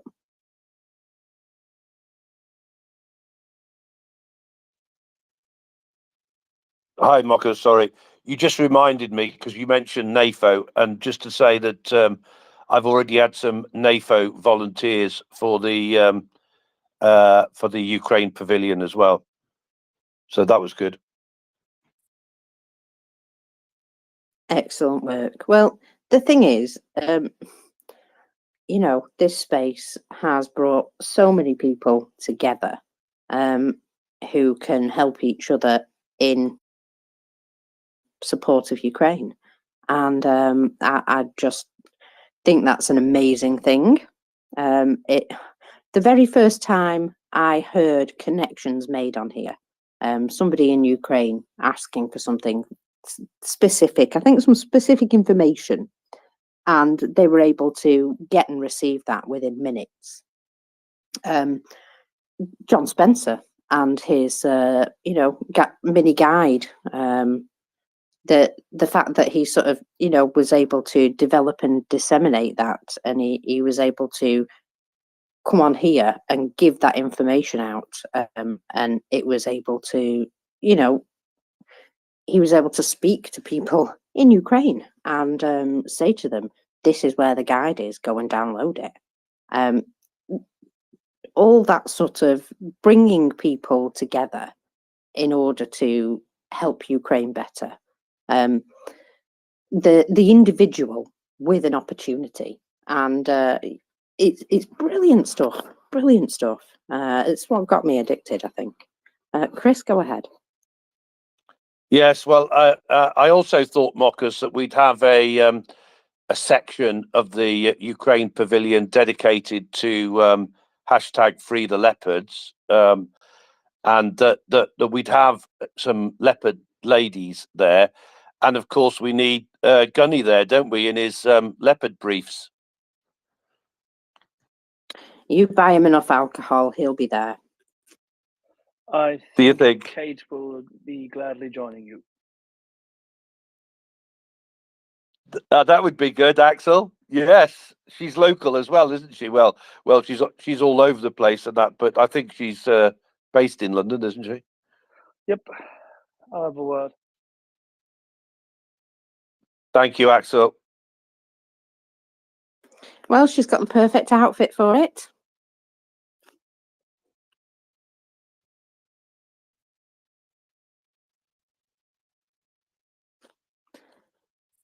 So, my lovelies, we have had a few things happen today for Easter. And one of the things that Ukraine does for Easter especially is paint the eggs. And I tweeted out a Happy Easter picture earlier on today with an example of some of the beautiful painted eggs. The detail is incredible. And I really should learn how it's done. I know that the, you know, wax and dye is part of it, but just the incredible detail that goes into it. I think I'm going to have to learn how to do that one day, just to be able to say that I can.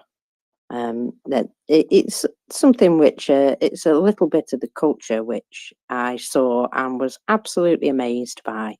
It might not seem very exciting or very important, but it's really special. It's something I've never seen before, and so I really think that, you know, if you've got the opportunity to indulge in other people's cultures, something like that you can give a go in your own home, and it's just a little bit of fun. You can do this with your kids, and I'm sure there are YouTube guides that show you how to do it. And just think, something like that, if you've got some holidays with your kids off at Easter, why don't you do something like that? Because it will also teach them a little bit of Ukrainian culture. So yeah, that was my my sort of happy thing for the day. Sorry, I'm Beautiful. I'm doing 10 things at Marcus, once here. that's beautiful. And by the way, funnily enough, we do this here every year because similar traditions exist in the Northeast as to how to treat your eggs, ornamental and say folklore patterns carved into the skin. Then you afterwards, obviously, you put them in onion water, fresh onion water with onion skins and everything else, color them. It's absolutely beautiful. And it's something to behold, and kids love it. You're Mockers, absolutely right. are One you thing, still there? Marcus, can you hear me? Yes, do you not hear Axel, Prince? No, I do not. I'm going to drop down. Sorry. Apologies. Sorry, Prince. Pity. Having said this, Marcus, one other thing which came up as Chris is here and speaking about the pavilion, I was about to ask that beforehand because the idea was to not only to present different causes, highlight the soup daddy just alongside all the cybersecurity people need to eat, but review previous campaigns. Good, sure, but why don't we do some live radio sessions from there? Live from the conference, live from the Ukrainian pavilion. I think that would be great, and it would attract a lot of good, say, attention, and it would probably give more people exposure to MriyaReport who haven't yet found us, and who we also like to interview and designate some time to. We should consider that. Maybe, Chris, you can highlight a little bit more about the event to people here in the audience, and maybe we can find a few people who wish to be part of this. And I don't know whether I can motivate mockers to go there, but Gunny certainly has to be present. Or Marcus, That's a done deal. That's a done deal as far as I'm concerned, Axel. Thank you very much for that. It was in my thoughts that that might be a good idea. So thank you for that, sir. I appreciate it. Live reporting from the conference couldn't be any better, could it? I don't think so. I totally agree with that, Axel. Sorry, I was coughing. Well, Marcus, when did you last yeah. visit the South? Oh, a long time, my friend, a long time, about 10 years. Yeah, I'm quite glued to my sofa. It's really ridiculous. However, yeah, I was going to say, who would run the space? That's exactly it. That's exactly it. Do it like a decent conference. Run the space from there. Yes, no, you're absolutely right, Axel. And of course, mockers, the beauty of this space, sort of going back to something that David said, right, is you can do it from anywhere, as we well know, right? The wonders of cloud computing. So yeah, it can be done from anywhere. And I mean that. Thank you so much, Axel, for suggesting that. Because that really was like part of my vision and that. So thank you so much. I think we'll have a word in the background on line 99 and see what's what.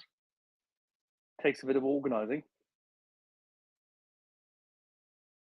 Yeah, it's that Axel, just trying to like visualize this pavilion and that. It's like trying to recreate, isn't it? Many of the things that we've got here that we've used to support Ukraine and many of the people as well. So I've already like I DM'd Colonel Jeff and that, and I'll get him more information soon. But they've already said, Axel, I don't know whether you picked this up the other day, right? But because obviously we only had the conversation last week to confirm that they would build the Ukrainian pavilion, which by the way, Axel, I think you won't be surprised to know that there was a very positive response to it. Very positive. They're obviously they're always like business cautious type of thing, but they basically said, yeah, we want to do this. We have a lot of, we've already got Ukrainian people lined up to speak on the main stage. As you may have heard me say earlier, Axel, they'd closed the list for speakers, but they've sort of opened it up again for discussion because they're saying, well, if these people that you have connections with, many of them via the space, and that are serious people. And I said, yeah, that's right, they are serious people.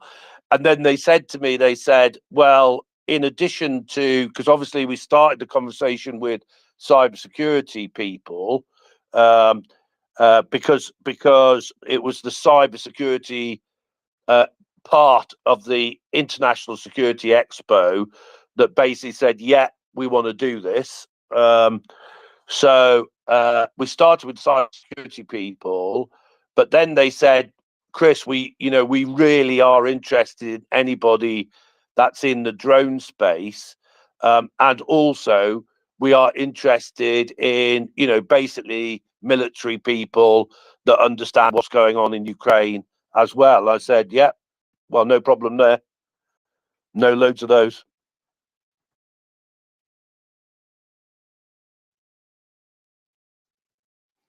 Did you speak to Excellent Biljana? stuff. I feel myself plans coming together. Sorry, go ahead, Axel.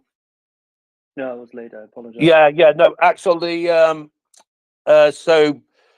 I'm putting out this month's issue of the Cybersecurity Association newsletter. I've already spoken to Biljana, and Biljana is going to comment on. If you remember, she mentioned the report that was going to be issued by the Ukrainian. I'm just going to call it Cyber Defense Team. It might not be the right term, Axel, right? But so she is going to in that newsletter. She's going to comment on that report, and I've actually got the author of that report as well to comment in the newsletter. And then I said to her, hopefully we will get the go ahead on this Ukrainian pavilion and that, and it would be great to have you along to that as well. So yeah, that's underway.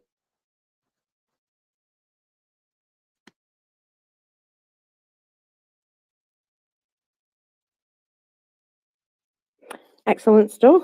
Thank you very much, Chris. And yeah, yeah, and just Mocha, sorry, just at the same time. Carry on. Yeah, sorry, just something to add as well, right? Is that they have a main stage there at the conference, but also when we build the pavilion, we will have a pavilion speaking area as well. So we won't have the limitations of however many main stage speakers that they can have, because we'll have another 2 days for speakers in the actual Ukraine pavilion as well.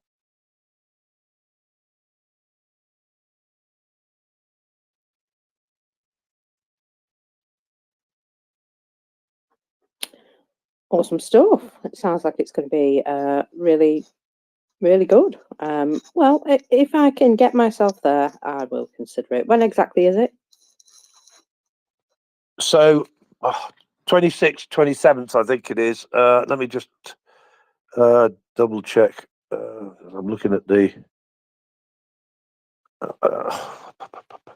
Yeah, I'll come back in a minute and confirm it, Marcus. Just bear with me. End of September, though. I think it's the 26th and the 27th.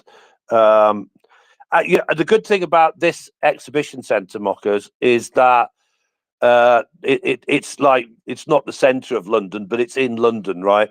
It's in the Olympia Exhibition Centre, which means you basically just fire down there on the train, get into Euston or wherever, and then you just can get the underground or a taxi, whichever you prefer or want, if you like, to Olympia. So it is, it's a great expo for that reason. We were talking to David earlier on and I remember that one of the best connections that I made was I got to the expo a bit earlier, and there's actually a lot of pubs surrounding it. Have I said the right words there? Pubs surrounding it, and yeah, and I got there once at I don't know, it was like 6 or 7 in the morning, something something stupid like that, right? So probably by the time I got to the actual area of the exhibition centre, it was probably 8 o'clock, but the pubs were open already doing breakfast around the area. So I sat down. I went into one of these pubs and I sat down and got this amazing cooked breakfast. And I just sat down by somebody randomly and anyway, got into conversation. Turned out to be another ex-Navy guy who was living in the Channel Islands. He became a client. Yeah, that was the first client I met at that show. Yeah, it was brilliant.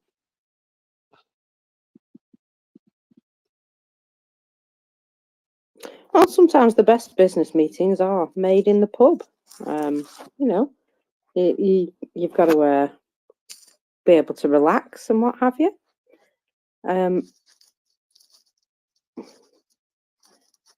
I'm just going through my usual places where I bring you information from, just to check if anything new has popped up. And well, apparently it's all quiet on the Western Front. There is, however, a video that I've just seen of wrong tweet of the first British AS-90 155mm self-propelled howitzers already on Ukrainian soil. Now, looking at the video, which I have retweeted, it would appear that the weather is correct. And it says here the UK committed to donate 30 of these in total. And presumably they're going to be used by one of these newly formed brigades.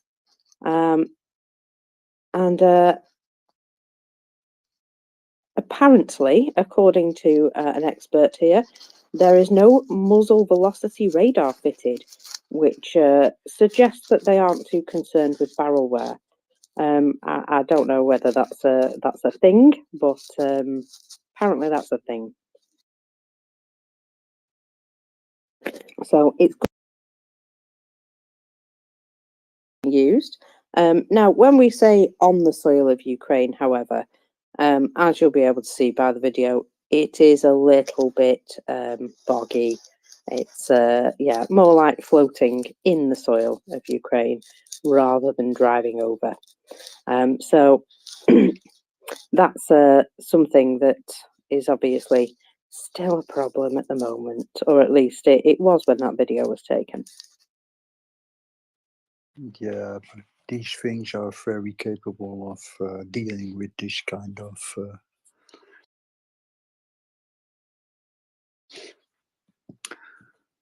terrain, so I won't be too worried about that.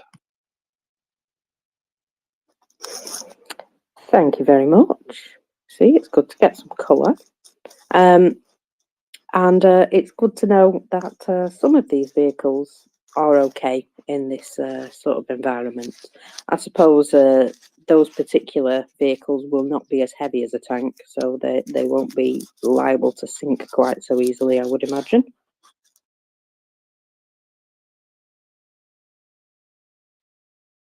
That's right, Marcus. These are not as heavy as tanks, so they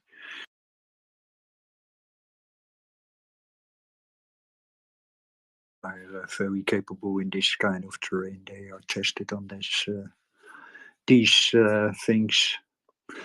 So I see it positive. Excellent news. And I'm just crossing my fingers that it doesn't continue to rain on a daily basis, because obviously the more rain, the less progress at the moment. And I'm sure that Russia are just like Russia. Excuse me. I'm sure that Ukraine's feeling just like me, that they would absolutely love to get going. But got to be sensible about these things. There is also a video. There is also a post about Ukraine Air Force released a video of the uses of NASAMS for the first time. NASAMS have been used since November last year, but now they have released a video of it. I did see that myself, yeah, and well, the very fact that they're saying, look, these are here, you know, I think it says something about the confidence that they've got in them as well.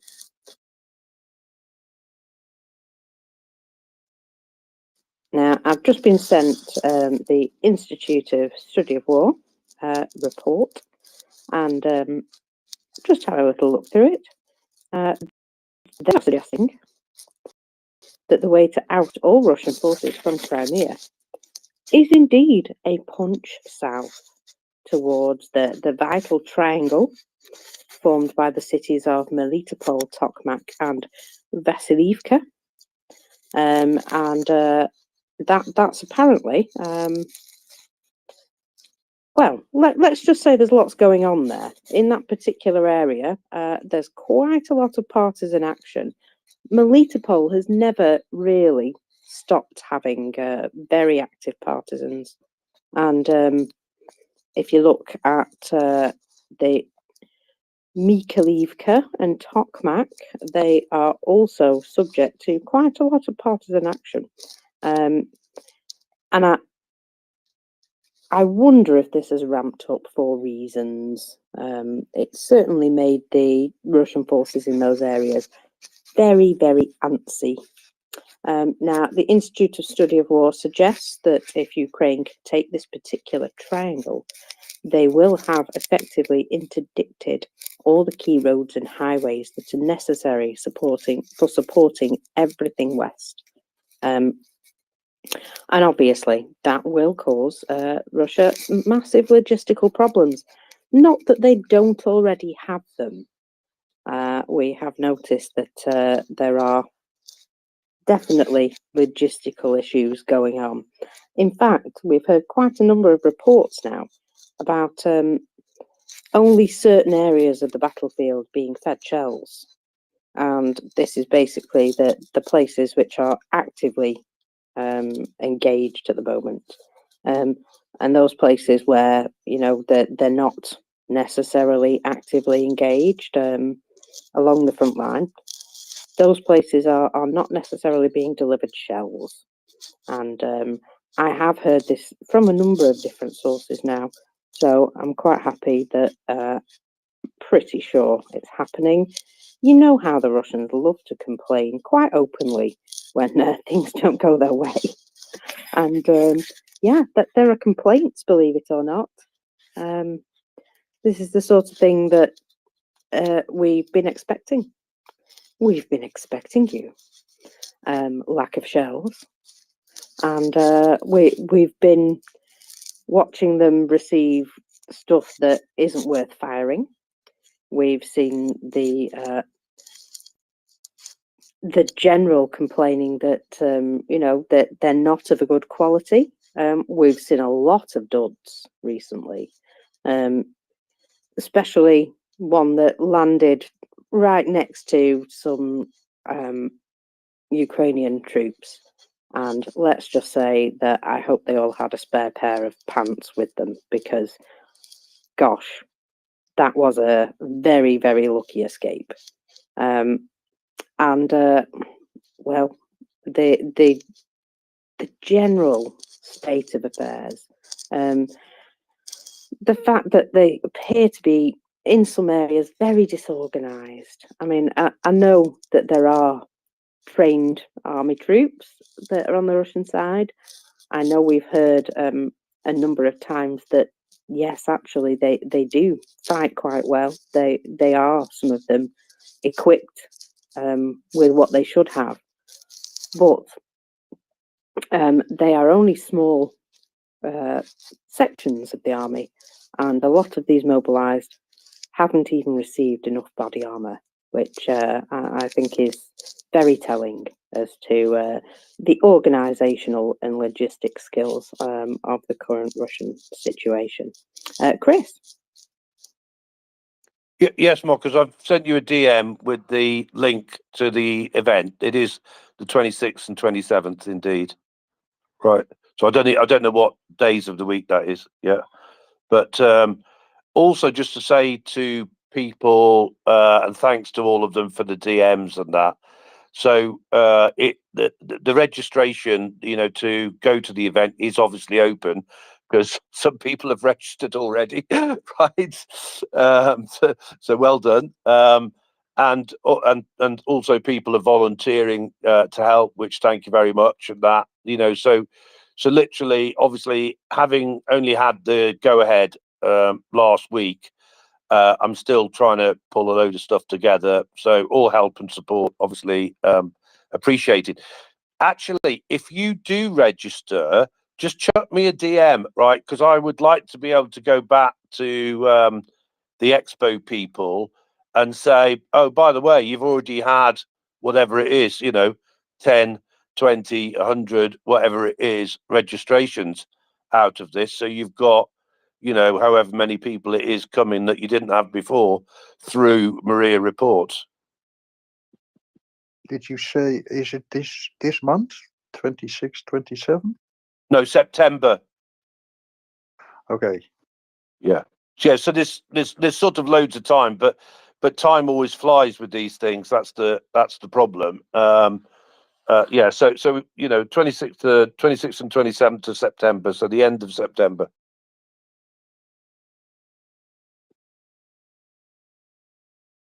That's on a Tuesday and a Wednesday. Thank you. You're welcome.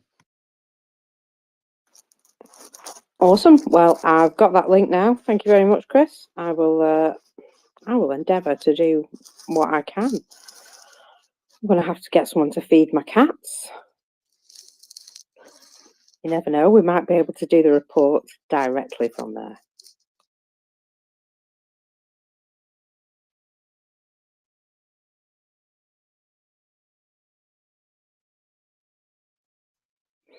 Okay, my lovely people, it seems that everybody is out having their Easter dinner. So if you want to come up and talk to us, if you're not currently filling your face with whatever Easter dinner you have, by all means, come and chat to us. We are here 24/7, talking about Ukraine, trying to bring you news as to what's happening in Ukraine and the things that happen in the world that affect it, or that are affected by what's going on in Ukraine. I do my best to bring you amusing items, especially when we're laughing at the Russians. Always good, always morally correct to laugh at the Russians failing. So if you're one of the people that likes to join me in that sort of thing, feel free to come and chat about it. Fellas, I am absolutely loving all your Easter pictures. There is many an Easter fella funding drive and updated fellas going on, and I'm loving it. Little bunny fellas, you're extremely cute. Shall we have a little historical chat about the executor who died at the incredible age of 103. Benjamin Ferenc successfully convicted 22 Nazis of murdering 1 million people in the largest murder case in history, age just 27. That's incredible hard work for a 27-year-old. Robin, you have popped up to talk to us. Do you want to bring something to the room? Hi, Muckers. I was actually going to ask about something else, though. So if you want to talk about the Nuremberg trials right now, I can wait until later. Well, I'll just go through a little bit, but about this man that an amazing prosecutor, even at that young age. His personal history is quite inspiring. He's born to Hungarian Jews, and his parents emigrated to the US when he was just 10 months old. Graduated in 1943 from Harvard University and joined the army. So he left the army as a sergeant and was later brought back as a full colonel and a prosecutor, and was the chief US prosecutor at the Nuremberg trials, where he achieved 22 out of 22 convictions in what was his first trial as a prosecutor, which is incredible in itself to have that much responsibility upon your shoulders. And of course, he was later a proponent of establishing the International Criminal Court. So important stuff there. He's called for Putin's arrest as a war criminal early on last year. And that's just a little bit of what this man achieved in his life. I would, if you're interested in any way, go and look him up, because there are an awful lot of people who are very thankful to him and the things that he has he's achieved in his life. So, oh, I apologise for rustling. Apparently, I was rustling terribly, so I do apologise for that. Shaggy fella, your hand went down. You're not allowed to do that. I saw it up. You've got to speak to me now. Yeah, but it doesn't go with the the war crime prosecutor though. It really doesn't matter. I'm filling time until people come to talk to me about interesting things. So, all right. you know, if you want to listen to me monologue, you can. All right, yeah, your monologues are great though, Mockers, but I'll have a go. I'm going through newsnow.now to try and find something interesting to talk about, but until then, I just feel sorry for me a little bit. I had a bit of a sesh last night, and I woke up on my mate's couch at 7 o'clock in the morning. But I have had a pizza. I've put it up on my timeline. I didn't add the grapefruit chunks, but it's now battling with coffee. So I'm trying to catch up on news. I'm not doing very well. I'm feeling great-ish, not. Anyway, Mockers, just your dulcet tones, please. Need more of your dulcet tones. Thank you very much. Well, I can only imagine that you must have got on the whiskey with Axel last night and just got a taste for it. It was a bit of that and mixed with beer, and they don't go together. I have to say, definitely don't go together. Definitely not. Not in Yeah. excess. No, when I woke up on the couch this morning, there was somebody else on the couch with me as well, and I had feet in my face, which wasn't very nice, which is why I got up and left at 7 o'clock in the morning. I mean, I wasn't in any state to leave, but I mean, I had to leave. It was terrible. I'm not doing that again. I feel 20 years old again now, and I'm not 20 years old. So yes, the idea of having brandy right now, no way. But I might actually crack open a bottle of red. That could help. That might actually help. I'll do that. Typically, they say that a Hair of the decent dog. claret is nearly as good a hair of the dog as is a proper sensible bitter. That's it. That's me sold. Sold. Didn't take much. That's me sold. Thank you for that, Axel. I will do that pronto. I am delighted that I could help on the day of resurrection. Okay, thank you very much. There's a virtual Easter egg on winging its way to you, and a big hug. Thank you. By the way, I'm See, we delighted must that the have pizza does not have any kind of fruit on it. I just got this big tin of grapefruit chunks that's been sat there for quite a while. I That is wonder what to do very with it. healthy by itself. It's a great dessert, Shaggy. I recommend it as a dessert. All right then. I'll just have it with a spoon out of the tin. Is that good enough? Or do I need to put it in a bowl? I will not make any suggestions in that regard. It's a free country, isn't it? Okay, all right. I'll save on washing up then. Thank you very much. I was about to say that. It saves on washing up, Shaggy fella. Robin, my lovely, go ahead now. What is it with this space and pineapple on pizza? I feel nauseous. Okay, I have a question. Mockers, this is not directed at you. It's directed at all of us. What is it about English speakers that makes them constitutionally incapable of pronouncing any foreign word properly? Axel? Sorry. No, I'm saying I don't understand. I hear people on this space all the time who are very very accomplished and really know their stuff, and they can't manage to pronounce foreign words properly to save their lives. It's exclusively English speakers. I'm just sort of curious as to what your insight is into that. Tell I know me how you why. pronounce tomato, and we can talk. Tomaat, I'm going to take the tomaat, fifth on tomaat, that. It's obviously tomato, but please. So what? tomaat. I don't know. Pomodoro. Pomidoro. Yeah, I know why. good. Oh, do tell. The reason is we are on an island and we cut ourselves off from other languages, not only physically, but also generally. The English are terrible, absolutely abysmal at learning new languages fully.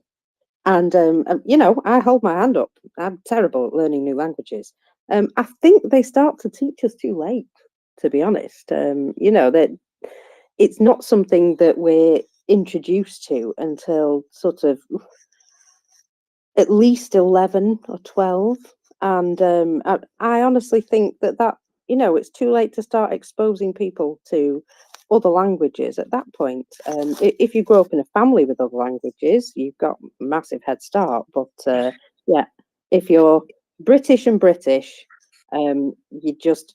don't get the opportunity to learn. And so yeah, we just stumble over it. That would explain Americans too. We're not exactly on an island, but we're certainly not anywhere near other speakers of other languages. It's still, I find it really bizarre though, because if you have any kind of ear at all, you should be able to pick up the difference between, for example, Prigozhin and Prigozhin. But whatever, it's one of my little ticks. And I grew up, my grandparents spoke only German, so although I wasn't by they spoke fine English. So for in the United States for 50 years and they spoke no English. That's what I mean. Yeah, well, see, there you go. There you have the reverse. These things tend Yes. to happen. It's the human condition. It was quite amazing. But I, as a 5-year-old, I apparently spoke fluent German, although I had to relearn it as an adult. But all right, anyway, okay, I guess that explains it. It still frustrates the heck out of me because we sound so ignorant when we sometimes actually know what we're talking about. Oh, we can call him Mr. P. Oh, that Potato would head. work. Yeah, I always. By the way, by the I think that prosecutor's last name is Ferenc. It's Hungarian. Yes. Speaking of stuff like that. Yeah. Thank you. By the way, if I may highlight this, from time to time I'm we talk about confused Mr. by the Patrushev Z. here, and people, that is one of the simpler names, but there you go. Mockers, I will have to steal Chris for a minute when he is done talking. Well, I better let Chris go talk then. Go ahead, Chris. Am I right that Robin is American? Guilty as charged. Well, okay. Sorry, I have to tell you this, right? But there is only one way to pronounce things, and that's the way that we pronounce them, Robin. Sorry about that. I would agree with that. It's exactly the way we pronounce them. How did the NATO campaign start? You pronounce this nonsense?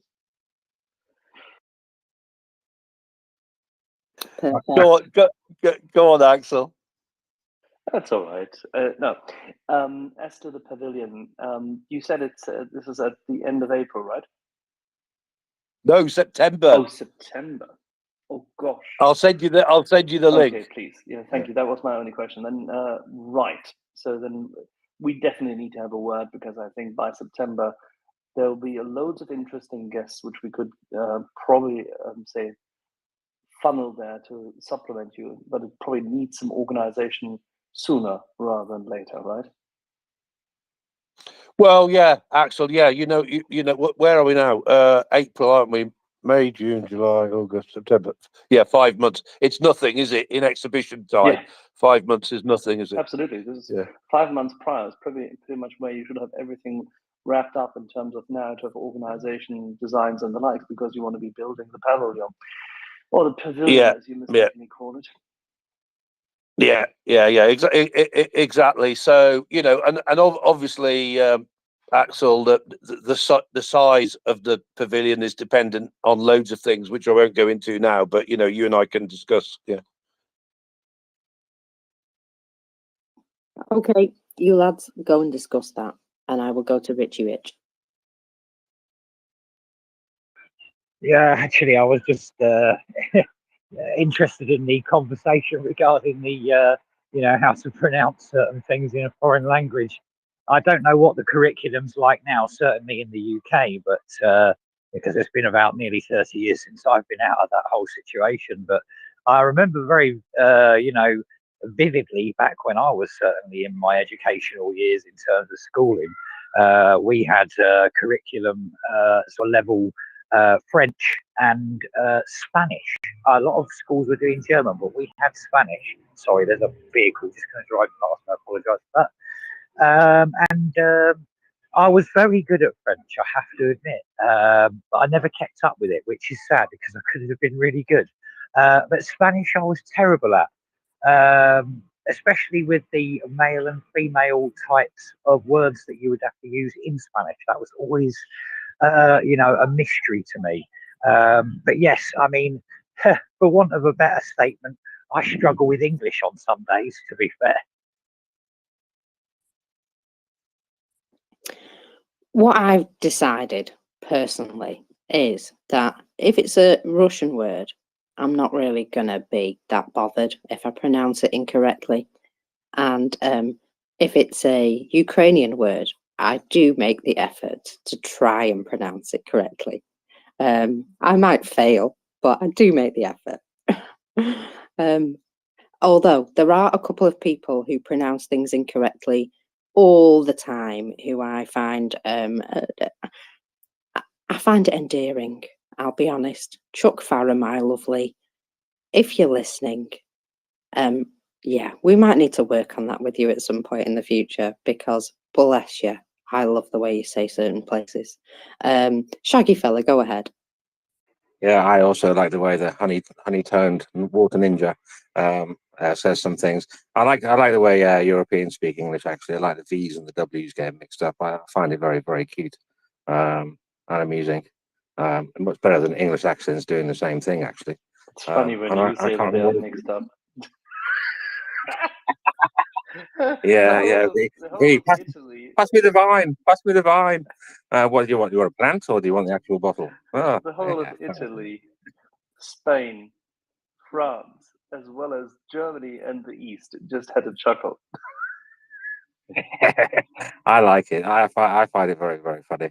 I'm probably just laughing at myself then, I take it. That's okay there as well. But yeah, Chris, yeah, I hope to be involved in that thingy of yours. I volunteered. All I need to know is what dates I need to book my holidays for. And yeah, I could come and help with that as well. More coffee for me. Yeah, I'll get the link over to you, so at least you've got that, Shaggy. Excellent stuff. Oh, one thing, Mockers. One thing I did see today that cheered me up: 5 special equipments. That was quite good. So yeah, I read that there was one particularly important radar thing that kind of got blown up. So what happened with that, apart from getting blown up? Well, yes, you're absolutely right. There were 5 special equipment today. And yeah, it did cheer me up awfully this morning. Got very excited about it. But I did ask somebody who is very good at doing charts and information. And I'm going to have to remember his name.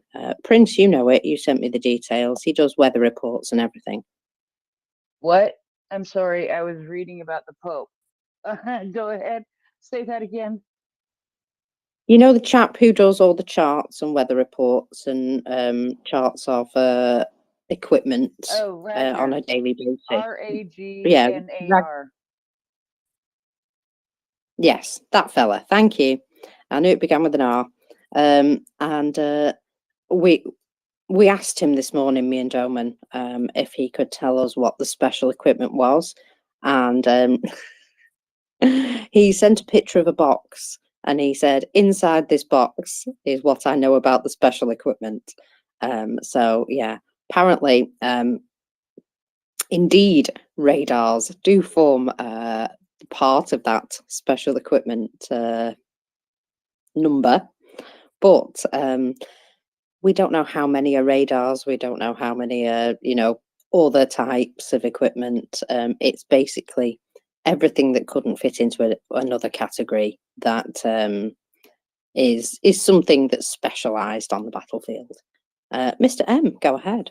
Yeah, I have a bit of an update. It's just out. The General Staff of Ukraine forces repelled over 40 attacks across the front line over April 9th. Russian forces continue to conduct offensive operations toward Liman, Bakhmut, Avdiivka, and Marinka in Donetsk Oblast, the Ukrainian General Staff said in the evening update of 9 April. Thank you very much. Prince, you did have your hand up, but I chatted to you. So did you have something you wanted to bring? Oh, I was just going to say that it was about the pronunciation thing. And, I know I'm American. I speak American, which is very different than British, especially for spell check. I'm learning as I get messages that I'm copying and pasting into notes. Regardless, anyway, I have a very, very Hungarian last name, and I could count on one hand, how many times a stranger has pronounced that name correctly. So it is definitely definitely something that people don't necessarily know. And of course, the pronunciation that we use, just generally speaking, has been extremely modified from the original Hungarian, just to make it easier for the English people. So you just go by Mrs. Smith, yeah? No, I mean, we still use the appropriate last name. Mrs. Smith would definitely be easier, but the pronunciation is much different in Hungarian than we use just in everyday life here in America.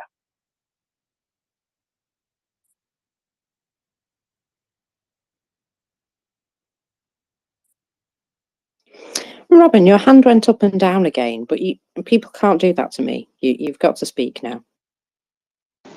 Oh dear, you are tough. I was just gonna comment how amused I am at the incredible variety of so-called English accents we have on this space. It's wonderful. I love it, but it's funny to talk about proper English pronunciation because there doesn't seem to be one, or I should say British. Anyway, that's all. I tend to believe, just to rub it in, I tend to believe the language is still called English, right?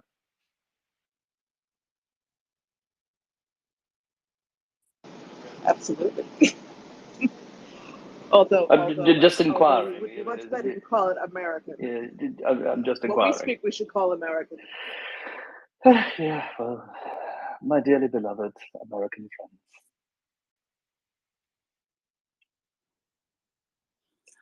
Jack, I wanted to say, I don't ever interrupt. I wanted to say I blame the foreigners because they make it too easy. They always speak English, so we get to be lazy. But I wanted to say forever, I love the accents on this site. It's a big draw, and I wish I had one myself. And also, Prince, my last name is Polish, and it's a direct translation to infantry. So while I did not serve in the military, my kinfolk did. So I think that should qualify me for something. And that's my pearls of wisdom. This brings up one of my biggest annoyances with Ukrainians. I'm trying to learn Ukrainian, and try to find yourself a Ukrainian who doesn't speak better English than I do. It's very annoying. They're just too good to us. Okay, let's do this. We're just all going to blame the foreigners here now, because we have an international coalition of at least 54 countries already supporting Ukraine. At every Ramstein meeting, we should really blame more foreign people.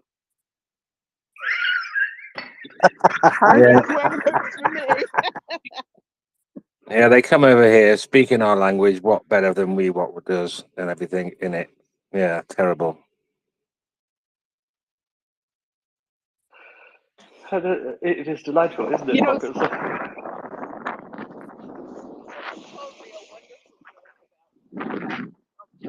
Sorry, Robin, I can't hear you. There is very much back noise. I'll be back in a minute. Her German grandparents built a wind tunnel when they emigrated, and she's just passing through it. Prince, go ahead. Prince releases.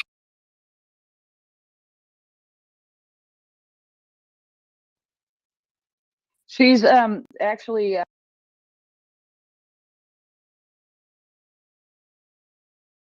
it is an appropriate compare. I was going to say, Robin, since you do seem to be fighting your way through a wind tunnel, I am going to wait until later today, and I'm hoping you will be on and able to talk. I'm gonna, I think, send some stuff to Alan, and I think I'm co-hosting for a little while with him this afternoon to talk today about the Pope's Easter message and what he said about Ukraine and Russia. We had a lengthy discussion yesterday about oh my goodness, the way of the cross that happened a couple of nights ago. And so I think talking about what the Pope said today in his Easter message will be shorter, but will be rather interesting also. So, Robin, you had great input on that yesterday, and I hope we can do it later. Thanks. I'll try to check in. All right, thank you. Nice. Making a date. David, good afternoon. Have you potted your plants? Oh, I've potted some, and I thought I feel like I need a little bit of a rest. And I heard the discussion about pronunciations, and I am very well aware that I absolutely mangle things. But let me explain. I'm going to sit here in my smugness, though, right? So I know how to pronounce. I'm going to spell this word for you. So MORFA, and there's a space, then MAWDDACH, which is Morvermouthach, right? I know how to say that. And after that, after I learned that, yes, exactly, well done. But most people can't do it. When they look at it, they go, what's that? So, and as a result of learning that, it's pushed everything else out of my brain. I can also say Schlangochten. Celtic derived tonality empties your brain. It absolutely emptied my brain. And secondary onto that was Llangollen, and then Llandilo, and then the Pontedilais and all the rest of it. And it just it did for me, really. Do you remember the shipping forecast, David? Fishguard. Fishguard's easy to say. See, there you go. Thank you. We will get an English lesson from a converted Frenchified Spaniard now. I'm going to go to Shaggy Fella first, though. Okay, yeah, well, as well as being Easter Sunday today, it is also National Winston Churchill Day. Looking at my daysoftheyear.com, just to see what kind of special day it is. It's also, more somberly, National Former Prisoner of War Recognition Day, together with National Unicorn Day National Cherish an Antique Day, International ASMR Day, whatever that is, National Name Yourself Day, and it's still Ramadan. So there's some information for all you unicorn loving name yourself people. And Thank you very much for that. There was a couple in there that were worth remembering. my birthday happens to be on Hug a Shed Day. Let me go and check this out. It's got a special name. Let's go and check it out. Hang on a second. There we go. So my birthday is on it's also National Hoagie Day and National No Pants Day is my birthday, together with Hug a Shed and Take a Selfie Day. I particularly like those because I can wear no pants, hug a shed, and take a selfie, and maybe post a tweet. I think it makes me laugh. I can see how modern day society is corrupting these days of remembrance. Well, yeah, it's thoroughly amusing, but also slightly bonkers. But if you want to hug your shed, you go right ahead. Nick, welcome. These days are like sort of those international star registries, or the earn yourself the title of a lord, whereby you get to pay some money to an anonymous person who then hands you a certificate of utter meaninglessness. My main landmark for today is it is my daughter's birthday. I just put my hand up when David mentioned that Welsh place name. Just reminds me of the time I saw an advertisement in a German insurance agent's window for travel insurance, and you saw a broken down or otherwise stranded, perhaps it had run out of fuel. I can't imagine that a German car would ever break down, but anyway, it was a Mercedes with German number plates and the hazard lights on, and it was stranded in what looked like terrible weather, helped by the monochrome photo in front of a town nameplate in Wales that contained ostensibly no vowels at all, because W is a vowel in Welsh, so it was called something like Cwm Llwyn.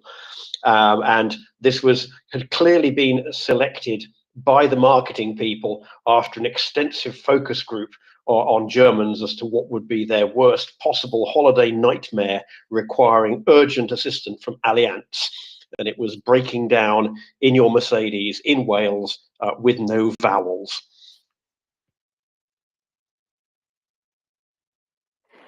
Oh, excellent stuff. I'm quite sure that nobody fell for it anyway, because, like you're saying, German cars just don't break down, surely. Well, no, but it can be a long way between petrol stations in Wales, and even German cars are allowed to run out of fuel. In fact, I had a German neighbor when I lived in France, and he used to. He was one of these people who didn't like having his money not working for him. And for example, he regarded the fuel in his tank, the 50 or 60 euros, I guess 70, 80 maybe now, that you would have in a tank of fuel. He regarded that as money that was, not working for him. And so he tended not to fill up until he absolutely had to.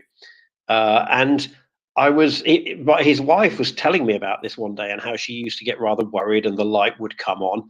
And I said, well, it's okay as long as you don't run out of fuel. And a couple of minutes later, when he had left the room, she went, he did last week. I told him it had happened to him. And of course, he'd had to call the breakdown truck, and the resulting cost had been about 3,000 years of the interest that he was losing by driving around with a redundant 20 liters in his tank.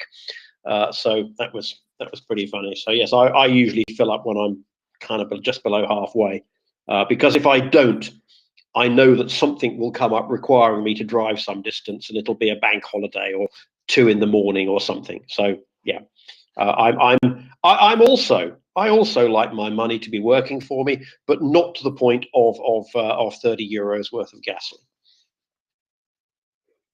Yeah, and yeah, you never know when an emergency might come up, and it is absolute Murphy's Law that it would be at a very bad time. Robin, go ahead. Yeah, hi, I think I'm out of the wind tunnel now. This reminds me of a wonderful news story from about 20 years ago of one of the largest airlifts in history, and that was Operation Valve to Serbia, and it was only the second largest airlift after the Operation Continence to Ethiopia. Anyway, the other Excellent thing, work, my dear. Excellent work. yeah. The other thing, which this Ukrainian friend of mine told me, this guy who refuses to speak Ukrainian to me, although my Ukrainian breaks his ears, I'm sure. But anyway, he suggested that I'd be better off learning Russian. And he told me the following joke that goes around Brighton Beach out here in Brooklyn, which is a big Russian area. So the story is this Russian who complains to his friend, I've been living on this spot for 30 years. And the policeman still hasn't learned Russian.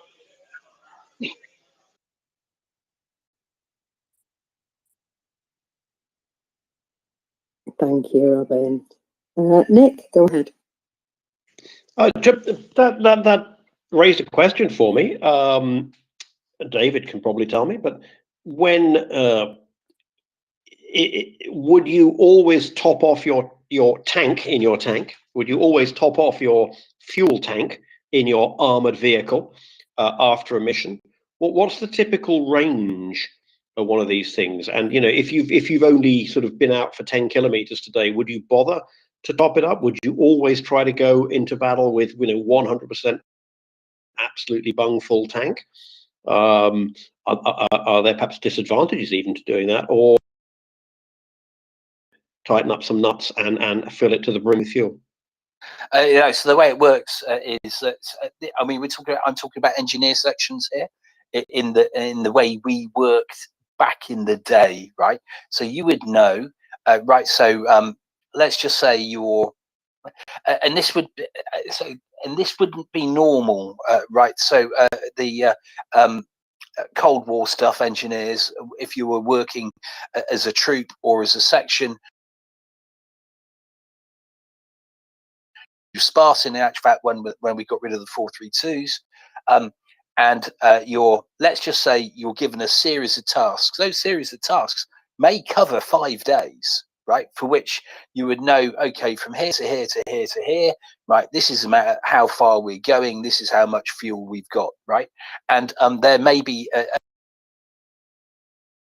a point you'll go, we can't complete unless we have we have some sort of refueling or something like that. At that point, we would typically be going, no, time to go back to wherever our logistics is and get fueled up, right? But you would always carry jerry cans of fuel. Can't remember. I think it's 6 jerry cans of fuel, something like that. I think for an emergency moment, right? And occasionally, what would happen if we'd meet up, go to a troop thing or something along those lines.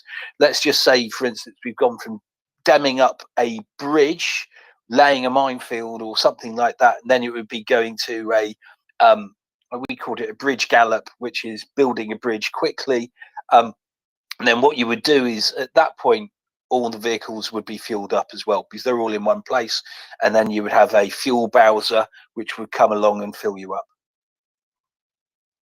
So yeah, everything's broken down to how far are we going, right? Do we expect to go, are we going 500, are we going 300 kilometers, or is this just a series of things that involve being 100 kilometers? You would have to do calculations along the lines of how long am I on idle? Because obviously you've got batteries to keep charged, etc., etc. And some of those batteries, depending on what you would be, let's say, for instance, it's a recce vehicle. I was the recce driver for our troop commander, because they'll have a radio in there. The batteries need to be charged and all the other bits and pieces. So, yeah, I don't know if that really answers your question, but it's how it works.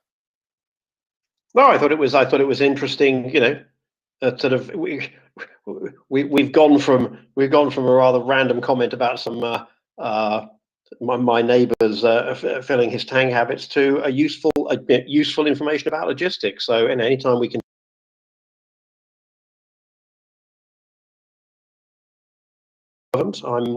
Thank you for the. Well, no, thank you for. I was sitting there. I was going, oh, that's right. That's really interesting. That's how we did it, right? No, so look, right.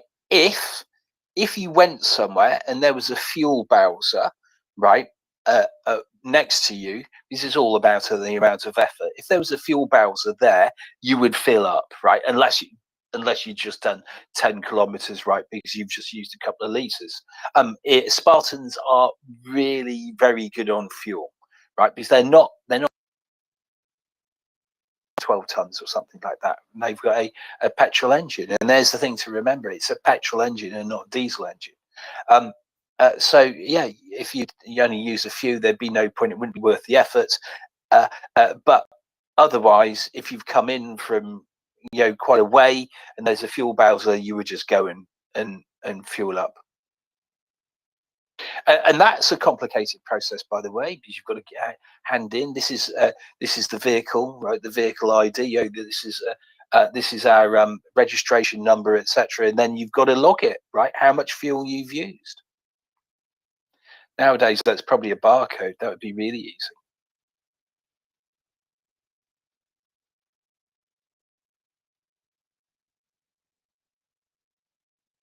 But I will say the word Llangoglin again for everyone. You have to explain the clang.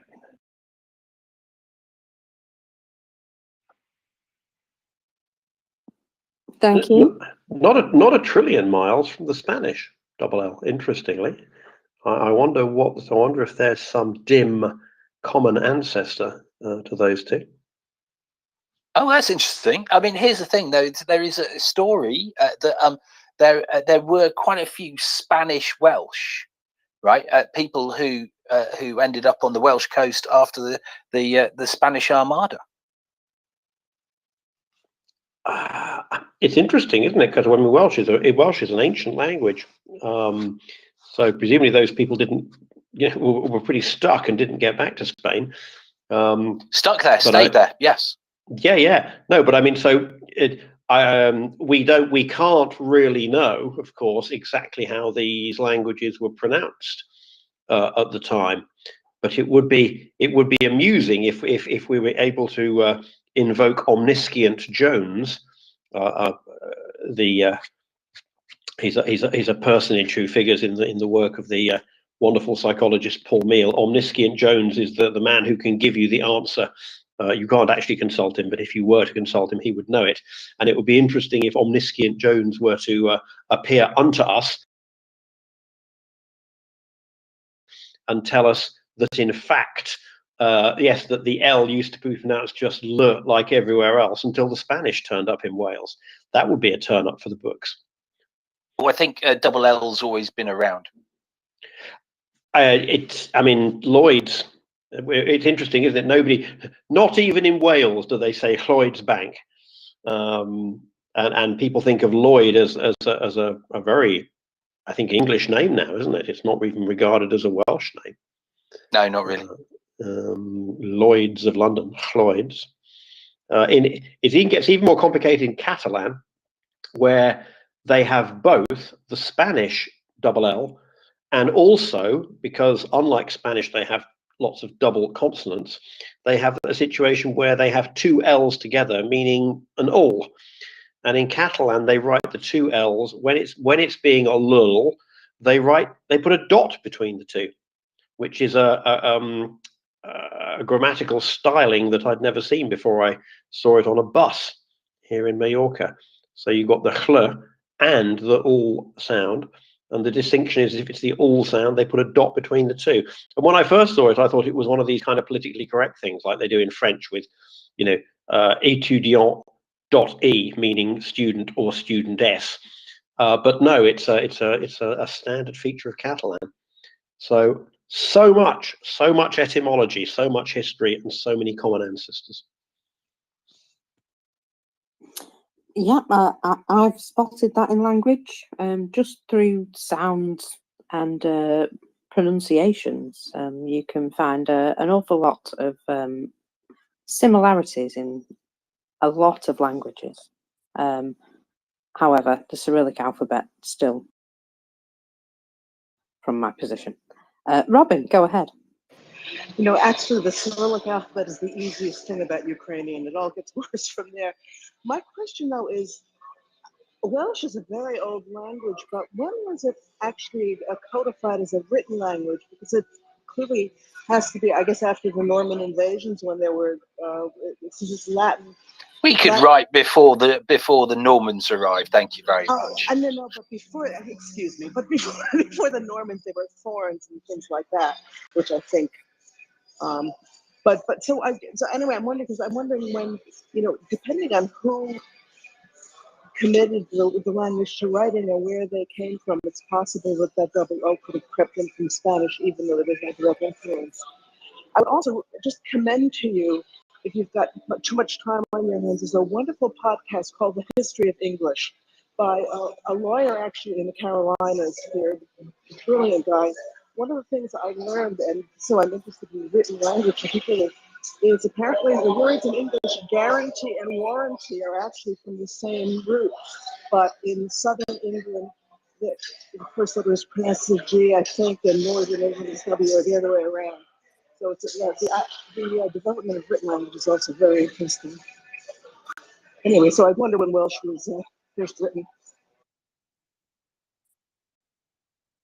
Well, whoever did it didn't do a very good job relative to the Latin alphabet by making W a vowel.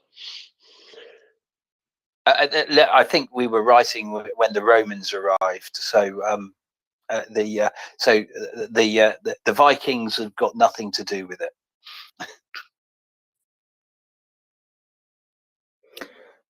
Shaggy fella, go ahead. Yeah, I kind of like Spanish from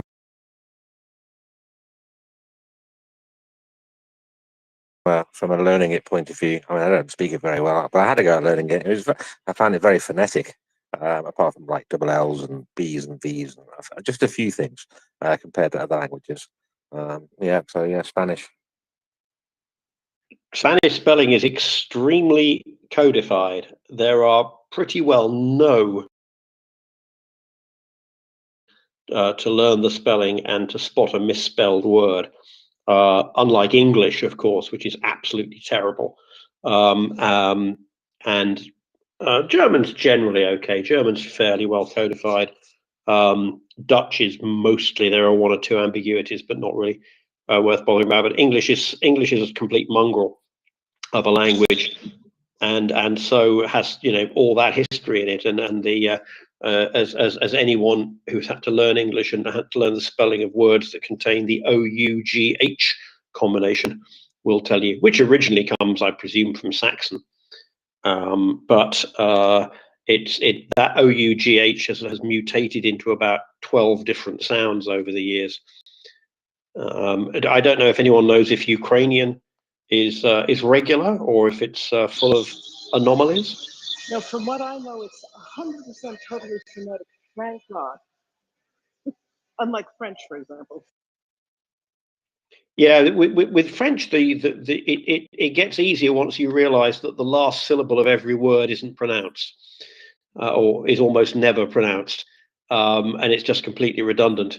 The advantage of learning French is that there's really only one or two ways of speaking French. There's only one or two accents. It's one of the difficulties with Spanish and British English is that as a learner, you have to adapt to an awful lot of different voices incoming. And I know people who've learned either kind of standard Southern British English or perhaps a Midwestern American English. And then their first assignment in an English-speaking country is in Glasgow or South London. And they are utterly lost because people swallow half of each word. It's that's quite challenging. And the same happens for me anyway with Spanish. And you've got the regions of Spain, and then you've got 18 or 20 Latin American countries where they have different accents, and you're meant to be able to understand all of those. The upside of that, of course, is that no matter how bad your Spanish accent is, Spanish speakers will understand you because they're used to understanding terrible accents. So, swings and roundabouts, as we say. I actually knew someone when the year I spent in Germany, an English guy, who learned his German by moving to a little farm in Schwaben. And he spoke with the thickest, I guess Swabian, is that what you call it, accent? It was really a riot. I met someone at a British diplomatic garden party once in France, and he just arrived, and he was conversing moderately well in French with people. And I said, did you speak French before? And he said, no. He said, if I did any language at school, it was Spanish.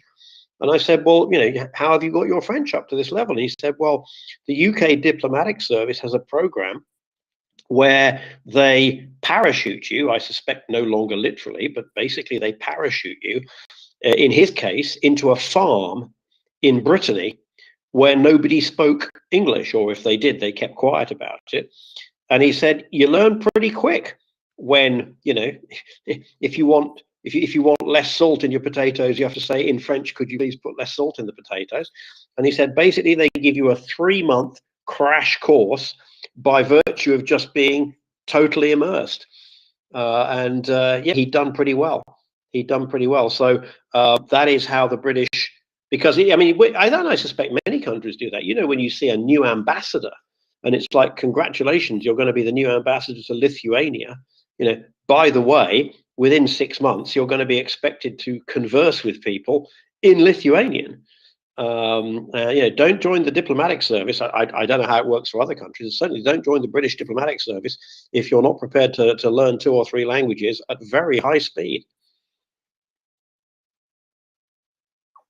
Yeah, I have heard of those sort of programs where people are literally just dropped into a place where, nobody speaks English, and it's a case of learn or die.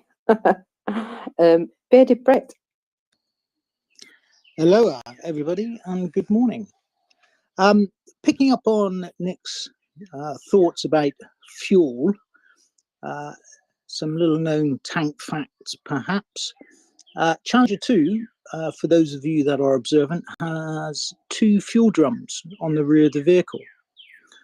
So it can carry a couple of barrels worth of fuel, whatever they are, 50 gallon and the like. But Challenger 2 also has a defueling device, which enables you to drive up next to a broken vehicle or one that's been taken out, and you can actually pump diesel fuel from those vehicles into your own fuel tanks, or actually decant onto another vehicle. Challenger, does this involve sucking on a tube? No, it's a very small electric motor that's under the armor at the rear of the vehicle, and you just connect hoses up and you just suck the fuel. David was talking about Spartan. You used to have a manual fuel pump that you could use. That's it. I was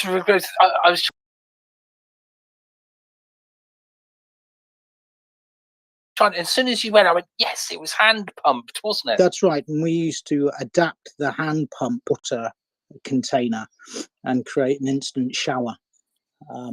But my point, rather than showers and fuel pumps, is that Challenger has about 1,700 litres of fuel on board. We talk about electric cars having range anxiety.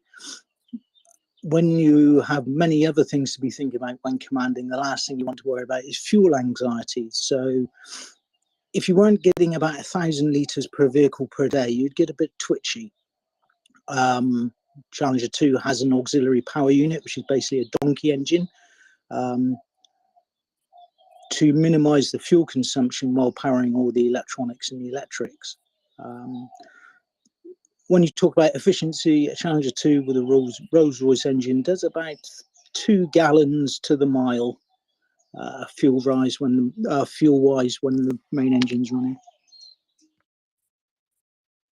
Very different from a Spartan then, right? I think it was about 6 miles a gallon or something like that. 2 gallons to the mile in real money is what, about 700 litres per 100 kilometres? 600, probably 600. Yeah, a fuel bill for a tank squadron manoeuvring is not cheap, and you need plenty of fuel coupons. For those of you who lived in Germany with the British forces, you had fuel coupons for your civilian cars, which basically meant you got tax-free fuel. But for a tank squadron, you're looking about anywhere between sort of 16 to 18,000 litres per day per squadron, with all the other vehicles as well. This is why also the kind of continued flow of fuel, I guess mostly diesel, to the front lines is so essential for Ukraine, and why interdicting a fuel train, as well as providing an extremely amusing skyline at night, interdicting a Russian fuel train is presumably considered a big win for the Ukrainians, because there's all manner of equipment that can't function without fuel. Billy, I've got a question. Isn't the Abrams more thirsty than the Challenger? Good question. I think when we're talking about the figures we're talking about with gallons per mile, efficiency is questionable, whatever make of tank it is. Yes, but if it used half again as much, that's even worse. That's worse. Yeah, right? The word efficiency doesn't necessarily. Some people use the word efficient as a sort of way of saying efficient is good, but everything has an efficiency. You can just have terrible efficiency or slightly less worse efficiency. Yeah, I think Abrams has the advantage that it is quieter. Challenger likes to make a lot of noise for it to demonstrate its inefficiency, I have to say. Well, it is dang heavy. I mean, it's a great tank, but it's very heavy, and therefore you pay the price in fuel. I mean, it's what's it, close to 700 liters to 100 kilometers, as opposed to the Leopard. The Leopard 2 does anywhere between 405 and 418 per 100 kilometers. That's just different. It's a different concept.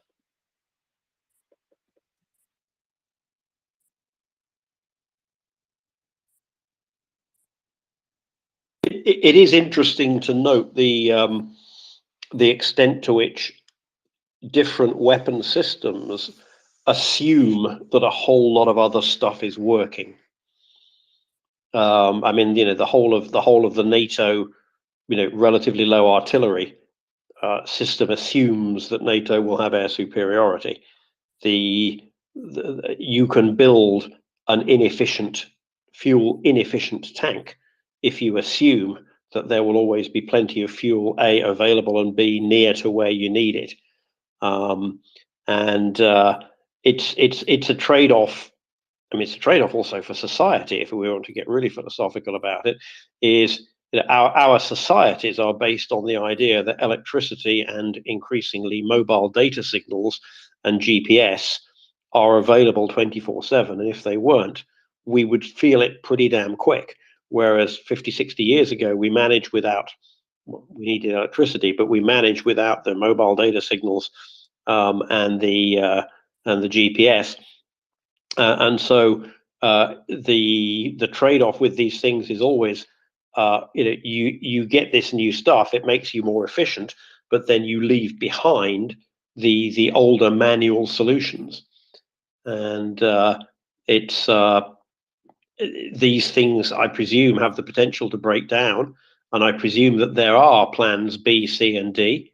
But undoubtedly, it seems to me that the NATO has decided that it will win its wars in the lowest cost possible way by assuming that it has the superiority on the basics like control of the air and the ability to deliver fuel to the front lines. What we're seeing in Ukraine is an interesting mix, I think, between you've got this modern technological stuff, but you also have no air superiority. You have the electricity and energy grid under constant attack from the Russians. And I think one of the lessons of this war will be seeing how various NATO type systems perform under rather limited circumstances that we all that they were not designed for, and some of them will hold up better than others, I think. Well, all the systems which we're giving them are actually considered to be fitful for that, because they were designed fit for purpose during the 1960s, 70s, and produced in the 70s and 80s. So there's very little other than the manpads which came later. speaking. Having said this, question for Bearded. Bearded, can you hear me? Yes, I got Okay, you. cool. A quick question for you. How quickly can you fill up the Challenger 2, and how quick does that reverse tanking work? Because on the Leopard, we introduced this with the Buffalo, the ARV, which actually has the capacity to, unload its tank in order to fill up other tanks. Specifically, of course, the Leopards would supposedly be freeing up from other situations. Can you give us a little bit of a hunch? I have no idea how the Challenger 2 works in that field. And yeah, for normal replenishment of fuel, whether it's a tactical replenishment or a battle replenishment, you're going to pull your vehicle in line with a fuel bowser. It itself will have a donkey engine which looks to push between 150, 200 litres a minute through a pump. You can get two hoses going onto one vehicle at a time. Sometimes you're time restricted. You might only get 90 seconds at the pump, or 2 minutes, and you'll just be waved through again. In regards to the refueling, defueling, it's a lot lower rate, and it's there for extremists more than anything. So you can go and just be rather light-fingered with anything you see in the battle space. It takes a lot more time, and I'd say, well, I have family members who had to deal with the Leopard 2, first Leopard 1 and then later on the Leopard 2, as long as they were there. And they were always annoyed with the fact that, say, peacetime operations were done very delicately, and they were not doing battle tests as much as, well, maybe once a year in Munster, playing with a kit as it should be, meaning under battlefield condition, as in you have no time to refuel. Because normally it takes about roughly 40 minutes to fill up the 1,100 something 60 liters of the bloody Leopard 2. I mean, you don't have 45 minutes in battle to refuel. You also don't need it, because that carries you for 1.5 to 2 days. But still, what's a good time if you just said 90 seconds, but what's a good time if a whole squadron of Charlies goes through somewhere that they can fuel and refuel? And how do you train it? It's practice. Different types of replenishment at a squadron level. The standard one is when you'd be out of contact, you're still very vulnerable. If you think about your quartermaster packet of maybe 6, 7, 8 vehicles, which are ammo trucks, fuel trucks, POL lorry, which is petrol or lubricants, and your food, mail, stuff like that. That's going to be sitting in a tree line in a wood somewhere, maybe. It's going to require local protection. And a squadron of maybe 25 vehicles, including B vehicles and supporting armored vehicles, it could take anything up to 2 hours to get a squadron through. Again, practice. Do it during the day, do it slow time, do it at night, do it under radio silence. Just make it so it becomes as complex as possible, so you have the experience of adapting to whatever situation you're going to have a replenishment in. The second form is a battle replenishment, where you pull tank troops out of the line, a troop at a time, go back maybe 1 or 2 kilometers and have a quick squirt and some shells replenished at the same time, and then they drive forward. That means you're thinning your line to get fuel and ammo, and it does put the quartermaster packet under a little bit of pressure, because they're going to be within 2,000 meters of the front line. But sometimes you end up in situations where you actually have to reload ammo more frequently than you have time to refuel, correct? Yes, and if anything, the refueling part is the easy bit, because you drive into a line of fuel bowsers and a bit like a garage, and away you go.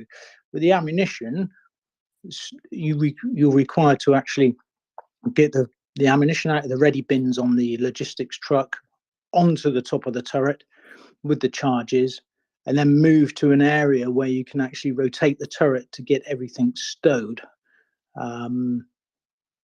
It's quite compact inside an armored vehicle, and it's all about stowage. And there's stowage bins on the floor, on the side of the armor, on the inside, and you just need to move that turret around. And again, you're vulnerable there because you're concentrating on getting the ammunition stowed, not local protection. That was my point I was trying to lead up to, because we haven't seen massive force-on-force conflict in a long time. So we haven't seen how actually tank armies move and how they bound over in order to protect those which need to be refueled or reset with ammunition. That will be something upcoming. It's interesting, and it will be quite a challenge, won't it? Because most of the times the Challenger 2s, for example, have been in some shape or form in any kind of battle. They had the time to set aside to do this in a safer environment, if I'm not mistaken, right? Because whatever you did in Iraq and in Afghan was shall we say, there was no risk that say anti-tank mechanized infantry battalion would come your way, right?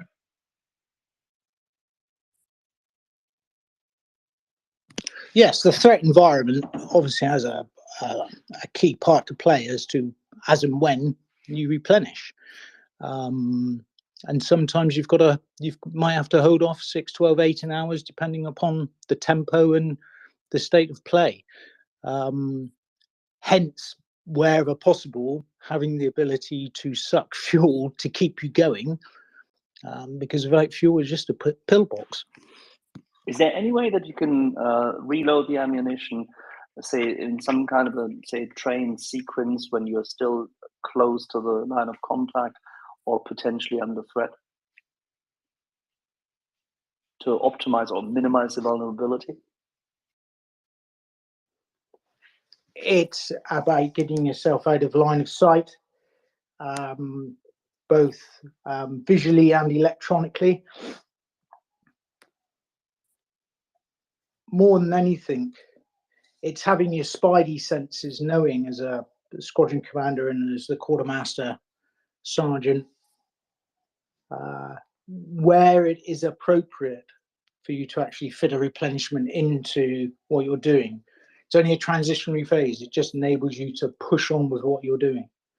And of course, that's great for one squadron, but if you multiply that by squadron companies in a battalion group, they all want fuel at a particular time. So what's that doing to the echelons and the supply of fuel and ammunition coming forward?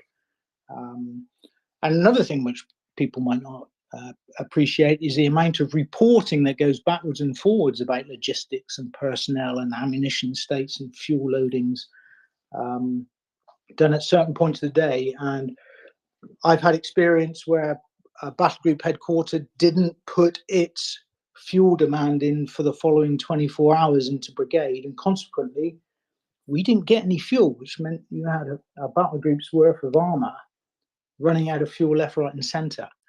Fortunately, it was only a training exercise, field training exercise, but the point was made by brigade to that battle group headquarters: if you don't put your logistic requests in, you're not going to get the fuel because everybody else wants it, and there's limited resources to actually deliver. Very good points.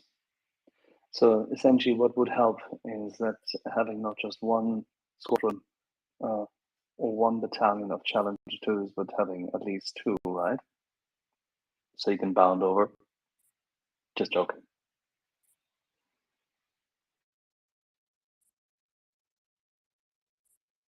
By the way, did you hear anything about those Challenger 1s from the desert? Because it has been awfully quiet there. Me? No, I've not heard back yet. I did speak to him the other day, and he was awfully quiet about that. So I will push him when I see him next week. For my sins, I spent some time with the Jordanian Armed Forces, albeit after I was in uniform, and I had an experience of going to a Jordanian training center and having a look at the Challenger 1 fleet that had been gifted to them. It broke my heart, and that was the training fleet. The level of disrepair, because the Jordanians needed the spares package to go with it. For me, there would be inoperable. You wouldn't be able to use them in combat. They're a sorry sight to see. If that is the case, then that's a failure by BAE. They had the contract to do this. So it would be the Jordanians. The fault would be at BAE for not doing what they were supposed to be doing. I'm sure there's enough blame to be spread far and wide. Oh, absolutely. Suffice to say, when you're seeing tanks with coolant leaks and the thermal sleeves on the barrels ripped and removed, and years worth of dust, it just makes a tank man shudder. I think that is more troop related, isn't it? Because that's the kind of maintenance you tender love and care you should extend to it. But then again, with our dearly beloved Hashemites, it's probably more a focus on their air force, given the predilections of the leader at the top.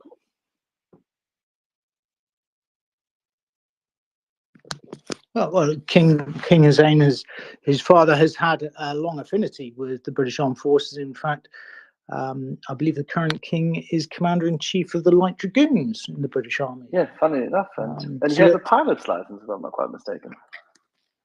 Yes. But it is a pity that you're not the first one who has mentioned that the shall we say, state of play there is a bit deplorable.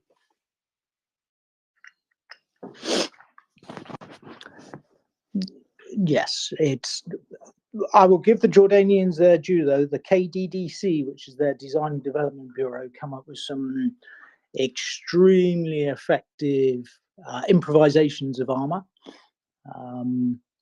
And from an operational tactical experience, their officers in training are similar to Western design with their staff colleges and the like.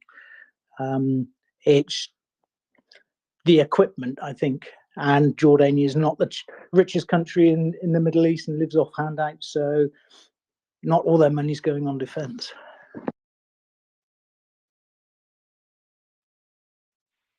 Nick, you had your hand up. Yes, I was going to make a sort of flippant comment along the lines of, when you turn up with your Challenger and put 1,000 litres in, do you get Green Shield stamps?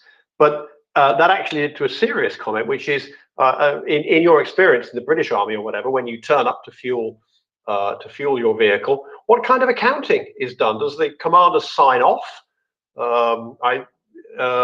In terms of who keeps track of exactly what is used, whatever you can tell us that isn't OPSEC or classified. But how would it work in terms of, do you need a chit before you turn up, or can you just turn up and say, fill her up, mate, and then sign a bill, or how does it work? For B vehicles and the like, and C vehicles, so that's sort of wheeled vehicles and plant vehicles, and perhaps David can reinforce this point. You have a vehicle chit where you actually write the mileage down and where you take fuel from, and it gets stamped and the like. And I can't remember what it's called now. But for armored vehicles, somebody else is signing for the fuel. Nick, when you're at the front with the squadron and whatever, you just want the fuel to turn up. Nobody's signing for your 1,000 litres per vehicle. It's just coming forward in big bowsers from the brigade admin area. led by the quartermaster package. I'm unaware of them actually having to sign for fuel, and maybe in the Code War there was examples of quartermasters perhaps making a bit on the side, selling red lead diesel to farmers, but I couldn't possibly comment. Is it fair to say that that was going to be my other question? Is it fair to say that in combat and in battle, the least of your worries is tracking all details, but mostly army squadrons do tend to take notes, at least. I do remember that our boys always had a piece of paper with them and jotted down stuff, even when completely under stress and fire in maneuver.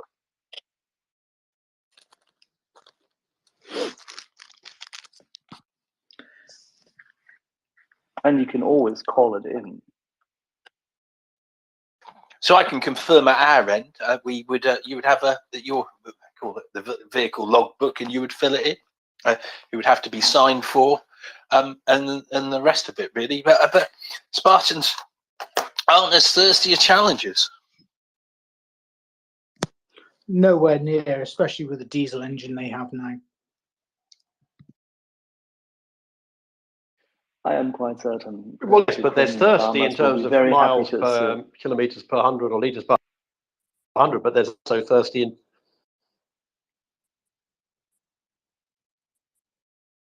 Nick, we're losing you. There's also thirsty in terms of how far you can go on tank. All right.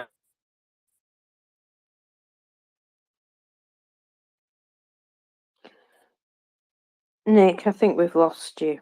I'm going to drop you down, and you can re-request. So, Nick, if you can hear me, re-request. We lost your audio. And I also think he couldn't hear Axel, by the sounds of things. Carry on, Axel. No, I was just adding to really that essentially that if and when Ukrainian troops are in battle and or close enough to battle or close enough from the rear, I presume in the current circumstances, Ukrainian farmers would be glad to assist in any shape or form. I think we are underestimating the resilience and the flexibility of people there.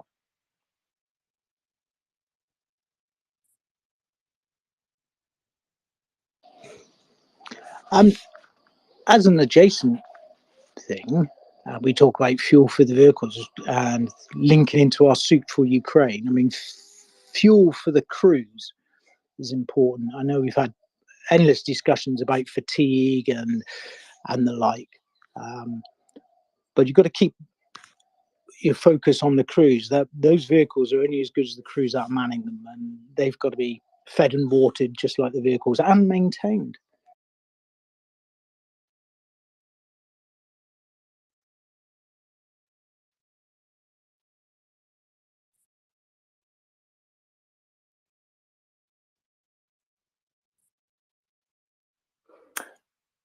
Can I not hear Axel now, or is he just not talking? I was just literally observing something and trying to read a message from a friend of mine who's most recently been polishing some Leopard 2s.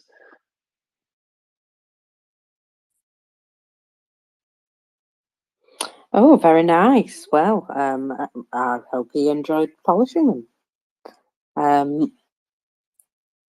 So I do have a subject that I can bring to us, but it's a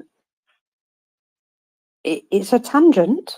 It's a tangent from tanks, shall we say. So if you have more to speak about tanks, please go ahead, and I will tangent in a bit.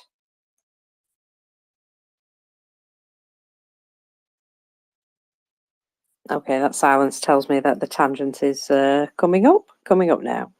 So our friend Pekka Kaliomni, maybe?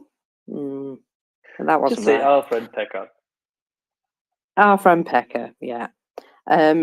He's had a bit of a deep dive on well-known in both Austria and Russia, Raffenstein Bank International, and its Russian subsidiary, A.O. Raffenstein. So this is one of the... Oh, Raiffeisen. Well, you know, I'm British.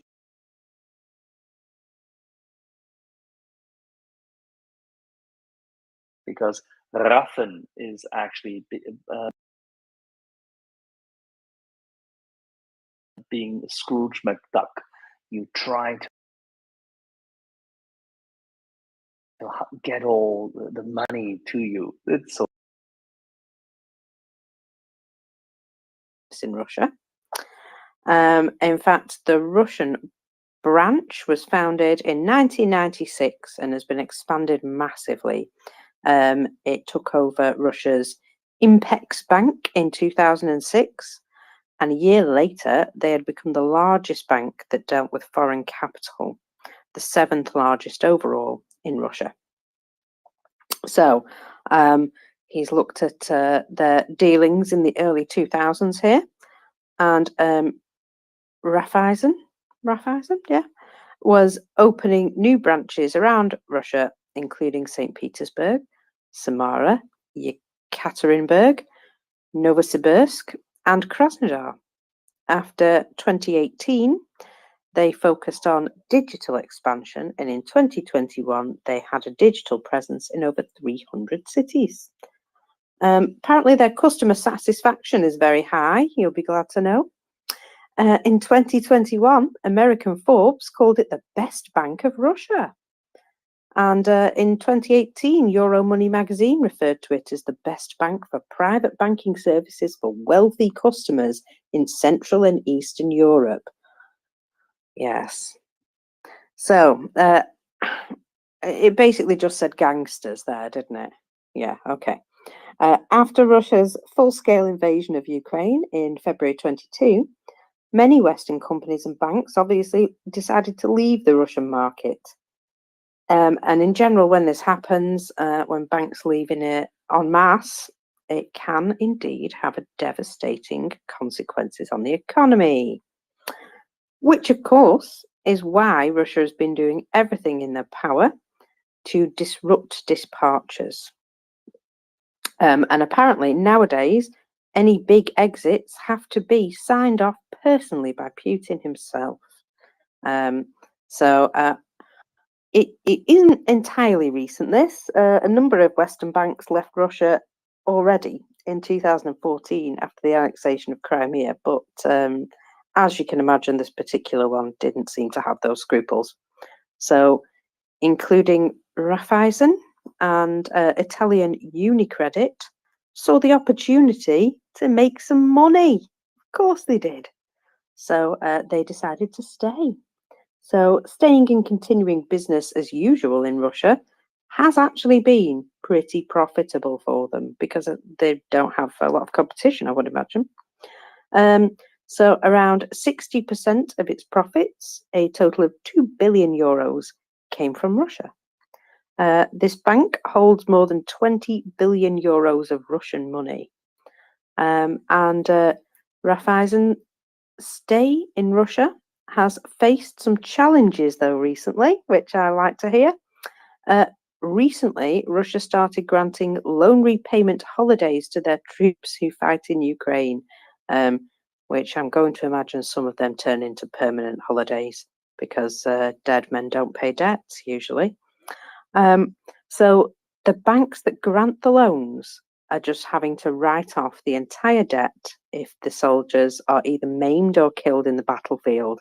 And that's very kind of them, but I'm quite sure it's starting to hit them in the pocket based on the figures of, the numbers that I give out every morning. Those Russian dead figures. I'm going to imagine a fair few of those people have debts. Just being written off. I'm sure they're enjoying it. So between September and December of 22, these write-offs were worth, lovely, 800 million euros. By granting these loans, both Raiffeisen and UniCredit are complicit in funding Russia's barbaric invasion. Absolutely, of course they are. In January 23, the US Treasury launched an investigation concerning a potential breach of Western sanctions. In addition, the European Central Bank has been pushing Raiffeisen to leave the profitable Russian market. So they are receiving pressure from outside, at least. So on the 30th of March 23, Raiffeisen called its critics morally arrogant. Where have we heard this sort of, comeback before? So the moralizing from a free risk zone of comfort, apparently.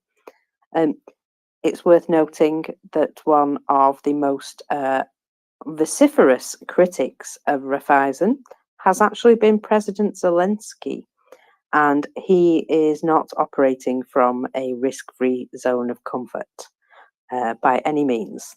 So, in conclusion, it seems that Raiffeisen shareholders prioritize profit over life. Of course they do. They're bankers.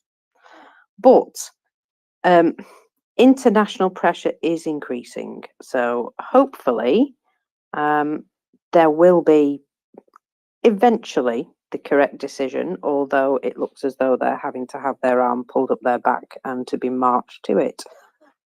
And well, I'm totally on that. If we can put pressure on anybody who is still doing business with Russia from Europe, I think it's the right thing to do. Do we really want to supply the war effort? I mean, it's not something that I'd be keen to do. So, yeah, anybody who's still doing business with them from Western countries at the moment do believe it's very morally repugnant, and they might need to rethink their decisions, especially when there's such a strong grassroots movement such as NAFO on the case. Maybe we There you should. go. That was my tangent. I love it, and thank you very much for highlighting this, because it also, for those who are not as well entrenched in this, highlights one thing: the division. Because you mentioned UniCredit, it's not just Raiffeisen; it's also UniCredit. Now, whilst UniCredit has been formed out of a hodgepodge of German, Italian, and Austrian banks, the Central Eastern Europe division of UniCredit for ages has been based, of course, in Vienna, and has been led under joint management, led by Mr. Papa from Milan, because UniCredit is, of course, based in Milan, but it is a bank which integrates German, Italian, and Austrian business interests for a long time. And the former Bank Austria, or prior to that, Kreditanstalt Bankverein, Z, Stadtsparkasse, and Länderbank, all of them find themselves in that hodgepodge created Bank Austria, which then merged with the German Bayerische Vereinsbank, and all into this wonderful UniCredit. They've been working very actively in Russia for many years out of Vienna under joint Austrian, Italian, German management. And they've been exceptionally keen on doing capital markets business in Russia, together with a number of foreign direct investors. And they still, in the days prior to the invasion, just in the month of January 2022, of course, were still, as they said, the market-leading CEE financial institutions team with a strong track record in insurance, M&A, and the likes, specifically in Russia. So nothing ever changes. Welcome to Viennese banking with a bit of Italian interaction and German money. Well done.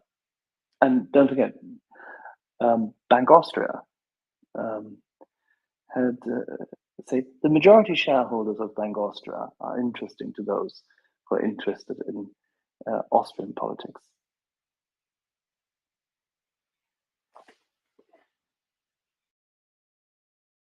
And that is not the far right there, by the way.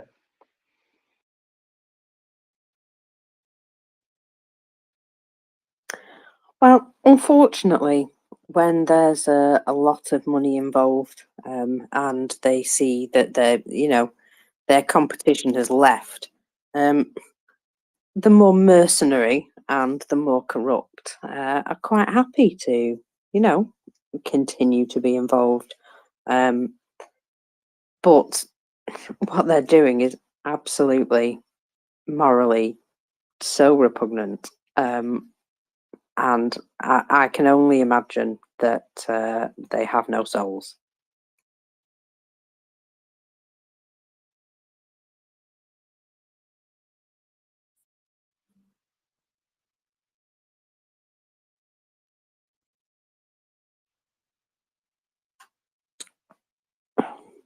So, lovely people, do we think it's going to get to 200k this month? Because what are we on now? 178,150. That's gosh darn, that's a lot of guys. That's a lot of people to be missing. If you were missing half your village or town, do you think eventually you'd notice? I think you'd notice. You would think so. And have we noticed how much artillery's been taken out recently? That there's decent figures on artillery pieces almost every day. We're looking at chunks of artillery being taken out at a time, not just one here and there. Whole, I'm trying to think what they might be called. Brigades, battalions, whatever. A whole bunch of them. That'll do. See, my military mind cracking on there with the terms. But yeah, a whole bunch of them have been taken out on a regular basis. And I'm starting to feel like this has been quite a targeted attack, quite a strong attempt to take these out, especially in particular areas. Because if Ukraine are going to be able to move forward at any point, they've got to reduce the amount of artillery that's going to be coming at them. They've got to take out some of the capabilities, and they're taking out areas of manpower concentration, but it doesn't take masses of men to fire some artillery pieces. They are usually smallish teams, and so I would suggest that taking out the artillery pieces themselves is also what I would call a priority. And I love to see the numbers in the morning. I love to know that they're taking out big chunks of these guns. The less tubes on the battlefield on Russia's side, the better. And we were talking this morning about these fabulous guns that they brought in, you know, to the 1970s guns. I'm not too sure what they're called. Don't really care. But big guns that don't have a massive range and aren't able to turn very far. I think they have like a 13-degree up and down. And so, you know, they're probably not made for the modern battlefield anymore, but these are the wonder weapons that have been brought out to counter the modern. And we've already seen at least one of them taken out on the battlefield, and it was checked this morning with Oryx. Yes, absolutely, these things have arrived and have already started to be lost. So it was true when we saw them on the train coming towards Ukraine. They did indeed arrive, and well, they're already proving their worth, obviously, in bits.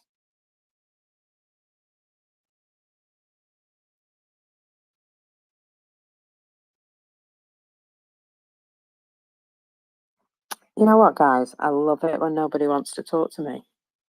It makes me feel dead popular. I'm sorry. It's not that I don't love you. I'm just busy. Oh my, hosting. Busy girl I am. Busy. Well, I'm busy. I'm busy getting I'm busy getting ready to host. You know, some some of us don't fly by the seat of our pants as good as you do. So we have to catch up on what happened while we slept. Unlike you, who gets up, has a cup of coffee, feeds the cats, and starts hosting. Yeah, it's called lack of choices. Yana, my lovely, you have taken pity on me. Please come and tell me what you want to speak about. Thank you, Marcus. No, well, first of all, I really appreciate that you are doing this during the holidays, and you guys are amazing. I've been listening to you all day throughout some chores, and I really, really appreciate all what you're doing. And yeah, I wanted to ask, but I'm not sure if it's possible. I have a question for David, actually, and I see him on the speakers panel because last time when I talked, yeah, I had a question about how he knew, or yeah, his thoughts about how he knew already in the end of 2021 that the invasion will happen, and that was really interesting for me. And David, I don't know if you can speak, but you also mentioned that you were a Cold War warrior, and I would really be interested to know, you know, if you can talk a little bit about your experience, because obviously I lived on the other side of the Iron Curtain, and we lived in that propaganda, even though I really have to say, I don't want to steal anybody's thunder, because we really had kind of a vanilla version of it. We were not part of the Soviet Union. We were only quote unquote liberated, but our brotherly Soviet/Russian liberators. But still, we lived in that propaganda world, and I would love to know the experience of somebody who were on the other side, and also like how did you perceive Russia? What did you experience? Anything what you can tell from that time from your perspective? Thank you. Sure. Okay. You're from what was Czechoslovakia, Yeah, right? Czechoslovakia. If I I'm remember. Slovak, and that used to be Czechoslovakia. Yes. Yeah, hence why we had the discussion about Banska Bystrica, Yes, or however true, you true. pronounce it. Yeah. Right. I do apologize. No, I'm gonna. no worries. It was really good. I was just surprised because, of course, not like native English speakers, we are not used to different pronunciation. But yeah, you are saying it right. It's Banska Bystrica, but it's otherwise it's perfect. Sa. Yeah. Okay. Right. Yeah. So I joined in 1978. So 1979, I went to West Germany. I was quite fortunate. I spent a lot of time in West Germany, and then I went to West Berlin, obviously well before the wall came down. So a lot of my experiences have been derived from there. I used to do, in between West Germany and West Berlin, there's obviously the route going into West Berlin, and the things such as the military train, which was a sort of a mobile. Well, I think they called it a mobile embassy. It wasn't. It was just it had that sort of thing. So the train used to go from Magdeburg. At Magdeburg, you would see the East German and I think there were actually East German guards, and there were Russian guards there who would put on a show for us. So for me, it was really interesting, because at Magdeburg you're watching.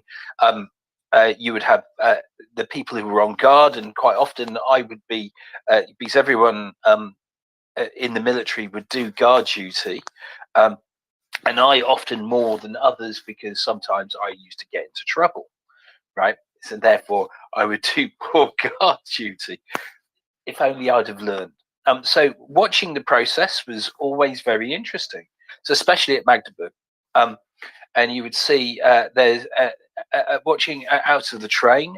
It's very interesting. They had they call it an ersatz cafe, which that was filled with the things to make us, wish that we were in the Iron Curtain, behind the Iron Curtain, right? And it all looked very, very drab for me. Their version of Kellogg's cornflakes, etc. And we always used to joke about so the how people, so every time there, two people used to go up and have a coffee in the cafe, and we used to joke that people would fight to be, they were the person who got to go and have the coffee because it might be real coffee, right? Yeah, at the I mean, just different times. At my impression always has been with meeting Russians and East Germans is that they were quite different. Of course, I was there at the same time as, if you've ever seen the film the Anderen, The Lives of Others, which is about East Berlin in the same time when I was there, and it was very much like that. So the times where I'd go to East Berlin, there were times where I remember some East German nurses begging us to try and get them across the border. Of course, that's just not possible. You're not going to be able to do it. I can't hide them in my pocket, etc. But yeah, it was all a little bit tragic. So, of course, as an athlete, I used to travel. Because I was still in the army. Every time I went to call it an Iron Curtain country, I would get an intel conversation about things I should do or couldn't do, and things I should be worried about or wary of, that i.e. that people would just be watching you, maybe recording you. But whenever I went to the other country, especially in now Czech Republic, or now would be Slovakia, what was really obvious to me was just how other countries who are in the Iron Curtain detested the Russians. You could just see it. I remember when I was we were there for a competition. I think we went there for about 7 days, and there was this sort of a bit of a cultural visit as well. And there's a huge lake, and I remember watching it, and that some Russians turned up to I don't know what it would be in Czech, but it was a little bit like a Schnellimbiss, sort of a takeaway place. And there were some people there, and a Russian went up to it, and everyone just moved. For me, it was really interesting. I'm watching this as a complete foreigner, and going, and so the Russian soldier turned up to it, and everyone moved away, and you could see the person who was in the Schnellimbiss. I don't know if you do you know what a Schnellimbiss is, Jana? No, and I'm sorry, I kept losing you for a bit. It's been breaking up, but it seems that it's my problem because. Okay, so Schnellimbiss is like a mobile fish and chip shop or whatever. It basically is, a mobile food place, right? Food stand that's in well, in the UK it'd be in a caravan or something, but this was a much nicer thing than that.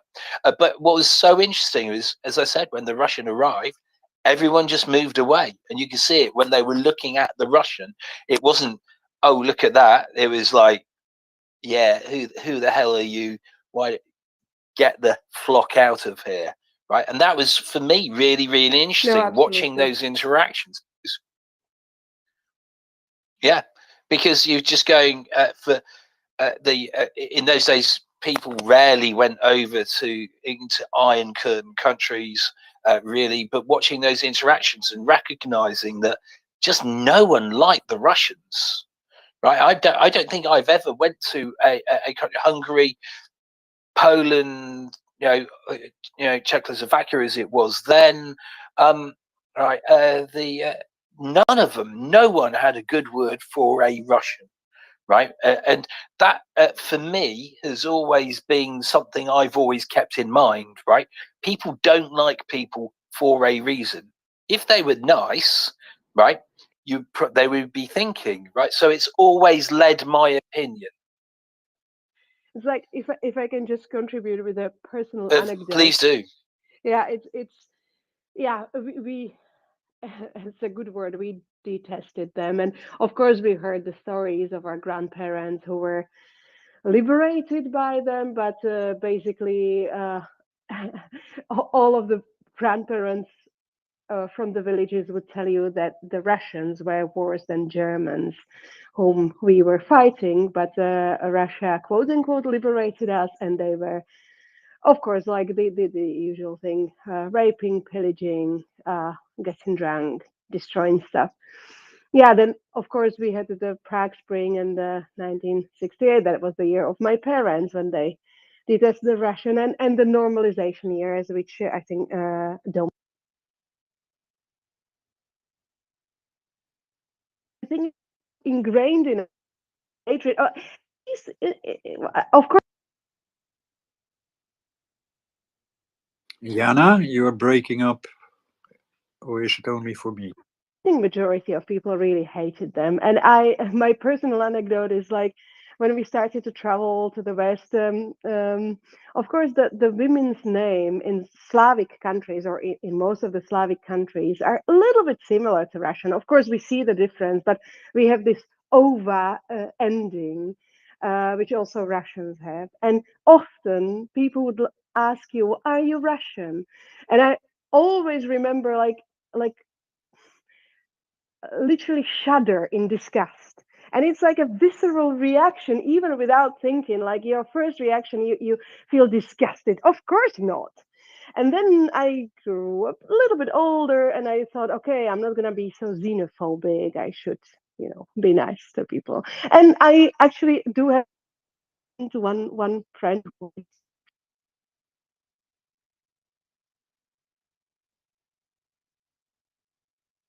then it really brought up all the memories and the buried Russophobia. So yeah, that's my personal thing because you mentioned that you saw this. Well, listen, I don't think you can call it Russophobia, is it? Right? The reason No, why no. you have these things, right? It's not a phobia. No.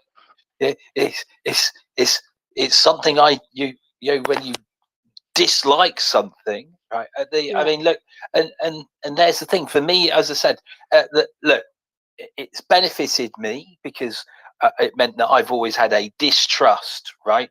So for me, it was always it's turned out to be beneficial to understand that relationship, and of course, and when I was in West Berlin, I sometimes I would go to Potsdam. That's where the East Germans were, and you see how these things were, and you'd talk to them, right? And they would just be talking about how they really disliked them, and of course, so I first went to. It was 1980 when I first went to Berlin, but of course, it wasn't that long after the war. There was still, people who were, just outside of their middle age who would talk about in Berlin about how the occupation by the Russians, and you hear the stories about the mass rapes and everything like.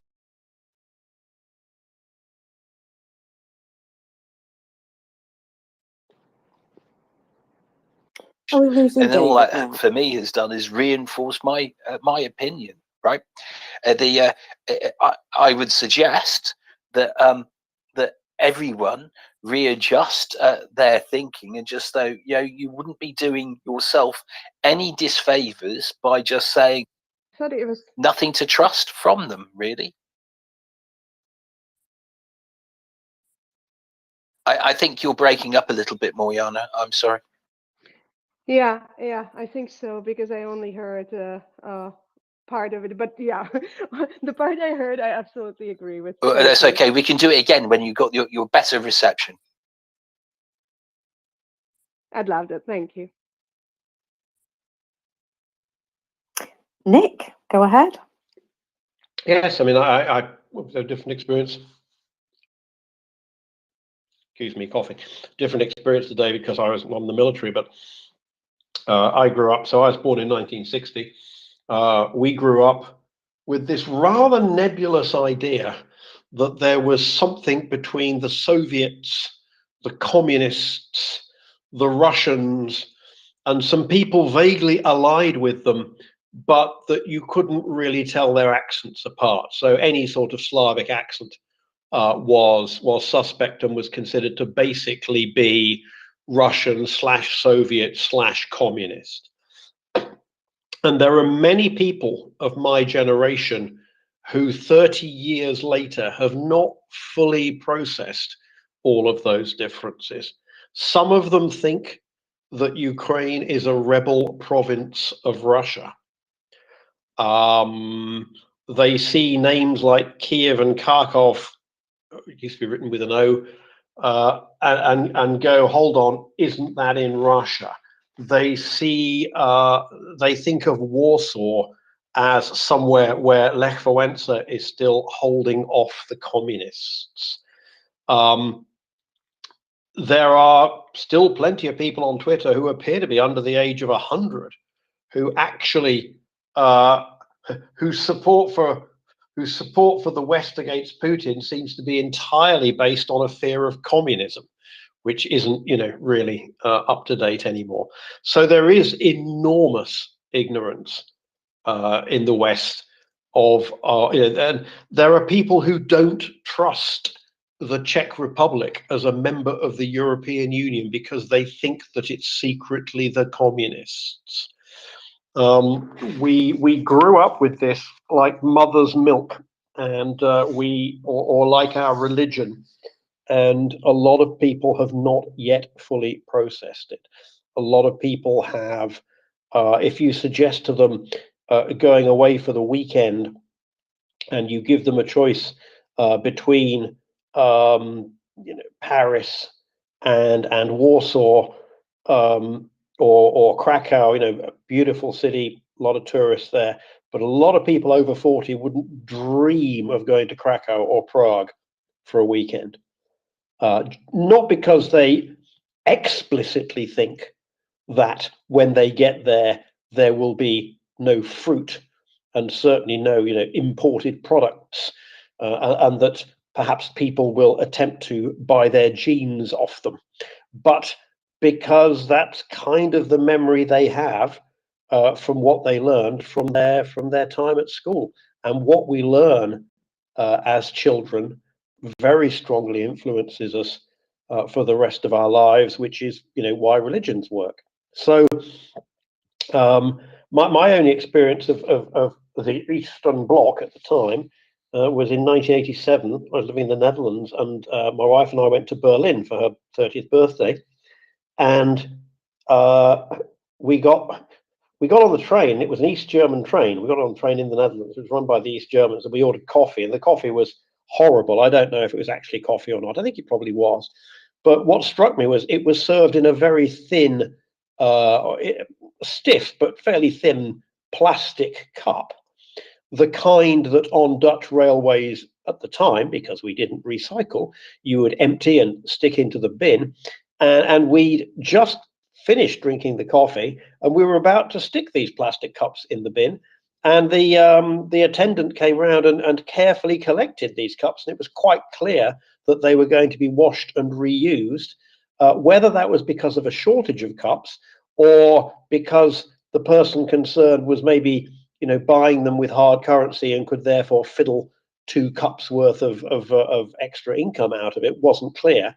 But that was the start of our weekend, and we were on the overnight train, and we'd looked on the timetable, and we'd seen there were these funny stations. There were stations where you could only get off the train, you couldn't get on, because of course those were the ones in East Germany, and no one was allowed on because the final destination was West Berlin. And we went to West Berlin, and went to Berlin. We had a nice day in the West. It was a bit messy, a bit anarchistic, but that's Berlin for you. And went to the zoo and all kinds of nice things. Had a great day there.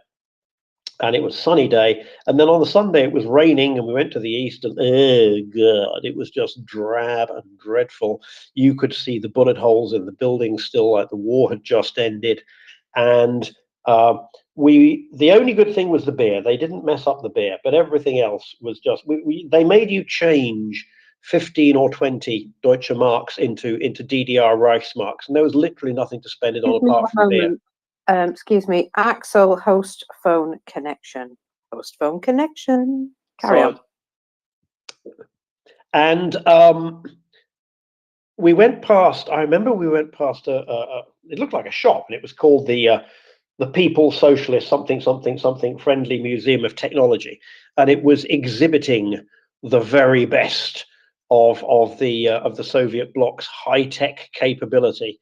And there was a Bulgarian clone of an Apple II computer with all of the design faults of the Apple II faithfully reproduced. And there was a clone of a Hewlett-Packard plotter, which at the time I worked with, and a little A3 plot. So for the kids here, a plotter was a device where you put a piece of paper in, and then pens moved over the surface and drew your picture before we had laser printers. And there were some fraternal socialist lines on the paper that had been drawn by the fraternal socialist software using the fraternal socialist printer, and I could have done better lines by myself with my free hand. It was just incredible. So it was, yeah, you got the general impression that it's just pretty shit here. And this was East Berlin, which was meant to be kind of the showcase. I remember speaking to someone in Hungary a few years later, and they said we were told how East Berlin or East Germany was the kind of, the pinnacle of fraternal socialist achievement. And she said there for Budapest for a weekend once, and I said, where can I buy some flowers? And everyone looked at me in a funny way and said, well, what do you mean buy flowers? Because you couldn't buy flowers in East Berlin. But she said there was never a time in Hungary when you couldn't buy flowers.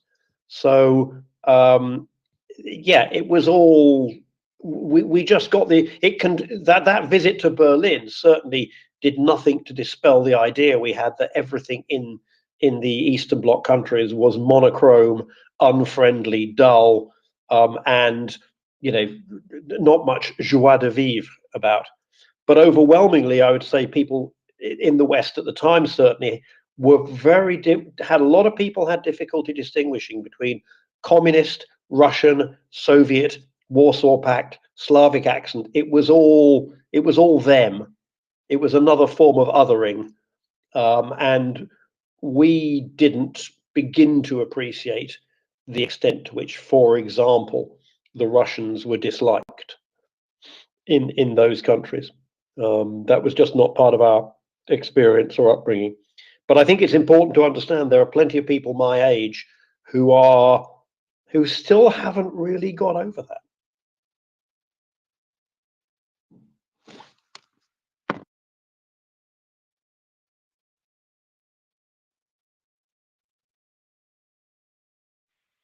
Well, Thank you very much, Nick. Oh, go ahead, Axel. maybe just a little anecdote. When I was younger, this is ahead of the 1989 opening,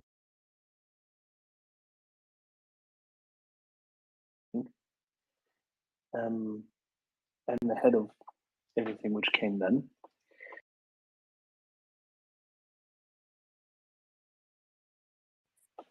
Her family had just been blessed by of the, shall we say,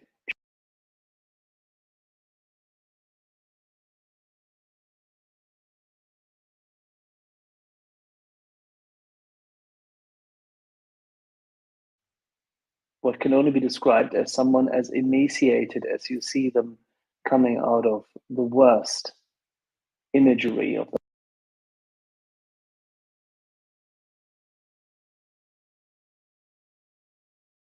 47 kilos, if I remember it correctly. And in absolutely bad shape, but with beaming eyes, who looked eerily similar to my girlfriend. And no surprise there because it was related.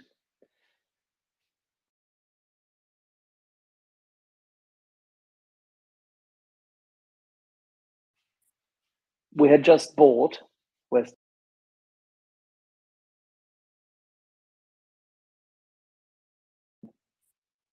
imprisoned in Bautzen because having been forced to serve in the NVR